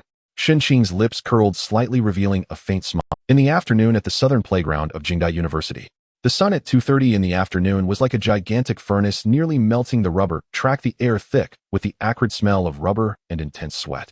121. Stand still. Instructor Chun blew his whistle. Everyone military posture for 20 minutes. Anyone who dares to move will make the whole class run an extra 5 kilometers. Immediately, a chorus of suppressed wails erupted from the formation, but no one dared to truly move. After yesterday, everyone knew Instructor Chen's strictness. If someone really broke the rules, running 5 kilometers would not be a joke. Tang Zheng stood in the formation, relaxed as he maintained his military stance. His mind could even go blank, having time to daydream. After yesterday's drama of taking a day off in the shade, his classmates' gazes towards him had completely changed. The boy's eyes were filled with undisguised admiration, jealousy, and curiosity, admiring how he could win the instructor's leniency, jealous of his special treatment, and curious about his background. The girls, meanwhile, cast glances his way, their eyes carrying a hint of shyness and inquiry. Song Ming stood upright in the formation, sweat dripping from his chin onto his camouflage uniform, yet his eyes kept darting towards Tang Zheng, his face filled with curiosity as he thought to himself, "Brother, please teach me how to win over a wealthy woman." However, he dared not voice the question aloud. Instructor Chun was moving back and forth in the formation, correcting the students' postures. When Instructor Chun reached in front of Tang Zheng, their gazes briefly met in midair. The instructor naturally turned his head, pretending not to see, and continued to correct the actions of other new students. The squad leader had spoken, as long as this kid didn't cause trouble, he could do as he pleased. Tang Zheng naturally noticed the attention of those around him and the instructor's special treatment, but he remained indifferent. Days passed by, and although the military training was dull and tedious, Tang Zheng did not find it hard. One night, at midnight, the 20 points earned from signing in were credited on time. At that moment, a line of light blue translucent text suddenly appeared in his mind on the system's homepage. Ding! Detected that the host has accumulated over 5,000 points. Triggering hidden benefits, 1 point limited time, flash draw activity. Countdown to activity in 09 minutes, 59 seconds. Tang Zheng, who was originally preparing to sleep, instantly froze in motion. He stared at the light blue text on the homepage, quickly running through his recent points in his mind. He already had around 4,000 points, and with the high-frequency large point gains after the college entrance examination, he indeed reached 5,000 points. This system was usually silent except for activating gift packs and daily check-ins. There were hardly any other activities. Why was it suddenly being so generous today with a lottery activity? 1 point flash sale. Tang Zheng pondered to himself. The cost of 1 point was almost equivalent to getting something for free. Furthermore, even if it turned out to be a trap, it wouldn't be too detrimental. He silently uttered, "Open the flash draw wheel." Instantly, a flash of blue light appeared before him, revealing a gigantic virtual wheel divided into 5 sectors of varying sizes. Tang Zheng squinted and nearly burst out laughing. What a jumble of options. Option 1, height 10. Tang Zheng's current height was 187 meters. If he added another 10 centimeters, he would directly reach 197 meters. Walking down the streets of southern cities would make him look like a moving signal tower, and he would have to custom order large-sized pants. Moreover, suddenly lengthening his bones by 10 centimeters would likely bring physical pain, no less than being forcibly stretched. Option 2, hair grows 50 centimeters. What kind of artistic renaissance is this? In the sweltering heat of military training, suddenly sprouting 50 centimeters of hair would turn him into one of the F4 from Meteor Garden. No matter how much the instructor ignored him by the next day, he could still get shaved bald with clippers. Option 3, appetite increases by 15. This is purely a characteristic of a manure machine. He wasn't participating in an eating competition. What use would this be? Eating that extra 15 would not only waste food, but also mean frequent trips to the restroom. He felt that his current eating capacity was just fine. Option 4 funds increased by 20. Seeing this option, Tang Zheng's breathing slightly quickened. Currently, aside from holding the entirety of Huanyu Entertainment, he also owned 30% of the Zhang Group's shares. Adding the cash in his bank account, his total assets were quite substantial. If a direct increase of 20 were applied to this base amount, it would surely be a sum of money that could command respect in the capital. This seemed to be the most practical and enticing option at present. Option 5 IQ increases by 40. Tang Zheng's gaze lingered on this option the longest. He rubbed his chin, falling into deep thought. The standard for measuring human IQ intelligence quotient typically follows a normal distribution with an average of 100 and a standard deviation of 15, with about 68 of people having IQs between 85 and 115, which falls within the normal range. An IQ above 130 belongs to the high intelligence group, which accounts for only about 2 of the global population. It is said that Einstein's IQ was over 160. He did not consider himself a genius. During his studies, his mind was merely a bit more agile than that of an average person, estimating his IQ to be around 115. If one adds 40 directly, that would make it 155. This is not a simple arithmetic problem. Breaking through an IQ of 150 signifies a qualitative leap in the connections of neurons in the brain, logical reasoning abilities, memory, and spatial perception. In this merciless world dominated by capital, money can be deceived, shares can be diluted, but the computational power housed in one's mind is a trump card that can never be taken away by others. How do you calculate the probability of this roulette? Tang Zheng tentatively asked in his mind. The system remained as unresponsive as ever, playing dead with great thoroughness. Only 2 minutes left on the countdown. Tang Zheng gritted his teeth, no longer hesitating, and directly pressed the red lottery button in the center of the roulette with his consciousness. 1 point deducted. Flash lottery begins. The virtual roulette started spinning wildly, its 5 options transforming into a blur of colorful light. Leaning against the pillow, Tang Zheng appeared to be resting his eyes, yet his full attention was concentrated on the lottery panel in his mind. The speed of the roulette gradually slowed down. The pointer passed over the area of hair grows 50 centimeters, slowly moving forward. It crossed over funds increase by 20. It was about to stop on the frustrating option of appetite increases by 15. Tang Zheng's molars clenched slightly. If he really drew appetite, he would have to get out of bed tonight to snatch Song Ming's late-night barbecue skewers. Click. A crisp mechanical sound audible only to him rang out. At the last moment, the pointer wearily jumped over a very thin dividing line and settled steadily in the final area. Ding. Congratulations, host, you have drawn the ultimate reward. IQ increased by 40. Reward is being distributed. As the text popped up, Tang Zheng had no time to react. There were no dazzling golden effects, nor any refreshing feeling of transformation. He only felt as if a very fine ice needle had stabbed sharply into the back of his head, followed by an extremely domineering cold current rushing straight to the cerebral cortex. He felt an overwhelming clarity in his mind. This sensation was extraordinarily strange. It was as if a gaming laptop that originally had a quad-core processor had its CPU forcibly removed and a state-of-the-art quantum chip was forcibly inserted. The blood vessels in his brain throbbed wildly, and his temples throbbed painfully. The surrounding world became extraordinarily bizarre at that moment. All sounds, lights, and smells were no longer a vague whole, but were deconstructed into extremely precise data sets flooding into his mind. Outside the window, the rustling of the green leaves of the pot hose as the wind blew past. A thought flashed through his mind. The wind speed is approximately 3.2 meters per second, a southeast wind, with the leaf friction frequency estimated to be around 400 hertz. Tang Zheng kept his eyes closed, and his mind automatically recalled the formula for the trajectory model of the wind. Those complex formulas and data seemed to emerge effortlessly. This immense capacity for instantaneous information processing gave Tang Zheng a near-omnipotent illusion. He felt as if he possessed eyes that could see through the essence of the world, able to perceive every detail and understand all laws. Tang Zheng sat up, rubbing his temples. If he allowed his brain to indiscriminately process all information, he estimated that he would soon suffer from mental exhaustion. Taking a deep breath, he attempted to establish a filtering mechanism in his mind, much like setting up a firewall for a computer, blocking out all unnecessary data for analysis. Time passed second by second, and after a full half hour, the stimulating sensation of his brain cells being unusually active gradually subsided. Tang Zheng let out a sigh of relief and lay back down on his bed. The following days of military training remained dull and monotonous, but Tang Zheng handled it with ease. High intelligence brought not only an enhancement in logical reasoning, but also an extraordinarily abnormal control over his bodily muscles.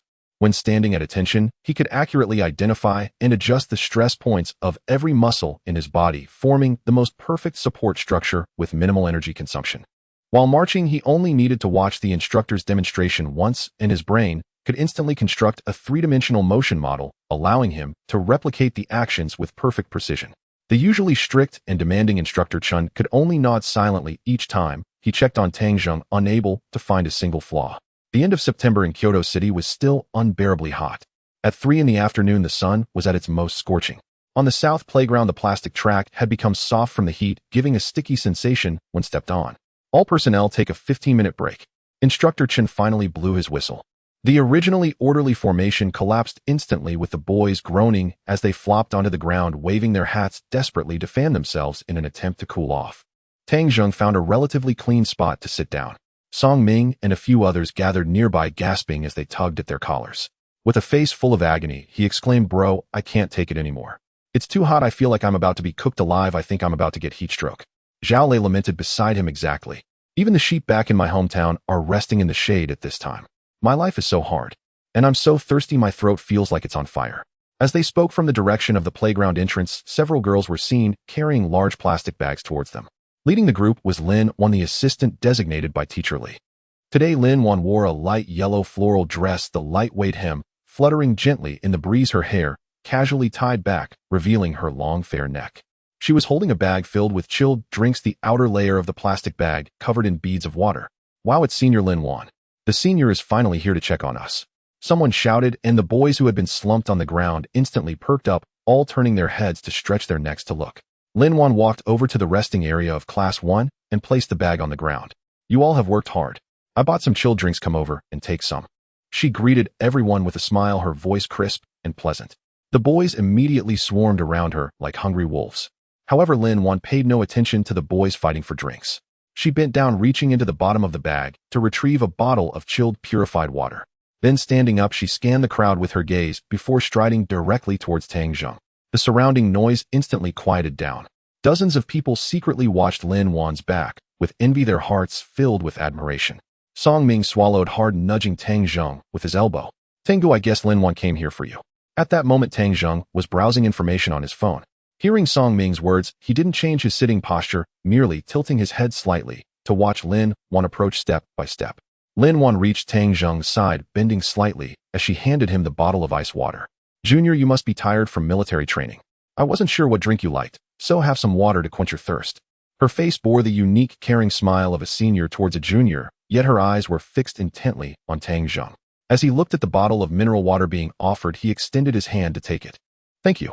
His tone was polite and casual, lacking any deeper emotion. After saying those two words, Tang Zheng directly twisted off the cap, tilted his head back, and took a sip, then turned to look at Song Ming beside him. "What are we having for dinner?" Song Ming was momentarily taken aback, looking at Tang Zheng and then at Lin Wan, who stood there in shock.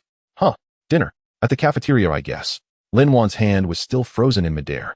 Her smile had also stiffened. Throughout her life, whenever she had shown goodwill, which boy had not been surprised and eager to climb higher? Even if they didn't immediately add each other on WeChat, they would at least exchange a few polite words to leave a good impression. But this boy in front of her didn't even glance her way again, proving difficult to handle.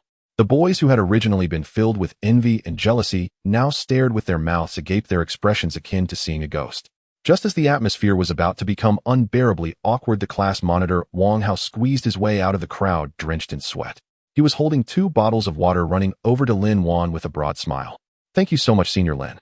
It's so hot, and you came all the way here to check on us. This water is perfectly timed."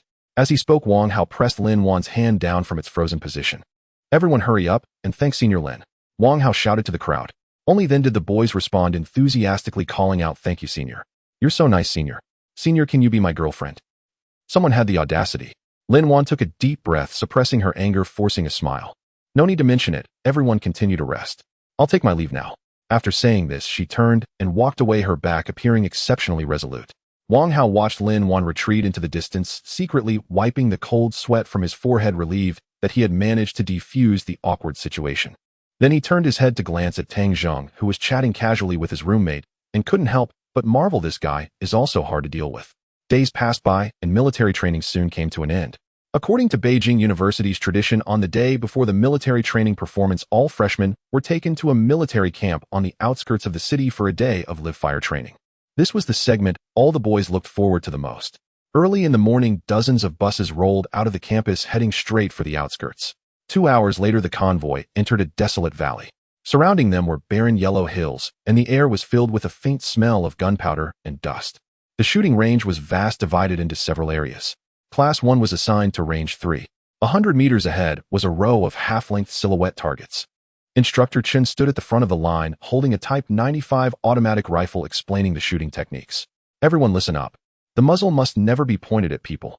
This is the most basic safety rule. Anyone who violates it will face the consequences. His voice resonated loudly, echoing across the shooting range. Each of you gets 3 rounds, single-controlled shots. I'll demonstrate the procedure 3 times. Watch. With that, Instructor Chun began with practiced ease, gripping the rifle, acquiring the target, and firing. A seamless, fluid sequence. Each bullet struck the bullseye with uncanny precision, drawing gasps of awe from the students. Don't say I didn't warn you. The recoil is fierce. The stock must be locked firmly into your shoulder socket, otherwise you'll leave with a bruised clavicle after just 1 shot. Hearing this, the cadets surged with adrenaline, flexing their fists and brimming with anticipation. Soon the live-fire exercise commenced. 5 students per group took turns lying prone on the moisture-proof mats. Bang, bang, bang. Gunfire erupted across the range in rapid succession, yet the results were abysmal. Most students could barely hold the rifle steady. Many instinctively squeezed their eyes shut upon firing, sending bullets careening wildly. No one knew which hillside they'd land on.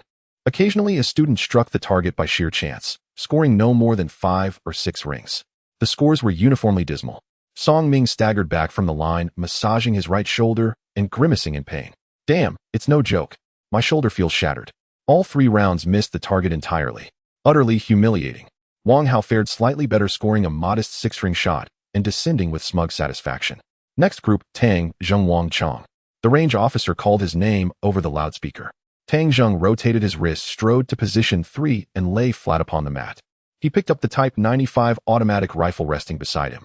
Its weight was substantial, the blued steel surface still faintly warm from the sun. Click. He racked the bolt, cartridge chambered. The crisp, resonant clack of metal and metal echoed sharply.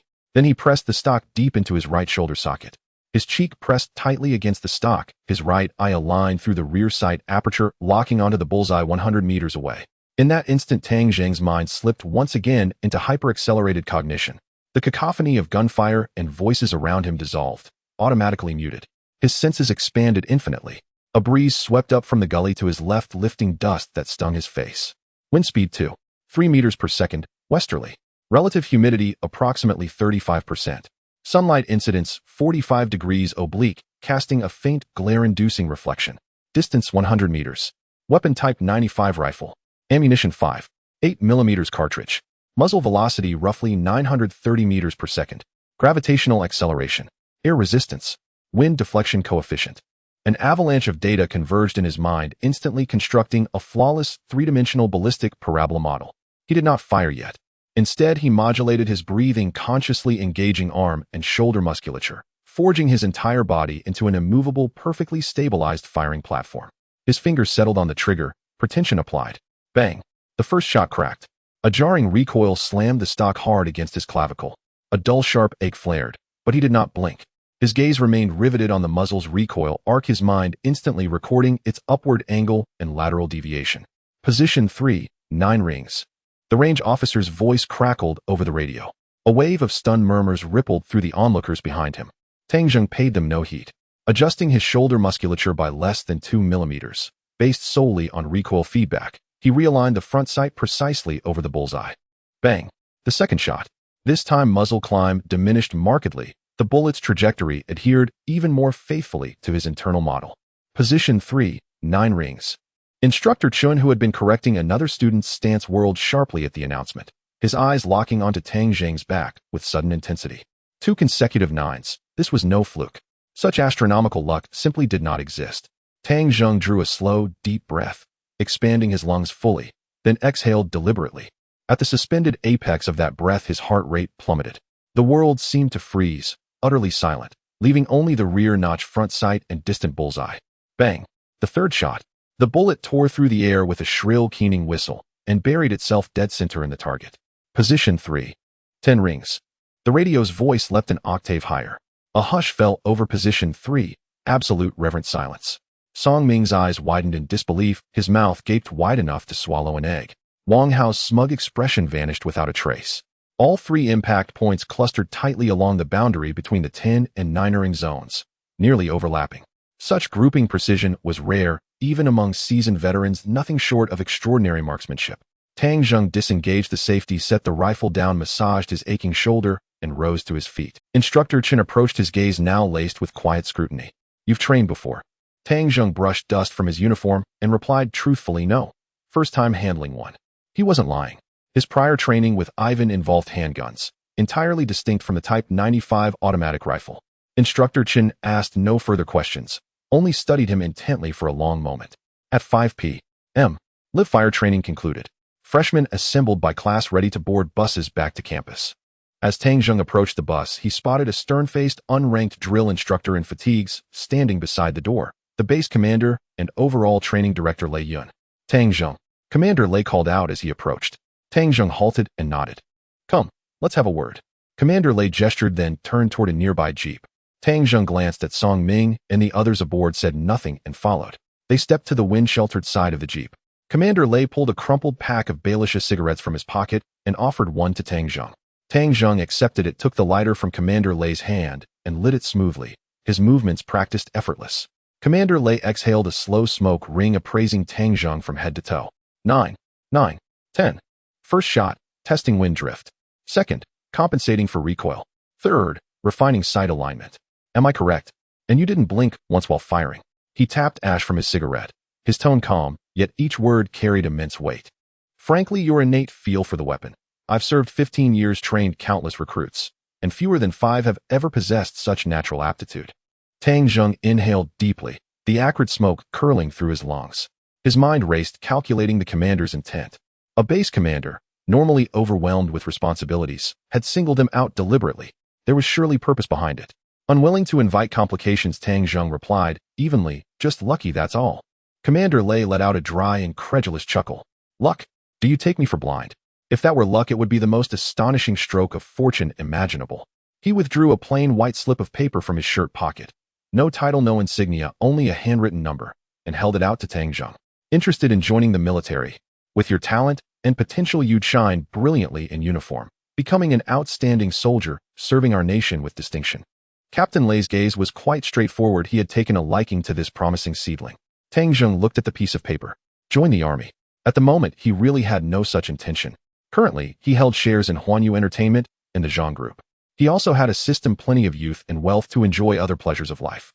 Moreover, his current ambitions were not with the army, and he believed that even without joining, he could contribute to his country in other fields with his intelligence and the help of the system.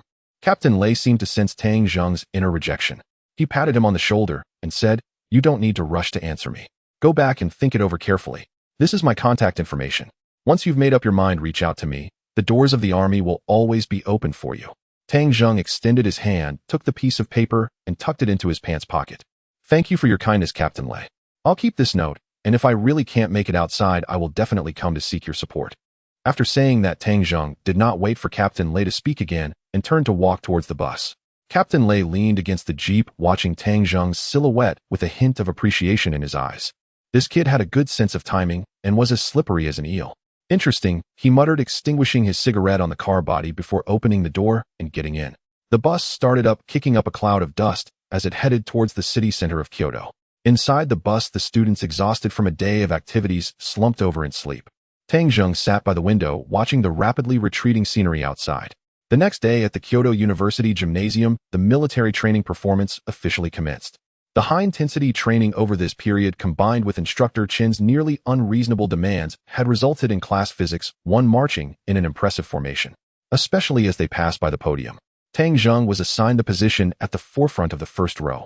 His steps were as precise as if measured by a sophisticated instrument, landing with perfect rhythm. His precision set the entire formation's pace. "Right, look!" Instructor Chen shouted hoarsely. Dozens of individuals turned their heads in unison, their boots thudding against the plastic track, producing a dull roar. Unsurprisingly, Class Physics 1 secured the Outstanding Formation red flag for this year. After the performance, each class sat cross-legged on the playground, entering a long and tedious segment of speeches from the leaders. The sun at the end of September remained scorching, making people feel drowsy. On the podium, an old man with thinning hair and black-rimmed glasses was reading from a script into the microphone. Song Ming sat behind Tang Zheng using a camouflage hat to shield his face, speaking in a lowered voice. Brothers, do you see that Mediterranean old man speaking in the middle? That's our principal Wu Jiangwo from Kyoto University. He's quite a formidable figure.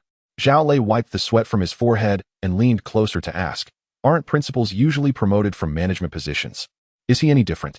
Zhou Yu adjusted his gold-rimmed glasses. He knew a bit about it and began to clarify for the others. Lazy, you don't understand. Principal Wu is an academician of both academies. He was once a major player in high-energy physics and quantum mechanics. If it weren't for the fact that the old gentleman has aged and his health has been declining in recent years, the higher-ups wouldn't have transferred him to be principal. They just wanted him to take a break. I've heard that when funding for research is allocated, as long as he takes the project proposal to the finance department, they won't even hold a meeting, just stamp it and release the funds. Our physics department has always been the favored child of Kyoto University because of this revered figure. Song Ming nodded in agreement and continued, I inquired about our class schedule for this semester at the student union yesterday. While other majors in their first year are taking courses like ideological and moral education or modern history to pass the time, we are different. We are diving straight into theoretical mechanics and advanced mathematics. Moreover, the professor teaching theoretical mechanics is named Wei Jianhua. Upon hearing this name, Zhou Yu's expression instantly changed. Wei, the king of hell. Yes, that's him. Song Ming said with lingering fear as he patted his chest. He is the top among the 4 famous instructors at Kyoto University. I've heard that the failure rate in his class has consistently stabilized at 40%. The final exam papers are all authored by him, and he doesn't provide a review outline. The focus of the questions changes every year. If anyone dares to plead with him in his office for a grade, he can directly scold them into dropping out. Zhao Lei swallowed hard, his water bottle in hand creaking under pressure. 40%. If I fail, won't my financial aid for next year be gone?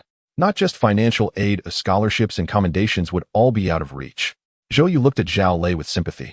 Tang Zheng sat in front listening to his roommates gossip, his gaze casually sweeping over Principal Wu Jiangwo on the podium. High-energy physics. Quantum mechanics. He recalled the complex and profound solutions to physics problems he had seen in the systems shop. If he were to use the system's points to exchange for one, could he, with his IQ now enhanced by the system, thoroughly digest all the steps within and thus stand out in the field of physics? At 4 o'clock in the afternoon, the meeting finally concluded. Instructor Chen led the group back to the dormitory building, unusually refraining from scolding anyone.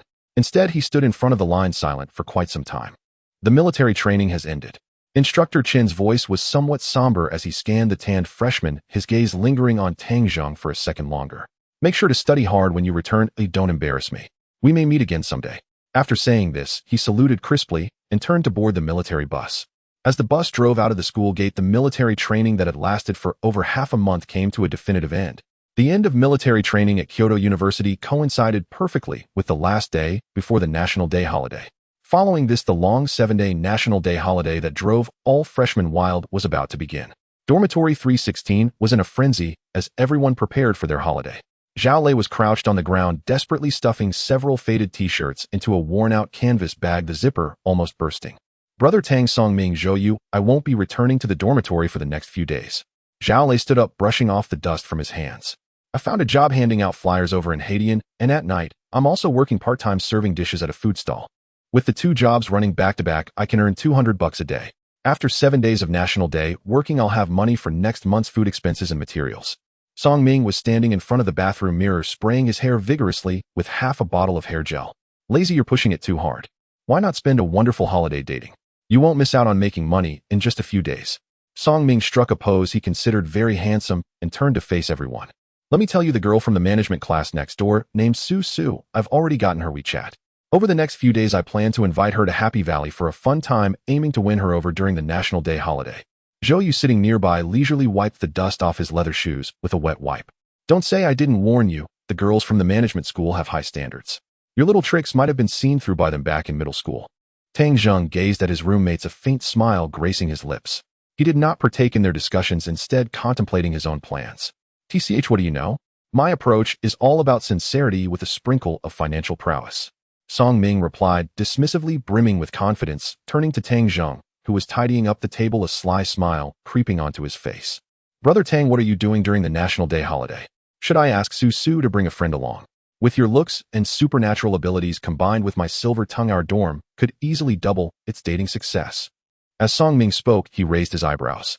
Having spent nearly a month together, Song Ming had never seen brother Tang take the initiative to flirt, which shattered his preconceived notions about young super-rich heirs. Thinking of his cousin who reportedly had 2 girlfriends within the first month of his freshman year only to be caught and quickly dumped both for a pretty classmate, Tang Zheng was left astounded by such audacity and shamelessness. In stark contrast, Tang Zheng appeared completely uninterested in women, which piqued Song Ming's curiosity. Tang Zheng neatly arranged the professional books he had borrowed from the school library on the shelf. Maybe next time. I wish you success, but I have some personal matters to attend to. He declined firmly, showing no hesitation, as if romantic entanglements were mere fleeting moments unworthy of his attention. Upon hearing this, Song Ming shrugged, turning away to continue adjusting his hairstyle in the mirror, his face reflecting relief, while mumbling something softly. Zhou Yu changed into his polished sneakers and adjusted the collar of his shirt. I also have to head out. My aunt lives in the 6th ring, and the elders are all gathered for the National Day holiday, insisting I go over for a meal. It's so annoying. Though Zhou Yu complained, the slight upward curve of his lips betrayed his inner excitement. Before university, he had always studied locally in Yangzhou and had never been away for this long. Deep down, he looked forward to reuniting with his family during the 7-day holiday. Hearing Zhou Yu's words stirred an unusual feeling within Tang Zheng. He couldn't quite articulate, perhaps mixed with a hint of loneliness. Having grown up in an orphanage, he could only understand the bonds between parents and children through books and the... According to the headmistress, he was found as a naked child without any identification, quietly sitting beside a trash bin, neither crying nor making a fuss, leading everyone to initially believe he was mute. He was too young to remember, and over the years no one had come looking for him. As he grew older, he had little desire to search for his family. Now, even with a system in place, he felt a strange distance from the concept of family, having no intention of seeking them out, leaving it to fate. Even if he did find them, he wouldn't know how to face them. As evening fell, the dormitory gradually emptied, leaving it eerily quiet. Tang Zheng stood alone by the window, gazing at the darkening sky, lost in thought. After a moment, he took a deep breath, exhaled, then turned to grab the keys from the table, heading toward the school park. A breeze picked up, slipping through his collar, carrying away some of the fatigue from military training. He stopped at the corner on the east side of the parking lot. His liquid metal silver Ferrari Enzo, adorned with a Beijing license plate, rested quietly in its parking space, the full carbon fiber body gleaming with a cold metallic sheen in the sunset. The issue wasn't with the car, but rather what surrounded it. To the left was a Porsche 911 and right next to it was a Panamera. Adjacent to the Porsche was a Bentley Continental GT, with a Cayenne blocking its diagonal rear. A few luxury cars worth millions, along with dozens more priced over 500,000, all quietly clustered on the east side of the parking lot, maintaining a respectful distance from his car, fearful of scratches. Tang Zheng stood 10 paces away, hands in his pockets, thoughtfully rubbing the edged car key with his fingertips, a hint of confusion in his gaze. What's going on? Are the students at Peking University all this wealthy? Can families afford to buy luxury cars worth millions during their university years? It's truly baffling. He pressed the unlock button with his thumb. Beep beep. The daytime running lights of the Ferrari Enzo suddenly illuminated, resembling a slumbering beast awakening. Almost immediately after, the lights flickered on the doors of the surrounding luxury cars, swung open in unison. 2 young men emerged, stretching as they climbed out. A tall, slender figure with gray-white hair emerged from the Porsche 911, standing around 182 meters. He wore an exaggerated chrome heart necklace that sparkled in the light. His gaze was fixed intently on Tang Zheng, lingering on the Ferrari Enzo with an infatuation that was hard to ignore. A person also stepped out of the Cayenne, wearing gold-rimmed glasses, appearing refined and smiling. "Brother, don't be nervous." The tall, slender young man spoke first, casually pulling out a pack of Tycoon cigarettes from his pocket and offering one. "I'm Qin Feng, and that's my childhood friend Lin Xiang. This may seem a bit presumptuous, so I apologize in advance," Qin Feng said with a smile of apology. Tang Zheng did not take the cigarette, instead scanning their faces with a sharp gaze. Their posture was relaxed, breath steady, and they bore no signs of weaponry. Most importantly, there was only curiosity and a certain fervor in their eyes, devoid of any hostility. "Is there something you need?" Tang Zheng's voice was flat, revealing no hint of emotion. The gray-haired young man, unable to contain himself, took a step back and pointed at the Ferrari Enzo. "Dude, your Enzo must have cost nearly $500,000 just to land in the country. We've been in Beijing for years, and this is the first time we've seen this divine car in person," he said, rubbing his hands together, looking like he had encountered a rare treasure. He continued, "Just a few days ago we spotted it in this parking lot, but never got to meet the owner, so we guessed it must belong to this year's freshman. Yesterday we calculated that your military training would end, and we took turns watching over here, just to see who the owner of this car is." Tang Zheng understood. This was likely a psychological phenomenon among the wealthy second generation in Beijing. Whenever they encounter something more impressive than themselves, they feel compelled to connect with its owner. His car was simply too rare, the only liquid metal silver one in the Greater China region, like a searchlight in the night, making it hard not to attract attention. Well, now you've seen it. Tang Zheng pulled his hand from his pocket, walked over to the car, and smoothly opened the sci-fi-style scissor door with flair. You've seen the person and the car. Could you please step aside? I'm in a bit of a hurry. Upon seeing this, Qin Feng not only didn't get angry, but smiled even more politely. He put the cigarette back in the pack, stepped forward, and took out his phone, his face beaming with a smile. Brother, we're all from the same school, so it's fate. Let's be friends. Qin Feng pulled out the WeChat QR code and handed it forward. From now on in the capital, whether big or small matters, my brothers can help out a bit. More friends mean more paths. Tang Zheng raised his eyes, his gaze lingering on Qin Feng's face for a moment, pondering to himself that although this person seemed a bit frivolous, connections were never too many. Thus he took out his phone and scanned the code. Tang Zheng, he briefly stated his name. A beep sounded, indicating the friend request was successful. Qin Feng looked at the WeChat profile picture with no personal information and proceeded to introduce the others. We also have two brothers who swapped shifts to sleep at the dorm today, one named Zhao Yi and the other Zhou Kai.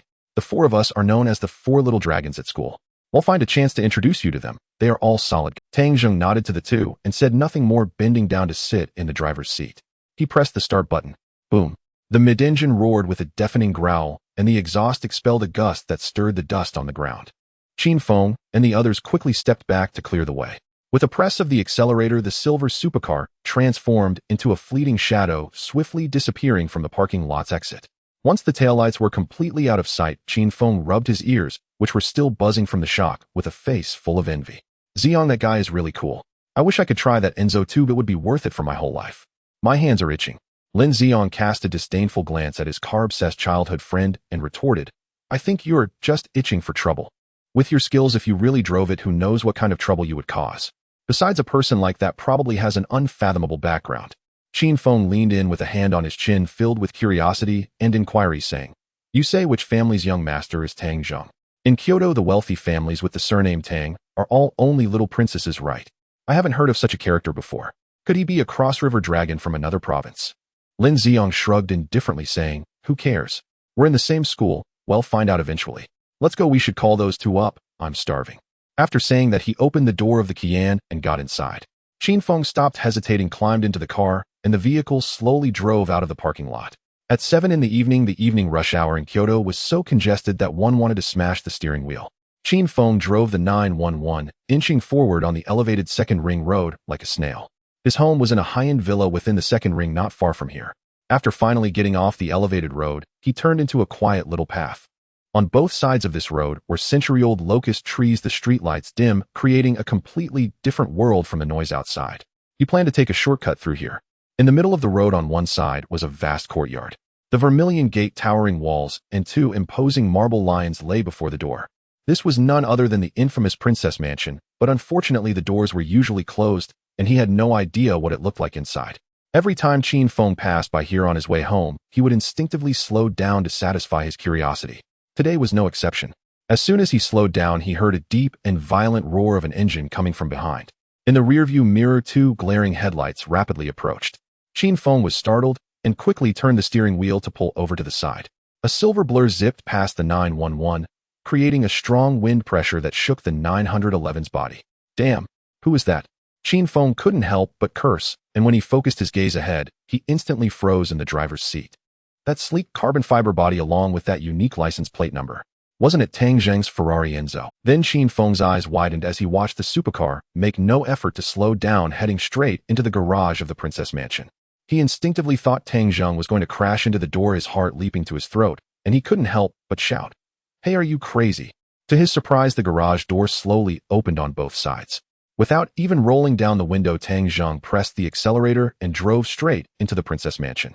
The door slowly closed behind him, completely cutting off his view. Qin Feng's foot remained firmly on the brake, forgetting to release it. His mind went blank, a look of shock on his face. With a head full of questions, Qin Feng drove back to his own villa in a daze. Half an hour later, at the Guanlon Lake Villa area, he threw the car keys to the nanny at the door and hurriedly walked into the living room in his slippers.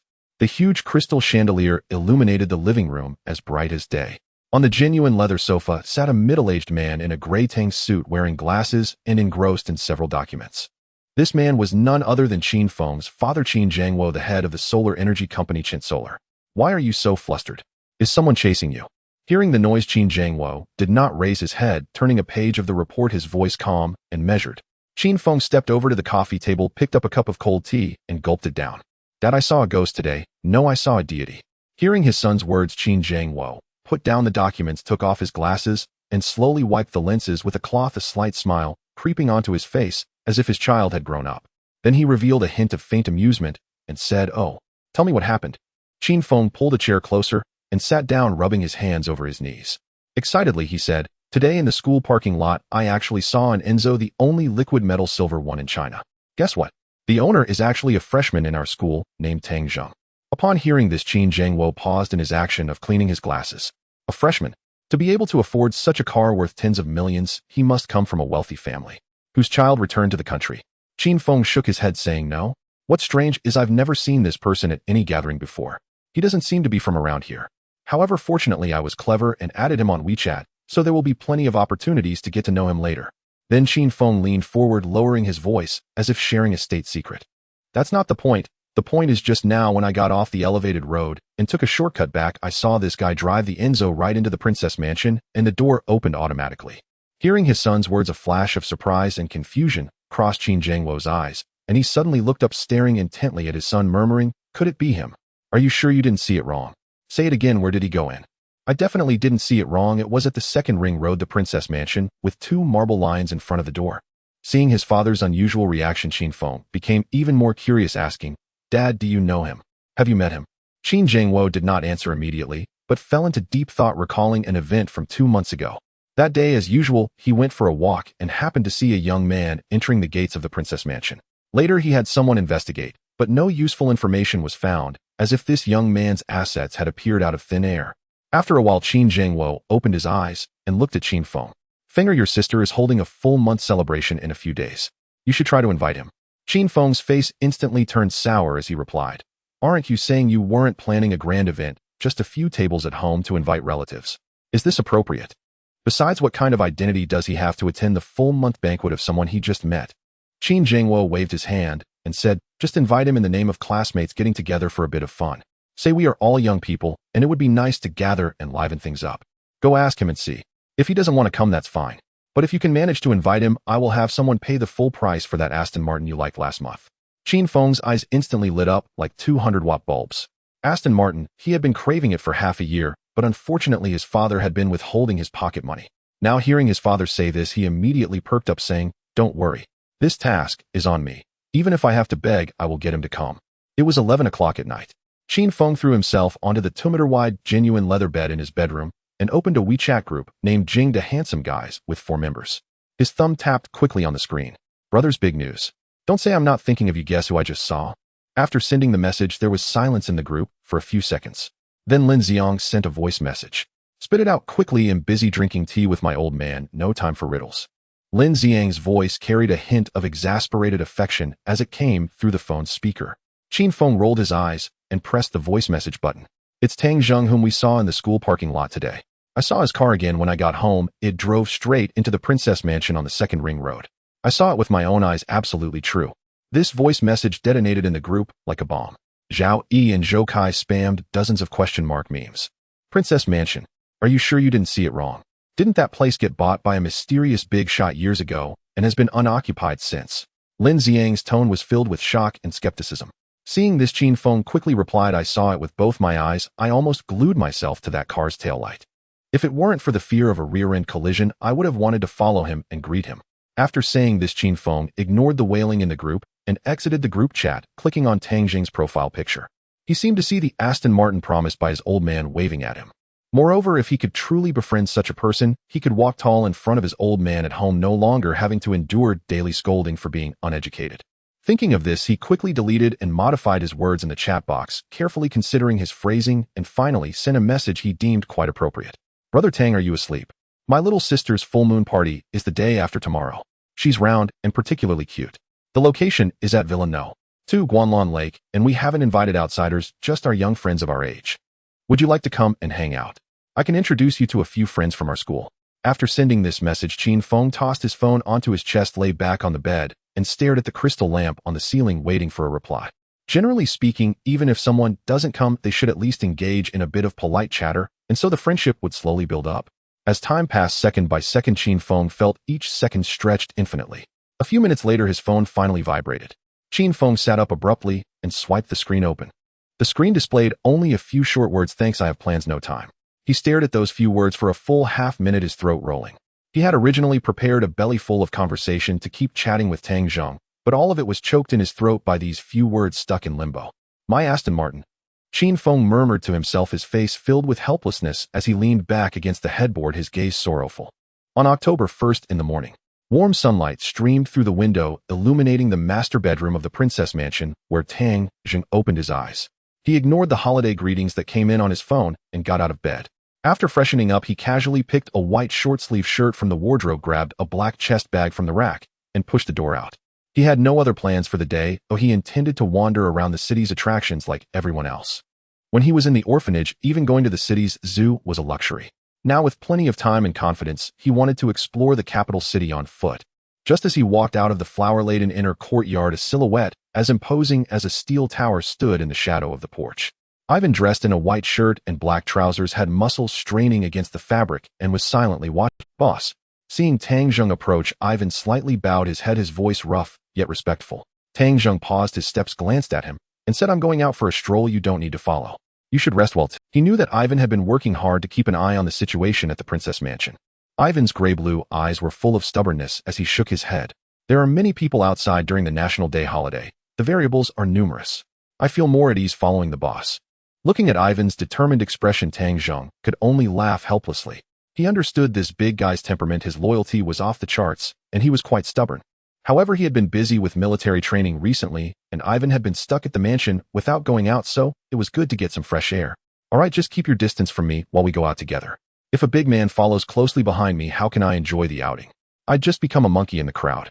At 10 o'clock in the morning, outside the Meridian Gate of the Forbidden City, people were jostling each other. Tourists were packed together, and the mixed scents of sweat and various perfumes fermented in the air, giving one a headache. Tang Zheng, carrying his bag, blended into a tour group wielding small red flags, leisurely stepping on the blue bricks as he moved forward. As he gazed at the mottled red walls and glazed tiles, his mind automatically churned with information related to the I Ching and Bagua. The Forbidden City sits south and faces north, backed by Wanshui Mountain and facing the Jinshui River. The feng shui layout established by Liu Bowen and Yao Guangxiao back in the day was indeed exquisite. Ivan maintained a distance of about 10 meters behind Tang Zheng, his imposing presence causing ordinary people to instinctively step aside. At 1:30 in the afternoon, Tang Zheng exited through the Shenyumen, his stomach growling with hunger. He didn't bother squeezing into the trendy snack shops with lines that spilled onto the street. Instead, he walked along a street by the moat and entered a private restaurant hidden in an alley. This restaurant had been recommended by Sun Fu before he left, supposedly known for its authentic flavors. It didn't have a sign. It was entirely dependent on word-of-mouth referrals and required advance reservations. Fortunately, Sun Fu had already made a reservation. After the manager verified their identity, the professional fake smile on his face instantly turned into genuine flattery as he bowed and led them to a window-side table on the first floor. Tang Zheng ordered 2 signature imperial dishes and a pot of dahong. Pao, leaning back in his chair and watching the national locust tree leaves fall in the alley outside the window. What he didn't know was that 3 seats away behind a screen, Lin Wanxiu was holding a powder puff, touching up her makeup in front of a small folding mirror. Today she wore a pure white knitted bodycon dress with a neckline perfectly cut to show off her collarbones without appearing overly seductive. This was her recent research on pure and innocent fashion, a guaranteed hit with men. Judging by the glances she received from those around her, it was evidently effective. Her best friend sitting opposite was scrolling through her phone, mumbling, "This restaurant's dishes are too expensive. 2 of us spent nearly 5,000 and still aren't full. We're going to have to split the bill later. I didn't bring that much money." Lin Wanxiu remained silent. Her gaze pierced through the gap at the edge of the screen, fixated on Tang Zheng's. It was him again, the boy from the airplane. Moreover, according to her previous undercover informant at the company, this person had appeared at Huanyu Corporation, and President Shin even referred to him as boss. Although her contract termination storm had passed, she not only incurred a substantial financial loss, but her reputation also plummeted. Various endorsements had been canceled, and if it weren't for a few devoted fans supporting her, she would probably have fallen to a third-tier status by now. At this moment, seeing Tang Zheng again, her mind began to scheme noisily. From the current perspective, this person was likely of great significance. If she could connect with him, make him fall in love with her, and ideally marry her, would it not solve the issue of her entry into the upper echelon? What? Have you set your sights on some handsome guy? Her best friend glanced in the direction of her gaze, curling her. He is indeed quite handsome, although he looks a bit young.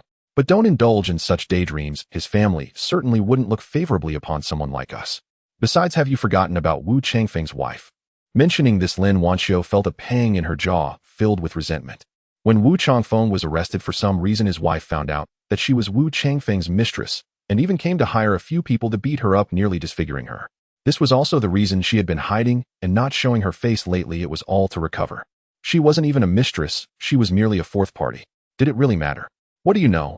Lin Wanxiu shot her best friend an annoyed glare, took a deep breath, and encouraged herself again, before putting away the mirror and snapping it shut. She stood up, her fingers hooking the second button of her knitted dress, pulling it outward to accentuate her already impressive curves even more. Then she picked up the half-finished glass of red wine on the table, walked gracefully around the screen in her high heels, and headed towards Tang Zheng. At this moment, Tang Zheng was placing a piece of braised pork into his mouth. A strong scent of Jo Malone bluebell perfume suddenly overwhelmed the aroma of the food, invading his nostrils, causing him to frown slightly. "Excuse me, handsome, sorry to interrupt, but we meet again." Lin Wanqiu's delicate voice rang out at the table, her tone intentionally rising at the end, trying her best to sound charming and innocent. Tang Zheng did not look up, continuing to chew and swallow the meat before finally lifting his eyelids to glance over. Lin Wanxiu stood slightly in front of him, her body leaning forward. From this angle, if Tang Zheng's gaze dropped even a little, he would get a clear view of her smooth skin. "Is there some—" Tang Zheng's tone was lighter than the tea in his cup. Upon seeing her, his expression turned sour, as if he had stepped into dog feces. He had no good impression of this woman. Lin Wanxiu wore a practiced, innocent smile. "Mr. Tang, it's been a long time. I truly apologize for what happened last time. I'm here to offer my apologies again. Rest assured, I have already fired that assistant. She will never be a nuisance to you again." As she spoke, she naturally pulled out the chair opposite Tang Zheng, preparing to sit down, completely ignoring the furious Ivan rolling his eyes beside her. "Did I tell you to sit?" Tang Zheng's voice was not loud, but it carried an undeniable coldness. A flicker of disgust crossed his eyes as he stared directly at Lin Wanxiu. Lin Wanqiu's body froze midair, her bottom just shy of an inch from the chair. The smile on her face, based on her past experiences in public settings, when a beautiful woman took the initiative to flirt, even if not blushing or racing heart, they would politely invite her to sit down. She did not expect him to be so rude. Handsome, meeting again is a kind of fate. Lin Wanxiu quickly adjusted, standing up straight and putting on a wronged expression, biting her plump lower lip. She deliberately raised her voice a little, hoping to pressure Tang Zheng with the gazes of the surrounding diners. "I just wanted to come over to say hello and make a friend." Her eyes shimmered with a hint of expectation. She believed Tang Zheng would give her a way out, considering the crowd. However, Tang Zheng was not swayed by this tactic. Leaning back in his chair, he leisurely pulled a napkin from the box on the table and wiped his mouth. Then, looking at Lin Wanqiu's face adorned with delicate, yet fake makeup, he found it somewhat amusing. He said, "I never befriend those with corrupt thoughts and morals." Upon hearing this, Lin Wanqiu's breath caught momentarily. Her complexion turned ashen, filled with disbelief and anger. "You? What nonsense are you spouting?" Lin Wanqiu's voice sharpened, her face flushed. Tang Zheng ignored her frantic response, lightly tapping his fingers on the table. "I want to enjoy this meal in peace. You have 5 seconds to disappear from my sight, otherwise the consequences are on you." Lin Wanxiu felt a chill running down her spine. She could no longer afford to care about her plan to snag a wealthy husband. Stumbling back in her high heels, she turned and left, not even calling out to her best friend behind the screen, pushing open the restaurant door and running out. Meanwhile, her best friend, who was originally calculating how to skip out on the bill, dared not even breathe, hastily grabbing her bag and rushing to settle up and follow after. Cursing inwardly, "What a huge loss. It's on me again, or I need to catch up." Tang Zheng didn't even glance in that direction. He picked up the last piece of braised pork on his plate, placing it in his mouth. The meat was tender and soft, the grease melting in his mouth, and the flavor was indeed authentic. He wondered if the chef had any thoughts of changing jobs. After finishing wiping his hands, Tang Zheng picked up his phone and dialed Xinxing's number. The phone rang only twice before being answered. "President Tang." Xinxing's voice came through the receiver, laced with confusion about why President Tang was contacting him at this time. "Do you remember Lin Wanxiu? I do not wish to see this face on any screen again in the future." Tang Zheng leaned against the back of the Wang Wali wood chair, his gaze drifting to an orange cat licking its fur in the alley outside the window, his tone calm, yet imbued with undeniable resolve. There was silence on the other end for 2 seconds. "Understood." Xinxing did not ask why nor hesitate. After a pause, he added, Within half a day, all investors, directors, and producers who have had contact with her will no longer work with her. Anyone who dares to employ her will be opposing Huan Yu. Tang Zheng replied and hung up the phone.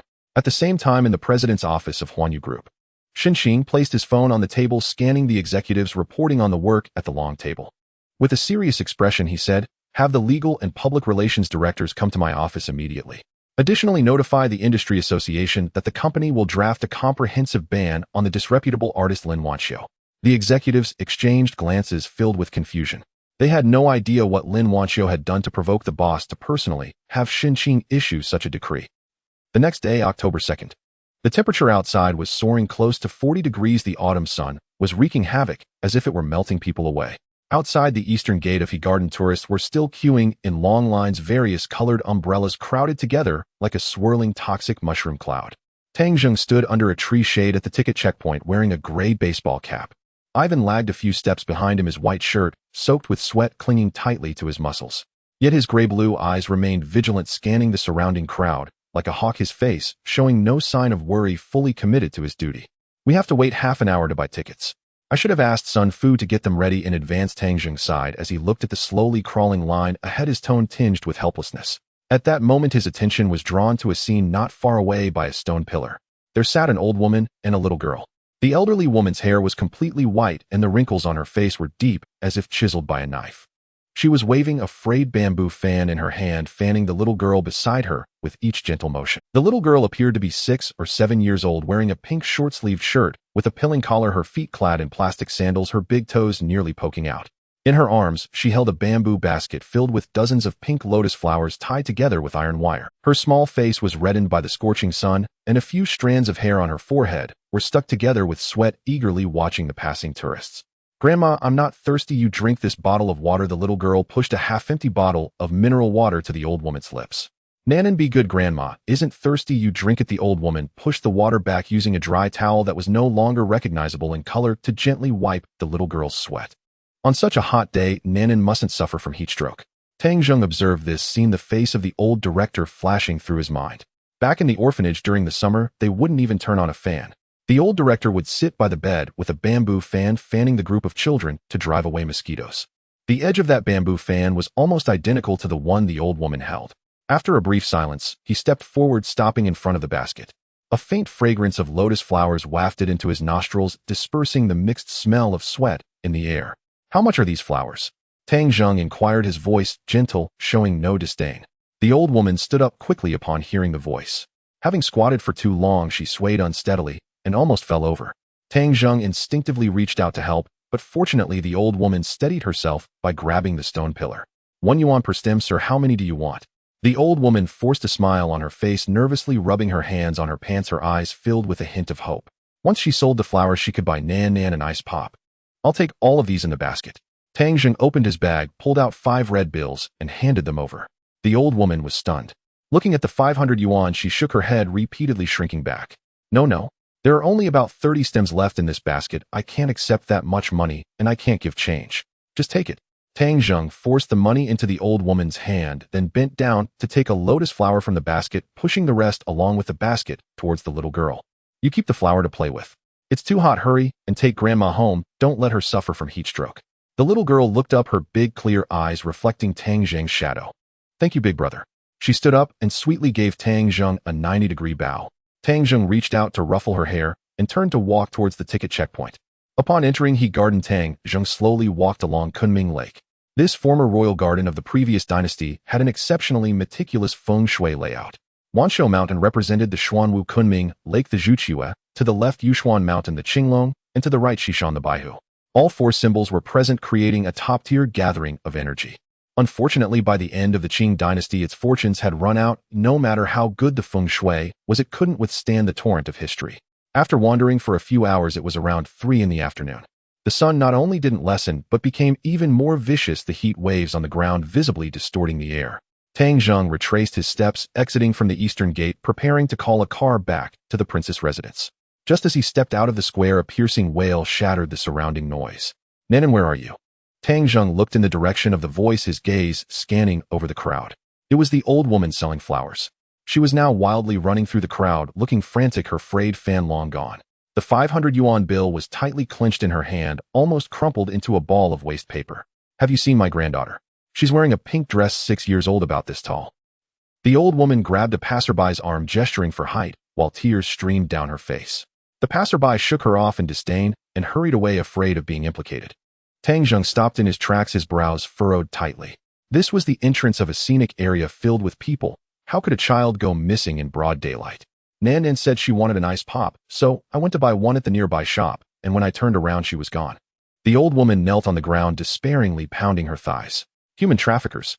The term immediately flashed in Tang Zheng's mind. Who would abduct someone in broad daylight at the entrance of a scenic area? At that moment, the old woman, driven by panic, got up from the ground and stumbled across the street, yelling her granddaughter's name at the top of her lungs. She completely failed to notice the traffic lights. At that moment, a white BMW 7 Series was speeding around the corner, moving at a high speed, without slowing down.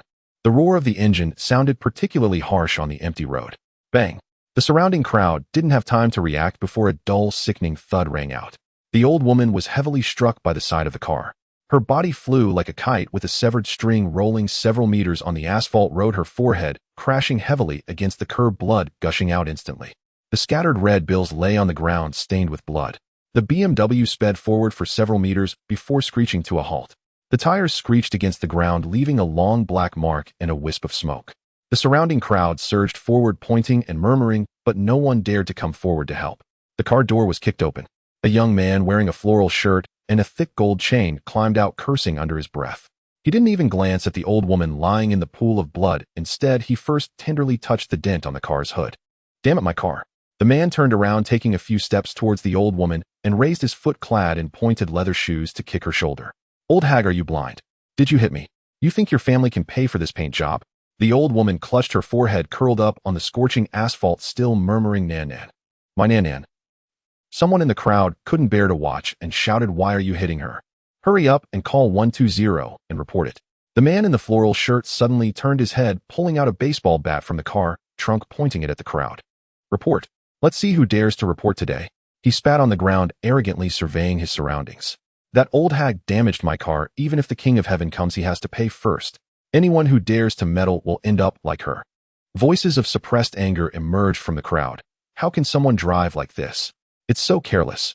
Exactly, it hurts just to watch. Hurry and call an ambulance. However, when the crowd beheld the glaring aluminum baseball bat and the thick gold chain around the man's neck, the previously angry individuals instinctively shrank back. Out in public, no one wanted to provoke a wealthy fool driving a BMW 7 Series, spouting vulgarities. At this moment, Tang Zheng stood at the edge of the crowd, his brow tightly furrowed. He quickly pulled out his phone from his pocket and rapidly pressed a few numbers on the screen. The call connected. 120 Yuan Eastgate Square. A car accident has occurred. The injured is an elderly woman suffering a severe head injury with significant bleeding in a semiconscious state. Please send the nearest ambulance immediately. After hanging up, he dialed again. 110 Yuan Eastgate Square. A traffic accident has caused Additionally, a few minutes ago, a suspected child abduction incident occurred here. The missing child appears to be around 6 or 7 years old, a girl wearing a pink short-sleeved shirt and plastic sandals. Family.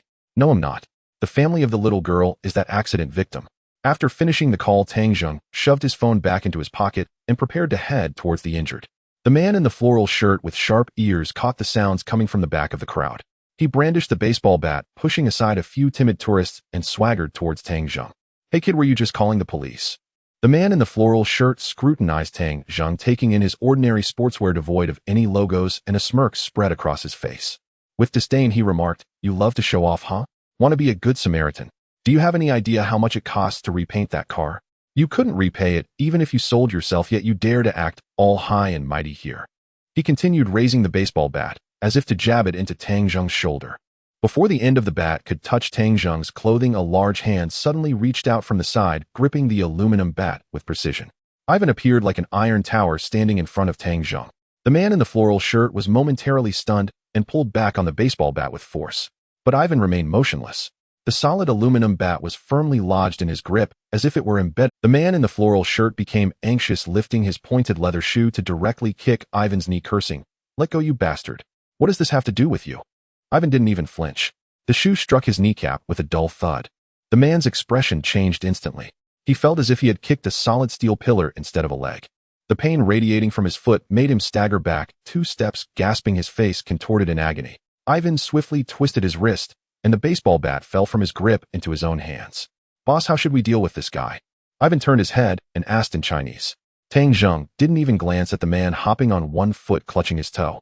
"Don't worry about him for now. Let's check on the elderly woman's injuries. Don't let anyone move her. We'll wait for the ambulance to arrive."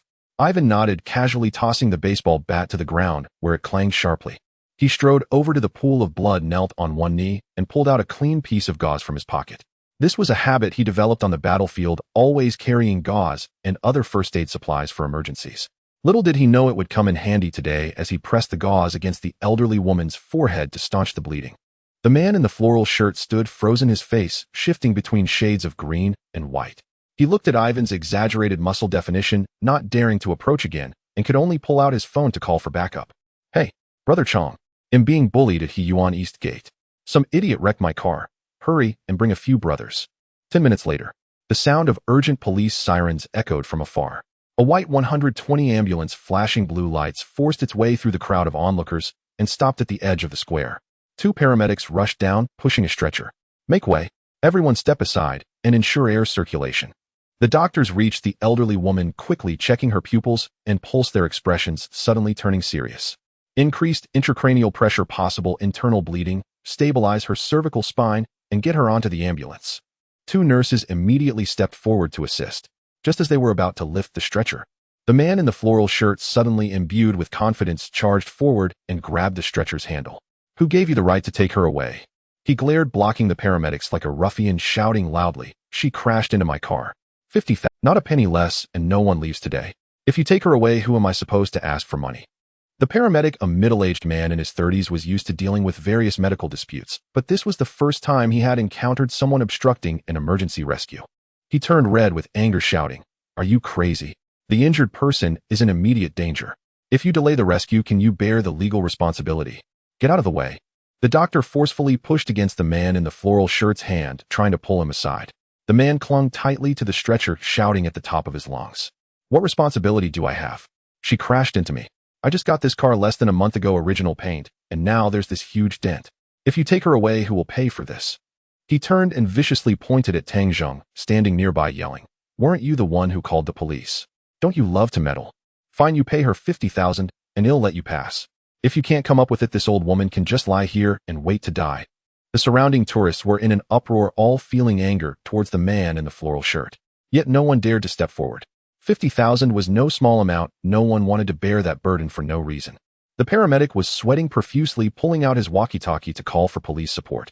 A cold glint flashed in Tang Zheng's eyes as he stepped forward. He didn't bother to argue with the man in the floral shirt. He realized that reasoning with such a person was futile, as they had no morals and were entirely shameless. He walked directly to the white BMW 7 Series, calmly surveying the vehicle. It was a mid-tier 740, with a price tag of around 600,000. At this moment, there was indeed a noticeable dent on the right front side, a mark left from the impact with the elderly woman. Tang Zheng looked around, but found no other suitable tools, so he bent down and picked up the aluminum baseball bat that Ivan had thrown on the ground. He weighed it in his hand. Then, amid the astonished gazes of everyone, Tang Zheng swung the bat and struck down hard on the BMW's front windshield. Bang! A tremendous sound erupted. The sturdy laminated glass instantly spiderwebbed with cracks, and a large dent formed in the center. The noise in the crowd abruptly ceased. Even the man clinging to the stretcher was taken aback. Tang Zheng did not pause. He moved around to the side of the car and swung the bat again, smashing it against the left side mirror. The alloy casing shattered, glass fragments flew, and the entire mirror dangled from the door. Next came the window glass, the hood, and the headlights. Bang! Bang! Bang! The sounds of metal deforming and glass shattering echoed across the open square. Tang Zheng's movements were rhythmic, devoid of any emotional outburst, as if he were completing a disassembly task on an assembly line.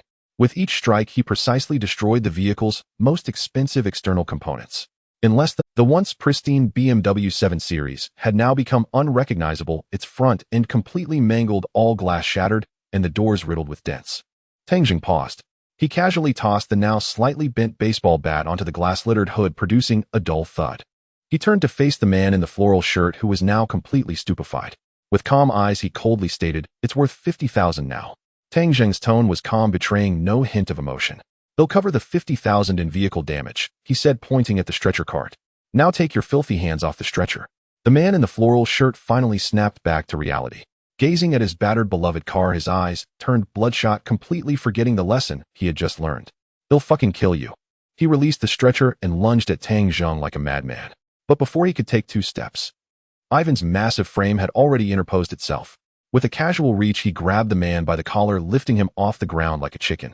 The man's feet kicked wildly in the air, his face flushed crimson, yet he couldn't break free by even an inch. Get him in the ambulance. Hurry. The emergency doctor seized the moment to signal the nurse, quickly pushing the elderly woman onto the ambulance. The doors slammed shut, the siren wailed again, and the vehicle sped away. Just then 2 police cars with flashing red and blue lights arrived at the scene. 4 officers swiftly stepped out of the vehicles. The lead officer glanced at the wrecked BMW, then at the man dangling from Ivan's grip, his brow furrowed into a knot. Everyone stop. What's going on here? The officer barked, his hand already on his duty belt. Ivan turned to look at Tang Zheng. Tang Zheng gave a slight nod. Ivan released his grip, and the man crashed to the ground with a thud, dazed and disoriented. Officer, he smashed my car. Arrest him. It's worth over 600,000. The man scrambled to the officer, seeking protection and pointing accusingly at Tang Zheng. The officer approached Tang Zheng, sizing him up. Did you smash this car? Yes, I did, Tang Zheng replied, cooperatively handing over his ID. Officer, will take full responsibility for the damages. But the key issue I reported on the phone isn't this accident or the car smashing. Tang Zheng pointed to the bloodstain on the ground and the crushed flower basket. 10 minutes ago, the victim's granddaughter, a 6 or 7-year-old girl, was abducted by traffickers in this square. The victim was so frantic searching for the child that she didn't notice the speeding car that hit her. The officer's hand froze as he checked the ID. He looked up, his expression turning grim. A traffic accident and vandalism were civil disputes or minor offenses. But child abduction in broad daylight was a heinous felony. Are you sure it's abduction? Did you see the trafficker's face? The officer asked, rapidly reaching for his radio. I didn't see the trafficker. The girl was at the scenic spot entrance. Her grandmother went to buy an ice cream, and This is the main gate with surveillance everywhere. Check the footage now while there's still time. Tang Zheng stated the facts clearly. The officer immediately pressed his radio. Calling command center. Possible child abduction at the East Gate Plaza of Haiyuan. Suspect unknown. Victim is a 6 to 7-year-old girl in a pink short-sleeve shirt. Request immediate lockdown of surrounding traffic routes and retrieval of surveillance camera footage. After issuing the orders, he looked at Tang Zheng. You need to come to the station for a statement. Tang Zheng turned to Ivan. Ivan, stay here and cooperate with the police on the car damage. Pay whatever is due through proper channels. He then addressed the officer again. Officer, the elderly woman's condition is critical and the girl is missing. Let me go to the hospital first and see if I can help. My contact and address are in your system. They'll come to the station later to complete the statement. The officer looked into Tang Zheng's calm, yet unwavering eyes, then at Ivan beside him. After a moment's hesitation, he nodded. Go ahead. Don't leave the city and keep your phone on. Tang Zheng hailed a taxi. Driver to Ward Medical Center. Follow that hospital ambulance ahead. Half an hour later, at the emergency department of Ward Medical Center. The pungent smell of disinfectant.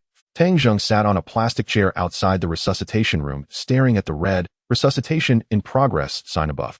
Rapid footsteps echoed from the end of the hallway. 2 local police officers carrying several printed documents hurried to the triage desk. Nurse, how is the elderly woman brought in from the accident, Li Shufan? The nurse looked up from her computer with a sigh. Her condition is critical, severe traumatic brain injury. She needs immediate surgery. Also, we can't find any insurance records for her. She likely has no coverage. This major surgery plus ICU costs will run into hundreds of thousands. Have you contacted her family? Someone needs to sign consent and pay the deposit. The older officer gripped the documents tightly. There's no family to contact. How is that possible? What about her spouse or children? The nurse pressed. The officer's voice was hoarse. Her husband passed away 20 years ago. He flipped to the second page, pointing to a red stamp. She had 1 son. He died 8 years ago in a border anti-drug operation. A first-class hero, a martyr. A sudden silence fell around the triage desk. The nurse's mouth hung open, speechless. A few passing family members stopped in their tracks. Sitting 10 meters away, Tang Zheng heard every word clearly. He leaned back against the hard plastic chair, tilting his head to look at the pale fluorescent lights on the ceiling. A martyr who gave his life for the nation. His mother, in her 70s or 80s, had to sell lotus flowers for $1 each under the scorching 40-degree sun at the scenic spot entrance. Not only was she hit by a car and left fighting for her life, but she was also cursed as a scammer by a wealthy brat in a BMW. And the only bloodline the martyr left behind, the little girl who obediently stayed by her grandmother's side and saved water for her, had been snatched away by traffickers in broad daylight like a chicken. Tang Zheng slowly rose to his feet and walked to the tree-off desk. "Nurse, where do I pay the deposit for Li Shufan's surgery?" The nurse was startled looking at the young man who had suddenly approached and instinctively pointed to the payment window. She hesitated, then asked, "Who are you to her?" "A stranger." Without another word, Tang Zheng turned and walked toward the payment counter on the right. There was a queue at the regular counter, but Tang Zheng approached an empty VIP window. "Emergency resuscitation room, Li Shufan." "Deposit." The clerk typed a few keys.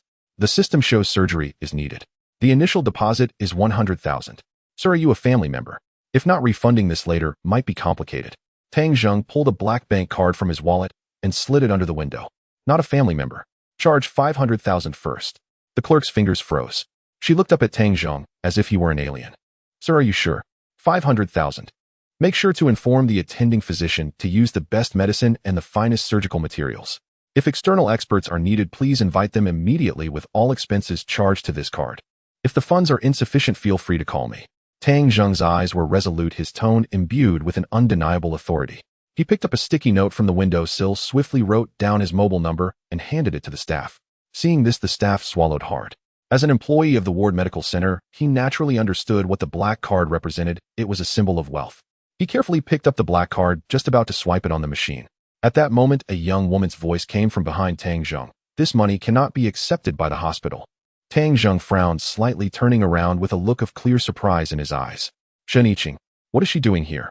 Shen Yiqing was dressed in a stylish white women's suit, the tailored fit accentuating her tall figure to near perfection, devoid of any excess fat, exuding elegance and competence.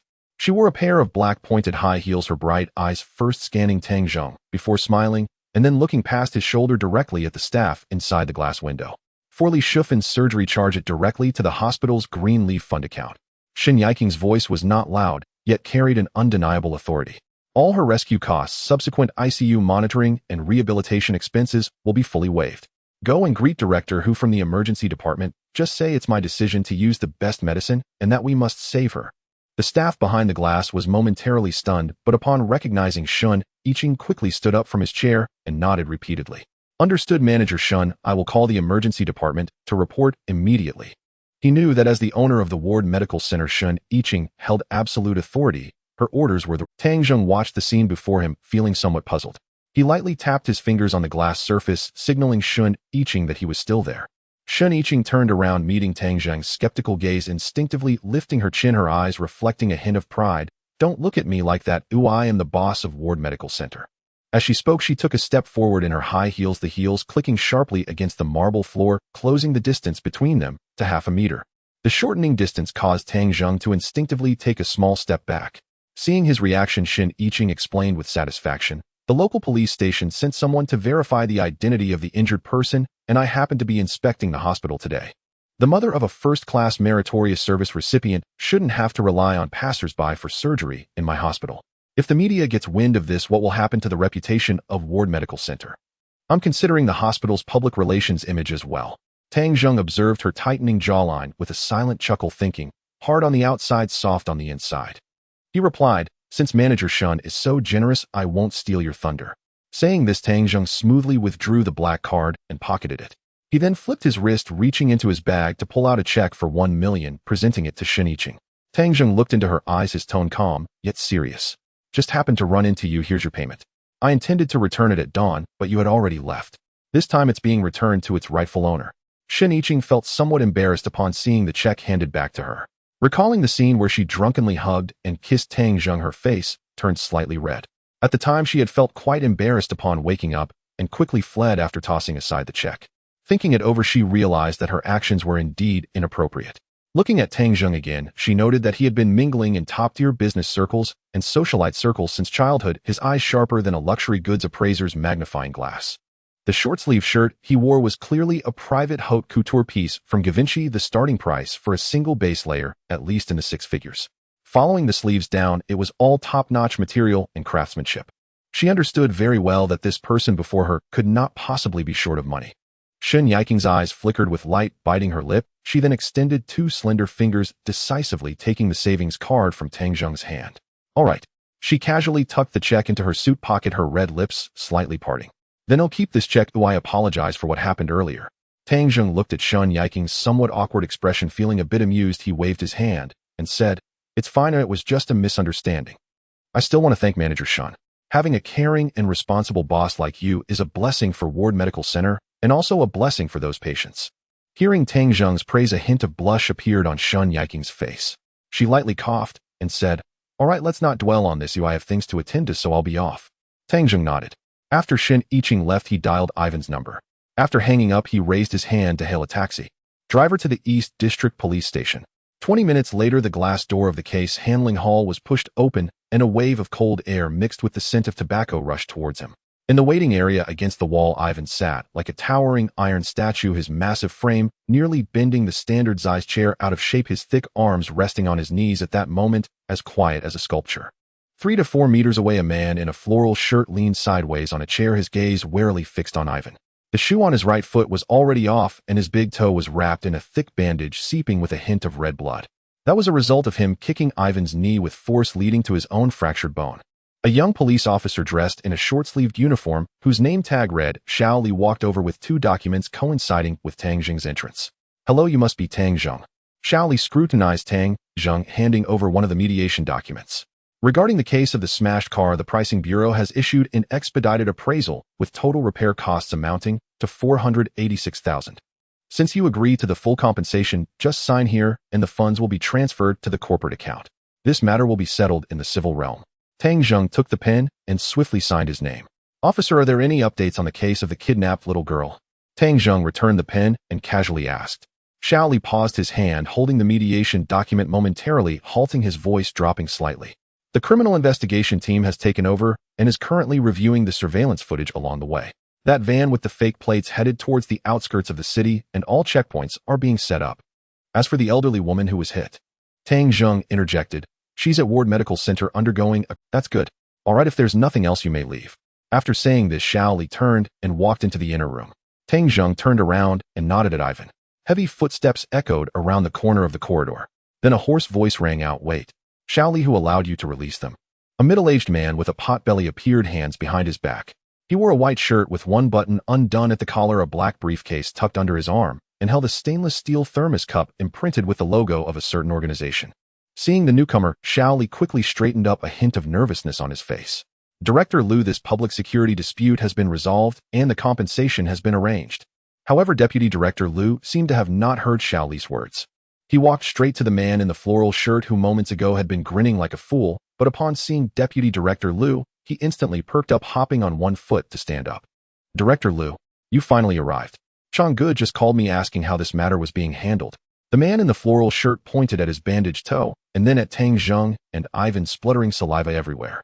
"These 2 bastards not only smashed my car, but also assaulted me. Look at my foot. The hospital just took x-rays. I have a comminuted fracture of the toe, which constitutes intentional harm. These 2 bastards must be punished." Deputy Director Liu smiled and nodded, then turned to unscrew the thermos cup, expressionlessly blowing away the floating tea leaves, taking a sip, and leisurely putting the lid back on. He then raised his head, sweeping his gaze over Tang Zheng and Ivan, finally stopping on Tang Zheng's face. "You smashed the car, paid the money, and just want to walk away." Deputy Director Liu tapped the base of the thermos cup against the nearby table, producing a dull thud. Disturbing the peace, coupled with intentional harm and collusion, the circumstances are severe and the attitude is arrogant. "Look at this." He turned to Xiao Li, his voice rising several notches. "Detain them, process the administrative detention paperwork for 15 days. That big guy is suspected of violent injury, and if the injuries meet the standard for minor injuries, he should be directly transferred for criminal detention." The air in the hall became tense for a moment. Xiao Li half opened his mouth, wanting to say something, but hesitated, holding the mediation document he had just signed frozen in place. After a moment of thought, Xiao Li swallowed hard and bravely stepped forward. "Director Liu, we have all seen the surveillance. It was this car owner who initiated the attack, first swinging a baseball bat at people. That big guy only defended himself by grabbing the bat. As for the injuries on his foot, he actively kicked the other person's knee, which, how can that be classified as intentional harm?" Deputy Director Liu's face instantly darkened. He slammed the thermos cup heavily on the table, causing hot water to splash from the lid's gap, burning Xiao Li, slightly prompting him to step back. "Are you the deputy director, or am I? Am I the one handling the case, or are you? Maybe I should let you take my position instead." Deputy Director Liu pointed at Xiao Li's nose, spitting as he spoke. "Surveillance footage can only serve as a reference. The victim's injury assessment is right here. Is there a law-abiding ordinary citizen who would kick another person's knee without reason? It was clear that the other party had used violent means. Director Lee is at a meeting at the headquarters today, and for all the cases in this bureau, I am the one who decides. Go and process the paperwork immediately. Xiao Li's face turned beet red from the scolding. He lowered his head, his lips moved, but he did not dare to challenge his superior again, and could only grit his teeth and grab the handcuffs. Tang Zheng stood in place, raising an eyebrow with a hint of disdain in his eyes. He glanced at the smug man in the floral shirt, and then at the pompous Deputy Director Liu. His mind quickly pieced together the information. A young rich man driving a BMW 7 Series, a deputy director of the city's Eastern District, and the Chang'e mentioned by the man in the floral shirt. The implications were clear. At this moment, Deputy Director Liu was also silently calculating in his mind. The Chang'e mentioned by the man in the floral shirt was the second son-in-law of the city police chief, and it was said that Director Li favored his second daughter the most. He had been in this deputy director position for 5 or 6 years, always wanting to find a higher position, yet he had never found the opportunity. Today that opportunity had come coincidentally with Director Lee at a meeting at the headquarters. He needed to take advantage of this gap to handle things nicely and show his capabilities to the chief. Deputy Director Liu, right? Tang Zheng raised his eyelids and calmly looked at the pot-bellied man. According to Article 42 of the Administrative Penalty Law, before an administrative agency makes a decision to detain, revoke a license or permit, or impose a large fine, it must inform the parties of their right to request a hearing. You didn't even provide the most basic inquiry record, didn't verify the on-site surveillance, and based solely on his word, you directly issued a detention order for 15 days. You were willing to sacrifice your own skin just to climb the ranks. This statement was like a thunderclap, causing Deputy Director Liu's facial fat to visibly twitch. He did not expect this young man to be so bold as to publicly mock him, stripping away his little secrets, making his expression suddenly turn sinister. Stop talking nonsense. Obstructing official duties and defaming public officials is an even greater crime. Deputy Director Liu angrily shouted at Xiao Li, "What are you standing there for? Put the handcuffs on him and lock him up quickly." Xiao Li, holding the shiny silver handcuffs, walked in front of Tang Zheng, his hands trembling. He felt his conscience shattering, but he could not resist. Ivan, standing beside him, saw this scene and felt a surge of anger. He could no longer contain himself, taking half a step forward without looking at Xiao Li, his eyes fixed fiercely on Deputy Director Liu, the muscles in his arms bulging, making his short sleeves stretch tightly. It seemed that at this moment, with just a glance from Tang Zheng, he could twist this pot-bellied man's neck into a twist. Ivan stepped back. Tang Zheng's voice was not loud, but held an undeniable authority. Ivan paused for a moment, though filled with reluctance. He still obediently retreated beside Tang Zheng, but his gaze remained fixed on Deputy Director Liu like a predator watching its prey. Tang Zheng stood up, letting out a smile tinged with a hint of pity, and voluntarily extended his hands toward Xiao Li. Wrists together, he calmly said, "Cuff me." Xiao Li gritted his teeth, and with a couple of clicks tremblingly secured the handcuffs around Tang Zheng's and eyes. Seeing this, the man in the floral shirt immediately hobbled over, a smug smile on his face. He leaned in close to Tang Zheng, lowering his voice to a tone only they could hear, mocking, "Brat, weren't you quite cocky when you smashed my car?" The man in the floral shirt was no longer daring to touch him directly and could only poke Tang Zheng's shoulder with his finger from a distance. "Call the police to arrest me. Do you think this is a TV show? Let me tell you, Chang'e has spoken. During these 15 days, I will definitely ensure you are well taken care of. When you get out, I will sue you for emotional distress compensation. I will make sure to ruin you, you stupid idiot." Tang Zheng looked at the smug face of the man in the floral shirt, then glanced at Deputy Director Liu, who was standing nearby, observing with a confident expression, and secretly sneered. Before entering the police station to be safe, he had called Xinqing to explain the situation, confident that Xinqing would not let him down. Suddenly, the door to the precinct's main hall was shoved open with a jarring thud. Xinqing strode in on 7-centimeter black stilettos, her steps both swift and steady.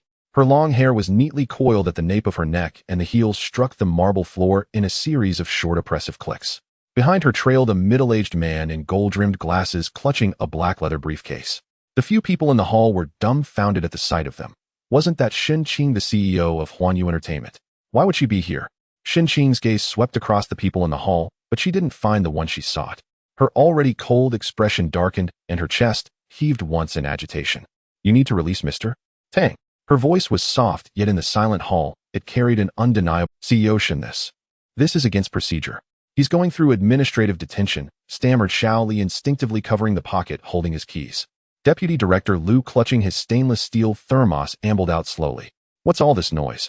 CEO Shin, this is a police station, not your Huanyu Entertainment. Here things go by my rules." Liu tapped the desk with the bottom of his thermos, slipping into his familiar bureaucratic tone, his eyes brimming with condescension. Attorney, he stepped forward, pulling a gold-embossed business card from his breast pocket and laying it flat. I am attorney, he representing Mr. Tang Zheng. I demand the immediate release of my client on bail and will file an administrative review against your bureau's unlawful procedures.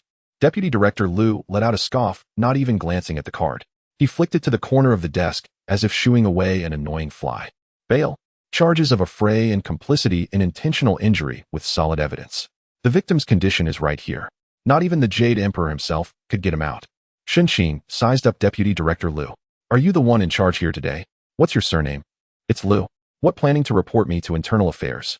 The door's wide open. Feel free to leave. Liu unscrewed his thermos and blew on the tea leaves. Xinqing ignored his remark. She placed her Hermes bag on the desk, unzipped it, rummaged inside, and pulled out a thick craft paper envelope. With a flick of her fingers, she untied the string and slapped a stack of high-gloss photos onto the desk in front of Deputy Director Liu. Deputy Director Liu, on the 8th of last month at the Haiwa Villa estate, you had a 4-hour nude party with a third-rate model named Nana. As luck would have it, that model works for our company. She recorded quite a few videos hoping to go viral, but her agent stopped her. After all, it would be a public nuisance. And this one, tisk, another woman. You were kissing her at a concert behind your wife's back. Quite the passionate Xinqing pulled out photo after photo, tapping her index finger firmly on them. Deputy Director Liu, I'm sure you wouldn't want to go viral on the internet, would you, eh? At the sight of the photos, the fleshy face of Deputy Director Liu twitched violently. The thermos at his lips tipped, and boiling water splashed onto his prized belly. He jolted from the burn, but didn't dare cry out. Frantically, he tried to gather the photos, his hands trembling like a Parkinson's patient sweeping several case files off the desk. You? This is forged evidence, slander against a public official. He hissed, his voice like air escaping a cracked bellows, his eyes darting toward Xiao Li and the others, terrified they might see the pictures. Attorney, he adjusted his gold-rimmed glasses and curled his lip in disdain. Such a degenerate didn't deserve. Deputy Director Liu, whether it's slander or not, I'm sure the Disciplinary Committee's Forensics Department will provide the answer once this is submitted. Furthermore, regarding my client's case, I've already reviewed the scene's surveillance footage. My client engaged in no illegal or improper conduct. You have no right to detain him. If this dossier of yours reaches the Disciplinary Committee Director, Liu, how many minutes do you think you'll still be wearing that uniform? Deputy Director Liu felt the air around him thin out. He glanced at the photos on the desk, his mind buzzing. He had clawed his way to the position of Deputy Director over so many years. The Municipal Bureau prized upright subordinates. He couldn't let this leak out, not a hint, or his chances of promotion were gone, and worse, he might end up behind bars. A misunderstanding, CEO Shin, a huge misunderstanding. Deputy Director Liu wiped the cold sweat from his brow with his sleeve, his official tone deflating instantly. A fawning dry smile forced its way onto his fleshy face. Then he spun around and bellowed at Xiao Li. What are you standing there for? Didn't you hear, attorney? He. Release Mr. Tang immediately. It's all because of your incompetent judgment that I misunderstood Mr. Tang. Just wait till I deal with you later. Xiao Li's jaw dropped in disbelief. Wasn't that order his? How could he lie so brazenly? But he dared not disobey. He fished out his keys, rushed to open the detention room, and with 2 clicks unlocked the handcuffs from Tang Zheng and Ivan. Tang Zheng, having heard the exchange outside, flexed his wrists and walked out, nodding at Xinqing. Xinqing noticed the faint marks on his wrists and clenched her teeth, muttering inwardly. If I'd been any later, were you planning to spend the night here? A billionaire boss vandalizing someone's car. Good thing we have dirt on plenty of people in the company. The man in the floral shirt finally caught on to the situation. He hopped on one foot and pointed at Deputy Director Liu, cursing loudly. Fat Liu, have you lost your mind? You're letting him go. After all the bribes I've stuffed in your pocket. Believe me, one call to Brother Chong, and you'll be out on your ass tomorrow, stripped of that uniform. Deputy Director Liu now wanted nothing more than to tear the floral-shirted man's mouth apart. He lunged forward, jabbing a finger at him, spittle flying as he roared. Shut up, you scum of the earth, a kept man. Armed affray. Now you're under lawful 24-hour administrative detention. Xiao Li, what are you waiting for? Cuff him and lock him up under strict supervision. The man in the floral shirt was utterly stunned, then let out a shrill scream like a cornered cat, struggling violently. Liu, you treacherous old bastard. I'm telling you, Brother Chong is the son-in-law of Director Li Jiangguo. You dare arrest me? Just you wait. He'll make you pay. Tang Zheng stopped and turned to look at the man who was barking like a mad dog. Son-in-law of Director Li Jiang. Tang Zheng silently committed the name to memory. Without another word to the man, he led Xinqing and Ivan out through the precinct's main entrance. A black Audi business car adorned with the logo of Huanyu Entertainment quietly slid to a stop in front of several people. Ivan strode over, opened the rear door, and instinctively placed his palm on the edge of the roof. Tang Zheng bent down to sit inside the wrap of the leather seat, and the cool air inside alleviated the heat on his back slightly. Lawyer, he got into another car behind, while Shen Qing, wearing high heels, sat in the passenger seat and casually stuffed the stack of photos she had just used to threaten Deputy Director Liu into the storage compartment. Ivan took the driver's seat. President Tang, are you heading back to the company or home? Shen Qing turned her head to ask. To Huanyu. Tang Zheng leaned back in his seat, closed his eyes, and rubbed his temples. A flicker of coldness crossed his eyes and his voice was calm, yet underscored with undeniable ruthlessness. The one in the floral shirt inside was too wicked. Ivan find a few people to handle it, let him stay inside for a few more months, and clean up his hands and feet, leaving no traces behind. Ivan, seated in the driver's position, nodded through the rearview mirror and replied in a deep voice, understood. Tang Zheng nodded, thought for a moment, and then spoke to Shen Qing. Check if there's someone called Changgu around, the chief of the Municipal Police Bureau. Okay, well, look into it right away. That afternoon at 5 o'clock in the office of the chairman of Huanyu Entertainment, Tang Zheng was reviewing the company's newly developed live streaming platform. Ivan stood like a tower outside the door. Shen Qing pushed the door open and walked in holding a tablet. We've got the information. Shen Qing pulled out a chair opposite and sat down, opening the tablet to display a document, which she handed over. The person mentioned by them, Changgu, is named Zhao Chong, a primary school graduate, and was a thug collecting protection fees on the streets in his early years. Later, I don't know what means he used, but he got involved with the second daughter of Li Jiangguo. On the tablet, dozens of high-definition photos displayed disturbing content. A city bureau chief like Li Jiangguo should not be interested in such a person. Tang Zheng clicked on one. In the photo, a man with slicked-back hair wearing a large gold chain around his neck was hugging two scantily clad women in a KTV booth, drinking with a pile of white powder and bundles of cash scattered across the table. That says something about this kid's methods, Shen Qing sneered. Li Jiangguo's second daughter was in a car accident at the age of 16, forced to have her legs amputated. Since then, she has been confined to a wheelchair every day, and her character gradually became extremely eccentric and irritable. Zhao Chong relied on persistent harassment, going to the rehabilitation hospital daily to take care of her, winning the girl over completely. Shen Qing pointed at the man in the photo. That girl even resorted to self-harm at home to force Li Jiangguo to agree to the marriage.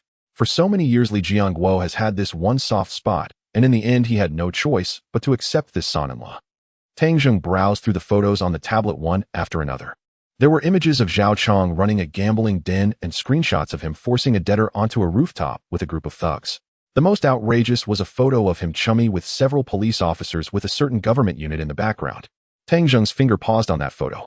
It seems this person has been flaunting his connection to his father-in-law, engaging in scams outside. He selected the most eye-catching pictures and moved them into a folder. Does Li Jiangguo not know about these matters? He probably doesn't know. Shen Qing shook her head. Zhao Chong has always pretended to be a good student who dropped out due to poverty in front of his wife's family, coming home on time every day to cook and give massages to his wife. All those dirty deeds outside, he kept suppressed. Who would dare bring this bad news to the chief? This time, Deputy Director Liu probably hoped to flatter him to get closer to his father-in-law. Tang Zheng remained silent, picking up the lighter on the table and playing with it in his hand. The metal casing emitted a crisp click. He calculated quickly in his mind, since they needed to eliminate this hidden danger, it had to be uprooted. The sharpest knife had to be wielded by one's own people. Ivan! Tang Zheng shouted towards the door. The door swung open and a tall Russian man walked in. Tang Zheng handed the tablet to Ivan, pointing to the newly created folder. Print these photos out, and tomorrow morning find a local courier to deliver this to the Municipal Police Bureau, addressed to Li Jiangguo. Shen Qing frowned. Directly sending it to the police bureau. Li Jiangguo will definitely explode with rage upon seeing this. He is an upright man and has been a police officer all his life. It won't take long for him to trace back to the courier and then to you, at most half a day. Tang Zheng stood up, walked to the floor-to-ceiling window, and looked at the bustling traffic below. Let him investigate. If he protects his own covering this up, then his tenure as chief is over, and I can take him down too. If he enforces the law impartially and personally sends his son-in-law inside, then this fire won't burn us. Shen Qing looked at Tang Zheng's calm face, her heart inexplicably racing. This was an open conspiracy, handing the knife to the opponent, forcing them to cut their own flesh. The next morning at the Municipal Police Bureau, at the guard booth at the entrance, guard Zhang was sipping water from an enamel mug. A delivery boy in a yellow work uniform parked his electric bike outside the railing, holding a document bag in his hand. Sir, there's an urgent delivery for the same city, addressed to Li Jiangguo. Guard Zhang nearly spat out his water.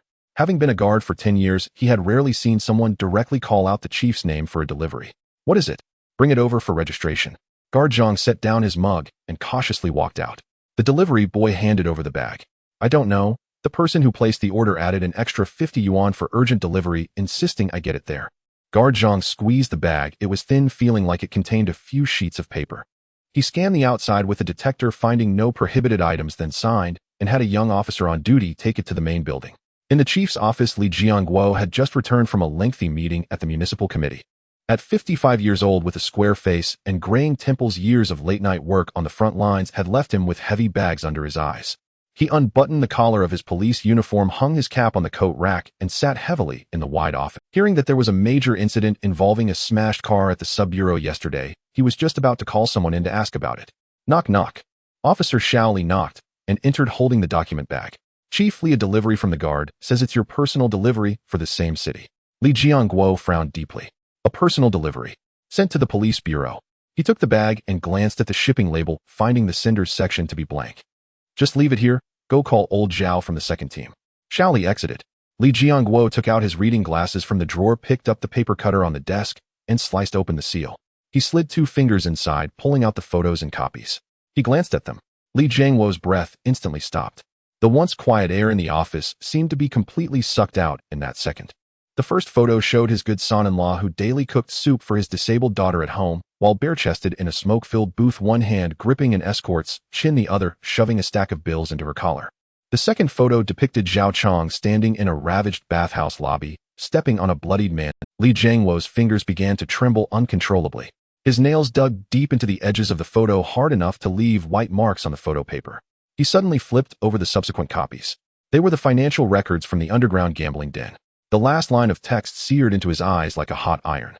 This month's profit surplus 2 million, with an additional 500,000 transferred to Li Haizu's account for collection. Li Haizu was indeed his beloved daughter. He dedicated his entire life to being a police officer, only to be set up right under his nose just before. Taking a deep breath, he suppressed the raging anger in his chest, suddenly tearing off his reading glasses from the bridge of his nose, the legs of the glasses clattering sharply against the table, the sound piercing through the silence of the office. After a few seconds, he grabbed the red internal landline on the desk and quickly pressed a few numbers. Old Zhao, take everyone from the second team, go to the underground garage, and switch to another vehicle.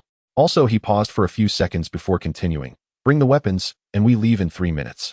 On the other end of the line, old Zhao was momentarily taken aback. Was something urgent happening? But ultimately he did not ask, and simply responded affirmatively. Li Jiangguo hung up the phone, grabbed his police cap from the coat rack, and strode out of the office. Half an hour later, at the Crown Bathing Center in the southern part of the city, 3 old vans screeched to a halt in front of the lavish entrance, the doors flung open, and a dozen men in plain clothes with bulging waistbands poured out.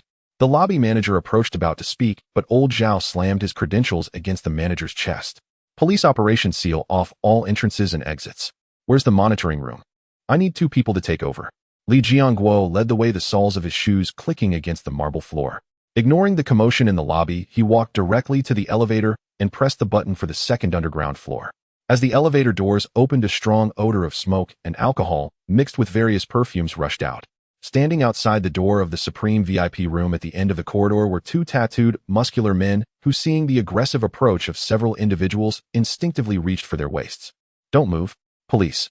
The vice-captain of the second team, and also Li Jiangguo's eldest son-in-law, Zhou Zheng, lunged forward in a swift motion, expertly subduing one of them against the wall, while old Zhao kicked the other to the ground, pressing a knee against his back as he cuffed him. Li Jiangguo reached the door of the VIP room, raised his leg, and kicked the heavy soundproof door. With a dull thud, the door swung open. The room was filled with smoke. A few scantily clad women were gathered around the poker table, pouring drinks with. Zhao Chong, shirtless, had a gold chain around his neck that swayed with his movements as he played cards, a cigar clamped between his teeth, one hand stuffing a stack of red bills into the neckline of a woman beside him.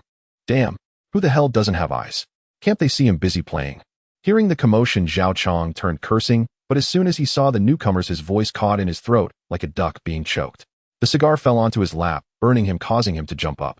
Dad, what are you doing here? Zhao Chong hurriedly pushed away the woman next to him, clumsily grabbing a shirt from the sofa and putting it on his face, forcing a smile that was more painful than crying.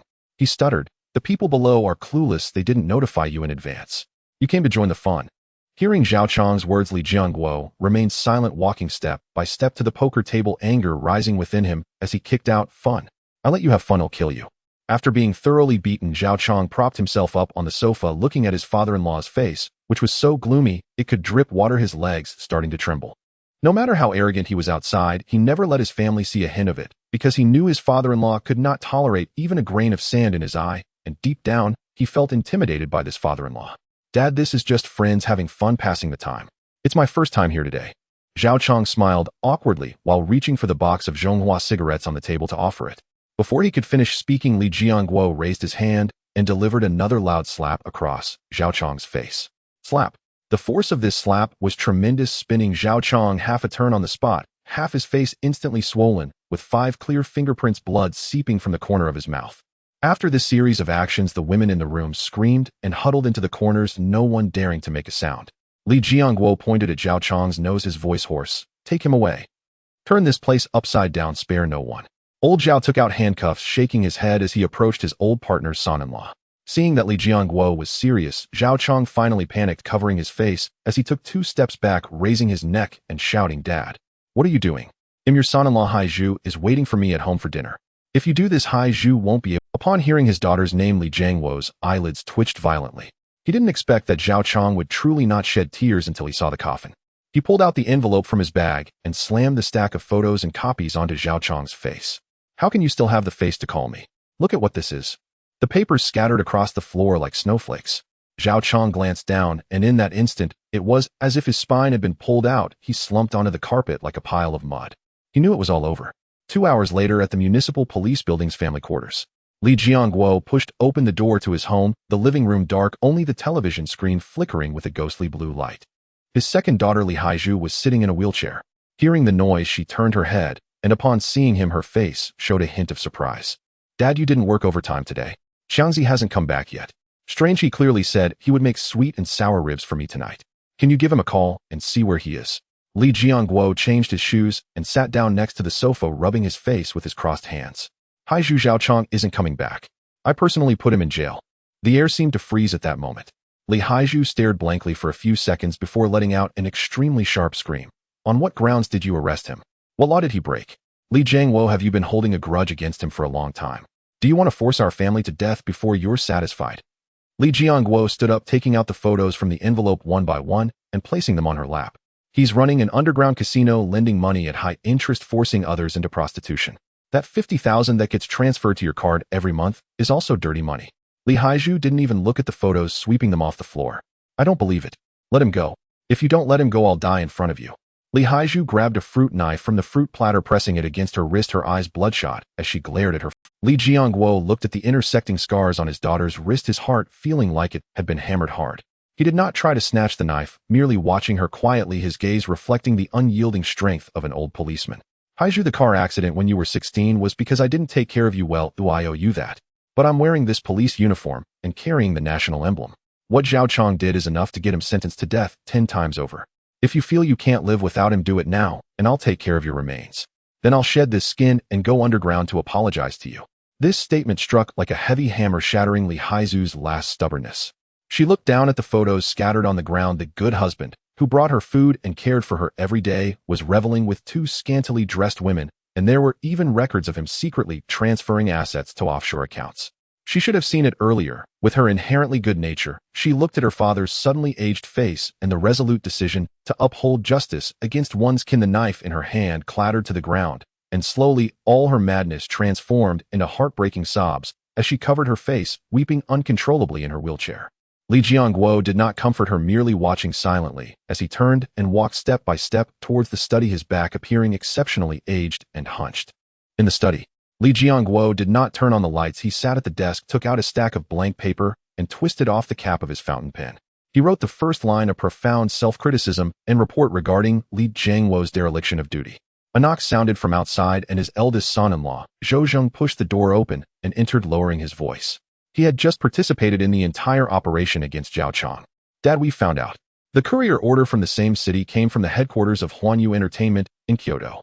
Li Jiangguo paused, hand gripping the pen as a drop of ink spread into a black spot on the paper. "Huanyu Entertainment." He thought for a moment and said, "Zhou Zheng, help me handle something tomorrow." Inside the reception room of the Universal Entertainment headquarters, Zhou Zheng sat on a spacious leather sofa, his legs naturally apart, and his back held perfectly straight. Having worked as a police officer for nearly a decade, his instincts had already swept across the entire room's layout the moment he sat down, pinpointing the locations of 3 surveillance cameras and their blind spots. With a soft click, Xin pushed the door open and walked in, followed by her secretary, carrying 2 cups of freshly brewed black coffee. The secretary gently placed the cups on the table and quietly withdrew. "Captain Zhou, sorry to keep you waiting." Xin smiled, sliding 1 cup of coffee toward Zhou Zheng before settling into the single sofa opposite him, crossing her legs with a relaxed posture. Zhou Zheng glanced at the steaming coffee, but made no move to take it, his gaze fixed intently on Xin. His tone was concise and direct without any hesitation. "You're too kind, President Shun. I'm here today on some personal business for Director Tang, as you might already know. I'd like to speak with your CEO, Mr. Tang." Xin lips curved upward slightly as she took a sip of her coffee. "Personal business. I'm sorry, but our CEO isn't in the office today. As for where he's gone, well, a subordinate like me doesn't dare pry into the boss' schedule." Zhou Zheng seemed to have anticipated this response. Not a trace of surprise crossed his face. He reached into the inner pocket of his jacket, pulled out a palm-sized black notebook, tore off a blank page, grabbed a fountain pen from the holder on the desk, and swiftly scribbled a string of numbers. After finishing, he slid the paper to the center of the table, his eyes meeting Xin. "It's fine if Mr. Tang isn't here. Just pass along the message." With that, Zhou Zheng smiled and put away his pen. The director said he received yesterday's local courier. From now on, if Universal Entertainment runs into any reasonable lawful trouble in Jingdu City, you can call this number. If he can help, he will. This number is his private line, available 24 hours. Every word he spoke was clear and forceful, as if conveying a steadfast promise to Xin. Xin looked at the thin slip of paper on the table, a flicker of surprise stirring within her. It seemed Li Jianguo was returning the favor. Though CEO Tang had forced Li Jianguo to personally send his own son-in-law to prison, it had also helped Li preserve his lifelong reputation. He was a man who understood the score. "I'll relay Captain Zhou's words to Mr. Tang exactly as spoken." Xin tucked the paper into her bag, and her smile grew noticeably more genuine. Zhou Zheng nodded with a smile, stood up, and took his leave. Watching his figure disappear through the doorway, Xin returned to her office, closed the door, and dialed Tang Zheng's number. The phone rang 3 times before it was answered, the background noise filled with the whoosh of wind and a tour guide's amplified narration. "Speak." Tang Zheng's voice was crisp and clear. Without a moment's delay, Xin swiftly and thoroughly recounted Zhou Zheng's visit, Li Jianguo's message, and the phone number. There was a second of silence on the other end. "Good, understood." Then the call ended. On the other side, Tang Zheng stood atop a beacon tower of the Badaling Great Wall, one hand resting on the rough gray brick parapet, gazing at the rolling mountain ranges in the distance. The potential threat had been resolved. Over the next few days, Tang Zheng fully relaxed, setting aside company matters to enjoy the National Day holiday in peace. He first visited the Forbidden City, spent an afternoon on a pavilion in Jingshan Park, letting the wind blow through him, and then savored an authentic bowl of Luzhu in Nanluo Guxiang, its rich aroma lingering in his memory. Time slipped by, and soon it was the first day of classes. At Jingdu University, in the physics department's lecture hall, a tiered classroom buzzed with activity. Over 100 freshmen from 3 physics classes clustered in groups, some chatting about their holiday trips, others eyeing the handsome boys and pretty girls in the room. Tang Zheng chose a seat near the back by the window, tossed a brand new copy of General Physics onto the desk, and put on his earphones to listen to a new song. The bell for class rang. The door swung open, and an old man with graying hair, wearing a faded gray jacket, walked in, carrying a teaching plan under his arm. Behind him followed a young student with thick black-rimmed glasses, clutching a stack of materials, likely his graduate assistant. The old man stepped up to the podium, didn't touch the microphone, and simply slammed the teaching plan onto the desk. A dull thud echoed. The room fell instantly silent, leaving only the hum of the central air conditioning overhead. "My name is Chun Jingming, and for the next year, I'll be teaching you mathematical methods in physics." His voice was loud and commanding. He picked up a piece of chalk, turned, and scrawled his name on the blackboard in bold, vigorous strokes. "I know you lot. All top scorers from your provinces, proud and arrogant. But in my class, what you learned in high school doesn't even scratch the surface." Chun Jingming turned around, his sharp gaze sweeping across the room. "For the first lesson, I want use the textbook. It'll show you something." He picked up the eraser, wiped away the name had just written, and began furiously scribbling on the board. The screech of chalk against the blackboard filled the air with a grating rhythm. Within 2 minutes, a massive cluster of equations covered half the blackboard. It was an extremely complex set of partial differential equations interwoven with Greek letters, multiple integral symbols, and tensor matrices. The freshmen below exchanged bewildered glances, some even flipped through their textbooks, searching for a map. "This is a simplified dimensionality reduction model of the Navier-Stokes equations in fluid dynamics under specific nonlinear boundary conditions. Chen Jingming tossed the remaining stub of chalk precisely into the chalk box and brushed the dust off his hand. Who can tell me, when the Reynolds number approaches infinity, what is the distribution pattern of singularities in this three-dimensional system? If you can give me a reasonable derivation direction, you'll get full marks for your usual grade in this course, and you only need to sign your name on the final exam paper. This was far beyond the physics knowledge they'd learned in high school, but a generous reward always brings forth the brave. A bespectacled boy in the front row immediately raised his hand and stood up. He was the top science student from Northwest Province this year. Professor Chen, based on perturbation theory, when the Reynolds number approaches infinity, we can neglect the viscous term, reducing the equation to the Euler equation. The singularities should concentrate in regions of high vorticity near the separation points of the boundary layer. The boy spoke rapidly, brimming with confidence. Chen Jingming listened and shook his head repeatedly. Wrong, completely wrong. You're treating a nonlinear term as a linear system. Reduce it to the Euler equation. That's an ideal state. The boundary conditions I gave are dynamic. Your very first assumption is unsound. The boy's face flushed red, and he sat down sheepishly. Over the next 10 minutes, several more self-assured students stood up to attempt an answer, only to be thoroughly berated by Chen Jingming. The young teaching assistant standing nearby couldn't help wiping the sweat from his brow. As a second-year master's student, he stared at the equations on the board, his own mind a complete muddle. This was far beyond what these undergraduates had ever encountered. Even in graduate research groups, it was a tough, cutting-edge problem. What had gotten into his advisor today, throwing such a problem at freshmen? Just as the atmosphere in the room grew stifling, with everyone lowering their heads afraid to meet Chen Jingming's eyes. From the back row by the window, a hand rose slowly. Tang Zheng stood up, his gaze calm. This classmate, do you have an idea? Chen Jingming narrowed his eyes, sizing up the handsome young man. Tang Zheng looked at the formulas on the board and said in a flat tone, Professor, there's a logical flaw in your problem. At these words, the entire room erupted in murmurs. Everyone stared wide-eyed at Tang Zheng as if they were looking at an alien. Without another word, Tang Zheng left his seat, walked down the aisle, and stepped directly up to the podium. Chen Jingming furrowed his brows into a deep chuan, creased his gaze appraising Tang Zheng from head to toe. A logical problem. Then explain it in detail. He regarded him with keen interest. He could not believe that a freshman who had just entered the university would truly perceive anything substantive. You must understand, this set of coupled partial differential equations was derived after more than 10 hours in the lab a few nights ago. It was crafted specifically to probe extremal behavior under dynamic boundaries. Even some graduate students might struggle to decipher it, yet a mere freshman dares to claim a flaw in the formulation. Tang Zheng showed no trace of fear and offered no superfluous explanation. He picked up a fresh piece of white chalk and turned to face the vast formulae that occupied half the blackboard. He began, there is nothing inherently wrong with your assumption that the Reynolds number tends to infinity. His wrist hovered, and the tip of the chalk met the board. He continued, but when you introduce nonlinear boundary conditions, you forcibly close the system by presetting a constant k as a damping coefficient in the lower right corner of the third tensor matrix. Chen Jingming raised an eyebrow, thinking to himself that the boy could actually see that. Some talent indeed. Yet his face remained composed, and he replied coldly, and so what? Without that damping coefficient, the system will diverge in three-dimensional space. One cannot obtain any meaningful singularities. That is precisely the problem. The chalk tapped the board in rapid, crisp strokes, like a dense drum roll, echoing through the suddenly hot. His hand moved like a precision drafting instrument without pause, and a long cascade of extraordinarily intricate derivations poured across the blank expanse of the blackboard. If one takes the partial derivative of the constant k with respect to time t, then, as the Reynolds number tends to infinity, that damping coefficient becomes multiplicatively amplified by the nonlinear terms. Tang filled one line and immediately moved to the next, writing and explaining in tandem, his line of thought terrifyingly lucid. The amplified effect causes the vorticity generated at the boundary layer separation point not to concentrate. Rather, it spawns a high-frequency, unbounded oscillatory term. Chalk dust sifted down and settled on the back of Tang's hand. Chen Jingming's hands, which had been folded against his chest, had somehow relaxed to his sides. He stepped forward 2 paces, leaning close to the board, his eyes fixed unwaveringly on every new character Tang had written. Substitute this oscillatory term into the left-hand side of the Navier-Stokes equations. Tang drew a forceful arrow toward the final result. The equation collapses at the third step. There is no such thing as a predictable distribution of singularities. It becomes an insoluble dead loop.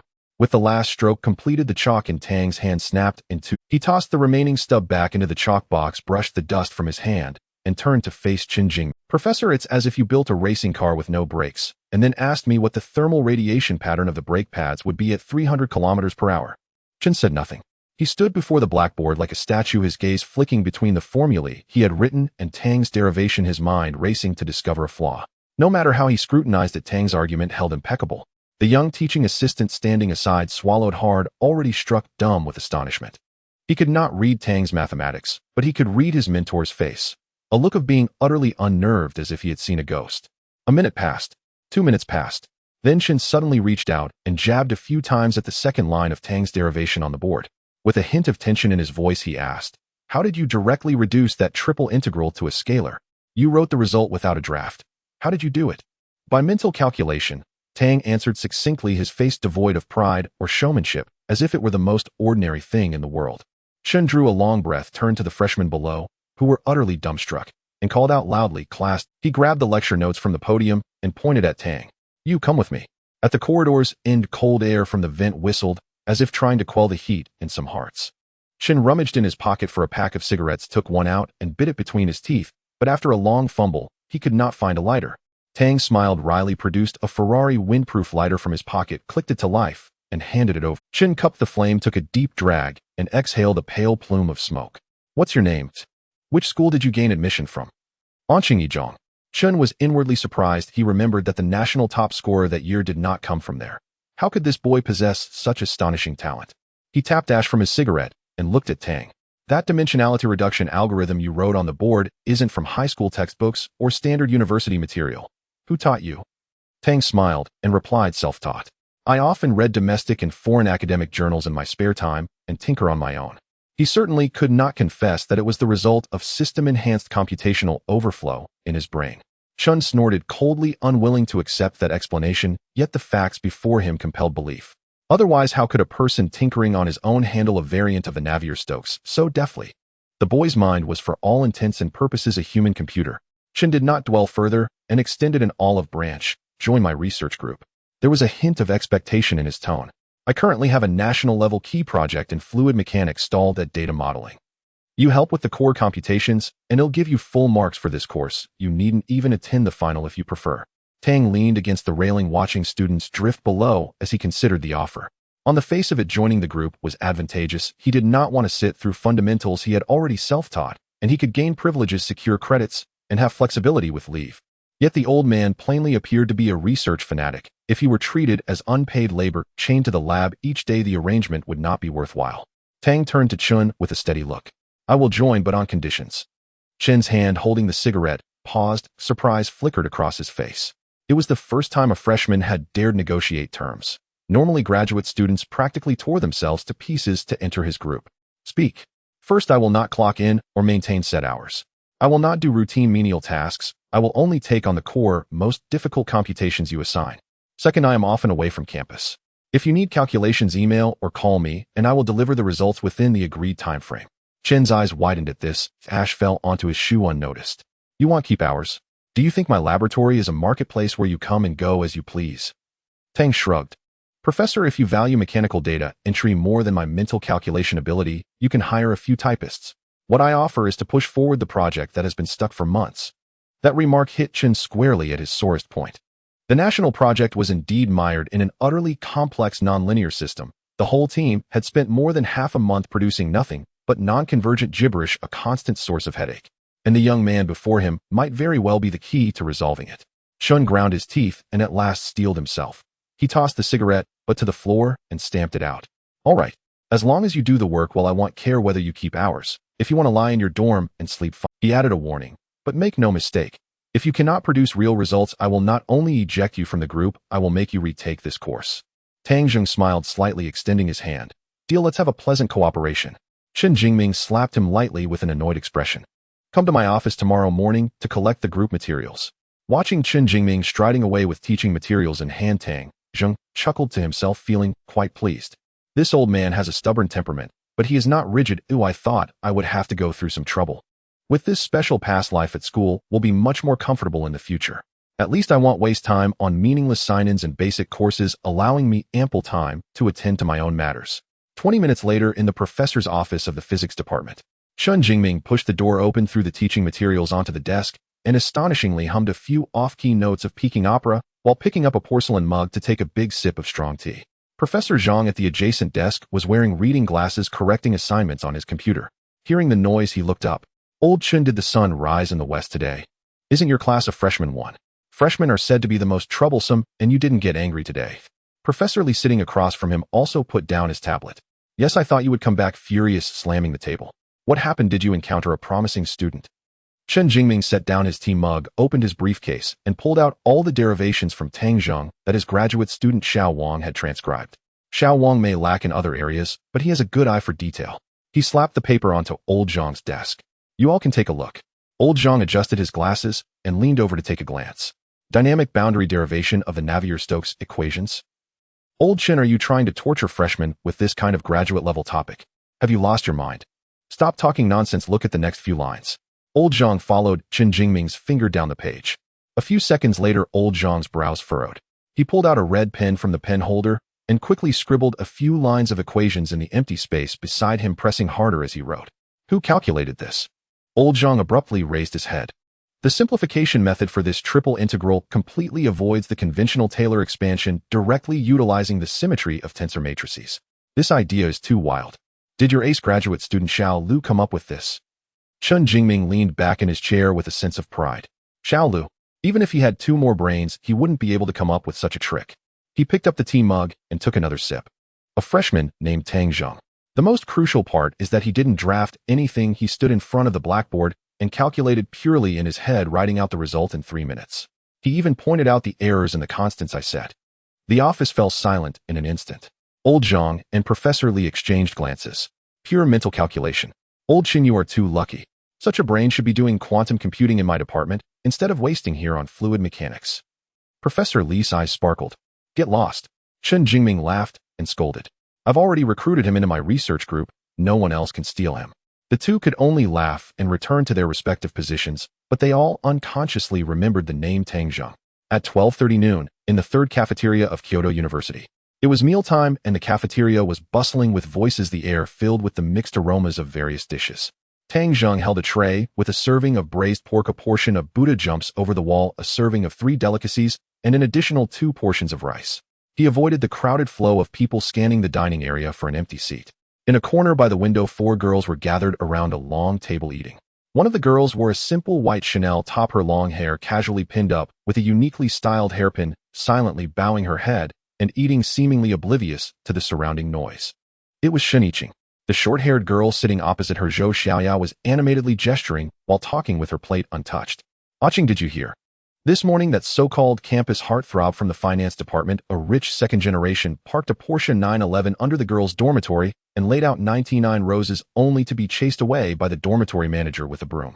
It cracked me up. Shen Yiqing merely responded with a soft and then picked up a piece of vegetable to eat. Your reaction is too indifferent, isn't it? Zhou Xiaoya pouted. But then again, you ignored even the student council president when he added you on WeChat. You probably wouldn't care for that kind of rich second generation. I really wonder what kind of celestial being it will take to melt your ice princess heart in the future. Just as she finished speaking, a figure holding a tray stopped beside their table. Mind if I share a table? The boy's voice was clear and magnetic, quite pleasant to hear. Zhou Xiaoya looked up, about to say something, but upon seeing the boy's face, the words got stuck in her throat. So handsome. Tang Zheng didn't wait for them to respond and directly sat down in the empty seat next to Shen Yiqing. The other girls at the table exchanged glances, their eyes sparkling with gossip. In the cafeteria, it wasn't uncommon for boys to gather the courage to approach Shen Yiqing to share a table and strike up a conversation. However, without exception, Shen Yiqing would either stand up and leave, not giving them a chance to speak, or she would beat them up and walk away gracefully. Zhou Xiaoya stared at Shen Yiqing, preparing to watch the show. However, what happened next almost made Zhou Xiaoya's jaw drop into her plate. Not only did Shen Yiqing not get up to leave, but her hand holding the chopsticks also paused slightly. She turned her head, a hint of barely perceptible ripples flashing in her cold eyes, and gently bit her lip. You. What brings you to the cafeteria? Shen Yiqing's voice suddenly lowered, carrying a softness that was inconsistent with her usual icy demeanor. Tang Zheng picked up his chopsticks and placed a piece of braised pork in his mouth. Just finished class and was hungry, so I came to eat. The braised pork here is quite good. Shen Yiqing remained silent, simply moving her tray slightly to the side to give Tang Zheng more space. Then, in the astonished gaze of Zhou Xiaoya and the other 2 classmates, Shen Yiqing picked up the sweet and sour pork ribs from her untouched plate and placed it into Tang Zheng's plate. The sweet and sour pork ribs here are also good, you should try it. Though her tone remained cold, it carried a sense of familiarity. The air seemed to freeze at that moment. Zhou Zioya's chopsticks clattered onto the table. She glanced at Shun Yiqing, then at Tang Zheng, her mind buzzing with a cacophony of thoughts. What is happening? The usually aloof and notorious Shun school beauty, known for her fiery temper towards boys, not only didn't chase him away, but also proactively served him food. Moreover, the tone of her voice sounded strangely familiar, like a loving wife. Not far away, several boys who had been secretly observing this scene were wide-eyed, their hearts shattering in unison. Tang Zheng looked at the ribs on his plate and chuckled. Thanks, but you have so little food on your plate. If you give it all to me, what will you eat? I usually eat very little. Shun Yiqing slightly turned her head, a faint blush appearing on her ears, and her chopsticks awkwardly poked at the white rice on her plate. Watching this incredibly bizarre scene, the other girls at the same table exchanged glances, their bottoms seemingly glued to their seats like nails. I'm full, and I have something to do with the club, so I'll leave now. I'm full too, let's go together. The two of them picked up their half-eaten plates and slipped away as if fleeing. Zhou Xiaoya stayed behind, leaning forward, her eyes darting between Tang Zheng and Shun Yiqing, her lips curling into a grin. Aching, something's off with you. Zhou Xiaoya whispered in a voice only the three of them could hear. Has your severe cleanliness obsession been cured? You just used your own chopsticks to pick up the food. Shun Yiqing paused, her hand holding the chopsticks, stopping. She raised her head, a hint of panic flashing in her cold eyes, and directly tapped Zhou Zioya's plate with the end of her chopsticks. Eat your food. If you don't talk, no one will think you're mute. Zhou Xiaoya stuck out her tongue and, understanding the hint, closed her mouth, but her speed in eating was as slow as counting grains of rice, afraid of missing any juicy gossip. Tang Zheng swallowed the rib in his mouth and wiped his mouth with a tissue. So, Senior, how is Grandma Li doing? As the serious matter was brought up, the awkwardness on Shun Yiqing's face faded somewhat, returning to her usual cold demeanor. The ventilator was removed last night, and her vital signs have stabilized. She has already been transferred from the intensive care unit to a regular ward this morning. Director, who said the elderly lady's condition is fragile, and this turmoil has drained her vitality. She will need to stay in bed for at least half a year. As long as she is out of danger, that's good. Tang Zheng nodded. Have you hired a caregiver? Yes, we've arranged for 24-hour special care. Shun Yiqing looked at Tang Zheng, still curious, and asked that day. Are you really prepared to pay 55 for a stranger? Of course, it's just a small matter. I'm not short. Tang Zheng picked up the rib soup beside him and took a sip. If the hospital fees aren't enough, you can always find me. Shun Yiqing shook her head. Don't worry about this. We have already understood her special situation. The hospital's Green Leaf Fund account will cover everything. Her tone was calm and natural, exuding an unyielding stubbornness. After hearing this, Tang Zheng didn't press further, as he understood Shun Yiqing's character. She was inherently very stubborn and resolute in her words. Just as they were talking, Tang Zheng's phone in his pocket suddenly vibrated violently. He took out his phone and glanced at the screen. The caller ID displayed a long number from the local area, an unfamiliar number. Tang Zheng put down his chopsticks and stood up. He gestured to Shun Yiqing. I'll take this call. He walked along the corridor out of the cafeteria and came to a secluded spot behind a bulletin board outside. The autumn wind swirled, lifting the fallen leaves from the ground. He pressed the answer button. Mr. Tang Zheng, hello, this is the police station in District 8 of Kyoto. I am Officer Zhou Bei. The voice on the other end was mixed with a harsh electric crackle, and there was a faint roar of an off-road vehicle engine in the background. Tang Zheng fiddled with a Ferrari lighter in his hand. Zhou, has that little girl been found? Yes, we found her. We intercepted her in a cold chain truck at the border of Yun Province. Zhou Bai's tone did not convey the ease of a successful operation, but rather a heavy sense of foreboding. The little girl is alive, but she has been given a large dose of sedatives and is hidden among frozen pork. If we had arrived 15 minutes later, the truck would have crossed the border. Tang Zheng's hand that was flicking the lighter stopped. Yun Province border. From Kyoto to Yun Province, crossing over half of Huaghua. If it were ordinary traffickers, they would likely have sought a buyer nearby once they abducted the child. It doesn't make sense to take such risks traversing layers of checkpoints to send her to the border. Unless their intention was not to sell the person at all.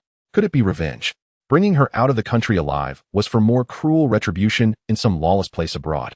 Where did these people come from? Tang Zheng asked. Zhou Bei took a deep breath of smoke on the other end of the line, and the sound of heavy breathing as he exhaled was clearly audible. After thinking for a moment, recalling what had been investigated about Tang Zheng's background at the headquarters, which was mysterious yet indicated an upright character, he replied, "They are not ordinary traffickers. They are professionally trained mercenaries from abroad. It's likely because this little girl's father was a narcotics officer and a martyr during his lifetime." Zhou Bai's voice was a bit hoarse when he spoke the last few words. Her father was involved in a shootout with the drug lord Kuan Guest crew several years ago on the southwestern border. He was surrounded by 16 drug dealers in a cave, and in the end he ran out of ammo and took glory bullets with Kuan Guest's younger brother, and sun dying together. A cold wind blew by, and Tang Zheng felt a chill rising along his spine. The higher-ups knew that Kuan Gu is a vengeful maniac, so to protect the family, they changed the names of the little girl and her grandmother and settled them in Kyoto. Zhou Zheng continued, there has always been an undercurrent protecting them, but the narcotics officers didn't dare to get too close for fear of exposing their location. Unexpectedly, something happened anyway. Tang Zheng's mind raced. Normally, the protective undercurrents from above should have created a robust monitoring and early warning system, even if they weren't close. Now being able to abduct someone right under their noses indicates what? It suggests that the drug lord not only understood the patterns of the protective network, but may even have insiders. If Tang Zheng hadn't coincidentally been there that day involved in this case, and reported it in time, it's possible that by now the little girl would have been suspended in a rainforest abroad bleeding out. Is she safe now? Tang Zheng put away the lighter.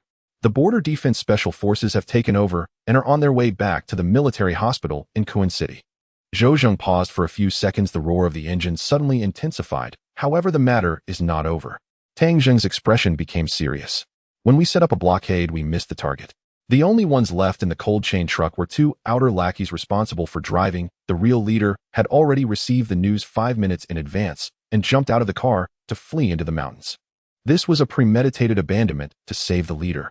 The leader had keenly sensed that something was wrong and directly abandoned the mission target. That's not the main point. Zhou Bai's voice came through the wind, carrying a hint of coldness. The technical department found a smashed old Nokia in the truck, and they spent an hour recovering the last sent MMS data inside. What was sent? A photo sent to an overseas number, Zhou Bai said, emphasizing each word. The photo is of you taken that afternoon at the emergency billing window of Ward Medical Center, showing your face as you bent down to take out your bank card. This statement felt like a deep-water bomb detonating underwater on the other end of the line, but here Tang Zheng merely raised an eyebrow, his face calm, a glimmer of surprise surfacing in his heart. What does the timing of the photo being sent mean? It seems that there were also drug lords' eyes lurking in the crowd at the hospital emergency hall that day. These people were incredibly thorough while abducting the girl. They even investigated who had disrupted their plans, clearly transmitting Tang Zheng's appearance back to their base abroad. Tang Zheng, you have already been targeted by Kuan guest people. Zhou Bai's tone was extremely serious. These drug dealers are soulless mad dogs. You have disrupted their meticulously planned revenge scheme developed over several years. They will definitely not let it go easily. I am already going through the procedures to request plainclothes protection for you from the Bureau. No need. Tang Zheng interrupted Zhou Bai. Keeping the police around for 24 hours. How can I keep the secrets on me safe? Moreover, if there are indeed drug dealers' spies within, who can say whether the undercover officers sent are protectors or death warrants? Don't be reckless. Zhou Bai exclaimed. You have no idea who you're dealing with. Those are armed thugs with dozens of lives on their hands. I know what I'm doing. Tang Zheng's tone remained surprisingly calm. Officer Zhou, thank you for this information. I can handle the rest myself. Without waiting for Zhou Bai to persuade him further, Tang Zheng directly hung up the phone. He tucked his phone back into his pocket, turned around, and looked at the bustling university campus. Every passerby had multiple identities, the ant in the cleaning uniform sweeping the floor, the boy running with headphones on, and even the old man selling starch sausage with a cart. So who was the ghost? Since he had been targeted by the viper sitting idly by was never his style, he had to find a way to locate this snake and crush its vital points. Tang Zheng put his phone back in his pocket, pretending to be nonchalant, and walked back to the cafeteria. Upon returning to his seat, Shen Yiqing and Zhou Xiaoya were still there. Was that a long call to your girlfriend? Zhou Xiaoya asked curiously, biting her chopsticks. Tang Zheng pulled out a chair and casually glanced over at the nearby tables. 3 boys were engrossed in their games, a couple was feeding each other, and a boy in black-framed glasses was reading a novel. Nothing seemed out of the ordinary. It's nothing, just a sales call. Tang Zheng picked up the still-warm pork rib soup and sipped it nonchalantly. Shen Yiqing keenly picked up on something. She looked at Tang Zheng putting down her chopsticks. Her originally casual posture became slightly restrained. You're in trouble. It was not a question but a statement. Tang Zheng paused with the soup spoon hovering in midair, looking at Shen Yiqing opposite him. Her intuition was terrifyingly accurate. Could this be the legendary sixth sense of women? How could that be? Tang Zheng chuckled, picking up a piece of rib to eat. I'm just a freshman, what trouble could I have? Let's eat. I need to head back to the dorm to get my textbooks for the afternoon classes. This matter absolutely could not involve Shen Yiqing. The methods of drug dealers were bottomless. If they discovered he was close to Shen Yiqing, she could very well become their target. Shen Yiqing gave him a deep look and did not pursue the matter further. The meal was consumed, with each lost in their own thoughts. After finishing, the 3 walked out of the cafeteria. Tang Zheng found an excuse to part ways with them and headed alone toward the physics department's laboratory building. As he walked, he calculated in his mind. The enemy lurked in the shadows while he stood in the light. "Wanna play?" Tang Zheng entered the restroom on the first floor of the laboratory building, turned on the faucet, and splashed cold water on his face. Cool droplets of water dripped from his chin into the sink. He raised his head, looking at himself in the mirror. That youthful face showed no sign of fear, but rather exuded a chilling confidence and ferocity. Tang Zheng casually tossed the paper towel into the nearby trash can, his thoughts sinking as he directly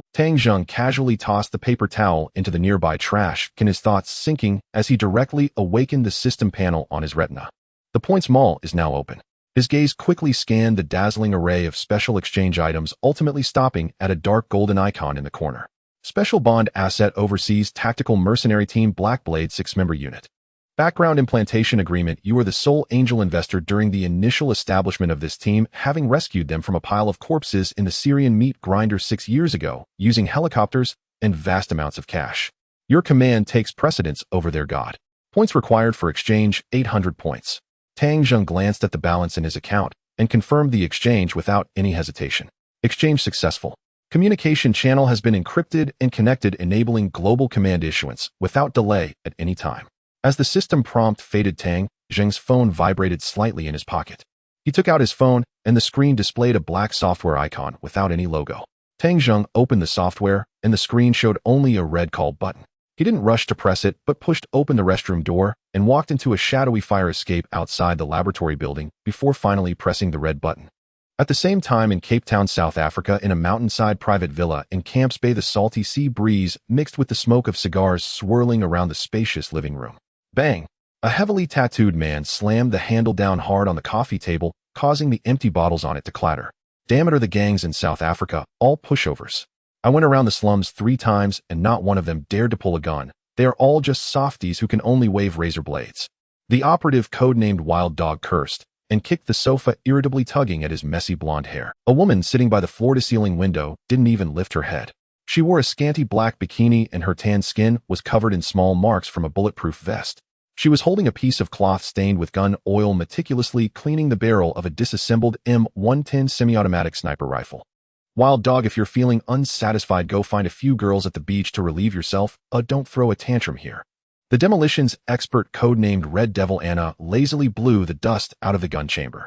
What the hell do you know? Wild Dog rolled his eyes.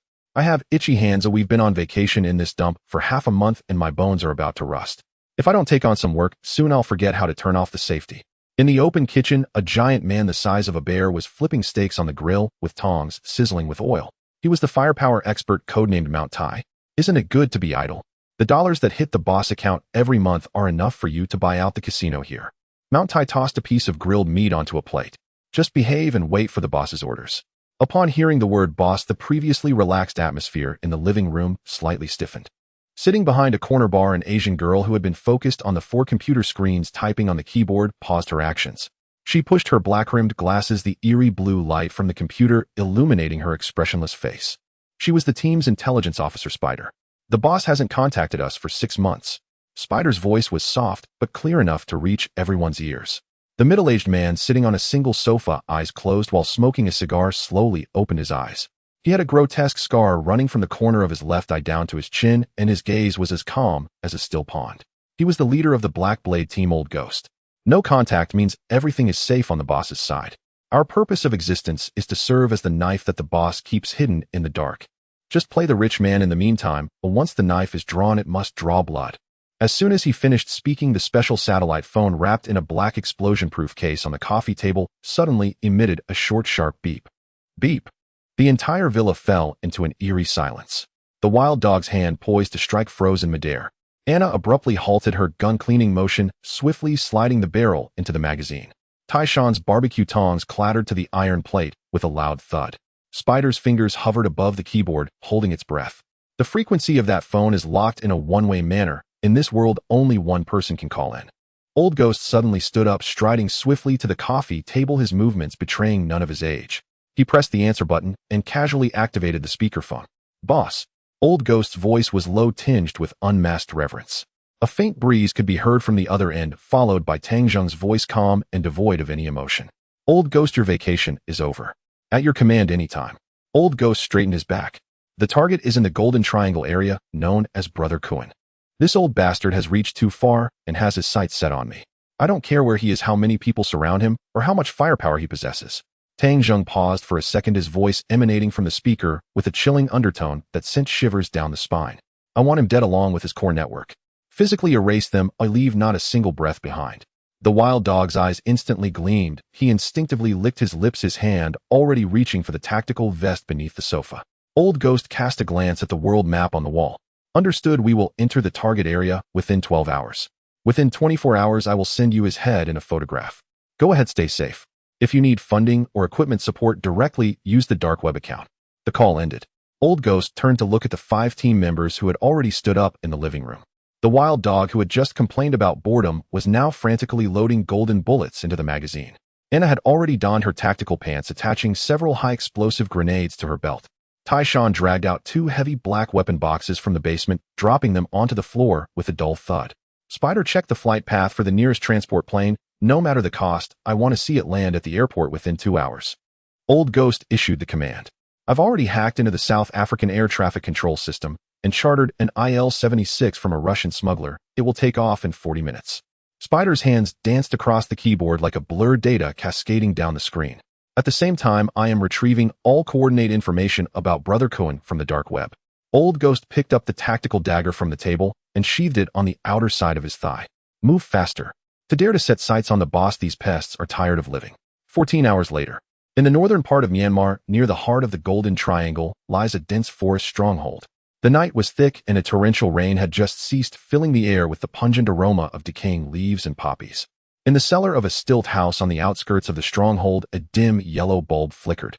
The cellar was soundproof. Outside, the deafening sound of insects chirping could be heard, while inside only heavy breathing and the rattling of chains echoed. Brother Kun's second-in-command, a man nicknamed Scorpion, was tightly bound to a rusty iron chair by chains as thick as his wrists. His body bore no good flesh. All 10 of his fingernails had been ripped out and blood dripped from his fingertips onto the muddy ground. Yet he still gritted his teeth, staring fiercely at the man in front of him, clad in black combat gear and toying with a scalpel. Who are you all really? The Chow Chai people? Or the cops? Scorpion spat out a mouthful of bloodied saliva, his voice raspy, like sandpaper scraping against wood. I've been by Brother Kun's side for 15 years. Oh, what kind of scenes haven't I witnessed? With these little tricks. If you think you can pry my mouth open, dream on. The medic, codenamed Scalpel, pushed up his gold-rimmed glasses and smiled politely. He ignored Scorpion's provocation, instead reaching into a nearby medical box to pull out a syringe filled with green liquid, methodically expelling the air within. You are mistaken. We are neither Chow Chai people nor cops. Old Ghost stepped out from the shadows, his military boots squelching in the muddy water. He pulled over a rickety wooden chair, sitting down in front of Scorpion with a swagger, holding up a photo he had just retrieved from Scorpion. In the photo was Tang Jing's face, taken at the hospital payment window. Old Ghost held the photo up to Scorpion's eyes, tapping it with his finger. You all should never have gotten this photo to seek credit. You thought you were targeting an ordinary student, but in reality, you touched the reverse scale of death. Scorpion's pupils dilated sharply. Various pieces of information flashed rapidly through his mind.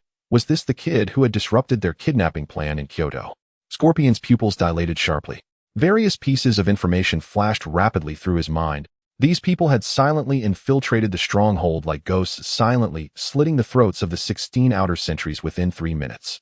That level of individual combat capability and tactical coordination was simply beyond the comparison of the drug dealers in the Golden Triangle who merely fired AKs randomly. You all are with that kid. Scorpion's voice finally trembled with an uncontrollable fear. Not to. Old Ghost tucked the photo away and tilted his head slightly. Scalpel, don't let him pass out. I just need Brother Kun's precise coordinates now in 3 minutes. Understood. Scalpel stepped forward, plunging a needle into Scorpion's carotid artery, instantly injecting the green liquid into his bloodstream. This is a high-concentration nerve sensitizer. It won't kill you, but it will amplify your pain receptors tenfold.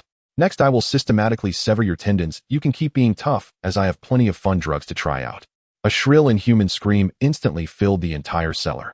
2.5 minutes later, Old Ghost emerged from the cellar, holding a blood-stained tactical tablet.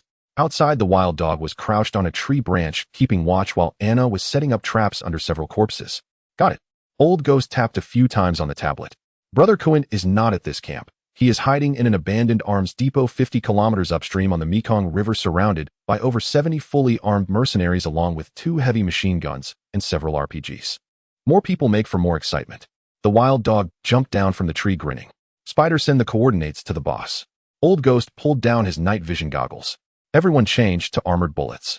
1 hour later, we start cleaning up the trash. At Kyoto University, in a lecture hall, sunlight streamed through the enormous glass windows onto the desks. Chun Jingming stood at the podium, swiftly deriving fluid mechanics formulas on the blackboard with chalk. Tang Zheng sat in the third-to-last row by the window, propping his chin on one hand, seemingly listening to the lecture, yet in reality, he was bored fiddling with the ballpoint pen in his hand. Suddenly, his phone in his pocket vibrated twice. Tang Zheng pulled out his phone. It was a garbled message from an unknown number. After the system automatically decrypted it, a brief line of text appeared. Boss, the snake's nest has been locked. Coordinates: abandoned arms depot upstream on the Mekong River. The perimeter has been cleared, and we expect to report back within 3 hours. Old Ghost. Tang Zheng looked at the words on the screen, rubbed his fingertips, and a faint smile appeared at the corner of his mouth. The efficiency of these guys was still as reassuring as ever. Just as he was about to reply with an okay, the phone screen suddenly flashed, and a call came in unexpectedly, showing that it was Zhou Bei. Tang Zheng raised an eyebrow, a hint of confusion flashing in his eyes. He greeted the professor on stage, stepped out of the classroom, pressed the answer button, and held the phone to his ear. Tang Zheng. On the other end of the line, Zhou Bai's voice was filled with extreme anxiety and tension, and the blaring sirens of police cars could even be heard in the background. Zhou Bei almost shouted into the phone, his tone filled with urgency. Where are you right now? Find a safe place to hide immediately, don't run around. Upon hearing Zhou Bai's words, Tang Zheng changed to a more comfortable standing position. Officer Zhou, what's going on? Is there some trouble? The bureau just received a tip-off. Brother Kuan has completely gone mad.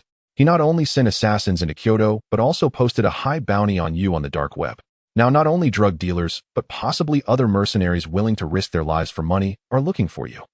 Zhou Bei panted, rapidly, speaking extremely fast. We are currently checking the immigration list. Listen until the police reach you. Do not trust any strangers. Tang Zheng looked at the live photo that Lao Gui had just sent on his phone screen. In the photo, the door of a certain arms depot deep in the rainforest had been blown to pieces, flames soaring into the sky, with several bodies dressed in camouflage lying haphazardly in the muddy water. A bounty on me. Tang Zheng smiled at the phone, a hint of disdain curving his lips. Officer Zhou, you might be overthinking it. The person who issued the bounty is highly unlikely to survive until payment is due. After saying that, he disregarded Zhou Bai's shock and confusion on the other end of the line, directly hung up, and casually returned to the classroom. At this moment, Chun Jingming on the podium turned around just in time, saw Tang Zheng returning, and tapped the blackboard with his pen. Tang Zheng explained the boundary condition transformation for this last step. Tang Zheng stood up, looking at the densely packed numbers on the blackboard without a trace of panic, and calmly began to elaborate his answer. His voice was steady, his thoughts clear, and he articulated every formula and step with ease. Who could have imagined that this freshman answering physics questions in class was actually remotely controlling a bloody massacre targeting a transnational drug lord thousands of miles away? On the other end of the line, Zhou Bei heard the busy tone and looked at his phone in shock. Then in frustration, he grabbed his hair and turned to his desk, gulping down a mouthful of cold water from a teacup on the table. What is this kid thinking? The cold water rushing down his throat finally subdued some of the inexplicable. 10 minutes later, bang. The office door was suddenly pushed open from the outside, the wooden door crashing against the rubber bumpers on the wall with a muffled sound. Old Zhao from the intelligence department didn't even bother to knock, gripping several freshly printed A4 sheets, still warm with ink, as he strode in. Old Zhou, this is insane. Old Zhao, usually calm in a crisis, had a shaky voice this time, and even the stubble on his chin was trembling. Zhou Bei put down the teacup, his brow furrowed as he looked at Old Zhao and asked, "What happened? Is there new activity on the dark web? Or have the assassins already entered the country?"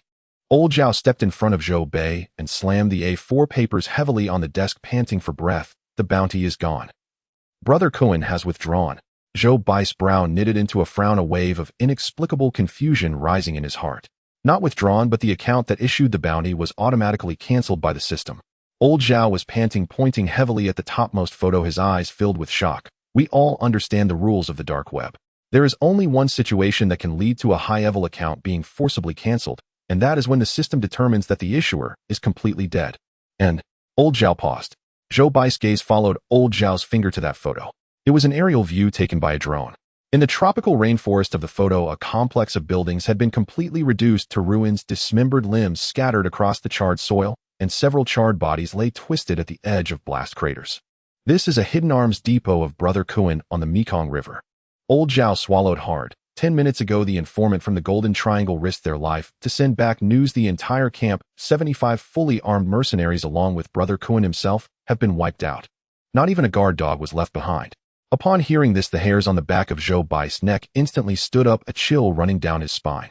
He abruptly turned his head and glanced at the wall clock. It had been exactly 10 minutes since he called Tang Zhong. 10 minutes. Zhou Bei muttered to himself. What 10 minutes?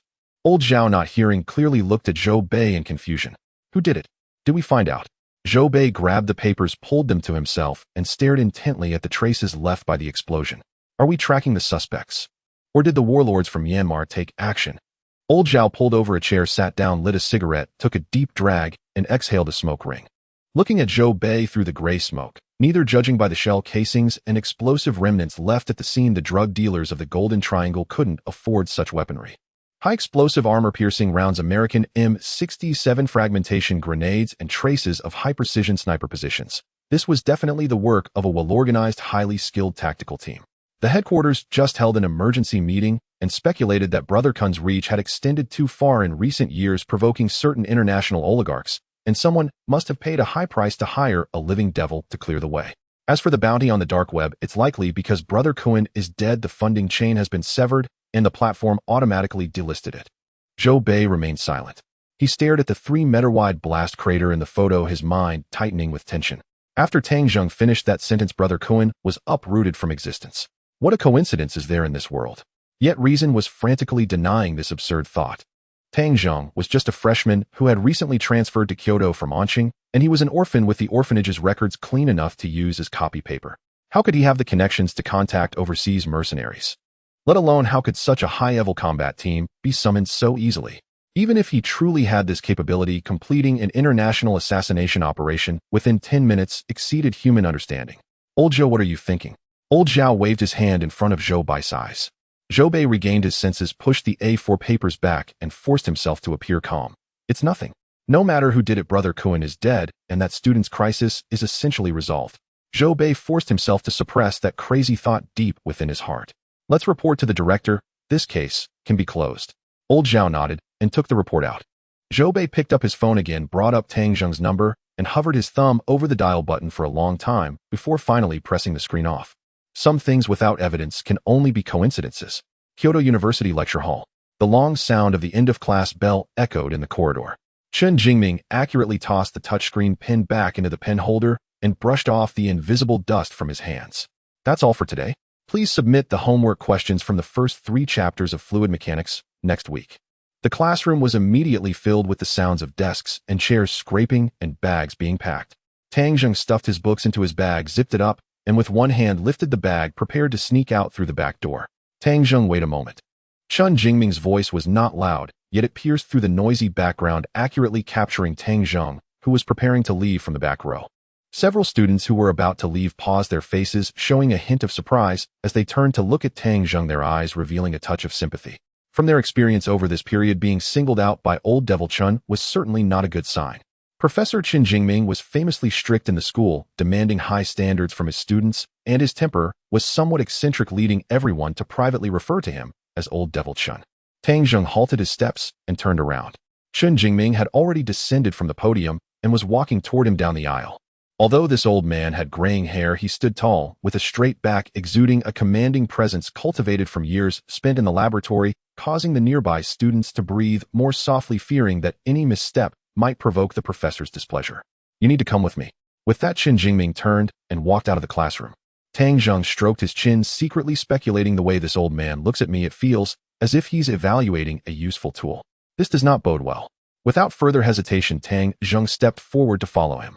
The two crossed a large part of the campus, and the atmosphere was somewhat silent until they finally arrived at a small white building, an independent laboratory located in the deepest part of the school. Though the building appeared somewhat aged from the outside, its entrance was heavily guarded, equipped with access control gates, and 2 security personnel in dark uniforms, their waistlines bulging, standing tall with sharp gazes.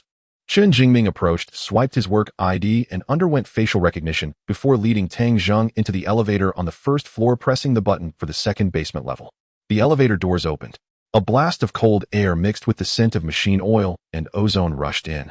The corridor was lined with heavy metal doors, and the overhead ventilation ducts emitted a low rumbling sound. Chun Jingming pushed open the largest double door at the end of the corridor. This was a comprehensive laboratory exceeding 300 square meters with a massive wind tunnel simulation device in the center resembling a sleeping steel behemoth emanating a powerful aura.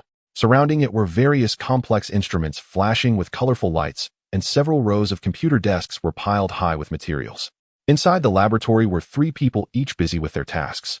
A boy with a receding hairline and thick glasses was furiously tapping away at a computer keyboard. Next to him, a short-haired girl was recording data from a set of pressure sensors. In the corner, a slightly chubby boy was holding a bowl of instant noodles, sweating profusely and occasionally making huffing sounds as he blew on his food. "Stop what you're doing for a moment." Chun Jingming clapped his hands, his voice echoing in the laboratory. The 3 of them simultaneously halted their actions and turned to look. When they saw Tang Zheng's young and handsome face, confusion appeared on their faces. What is this handsome guy doing here? Is a rich kid coming to the laboratory to gild his resume? How boring can it be to think this way? Let me introduce. Chun Jingming pointed to Tang Zheng behind him. This is Tang Zheng, a freshman from the physics department, your junior. From today onwards, he will join our research group and familiarize himself with various processes alongside you. The laboratory fell silent for 2 seconds. The slightly chubby boy with the noodles dropped his jaw, a strand of noodle hanging from his chin. The short-haired girl blinked, her gaze darting back and forth between Tang Zheng and Chun Jingming, seemingly confirming whether the professor was joking. The boy with the receding hairline frowned, directly pushing up his glasses as he stood up. "Professor, you can't be." His tone was confrontational, revealing obvious resistance. "We are currently handling a key project in the department, and progress has already stalled. There's not much time left. What purpose does it serve to bring in a freshman who hasn't even completed the basic theories? Is he here to wash beakers or order takeout?" He was the top contributor of this research group, a postdoctoral fellow named Gao Yuan who graduated from Huaka University at the age of 23, a talent snatched from Chun Jingming's formidable rivals at the university. His experimental skills were exceptional, but he was a bit rigid and straightforward in personality. Recently, his flow field simulation model had been stuck for a whole 3 months, and with the experiment's progress at risk, his temper had become like a powder keg ready to explode at any moment. Hearing Gao Yuan's words, Chun Jingming was not angry, nor did he refute. He simply turned to glance. The meaning was clear: in my territory, rules are dictated by ability. If you can't even demonstrate a bit of real skill, then you ought to return from whence you came. Tang Zheng looked at Gao Yuan, his expression unreadable. He bypassed Chun Jingming and walked straight to Gao Yuan's computer screen. The screen was filled with dense lines of code and 3-dimensional flow field simulation diagrams, which might appear as a jumble of nonsense to an ordinary freshman, but to Tang Zheng, it was as clear as a map. He had already studied quite a bit of physics knowledge during the summer. Tang Zheng rested one hand on the edge of the table, his gaze swiftly sweeping over several lines of critical code as time ticked away. The laboratory was silent, only the sound of the computer fans buzzing could be heard. After 5 minutes, Tang Zheng finally spoke. "You're using the Kepsilon model for the Reynolds stress closure equation." Gao Yuan was taken aback for a moment, surprised that Tang Zheng could identify the model type, but still responded dismissively. "So what if I am? This is currently the most mature model for handling high Reynolds number turbulence. Even the top laboratories in country M and country U use this model. The model is mature, but your boundary conditions are set incorrectly." Tang Zheng straightened up, pointing at a parameter on the edge of the screen. "According to your current wall function setting, when the flow speed exceeds a Mach number of 2.5, the boundary layer will inevitably undergo force separation. You've ignored the vortex losses caused by this separation, so your simulation results will never converge in the latter half."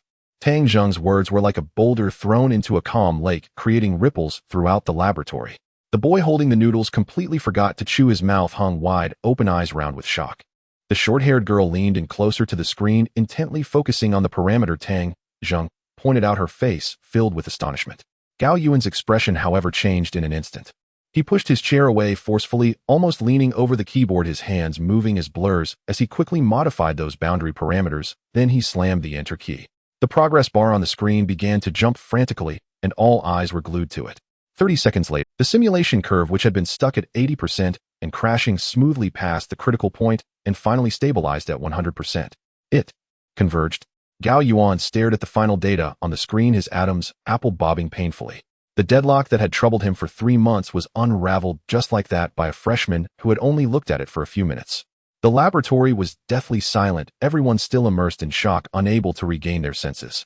Tang Zheng turned to the still dazed boy with the noodles and the short-haired girl, a slight smile appearing at the corners of his mouth. "Hello, Tang Zheng." He spoke as casually as if requesting a seat in the canteen. "From now on, the chores of washing beakers and ordering takeout will still fall to my senior brothers and sisters. The remark shattered the laboratory's silence. The slightly plump boy could not help laughing, and the short-haired girl shook her head gently, a resigned smile playing on her lips. Gao Yuan's face flushed a deep red, and he stayed silent, unable to utter a word. Watching it all, Chen Jingming's mouth curved into a barely perceptible smile. He stepped forward and pulled from the lowest locked drawer of his desk an unmarked craft paper folder. Enough, don't just stand there. Chen Jingming held the folder in his hand. Gao Yuan, Zhangbo, Lin Yue, the three of you continue processing the data you were running. After speaking, he turned his gaze sharply to Tang Zheng, a hint of gratified smile appearing on his face. Tang Zheng, come with me. Chen gestured toward the independent office at the far end of the lab fitted with a combination lock. Tang followed him inside, and the door clicked shut behind them. The office had no windows, all four walls were lined with soundproofing material. Sit, Chen said, indicating the chair opposite, then pulled out his own chair and sat, hands folded on the desk. Tang pulled out a chair and sat, his gaze fixed upon the craft paper folder, curiosity pricking at him. You just spotted Gao Yuan's modeling flaw, which indicates your intuition and reservoir of knowledge in fluid mechanics already far exceed the undergraduate level. Chen Jingming stared straight into Tang Zheng's eyes. Given that I did not call you here to have you tidy up that child's... He slid the folder across to Tang. Open it and take a look. Tang untied the twine seal and drew out several blueprints. At a single glance of the top three-dimensional schematic, Tang's previously casual posture snapped into it. The drawing depicted an eerily shaped spindle-like metallic hull. No conventional wings, no obvious intakes, its entire surface rendered in an almost paradoxical streamlining. In the lower right corner, a red stamp declared it a military project. This is the assignment just approved from above, code name Xinyuan. Chen's voice suddenly dropped to a low, solemn register, and his eyes took on a grave, mysterious light. We need to design a special pressure-resistant hull capable of retaining high maneuverability under the pressures found 10,000 meters beneath the sea. At present, no domestic materials or aerodynamic layouts meet the military's demands. We even sought civilian avenues, but found no suitable solutions, so we must develop it ourselves. Tang's fingers tightened on the blueprint. His mind was frantically cross-referencing a particular piece of... He remembered seeing, when browsing the system's point store, a description of a special schematic that could be unlocked for 100 points. That schematic's description was a brief introduction to the Shanghai Yuling, the ultra-cavitation submersible complete framework. The design before him bore at least an 80% resemblance to that system's Shanghai Yuling. Professor Chen. Tang set the plans down, lifted his head to the old man opposite, and offered his hypothesis. Could the hydrodynamic resistance of this craft stem not only from the water itself, but also from density variations of water molecules under extreme pressure? Pointing to the pointed nose on the drawing, he continued, if we install a high-frequency cavitation generator here and harness an ultra-cavitation effect to envelop the hull in a gas bubble, we could not only solve the pressure resistance problem, but potentially increase speed by more than threefold. Chen sprang to his feet. In his excitement, he upended his teacup, tea sloshed across the table, and he paid it no mind. What did you say? Chen fixed Tang with an intense stare, his voice wobbling with excitement. Ultra-cavitation effect. You understand even that? Tang leaned back in his chair, watching the professor's emotional outburst.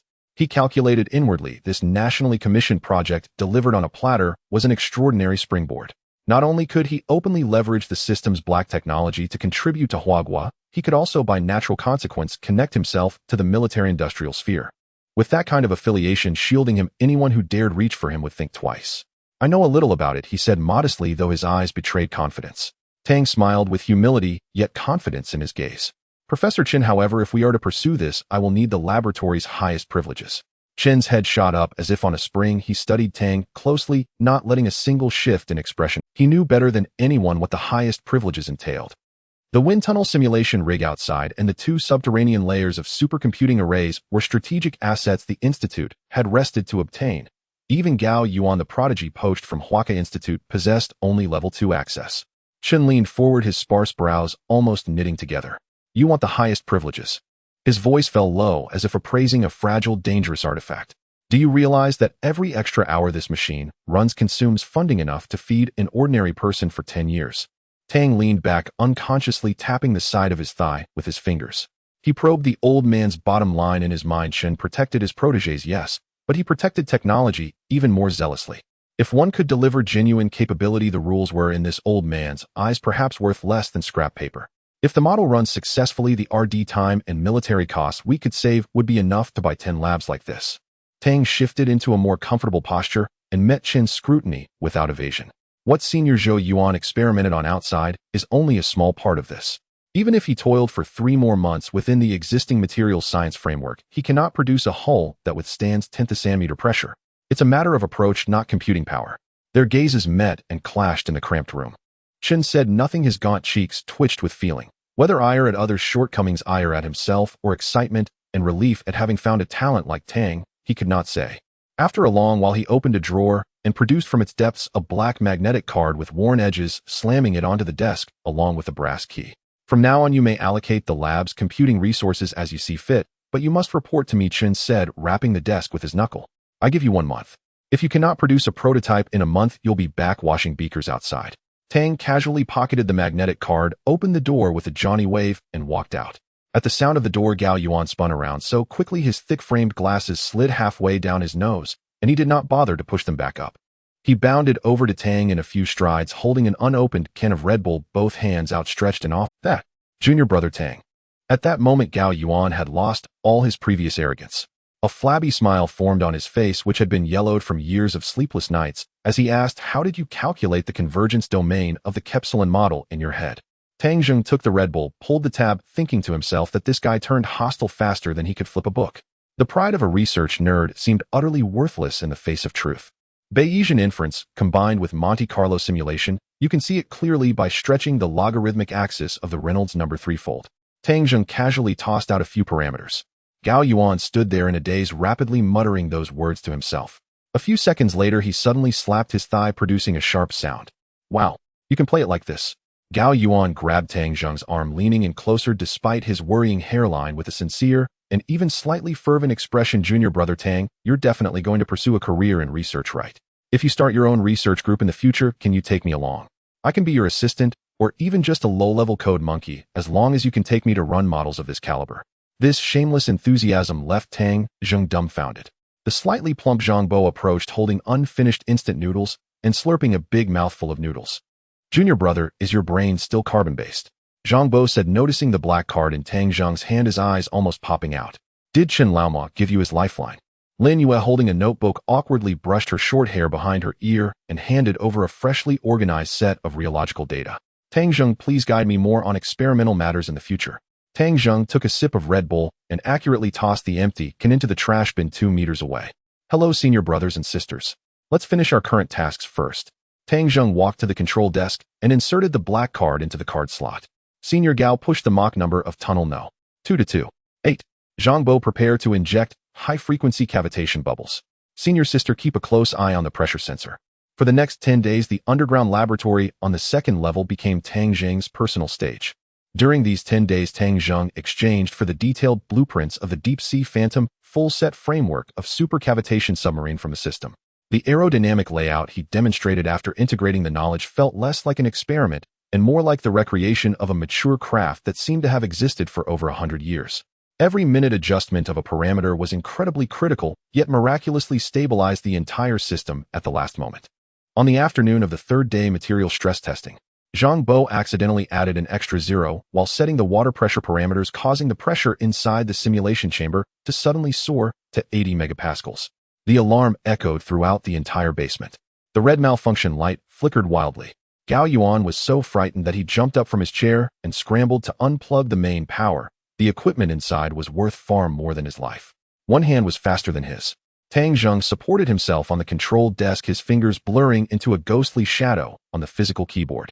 In just 3 seconds, 3 segments of blocking code were forcibly typed into the system kernel, and the pressure relief valve emitted a sharp shriek, firmly holding the water chamber, which was about to explode at the critical point. Zhang Bo slumped to the ground, his clothes soaked with cold sweat. Tang Zheng didn't even turn his head, merely shaking his slightly sore wrist. Cleaned the pressure relief valve and re-derived the 4th set of data. On the 7th night, the cavitation generator's frequency matching had hit a dead end. Gao Yuan stared at the chaotic waveform on the screen, pulling at his already sparse hair, nearly on the verge of collapse. Tang Zheng directly slammed a cup of strong tea onto Gao Yuan's desk, reminding him, set the frequency to 40 kilohertz, use the phase change latent heat of water molecules under ultra-high pressure for reverse compensation. Gao Yuan trembled as he adjusted the parameters. 30 seconds later, the waveform smoothed out and converged. The way Gao Yuan looked at Tang Zheng was as if he were staring at a monster from another dimension. On the 10th night, the air in the underground laboratory was filled with a mixture of the smell of ozone and burnt metal. Inside the central water pressure simulation chamber, a 3-meter-long conical shell quietly floated in the light blue liquid. Last resistance test. Tang Zheng focused on the main control screen, pausing his finger over the red button for half a second, increased the water pressure to 110 megapascals, equivalent to 11,000 meters of deep sea. Gao Yuan swallowed hard, his hand trembling as he pushed the pressure valve up. The motor let out a harsh roar, and the special glass outer layer of the simulation chamber began to emit a painful crunching sound. 90 megapascals, 100 megapascals, 110 megapascals. Lin Yu gripped the edge of the control desk, her nails leaving white marks on the metal panel. The shell deformation rate is less than 0.2 per thousand, and the cavitation bubbles perfectly enveloped the entire shell. It worked. Tang Zheng leaned back in his chair, rubbing his slightly sore brow. It was 2:40 in the morning. Receiving Gao Yuan's message, Chen Jingming, wearing a wrinkled, checkered pajama and plastic slippers, burst into the laboratory from the staff dormitory. His hair was as messy as a bird's nest, and it took him 3 attempts to swipe his access card before it finally opened. On the last try, he swiped too hard, sending one of his slippers flying. "Where is it? Where are the data?" The old man yelled as soon as he entered, his voice trembling, not even bothering to pick up his slippers, stepping barefooted on the anti-static floor. Tang Zheng handed over the freshly printed thermal paper data roll. Chen Jingming snatched it, nearly pressing his face against the paper as he followed the dense curves downward, his emaciated chest heaving violently. At 11,000 meters of water pressure, the drag coefficient decreased by 70%. Chen Jingming mumbled indistinctly, his eyes visibly reddening, his hand holding the paper trembling like a sieve. He suddenly turned to stare at Tang Zheng. "Did you come up with this?" The old man's finger gripped the data sheet tightly, the fragile thermal paper crumpling with several cracks. "I merely optimized the aerodynamic layout and the frequency of the cavitation generator," Tang Zheng replied calmly, leisurely pouring himself a cup of water. However, Chen Jingming seemed not to have heard him, spinning in place. "Write the paper. Prepare the paper immediately." The old man slapped the table, startling Zhang Bo, who was dozing off, nearly toppling from his chair. "If this thing gets published, the field of fluid mechanics will be turned upside down. Professor Chen, this is a military-related confidential project." Tang Zheng took a sip of water, casually reminding him. This sentence was like a bucket of cold water, soaking Chen Jingming to the core. The old man stood there in a daze, the fervor on his face fading by half, replaced by a solemn expression. "You're right, this thing is a bit too eye-catching." Chen Jingming rubbed his cheeks, the rough palms making a scratching sound against his stubble. He quickly calculated the boundary between confidentiality regulations and academic achievements in his mind. "However, some theories can be extracted. Please organize the basic equations of the cavitation effect, and I will submit a report overnight." Chen Jingming fixed his gaze on the metallic shell floating in the water tank. "As long as we get approval from above, we can publish at least one paper. By then you will gain recognition in the academic world, and it will make your future applications for graduate and doctoral studies much easier." Tang Zheng watched Professor Chun, who was blushing with excitement. He didn't actually care much about academic recognition, but having an official acknowledgement would make many things much easier in the future. "Thank you, Professor Chun," Tang Zheng nodded. Chen Jingming hurriedly left with the crucial data, locking all other materials in his safe. He planned to rally support and submit the report overnight. Before leaving, Chen Jingming turned to look at the 3 stunned individuals beside him, his voice low yet firm. "The testing data from tonight will be classified at the highest level of secrecy. If anyone lets slip even a word, I will personally send them to a military court." The group shivered in unison and nodded repeatedly. The laboratory fell silent once again. Gao Yuan slumped in his chair, exhaling a long breath. "Junior brother Tang, you've truly broken through the heavens this time." Gao Yuan looked at Tang Zheng, his tone mixed with complexity and envy. "Junior brother, once the paper is published, I bet the military will send people to snatch you up immediately." Tang Zheng merely smiled and said nothing. He knew that all of this was just the beginning. With the materials from the system marketplace, he would achieve even more astonishing results in the future. After returning to the accommodation arranged by the school, Chen Jingming wasted no time. He picked up the red hotline phone on his study desk and directly dialed a special number starting with 11. The phone rang 5 times before being picked up. A middle-aged man's voice, thick with nasal undertones, came through the receiver, accompanied by the sound of papers rustling in the background. "Old Chun, do you realize what time it is? If you're calling to rush the approval for that batch of special titanium alloys, I advise you to save your breath. The general staff is very strict about it." Chen Jingming did not respond to this. He switched the receiver to his left hand, pressing his right hand firmly on the table. Excitedly, he said, "Oldly, we've developed a prototype for the Abyss project." There was silence for 2 seconds on the other end. "Don't try to fool me with half-baked products." Director Li's voice regained some clarity, carrying the calmness of someone who had long been in power. What the military needs is a pressure-resistant shell that can maintain 3 times the speed of sound at a depth of 10,000 meters. Your original aerodynamic layout couldn't even withstand 5,000 meters. How long has it been, and you claim to have a prototype? Weren't you just saying that there wasn't enough time? 110 megapascals, we've achieved it. Chen Jingming stated directly. Suddenly a loud thud echoed from the receiver, as if a thermos had dropped onto a hard floor. How much did you say? Director Li's voice rose by 8 degrees, his breathing becoming heavy. The water pressure in the simulation chamber has reached 110 megapascals, equivalent to 11,000 meters underwater. Chen Jingming's tone was stern, but his shoulder holding the receiver trembled slightly. The shell deformation rate is less than 0.02. We installed a high-frequency cavitation generator, reducing the drag coefficient by 70%. Silence ensued. All that remained were the sounds of electrical static on both ends of the line. After a full half-minute, Director Li finally spoke, his voice somewhat hoarse. Old Chen, you need to clarify this for me. Did you exhaust yourself to come up with this? Or did you acquire this technology from somewhere? Chen Jingming looked up at the silent night outside his window, lowering his voice. Neither. It's a freshman from the physics department of Kyoto University. I just brought him into the team 10 days ago.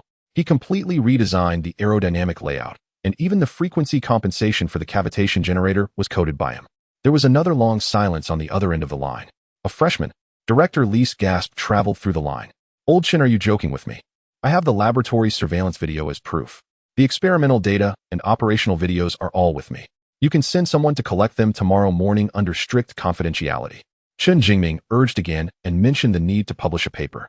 Director Li wasn't particularly rigid about such matters, as long as national secrets were not leaked. Appropriate publication of papers could benefit the growth of the scientific community. Director Li yelled on the other end. They'll personally bring people over tomorrow. By the way, ask that kid if he's interested in transferring directly to Huawei University of Science and Technology. I can handle his enrollment overnight, and he can be directly given the rank of major with funding of 5 million a year. Chen Jingming ignored this and hung up the phone. After hanging up, Chen Jingming still felt uneasy and called Tang Zheng, assuring him to write the paper without worries, as he would review it later. He also subtly conveyed Director Li's recent intentions. After hearing Chen Jingming's words, Tang Zheng, who was organizing data, paused. Transfer to Huawei University of Science and Technology. The conditions were indeed tempting: a major military rank and an annual funding of 5 million. If it were anyone else, this would be a direct path to success, essentially latching onto a big opportunity. However, Tang Zheng had his own considerations. Attending such a fully enclosed high-security school would ultimately restrict him in many ways. Moreover, he didn't want to bind his future to military discipline and regulations. As for the money, he didn't lack that 5 million in annual funding. Professor Chen, Tang Zheng put down his hands, his gaze resolute. Please help me refuse the offer and thank him for his kindness. Chen Jingming was momentarily taken aback. Have you thought this through? The old man emphasized, this is Huawei University of Science and Technology, a place where many people have tried desperately to get into. It's the leading university in scientific research in Huagua and the first military academy that grants ranks upon graduation. If you just nod your head, the future will be a smooth road ahead. I'm used to a laid-back lifestyle and can't stand the daily morning assembly routine. Tang Zheng casually grabbed his coat from the back of the chair, speaking lightly. Besides, staying here as an ordinary worker seems just fine. I've done the work, left the technology behind, and you all can handle the troublesome matters, a win-win situation. Chen Jingming listened to the voice coming from the phone, stunned for a while. In his long life, he had seen many geniuses, but he had never encountered a young student like Tang Zheng, who didn't even bat an eyelash at military ranks and millions in funding, and even spoke so plainly about the pros and cons. All right, Chen Jingming stopped trying to persuade him, knowing that advising someone so resolute was futile. He felt overjoyed, but forced himself to remain calm. Then I'll respond to the military on your behalf. Tang Zheng smiled, hung up the phone, pushed open the door of the laboratory, and prepared to head back. At 3 in the afternoon on the 3rd floor of the Kyoto University Library, sunlight streamed through the huge floor-to-ceiling windows, casting shadows on the table. Tang Zheng leaned back in his chair, typing away at his keyboard. He was writing a technical paper on the cavitation effect.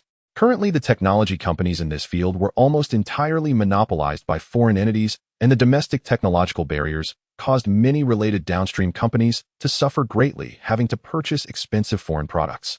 Tang Zheng hoped to leverage his research to break this situation and eventually establish a technology company in this field. Suddenly, a strong, somewhat pungent floral and fruity perfume smell wafted over.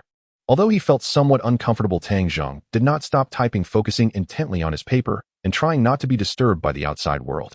A girl in a fitted short skirt with exquisite makeup walked up to his table, holding a Starbucks takeout. The gazes of several boys nearby were drawn to her. Some pretended to read, but their glances kept darting this way. "Excuse me, is there anyone sitting here?" The girl, her beautifully made-up eyes fixed on Tang Zheng's profile. Two companions stood beside her giggling while covering their mouths. They had done their homework these past few days. This handsome guy by the window was a super-rich second-generation heir. Not only was he incredibly good-looking, but he was also extraordinarily wealthy. It was said that the Enzo parked in the lot belonged to him. Most importantly, he was exceptionally low-key, practically a walking embodiment of a hormone-laden male god. Perfectly the dream lover they envisioned. Today they finally couldn't hold back and decided to strike up a conversation. As long as one of them succeeded, wouldn't they all be able to make their move? Yes, Tang Zheng replied, without even looking up. The girl was momentarily taken aback, scanning the empty spot across from her. "You're lying, you don't even have a backpack." The girl pushed a cup of iced Americano toward Tang Zheng. "Let me treat you to coffee, handsome. Can we add each other on WeChat? My name is Zhao Xiaoxiao, a junior from the School of Management. If you want to know anything, I can tell you." Senior Tang Zheng's finger hovered over the enter key. He turned his head, slightly glancing at the cup of coffee, then back at the girl. "Senior, the green tea scent is overpowering the coffee aroma," Tang Zheng said in a flat tone, without a hint of fluctuation, staring directly into her eyes. "It's making my rhinitis flare up. Could you kindly radiate your charm somewhere else?" Several boys nearby who had been eavesdropping nearly burst out laughing at his words. The speaking girl's face instantly turned beet red. Throughout her life, she had always enjoyed success with her striking fox-like appearance at school and had never been publicly humiliated like this. "How can you talk like that? Don't think you can bully people just because you're handsome." A chubby boy nearby couldn't hold back any longer and stepped forward, standing protectively in front of the girl, indignantly accusing Goddess Xiao Xiao, "Wants your WeChat as she's looking up to you. What's with the aloof act? Then you drink this coffee." Tang Zheng glanced at him as if he were an idiot, puzzled by the absurdity. "If you like being a sycophant, go do it somewhere else. Don't be an eyesore here." The chubby boy's face turned crimson in an instant. Just as he was about to explode, the sound of high heels clicking on the floor echoed from the library entrance. The sound wasn't loud, but the rhythm was surprisingly steady. A cold, woody fragrance silently spread, washing away the pungent perfume smell. Shen Yiqing walked over in a long beige qipao, carrying an Hermes bag, and stopped beside the table. The girls from the School of Management froze in their confidence the moment they recognized Shen Yiqing, as if a bucket of ice water had been poured on them. The boys who had been defending their goddess shrank back at Shen Yiqing's icy gaze, retreating into the crowd without daring to utter a sound. Shen Yiqing didn't even spare them a glance. She pulled out a chair, sat down, and extended her long, delicate fingers to nudge the cup bearing the Starbucks mermaid logo to the edge of the table. That casual motion resembled pushing away a bag of nauseating medical waste. Zhao Xiaoxiao's face turned a deep shade of purple, and she was about to muster the courage to regain some dignity. A junior from the School of Management. Shen Yiqing took a tissue from her Hermes bag and wiped the mark left by the cup on the table before finally glancing at Zhao Xiaoxiao. "You changed boyfriends 5 times in just 1 year in your sophomore year, and the psychology department's teachers have even come to invite you to their consultations for the boys. Now you still have the leisure to add a freshman's WeChat." Zhao Xiaoxiao's lips trembled slightly. The nearby students watching the show immediately stifled their laughter, whispering as if needles were pricking her back. The feeling of being publicly exposed left her scalp tingling. No longer caring about hooking up with handsome rich guys, she grabbed her coffee and dragged her companion out. Tang Zheng pressed the last enter key and saved the document. Closing his laptop, he turned his gaze toward the woman across from him, saying, "People don't visit the Three Treasures Hall for no reason. Senior, tell me, what do you need my help with? Just to be clear, I don't take jobs that violate principles or involve selling looks." Shen Yiqing adjusted her sitting posture, hands elegantly clasped on her lap, looking straight at him. "I need you to pretend to be my boyfriend and accompany me to the Yuling Mountain Sanatorium for just half a day." After a pause, she added, "As a thank you, I own a well-known law firm in the country ranked among the top 3 in Huagua. I can provide you and your company with free support for the next 3 years. Deal?" Tang Zheng stood up, casually packing his laptop. "Are we leaving now? Just pretending to be a boyfriend for half a day?" Oh, although he didn't know why she chose him, he had nothing to lose. Half an hour later, a red Pagani smoothly drove along the mountain road toward Yuling Mountain. The cabin was filled with a sharp, woody fragrance, and the well-insulated doors blocked out the noise of the wind outside. Tang Zheng sat in the passenger seat, reaching out to press the adjustment button on the edge of the seat. "Senior, this car sells for tens of millions, but the ergonomic design of the seat is worse than my company's Phaeton. The lumbar support doesn't fit the spine at all." Tang Zheng objectively provided feedback on the user experience, as after this experience he was adamant about never buying a Pagani again. What a waste of money. Shen Yiqing turned her head and shot him a glance. He had indirectly admitted to running a company in front of her, but she didn't pursue the topic and started explaining the background. My grandfather's surname is Gu, and he is 93 years old. He retired from the army many years ago. Shun Yiqing looked at the windshield ahead, her tone very calm. My mother was my grandfather's late daughter. Over 20 years ago, she insisted on marrying a poor guy who came from the countryside, who is now my father Xin Jiangwo. Tang Zheng stroked his chin. Classic old trope, he could guess the plot twist with his toes. After they got married, Xin Jiangwo took advantage of the Gu family's resources and connections to become wealthy and established a publicly listed company called Jiangwo Heavy Industry. Shun Yiqing continued. After giving birth to me, my mother's health declined.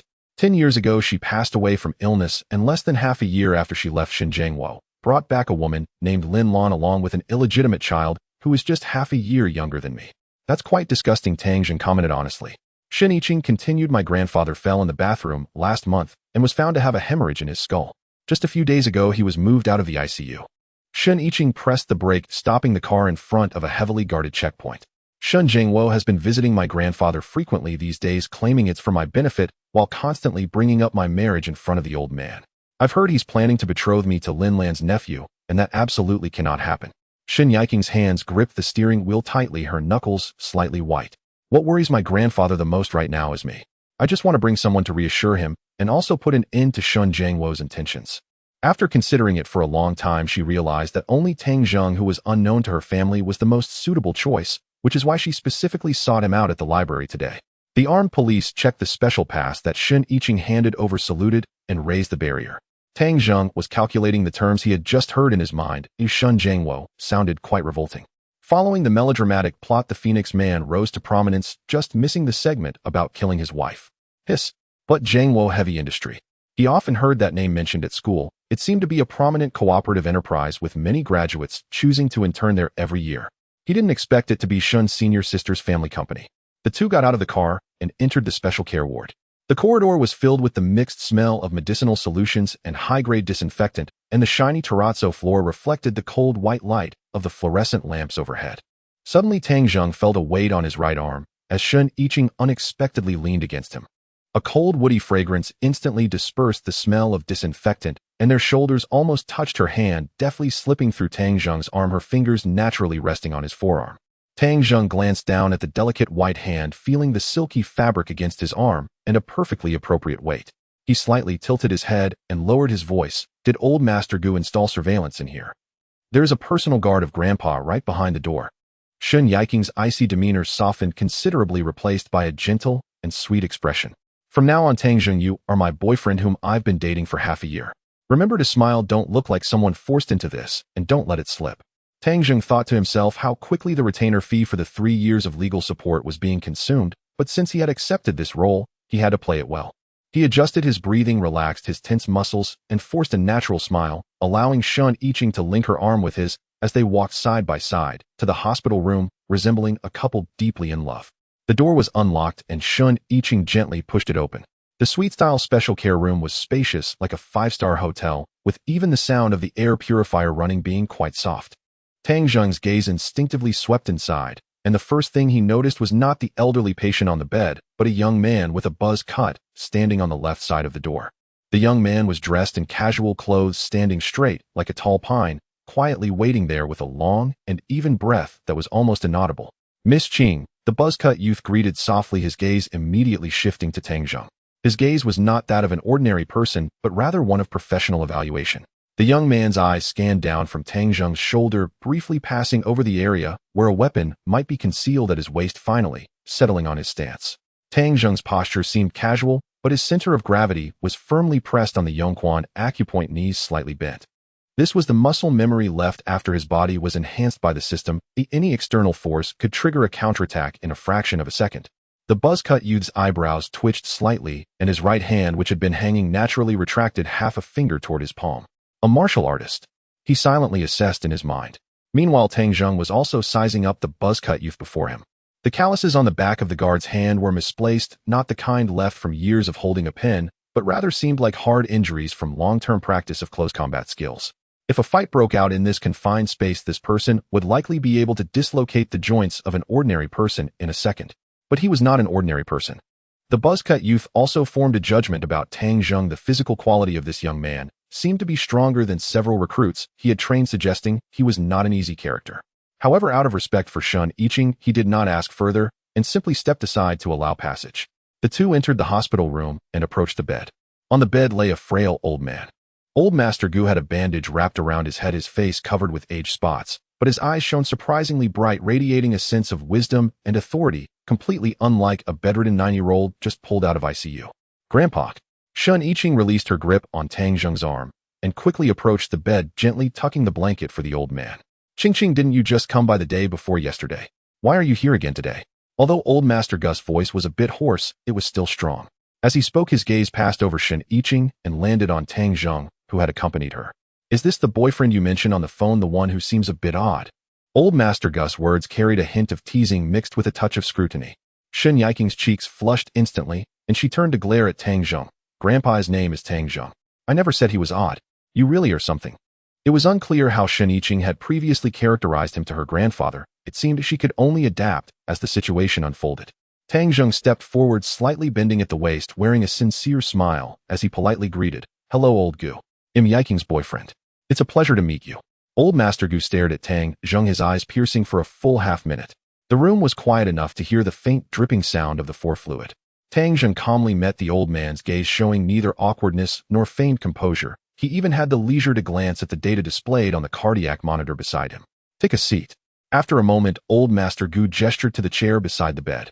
You must be Xiao Tang, right? How old are you? What does your family do? Tang Zheng pulled out the chair and sat down. I just turned 18 this year. I'm a freshman at Kyoto University. I grew up in an orphanage and now I run an entertainment company myself. His voice was steady as if he were discussing someone else's affairs. Shun Yiqing was peeling an apple with a fruit knife when she heard this, and the blade paused slightly, causing a long strip of peel to fall into the trash can. She had only found out that Tang Zheng was a wealthy junior who owned a company, but she had never imagined that he was an orphan, nor did she expect that his company was built by himself. She had thought that the company he ran was given to him by his family.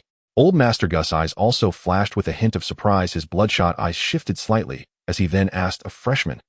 Well, that Qing girl is several years older than you, right? She's such a workaholic, she doesn't even have time to eat. How did you two end up together?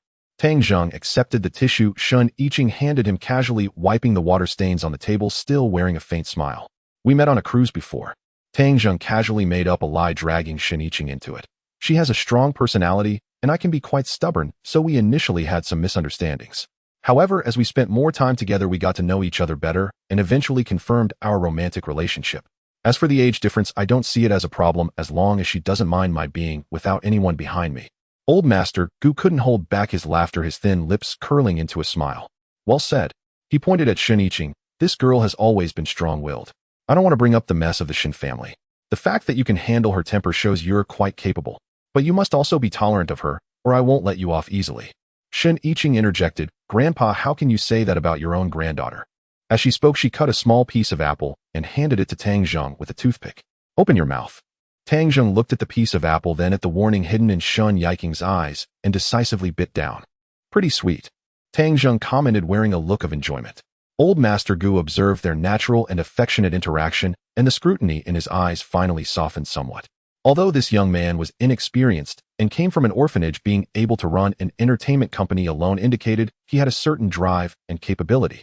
However, he had noticed the buzzcut youth's discreet vigilance earlier. Someone who could make his personal guard so alert was certainly not an ordinary student, and this young man must have some undisclosed secret. Nonetheless, as long as he wasn't one of the ill-intentioned individuals arranged by Shin Jiangwo, Old Master Gu felt somewhat at ease. Just as they were chatting casually, a sudden commotion of footsteps came from outside the room. Following that, the slightly ajar door was pushed open. Dad, I brought you 100-year-old wild ginseng which I just had someone bring from Changbai Mountain. A middle-aged man wearing a high-end tailored suit and slicked-back hair strode in, holding several beautifully packaged gift boxes and wearing a fawning smile. This man was none other than Shin Jiangwo. Behind him was a young man in his 20s, dressed in a white suit with meticulously styled hair, holding a bouquet of carnations and wearing a somewhat flattering smile. Lin Shuyuan. Tang Zheng's gaze swept from Shun Jiangwo's face to Lin Shuyuan. This world was truly small beyond belief. Hearing the commotion, Shun Yiqing did not even lift her eyelids, merely taking a wet wipe to leisurely clean her fingers. Having struggled through life, he had seen all kinds of people, and Shun Jiangwo's intentions were transparent to him. However, with Qingqing still present, he chose not to say much, letting out a nonchalant from his throat. Shen Jingwo was already accustomed to the old man's cold demeanor. He didn't care at all. To him, as long as he could achieve his objectives, this slight was nothing. With a broad smile plastered on his face, he turned around and pulled Lin Shuyuan to the front. Dad Shuyuan heard you were ill and insisted on coming to see you. This kid is already capable within the Lin Group, managing projects worth billions. He is talented and has an unlimited future. As Shen Jingwo spoke, he deliberately emphasized his tone, his eyes filled with praise, while also sneaking a glance at the old man to gauge his reaction. Yiqing, you know how Shuyuan feels about you. You are of similar age and come from matching backgrounds, having known each other since childhood. This emotional foundation cannot be compared to those chaotic outsiders. You are not young anymore. If you marry Shuyuan, our families would be closely connected, and together the Shen family will surely reach new heights. Lin Shuyuan placed the flowers aside and took a step forward, raising the corners of his mouth with a confident smile as he looked at Shen Yiqing. Yiqing, it's been a while. You are still so beautiful. Shen Yiqing ignored him, merely raising her eyes to cast a cold glance at Lin Shuyuan, stopping her hand from wiping and accurately tossing the used tissue into the trash can half a meter away. Shen Jingwo, did you take the wrong medicine before you left the house? Or has your brain been squeezed by the door? Shen Yiqing's voice was as icy as ice. My grandfather needs peace and quiet. Why did you bring Lin Lan's relative here to make a ruckus? Shen Jingwo's smile instantly froze, the flesh on his cheek twitching involuntarily, a surge of anger rising within him, but he still restrained himself from exploding. He did not expect Shen Yiqing to embarrass him so openly in front of the old man. Yiqing, how can you speak to your elder like that? I am your biological father, and I am doing this for your own good. Look at you now, buried in work without anyone who understands you. Shuyuan is so excellent, what part of him is unworthy of you? Don't be ungrateful. Shen Yiqing coldly laughed. If he is so great, then why don't you marry him yourself? She leaned back slightly, casually linking her arm with Tang Zheng's. I don't need you to worry about my affairs. I have a boyfriend. Let me introduce him, Tang Zheng, my boyfriend. As these words came out, the air in the hospital room momentarily froze. Only then did Shen Jingwo truly focus on the handsome young man sitting beside him, whom he had thought was merely a common caretaker or assistant.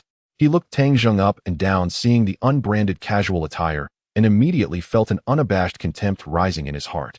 In his eyes, Tang Zheng was nothing but a poor boy, utterly unworthy of his daughter, and certainly not fit to enter the Shen family. Boyfriend. Yiqing, even if you want to find an excuse to brush me off, at least find someone decent. With someone like him, who hasn't even grown all his hair, yet how much do you pay him a month to pretend to be your boyfriend? When did our Shen family's threshold become so low? Saying this, he pointed at Tang Zheng with a patronizing look. You go back where you came from. Our Shen family is not a place you can aspire to. Lin Shuyuan initially wanted to join in the mockery. Following Shen Yiqing's linked arm, he looked over at Tang Zheng's face. Tang Zheng was just biting into an apple, lifting his eyelids to meet Lin Shuyuan's gaze with a seemingly amused smile. Their eyes collided midair. The slickness and confidence on Lin Xuan's face seemed to be paused, completely frozen within a second. Following that, his pupils uncontrollably dilated and his breath caught in his throat. This was not the Tang Zheng he had seen in Anqing. This was his brother Tang. So he had just tried to mock, and he even thought about taking brother Tang's woman. Slap. The beautifully packaged carnation in Lin Xuan's hand fell directly to the ground, petals scattering everywhere. Lin Shuyuan felt his back stick to his shirt, which turned damp and sticky in an instant. The cold air from the air conditioner rushed in through his collar, raising a layer of fine goosebumps. His stomach churned violently, and his knees began to weaken. Shuyuan, what's wrong with you? Shen Jingwo frowned and looked at him, thinking he had been stimulated somehow, quickly reaching out to pat his shoulder. Don't mind this kid, just a soft rice man who doesn't know where he crawled out from. Yiqing is just using him as a shield. Don't take it to heart. Uncle, that's enough. Lin Shuyuan erupted into a high-pitched scream, unable to endure Shen Jingwo's ignorance and foolishness any longer. He abruptly shook off Shen Jingwo's hand with such force that it sent Shen Jingwo staggering back 2 steps, crashing against the wall behind him. Shen Jingwo was stunned. Shen Yiqing raised her eyebrows in surprise. Even the old man, who had been leaning against the bed watching the drama, looked at Lin Shuyuan with newfound interest. Only Tang Zheng tossed the remaining apple core into the trash and took a wet wipe to clean his hands. Young Master Lin, the flowers are ruined. Tang Zheng's tone was calm. I'm sorry. I'm so sorry. Lin Shuyuan squatted down as if electrocuted, hurriedly picking up the flowers from the ground, even meticulously cleaning the petals stuck to the floor, afraid of dirtying Tang Zheng's eyes. At this moment, he felt as if he had encountered unimaginable bad luck today, questioning why he had believed Shen Jingwo's deceitful words and thought about a merger of the two groups. He stood up, his face pale, not daring to look at Tang Zheng, turning to Shen Yiqing, his voice trembling and incoherent. Yiqing, No sister-in-law. Uncle Shun is just talking nonsense. I swear I have always regarded you as my own sister since I was a child. Even closer than my own sister. Lin Shuyuan swallowed hard, his throat moving awkwardly. I just happened to pass by today to see Grandpa Gu. I absolutely have no ulterior motives. Sister-in-law Yu and Tang, brother Tang, are simply a match made in heaven. If anyone dares to say a word against it, I, Lin Shuyuan, will be the first to fight them. At this moment, Lin Shuyuan just wanted to quickly please Tang Zheng to avoid bringing himself disaster. Shen Jiangwo leaned against the wall, his eyes almost bulging out. Having lived for more than 50 years, he had never seen someone change their face so quickly. Just a moment ago, he was full of ulterior motives towards Shen Yiqing, and now he was calling her sister-in-law, even claiming to protect Tang Zheng and Shen Yiqing. This transition was utterly incomprehensible to him. Shuyuan, are you crazy? What did you just call her? Why are you afraid of this poor student? Shen Jiangwo felt as if his old face was being rubbed on the ground, his anger surging to his head. He strode forward, pointing a finger at Tang Zheng's nose, ready to berate him. What are you? How dare you come to the Shun and Gu families to act all mysterious? Get out of here right now, or I'll have the security beat your legs and throw you out of Yuchuan Mountain. The bald-headed guard behind the hospital room door silently slid half a step forward, his hand already resting on the armed belt at his waist. If Shen Jiangwo dared to move another inch forward, he would definitely break this fool's jaw directly. Although he couldn't see through what kind of background this young man Tang Zheng had, he was currently polite and had shown no intention of offending Lord Gu, engaging in pleasant conversation with him. In contrast, Shen Jiangwo had already endured him for a long time. If it weren't for the fact that he was Miss Qing's father, he would have thrown him out of the hospital room long ago. Moreover, he had just seen very clearly that Tang Zheng's right foot had subtly turned at an angle. That was a sign of readiness. It seemed Tang Zheng was also prepared to respond. However, someone moved faster than them. Shen Yiqing stood up directly like a protective lioness, blocking in front of Tang Zheng, her usually calm eyes now filled with fierce malevolence. You want the security to break my boyfriend's legs, eh? Shen Yiqing coldly stared at her biological father, saying, Shen Jiangwo, have you been in that vixen Lin's bed too long? Your brain has been sucked dry. You. Shen Jiangwo raised his hand in anger. Try hitting him. Shen Yiqing refused to back down, her gaze filled with disdain. Last quarter, 60% of Jiangwo Heavy Industries orders were obtained through the channels of the Gu family. Do you think your broken company could have lasted this long due to your own capabilities? Stop dreaming. Shen Yiqing's speech was not hurried, but every word felt like it was skinning Shen Jiangwo. When you came out from the countryside, you were so poor you couldn't even buy a decent suit. It was my mother who had poor eyesight and chose you, while the Gu family spent money and connections to elevate you, yet you are ungrateful. With my mother's remains barely cold, you brought Lin Lan and that illegitimate child into the house. Now you still have the face to bring her nephew to my grandfather's sickbed to disgust people. Shen Yiqing stepped forward, her high heels clicking sharply against the terrazzo floor, each sentence like a blade stabbing fiercely into Shen Jiangwo's heart. If you dare to touch a hair on Tang Zheng today, I guarantee that by tomorrow morning, when the sun rises, Jiangwo Heavy Industries' capital chain will be completely severed and the bank's demand notices will be plastered all over your and your mistress' foreheads. Shen Jiangwo's hand raised in midair froze. His complexion shifted between green and white, his chest heaving violently like an enraged bull. He knew his daughter too well. When she said something, she would definitely follow through.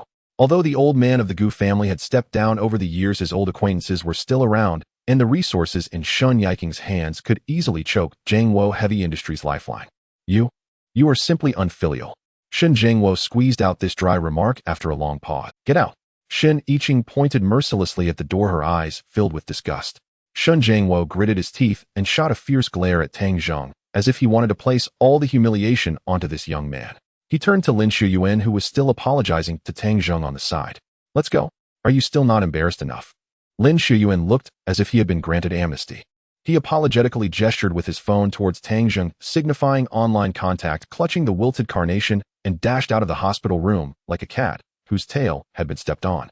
Shen Jiangwo snorted coldly, adjusted his somewhat disheveled suit, and left with a darkened expression. The sound of chaotic footsteps gradually faded in the corridor. The hospital room fell silent again. Shen Yiqing turned around, her chest still slightly heaving from the earlier anger. She looked at Tang Zheng, her eyes flashing with a hint of apology, but it was quickly concealed. Sorry for making you laugh. She returned to her chair, trying hard to restore her voice to a calm tone. It's okay, or I've gotten used to strange people. Isn't this how melodramas are played out? Next, he will probably find someone to investigate my background, then bribe me with money to leave you. Tang Zheng said with a smile, while slowly peeling an orange. Maybe he will even throw me a check for several million. Shen Yiqing was amused by his words, and her previously tense mood relaxed significantly. If he really offers money, would you accept? She glanced at him, the corners of her mouth slightly lifting. That depends on how much he offers. If it's less than my appearance fee, then no. If it's more, I'll take the money and run away with you, driving him crazy.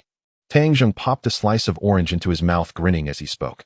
Shun Yiqing couldn't help but smile slightly, secretly marveling at how this man could always show her a difference. Old Master Gu, leaning against the hospital bed, observed everything quietly. His gaze circled around Tang Zheng twice, revealing a hint of suspicion. Earlier, Lin Ziyuan's ghostly reaction might lead others to think he was frightened by Shun Yiqing, but his pair of eyes, having endured for over 90 years, were not blind. That kid from the Lin family was terrified of this young man, named Tang Zheng, to the very core. How could a freshman raised in an orphanage possess such an imposing aura? What could make a second-generation heir who had been influenced by his predecessors since childhood so nervous that he could hardly speak? Tang Zheng was definitely not as simple as he claimed. Old Master Gu coughed twice and cleared his throat. He then smiled and said, "Qingqing, go downstairs to Director Wang's office and bring me yesterday's test report." Wasn't Director Wang saying that the report wouldn't be out until tonight? I heard this morning that it would be out this afternoon. Go help your grandfather ask about the specifics. He's getting old and can't hear well. Old Master Gu continued to urge her, but a trace of cunning flashed in his eyes. Shen Yiqing looked at her grandfather, then at Tang Zheng, reluctantly standing up and admonishing, "Okay, grandfather, you mustn't bully him. Don't talk nonsense." Before leaving, she leaned down, lowering her voice to warn Tang Zheng, and then took her bag and exited the hospital room. The bald-headed guard gently closed the door from outside, leaving only Tang Zheng and Old Master Gu in the hospital room. Tang Zheng did not feel any awkwardness after Shun Yiqing's departure. He divided the peeled orange in half and placed it into the fruit bowl on the bedside table. "Old Gu, you can ask me directly what you want to know. There's no need to send her away," he said calmly, as if he could see through Old Master Gu's thoughts. Old Master Gu looked at the half-orange, unmoving. Leaning against the pillow, his murky eyes revealed a sharp, oppressive aura that only someone who had been in power for years could possess, yet he was smiling as he watched Tang Zheng. This oppressive aura was enough to make any adult's legs turn to jelly. But Tang Zheng merely sat quietly, leisurely stuffing the remaining half-orange into his mouth, the sweet and sour juice bursting in his mouth, overpowering the acrid smell of disinfectant. His expression remained unchanged, and his other rhythms did not alter in the slightest. After a full minute, Old Master Gu suddenly laughed, his laughter carrying a hint of old raspy sound. "Kid," he pointed at Tang Zheng, "that Lin Shuyuan among his peers is actually quite outstanding, but just now, when he looked at you, it was as if a mouse saw a cat. So who exactly are you?" Tang Zheng stopped his action of eating the orange. "Old Gu, you are overvaluing me. Young Master Lin has good family education, understands respect for elders and love for the young, which has nothing to do with me." This statement was flawless, but Old Gu was not fooled. "Kid, you think you can play tricks in front of this old man? You still need to improve your skills." The old man's dry fingers gently tapped on the edge of the bed, producing a dull thumping sound. The sound was not loud, but it seemed to strike a specific rhythm, carrying the pressure cultivated from years of issuing orders, as if to tell Tang Zheng not to attempt to hide. "Qingqing is unfortunate to have such a father." Old Gu sighed slightly, his tone filled with pity. "I don't care who the big Buddha behind you is, nor do I care why the Lin family boy fears you. I just need one word from you." Tang Zheng took a tissue and carefully wiped the orange peel residue from his fingertips. He thought to himself, what big Buddha does he have behind him? It's just a system. But this system is his greatest secret, and he must not tell anyone, not even the person beside him, in the future. What this system brings him, he does not know, whether it will be a blessing or a curse in the future, but he will bear the consequences himself. However, all Old Gu wants is just a reassurance. Having thought this through, Tang Zheng raised his eyes and looked directly at Old Gu's murky, yet still sharp eye. With determination in his gaze, he said, "Old Gu, I cannot say much else, but I can guarantee that as long as Qingqing is with me for one day, Shen Yiqing will not lose a single hair. As for anyone else who wishes to harm her, they must first ask if this body of mine agrees." His voice was steady, conveying an undeniable resolve. The ward fell silent. The air conditioning vent emitted an extremely subtle whoosh sound. Old Gu stared at Tang Zheng for a full half-minute. The oppressive aura slowly dissipated, and a trace of genuine smile finally appeared on the old man's bark-like face. "Good with your word, even if this old bone of mine breathes its last today, I can close my eyes in peace." At that moment, the sound of high heels echoed in the hallway, coming closer. The door was gently pushed open, and Shun Yiqing walked in with several papers.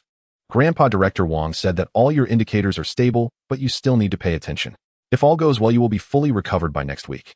As she spoke, she walked to the bedside, casually picked up the cup on the cabinet, tested the temperature with the back of her hand, and then turned to the water dispenser to pour some warm water. From now on you must not dismiss brother Zhao. Having him follow you makes us feel more at ease. Tang Zheng leaned against the caregiver's chair, quietly watching this scene. Watching Shen Yiqing skillfully raise the soft pillow for the old man, carefully smoothing out the wrinkles on the... Usually Shen Yiqing was as cold as ice outside, like a hedgehog with thorns, but at this moment her face was full of tenderness, her lines softened to an incredible degree, even her tone was gentle, as if afraid to disturb the old man. This woman, without her hedgehog-like exterior, is actually quite gentle. Tang Zheng withdrew his gaze. Grandpa, there's a meeting at the company later. I must head back now. I'll visit you again tomorrow. Shen Yiqing tucked in the blanket and turned to look at Tang Zheng. Let's go. The two walked out of the ward side by side, while the plainclothed guards silently closed the door behind them. At the foot of Yuling Mountain, there was a private restaurant without even a sign. The private room was covered with thick carpets, making no sound when stepped on, and a faint scent of agarwood wafted from the purple clay incense burner on the table. Shen Yiqing picked up a piece of squirrel fish, chewed slowly before putting down her chopsticks, her gaze turning to Tang Zheng. What did my grandpa say to you just now? At this moment Tang Zheng was enjoying the plate of rich, yet not greasy braised pork, savoring it delightfully. Hearing Shen Yiqing's words, the corners of his mouth slightly lifted, revealing a mischievous smile. He didn't say much, just asked when I plan to marry you, and how much the betrothal gift would be. Shen Yiqing's action of wiping her mouth with a tissue froze directly. She shot Tang Zheng a cold glance, crumpling the tissue in her hand. If you keep babbling nonsense, you will finish this plate of squirrel fish by yourself. After the dish was served, she noticed that Tang Zheng had no interest in sweet and sour dishes, and he hadn't even glanced at the plate of squirrel fish. Seeing this, Tang Zheng immediately put down his chopsticks and picked up a teacup to rinse his mouth. Then he put on a serious expression. Old Gu just asked about my background. I told him I grew up in an orphanage and am so poor that all I have left is good looks. But he has a keen eye and insists that I have exceptional bone structure, a promising talent. This woman is quick to turn her face. It's better not to provoke her. Shen Yiqing did not expect to extract the truth from him. She called the waiter to settle the bill, pulling out a black card from her bag and handing it over with swift decisiveness. Thank you for your cooperation today. Shen Yiqing picked up her bag and walked out in her high heels. Do you have classes in the afternoon? They'll drive you back to school. Someone is offering a free ride, why not take it? The red Pagani roared with a low growl and stopped at the east gate of Kyoto University. Tang Zheng pushed open the car door and stepped out. Drive slowly. Shen Yiqing said nothing, just nodded slightly. Then the window rose and the Pagani accelerated into the traffic, leaving behind a trail of arrogance. Tang Zheng shrugged and turned back towards the campus. The afternoon sun was still somewhat glaring. As he just reached the entrance of the second cafeteria, he keenly sensed that the atmosphere around him was somewhat off. As he passed the basketball court, several boys who were playing suddenly stopped clutching the ball and staring at him, their eyes as if they were looking at a sworn enemy. In the nearby flower bed, a few girls huddled together, whispering, with one secretly taking photos of him, with her phone giggling while looking. Even a bold girl deliberately lowered her neckline and threw him an extremely obvious flirtatious glance. Tang Zheng stroked his chin. Today's rate of turning heads is a bit excessive. Could it be that the system has secretly added a beauty attribute to him? He ignored the chaotic gazes and headed straight back to the dormitory. He pushed open the door of room 316. His roommate Song Ming was fervently typing on the keyboard in an esports chair. Upon hearing the noise, he suddenly turned his head. Damn, the love saint is back. Seeing Tang Zheng enter, he even stopped playing the game, directly tossed the mouse aside, and jumped up to wrap his arms around Tang Zheng's neck. Honestly, Tang Ge, what kind of wicked skill did you practice? How could you attract all these stunning beauties? Tang Zheng disdainfully pushed him away, walked to his desk, and pulled out a chair to sit down. Did you take the wrong medicine? Go away. Tang Ge, still pretending in front of your brothers. Song Ming relentlessly pushed his phone screen directly into Tang Zheng's face, almost hitting his nose. Look for yourself, our school forum is nearly paralyzed because of you. Tang Zheng leaned back, glancing at on the school forum of Kyoto University, a prominently displayed post was highlighted, followed by the glaring word, shocking news, uncovering our school's hidden Sea King Jr. He curiously looked down. The post featured more than a dozen high-definition photos. The first few photos were from the military training when he was at the school gate, showing Xin Qing in professional attire, her figure stunning as she handed him something. When that elegant lady bent down, her curves were fully revealed, while Tang Zheng appeared nonchalantly. The later pictures were from this afternoon, just taken. He got down from Shen Yiqing's striking red Pagani, and Shen Yiqing looked at him through the car window, the angle capturing her expression in an incredibly alluring tension. The replies below the post had already exceeded 3,000, and refreshing the page showed that it was still continuously rising. First floor, who is that guy? Which major is he from? His looks are indeed striking, but his speed of changing women is simply outrageous. Didn't the military training just end? The second floor immediately followed up. I know. This guy has a Ferrari parked in the school's parking lot surrounded by a row of luxury cars. I think his name is Tang Zheng. The lady in front is enough to make anyone drool.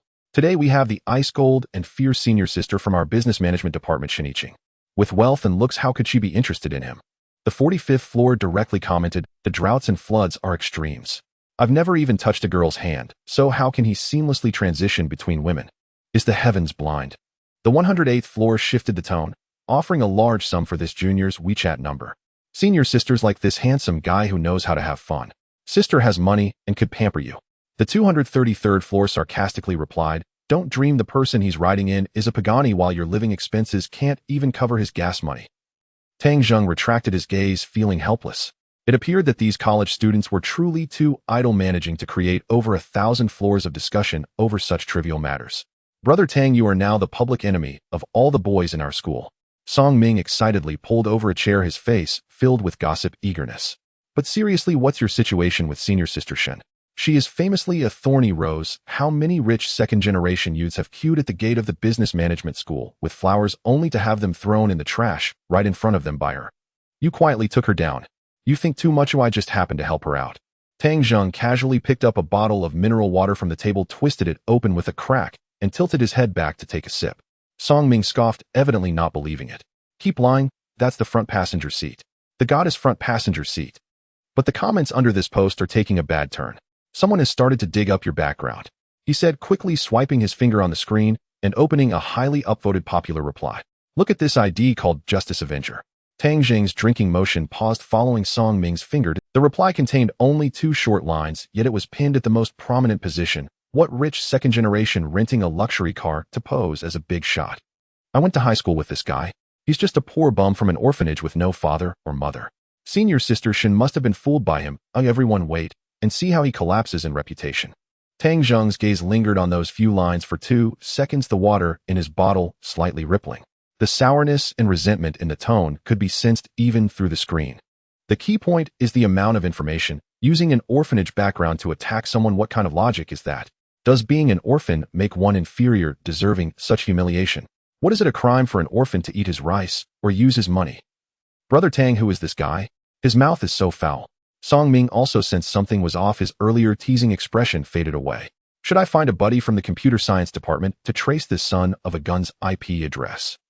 Tang Zheng placed the water bottle on the table, his eyes flashing with a hint of coldness as he picked up his phone. Tracing the IP with a buddy from the computer science department. That would take too long. Besides, he probably already had a strong suspicion of who this guy was. Same high school, aware of his orphan background and harboring such strong resentment. With these 3 conditions, he could count them on 2 hands. Adding in this familiar ID, there was only one answer. To deal with this kind of person, one must strike at the pain point, letting him know what the cost is. He was just considering handing this matter over to a lawyer when Song Ming's phone on the table suddenly vibrated violently. Damn. Brother Tang looked quickly. Song Ming grabbed the phone, his eyes wide like saucers, and his voice split due to shock. Meanwhile, in a 4-person dormitory room in the 13th building of Kyoto University, the air was filled with the mixed smells of cheap tobacco and sour instant noodles. Bai Wenyuan scratched his toes, rubbing his fingers stained with unknown grime on the mouse pad, and continued to refresh the Kyoto University forum page frantically. In the dormitory, he was the only one present, so there was no need to pay attention to his image. Watching his reply receiving constant likes and climbing to the hot comments, seeing those usually high and mighty alumni cursing Tang Zheng energetically along with his rhythm, a sickly excitement surged in by Wenyuan's emaciated chest. Why? Back in high school, Tang Zheng had neither parents and his uniform was always washed to a faded state, yet the girls in class seemed to have their eyes set only on him. His own grades were also in the top 5. In terms of talent and knowledge, he was not inferior to Tang Zheng at all. Why did everyone only see him? Was it not simply because of looks? He recalled the class flower he secretly had a crush on, who would rather take a detour every morning just to secretly slip milk into Tang Zheng's desk. While the imported chocolate he had saved for a week to buy was tossed into the trash without a second glance by the class. Now in university, this poor bum could actually get close to a top-tier rich beauty driving a Pagani. The more Bai Wenyuan thought about it, the angrier he became, grinding his back teeth as he typed rapidly on the keyboard, preparing to fabricate 2 more scandalous stories about Tang Zheng stealing things back in high school to add fuel to the fire. His parents named him Wenyuan, hoping he would be wise and cultured, knowledgeable and talented. But at this moment, he completely forgot their admonitions, his entire demeanor twisted into that of a malevolent ghost. Before he could hit send, the fruit phone tossed beside the instant noodle bucket rang. It was an unfamiliar number, location indicated as Kyoto. Bai Wenyuan impatiently answered, shouting sulkily, "I don't need a mortgage for buying a house, don't bother me." There was no salesman's politeness on the other end of the line, only a cold, hard male voice devoid of any emotion. Mr. Bai Wenyuan, ID number ending in 237X, currently a freshman in the Chinese language and literature program at Kyoto University, correct? Bai Wenyuan's hand froze over the keyboard, as if he had been hit with a freezing spell. The blue light from the screen reflected on his acne-ridden face, and the once arrogant expression instantly stiffened, replaced by terror. Who are you? How do you have my information? Allow me to introduce myself. I am Li Wei, a senior partner at Hongxing Law Firm, acting under the full power of attorney from Ms. Shiniching. I am formally notifying you now. The voice on the other end of the line showed no fluctuation, each word precisely striking Bai Wenyuan's nerves. You posted insulting and defamatory remarks about Mr. Tang Zheng at 5:35 p.m. today on the Kyoto University forum. We have completed a full set of IP tracking, backend data locking, and blockchain notarization. Given that the view count of this post has exceeded 100 and the reply count surpassed 300, it has far exceeded the serious circumstances standard as defined by criminal law. Bai Wenyuan felt a buzzing in his head, his breath caught in his throat, cold sweat instantly rolling down his greasy forehead, splattering onto the ash-covered keyboard. Who are you trying to scare? I was just casually saying a few things online. Do you understand freedom of speech? He bravely shouted, but the wavering tone at the end betrayed his internal weakness. Whether I'm scaring you or not, tomorrow morning at 9 a.m., you will receive our lawyer's letter and criminal complaint at your current residence, which is Kyoto University. Lawyer Li's speech remained calm and steady. Additionally, due to your defamation, which has severely harmed Ms. Shin Yiking's reputation, we will also file a civil lawsuit with preliminary damages set at 1 million. Mr. Bai, prepare your bank statements and asset proofs. Oh, I forgot to remind you, maliciously transferring assets will incur heavier penalties. Beep. Beep. Beep. The call was briskly disconnected. Bai Wenyuan's hand trembled, and the phone fell to the ground with a thud, the screen shattering like his currently 1 million. Criminal self-sue. His father only makes 3,000 a month as a net cafe manager. In the next moment, a spasm hit his stomach and Bai Wenyuan's face turned pale as he abruptly pushed away the keyboard and leaned over the trash can to dry heave. His pitiful jealousy and keyboard warrior courage were crushed to dust in the face of absolute capital and legal violence. At this moment, the violent retching echoed in the dormitory as if it were the wail of his shattered self-esteem. Kyoto University Dormitory 316. Song Ming suddenly widened his eyes as if he had seen something incredible. Then excitedly, he shoved his phone screen right in front of Tang Zheng's nose. Brother Tang, you're eating such hard, soft rice. Tang Zheng was startled by Song Ming's sudden action, tilting his head back to avoid the glare from the screen, frowning slightly, as he said with mild dissatisfaction, "What are you doing? No need to be so dramatic." His gaze swept across the screen in front of him, only to find that the previously countless derogatory comments had vanished. In their place was a post directly bolded and highlighted by the moderator, pinned at the top of the forum. The poster was the official account verified as Red Star Law Firm. The post contained no unnecessary words, directly throwing out 3 high-definition scan documents. The first was a lawyer's statement stamped with a bright red seal. The second was a notarized certificate for the preservation of online evidence. The third was a redacted version of the real name information of the justice envoy, leaving only the surname and the first 6 digits of the ID card, along with a receipt for the lawsuit. Below the announcement was a message from Shun Yiking's personal account containing only a cold, hard sentence: "Those who continue to spread rumors will meet in court." My co-pilot is not someone anyone can criticize. This simple yet powerful phrase conveyed an undeniable aesthetic of violence. The people who were previously cursing Tang Zheng instantly deleted their accounts and fled, not daring to make a sound. Only a few onlookers remained fervently worshipping as various admiring comments continuously refreshed the screen. This is what a real big shot is. Directly sending a lawyer's letter at the slightest disagreement, even digging up your IP to leave you with nothing. What background does this junior have? Can get Shin Shueijia to use Red Star Law Firm. That's a top law firm that charges by the minute. If I had that connection, I'd wake up laughing in my dreams. Let's disperse. This is true love, and us single dogs shouldn't be sour. We should work hard to become handsome and strive to hug a rich woman's leg in the future. Tang Zheng looked at the comment on the screen, the corners of his mouth rising slightly. He stroked his chin, feeling this woman is quick to act. Just when he was about to stretch his limbs, she had already flattened the opponent's home with a dimensional strike. At this moment, the phone on the table lit up at the right time, and Shun Yiking's name popped up on the screen. Tang Zheng's eyes brightened as he picked up the phone and pressed the answer button. The matter has been dealt with cleanly, you don't need to worry about it. Before Tang Zheng could speak, Shin Yiking's voice came through the phone crisp and clear with the sound of paper rustling in the background indicating she was still handling official business. Sister Shin, your quick action to protect your interests is a bit too fast. I didn't even get a chance to showcase my hidden hacking skills, and you stole all the thunder. You shouldn't be so talkative.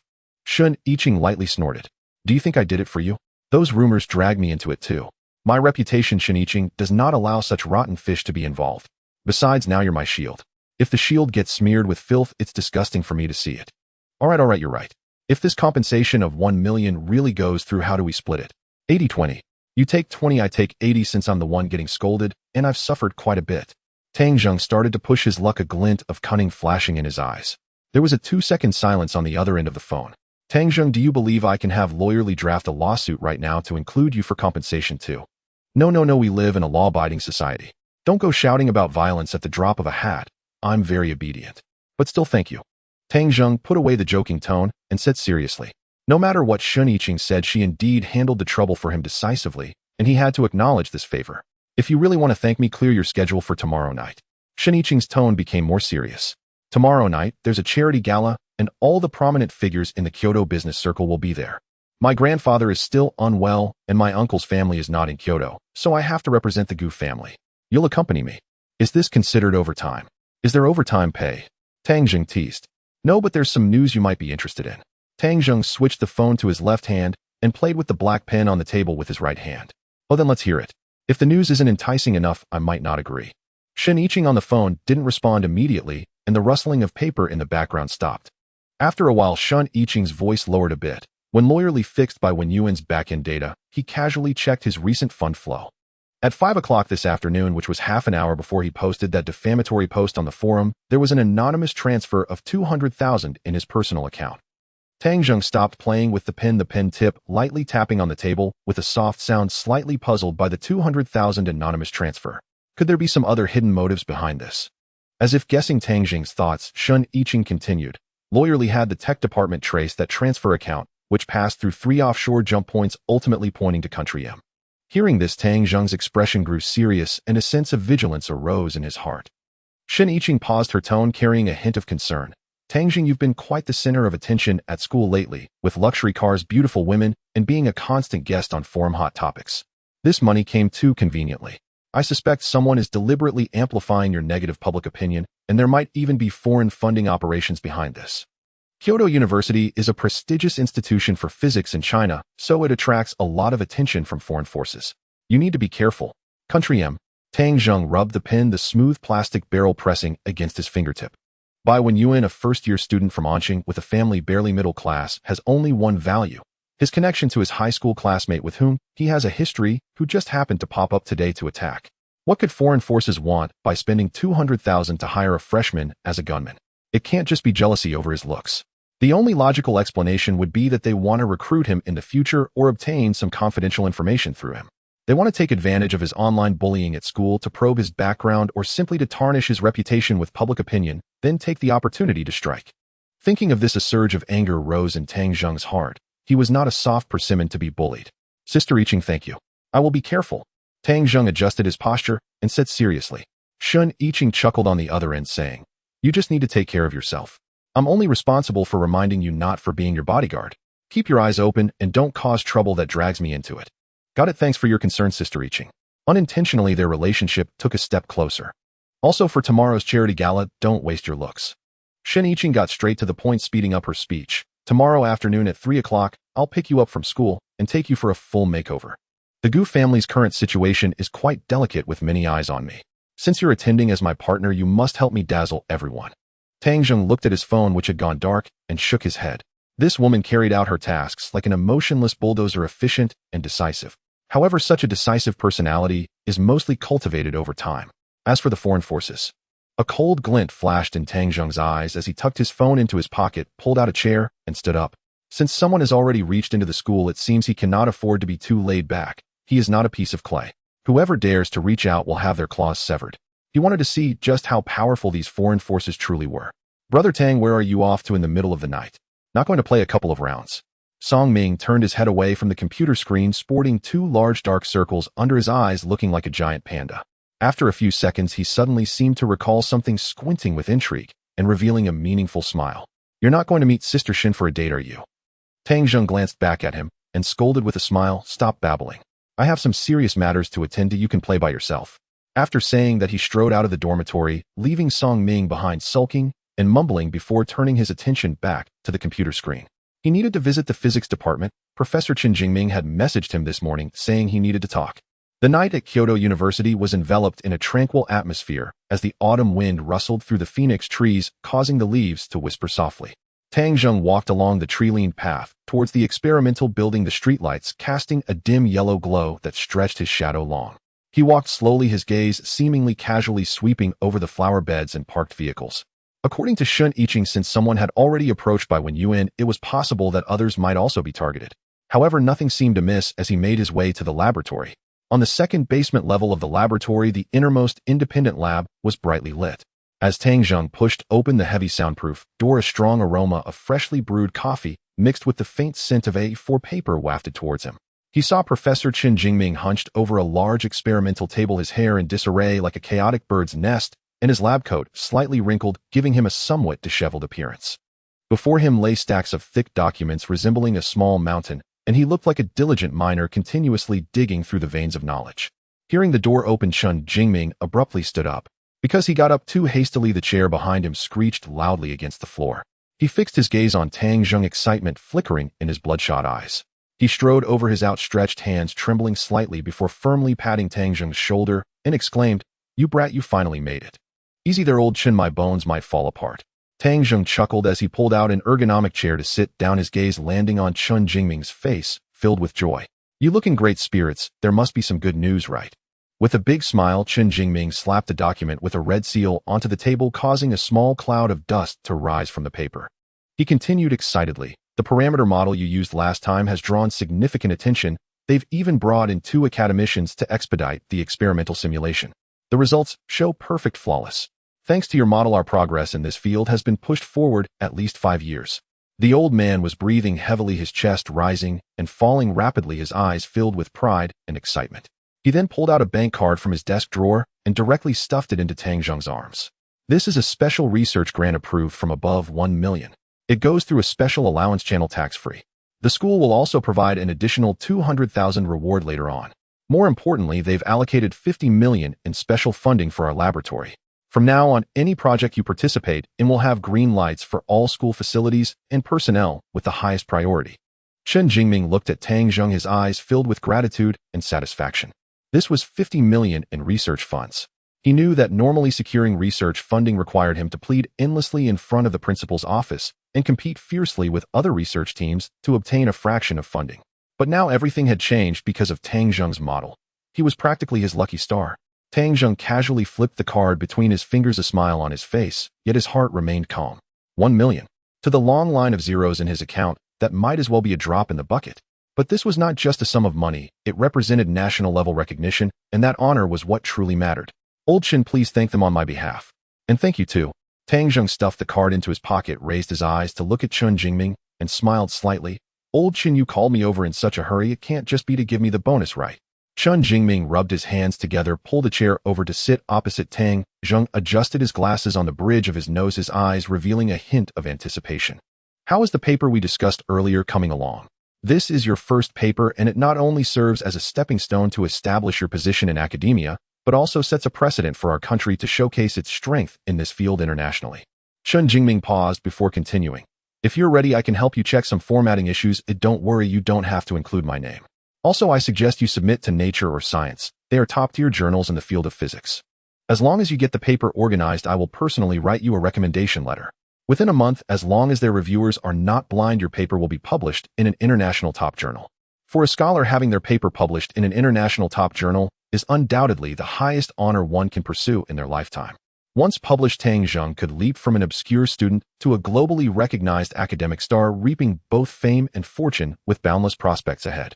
Tang Zheng looked at Chen Jingming's eyes filled with anticipation and fervor, not speaking immediately. He picked up a discarded test tube from the table, weighed it in his hand, and a hint of contemplation flashed in his eyes. Publish in an international top journal. Tang Zheng asked softly, his tone calm. Yes, this paper could even have a chance at a nomination for next year's Nobel Prize. With a snap, the test tube was thrown back onto the experimental rack on the table. He then raised his head, his gaze steady as he looked at Chen Jingming, and declared resolutely, not publishing. Chen Jingming's smile instantly froze as if time had come to a standstill at that moment. He widened his eyes in disbelief, staring at Tang Zheng. Huh? What? What did you say? His tone was filled with shock. I said, old Chen, I do not want to publish this paper in an international top journal.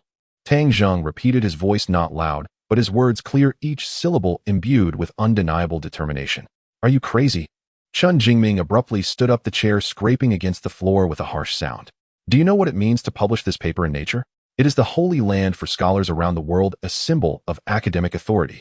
If you don't publish there, where will you publish? In a domestic journal. Tang Zheng lifted his eyes to meet Chen Jingming's gaze, his own eyes filled with determination. Find the top core journal in our country and publish it domestically. Additionally, I want to publish only in the Chinese version of the paper. Chen Jingming looked at him as if he were an alien, his mouth agape, unable to utter a word for a long time.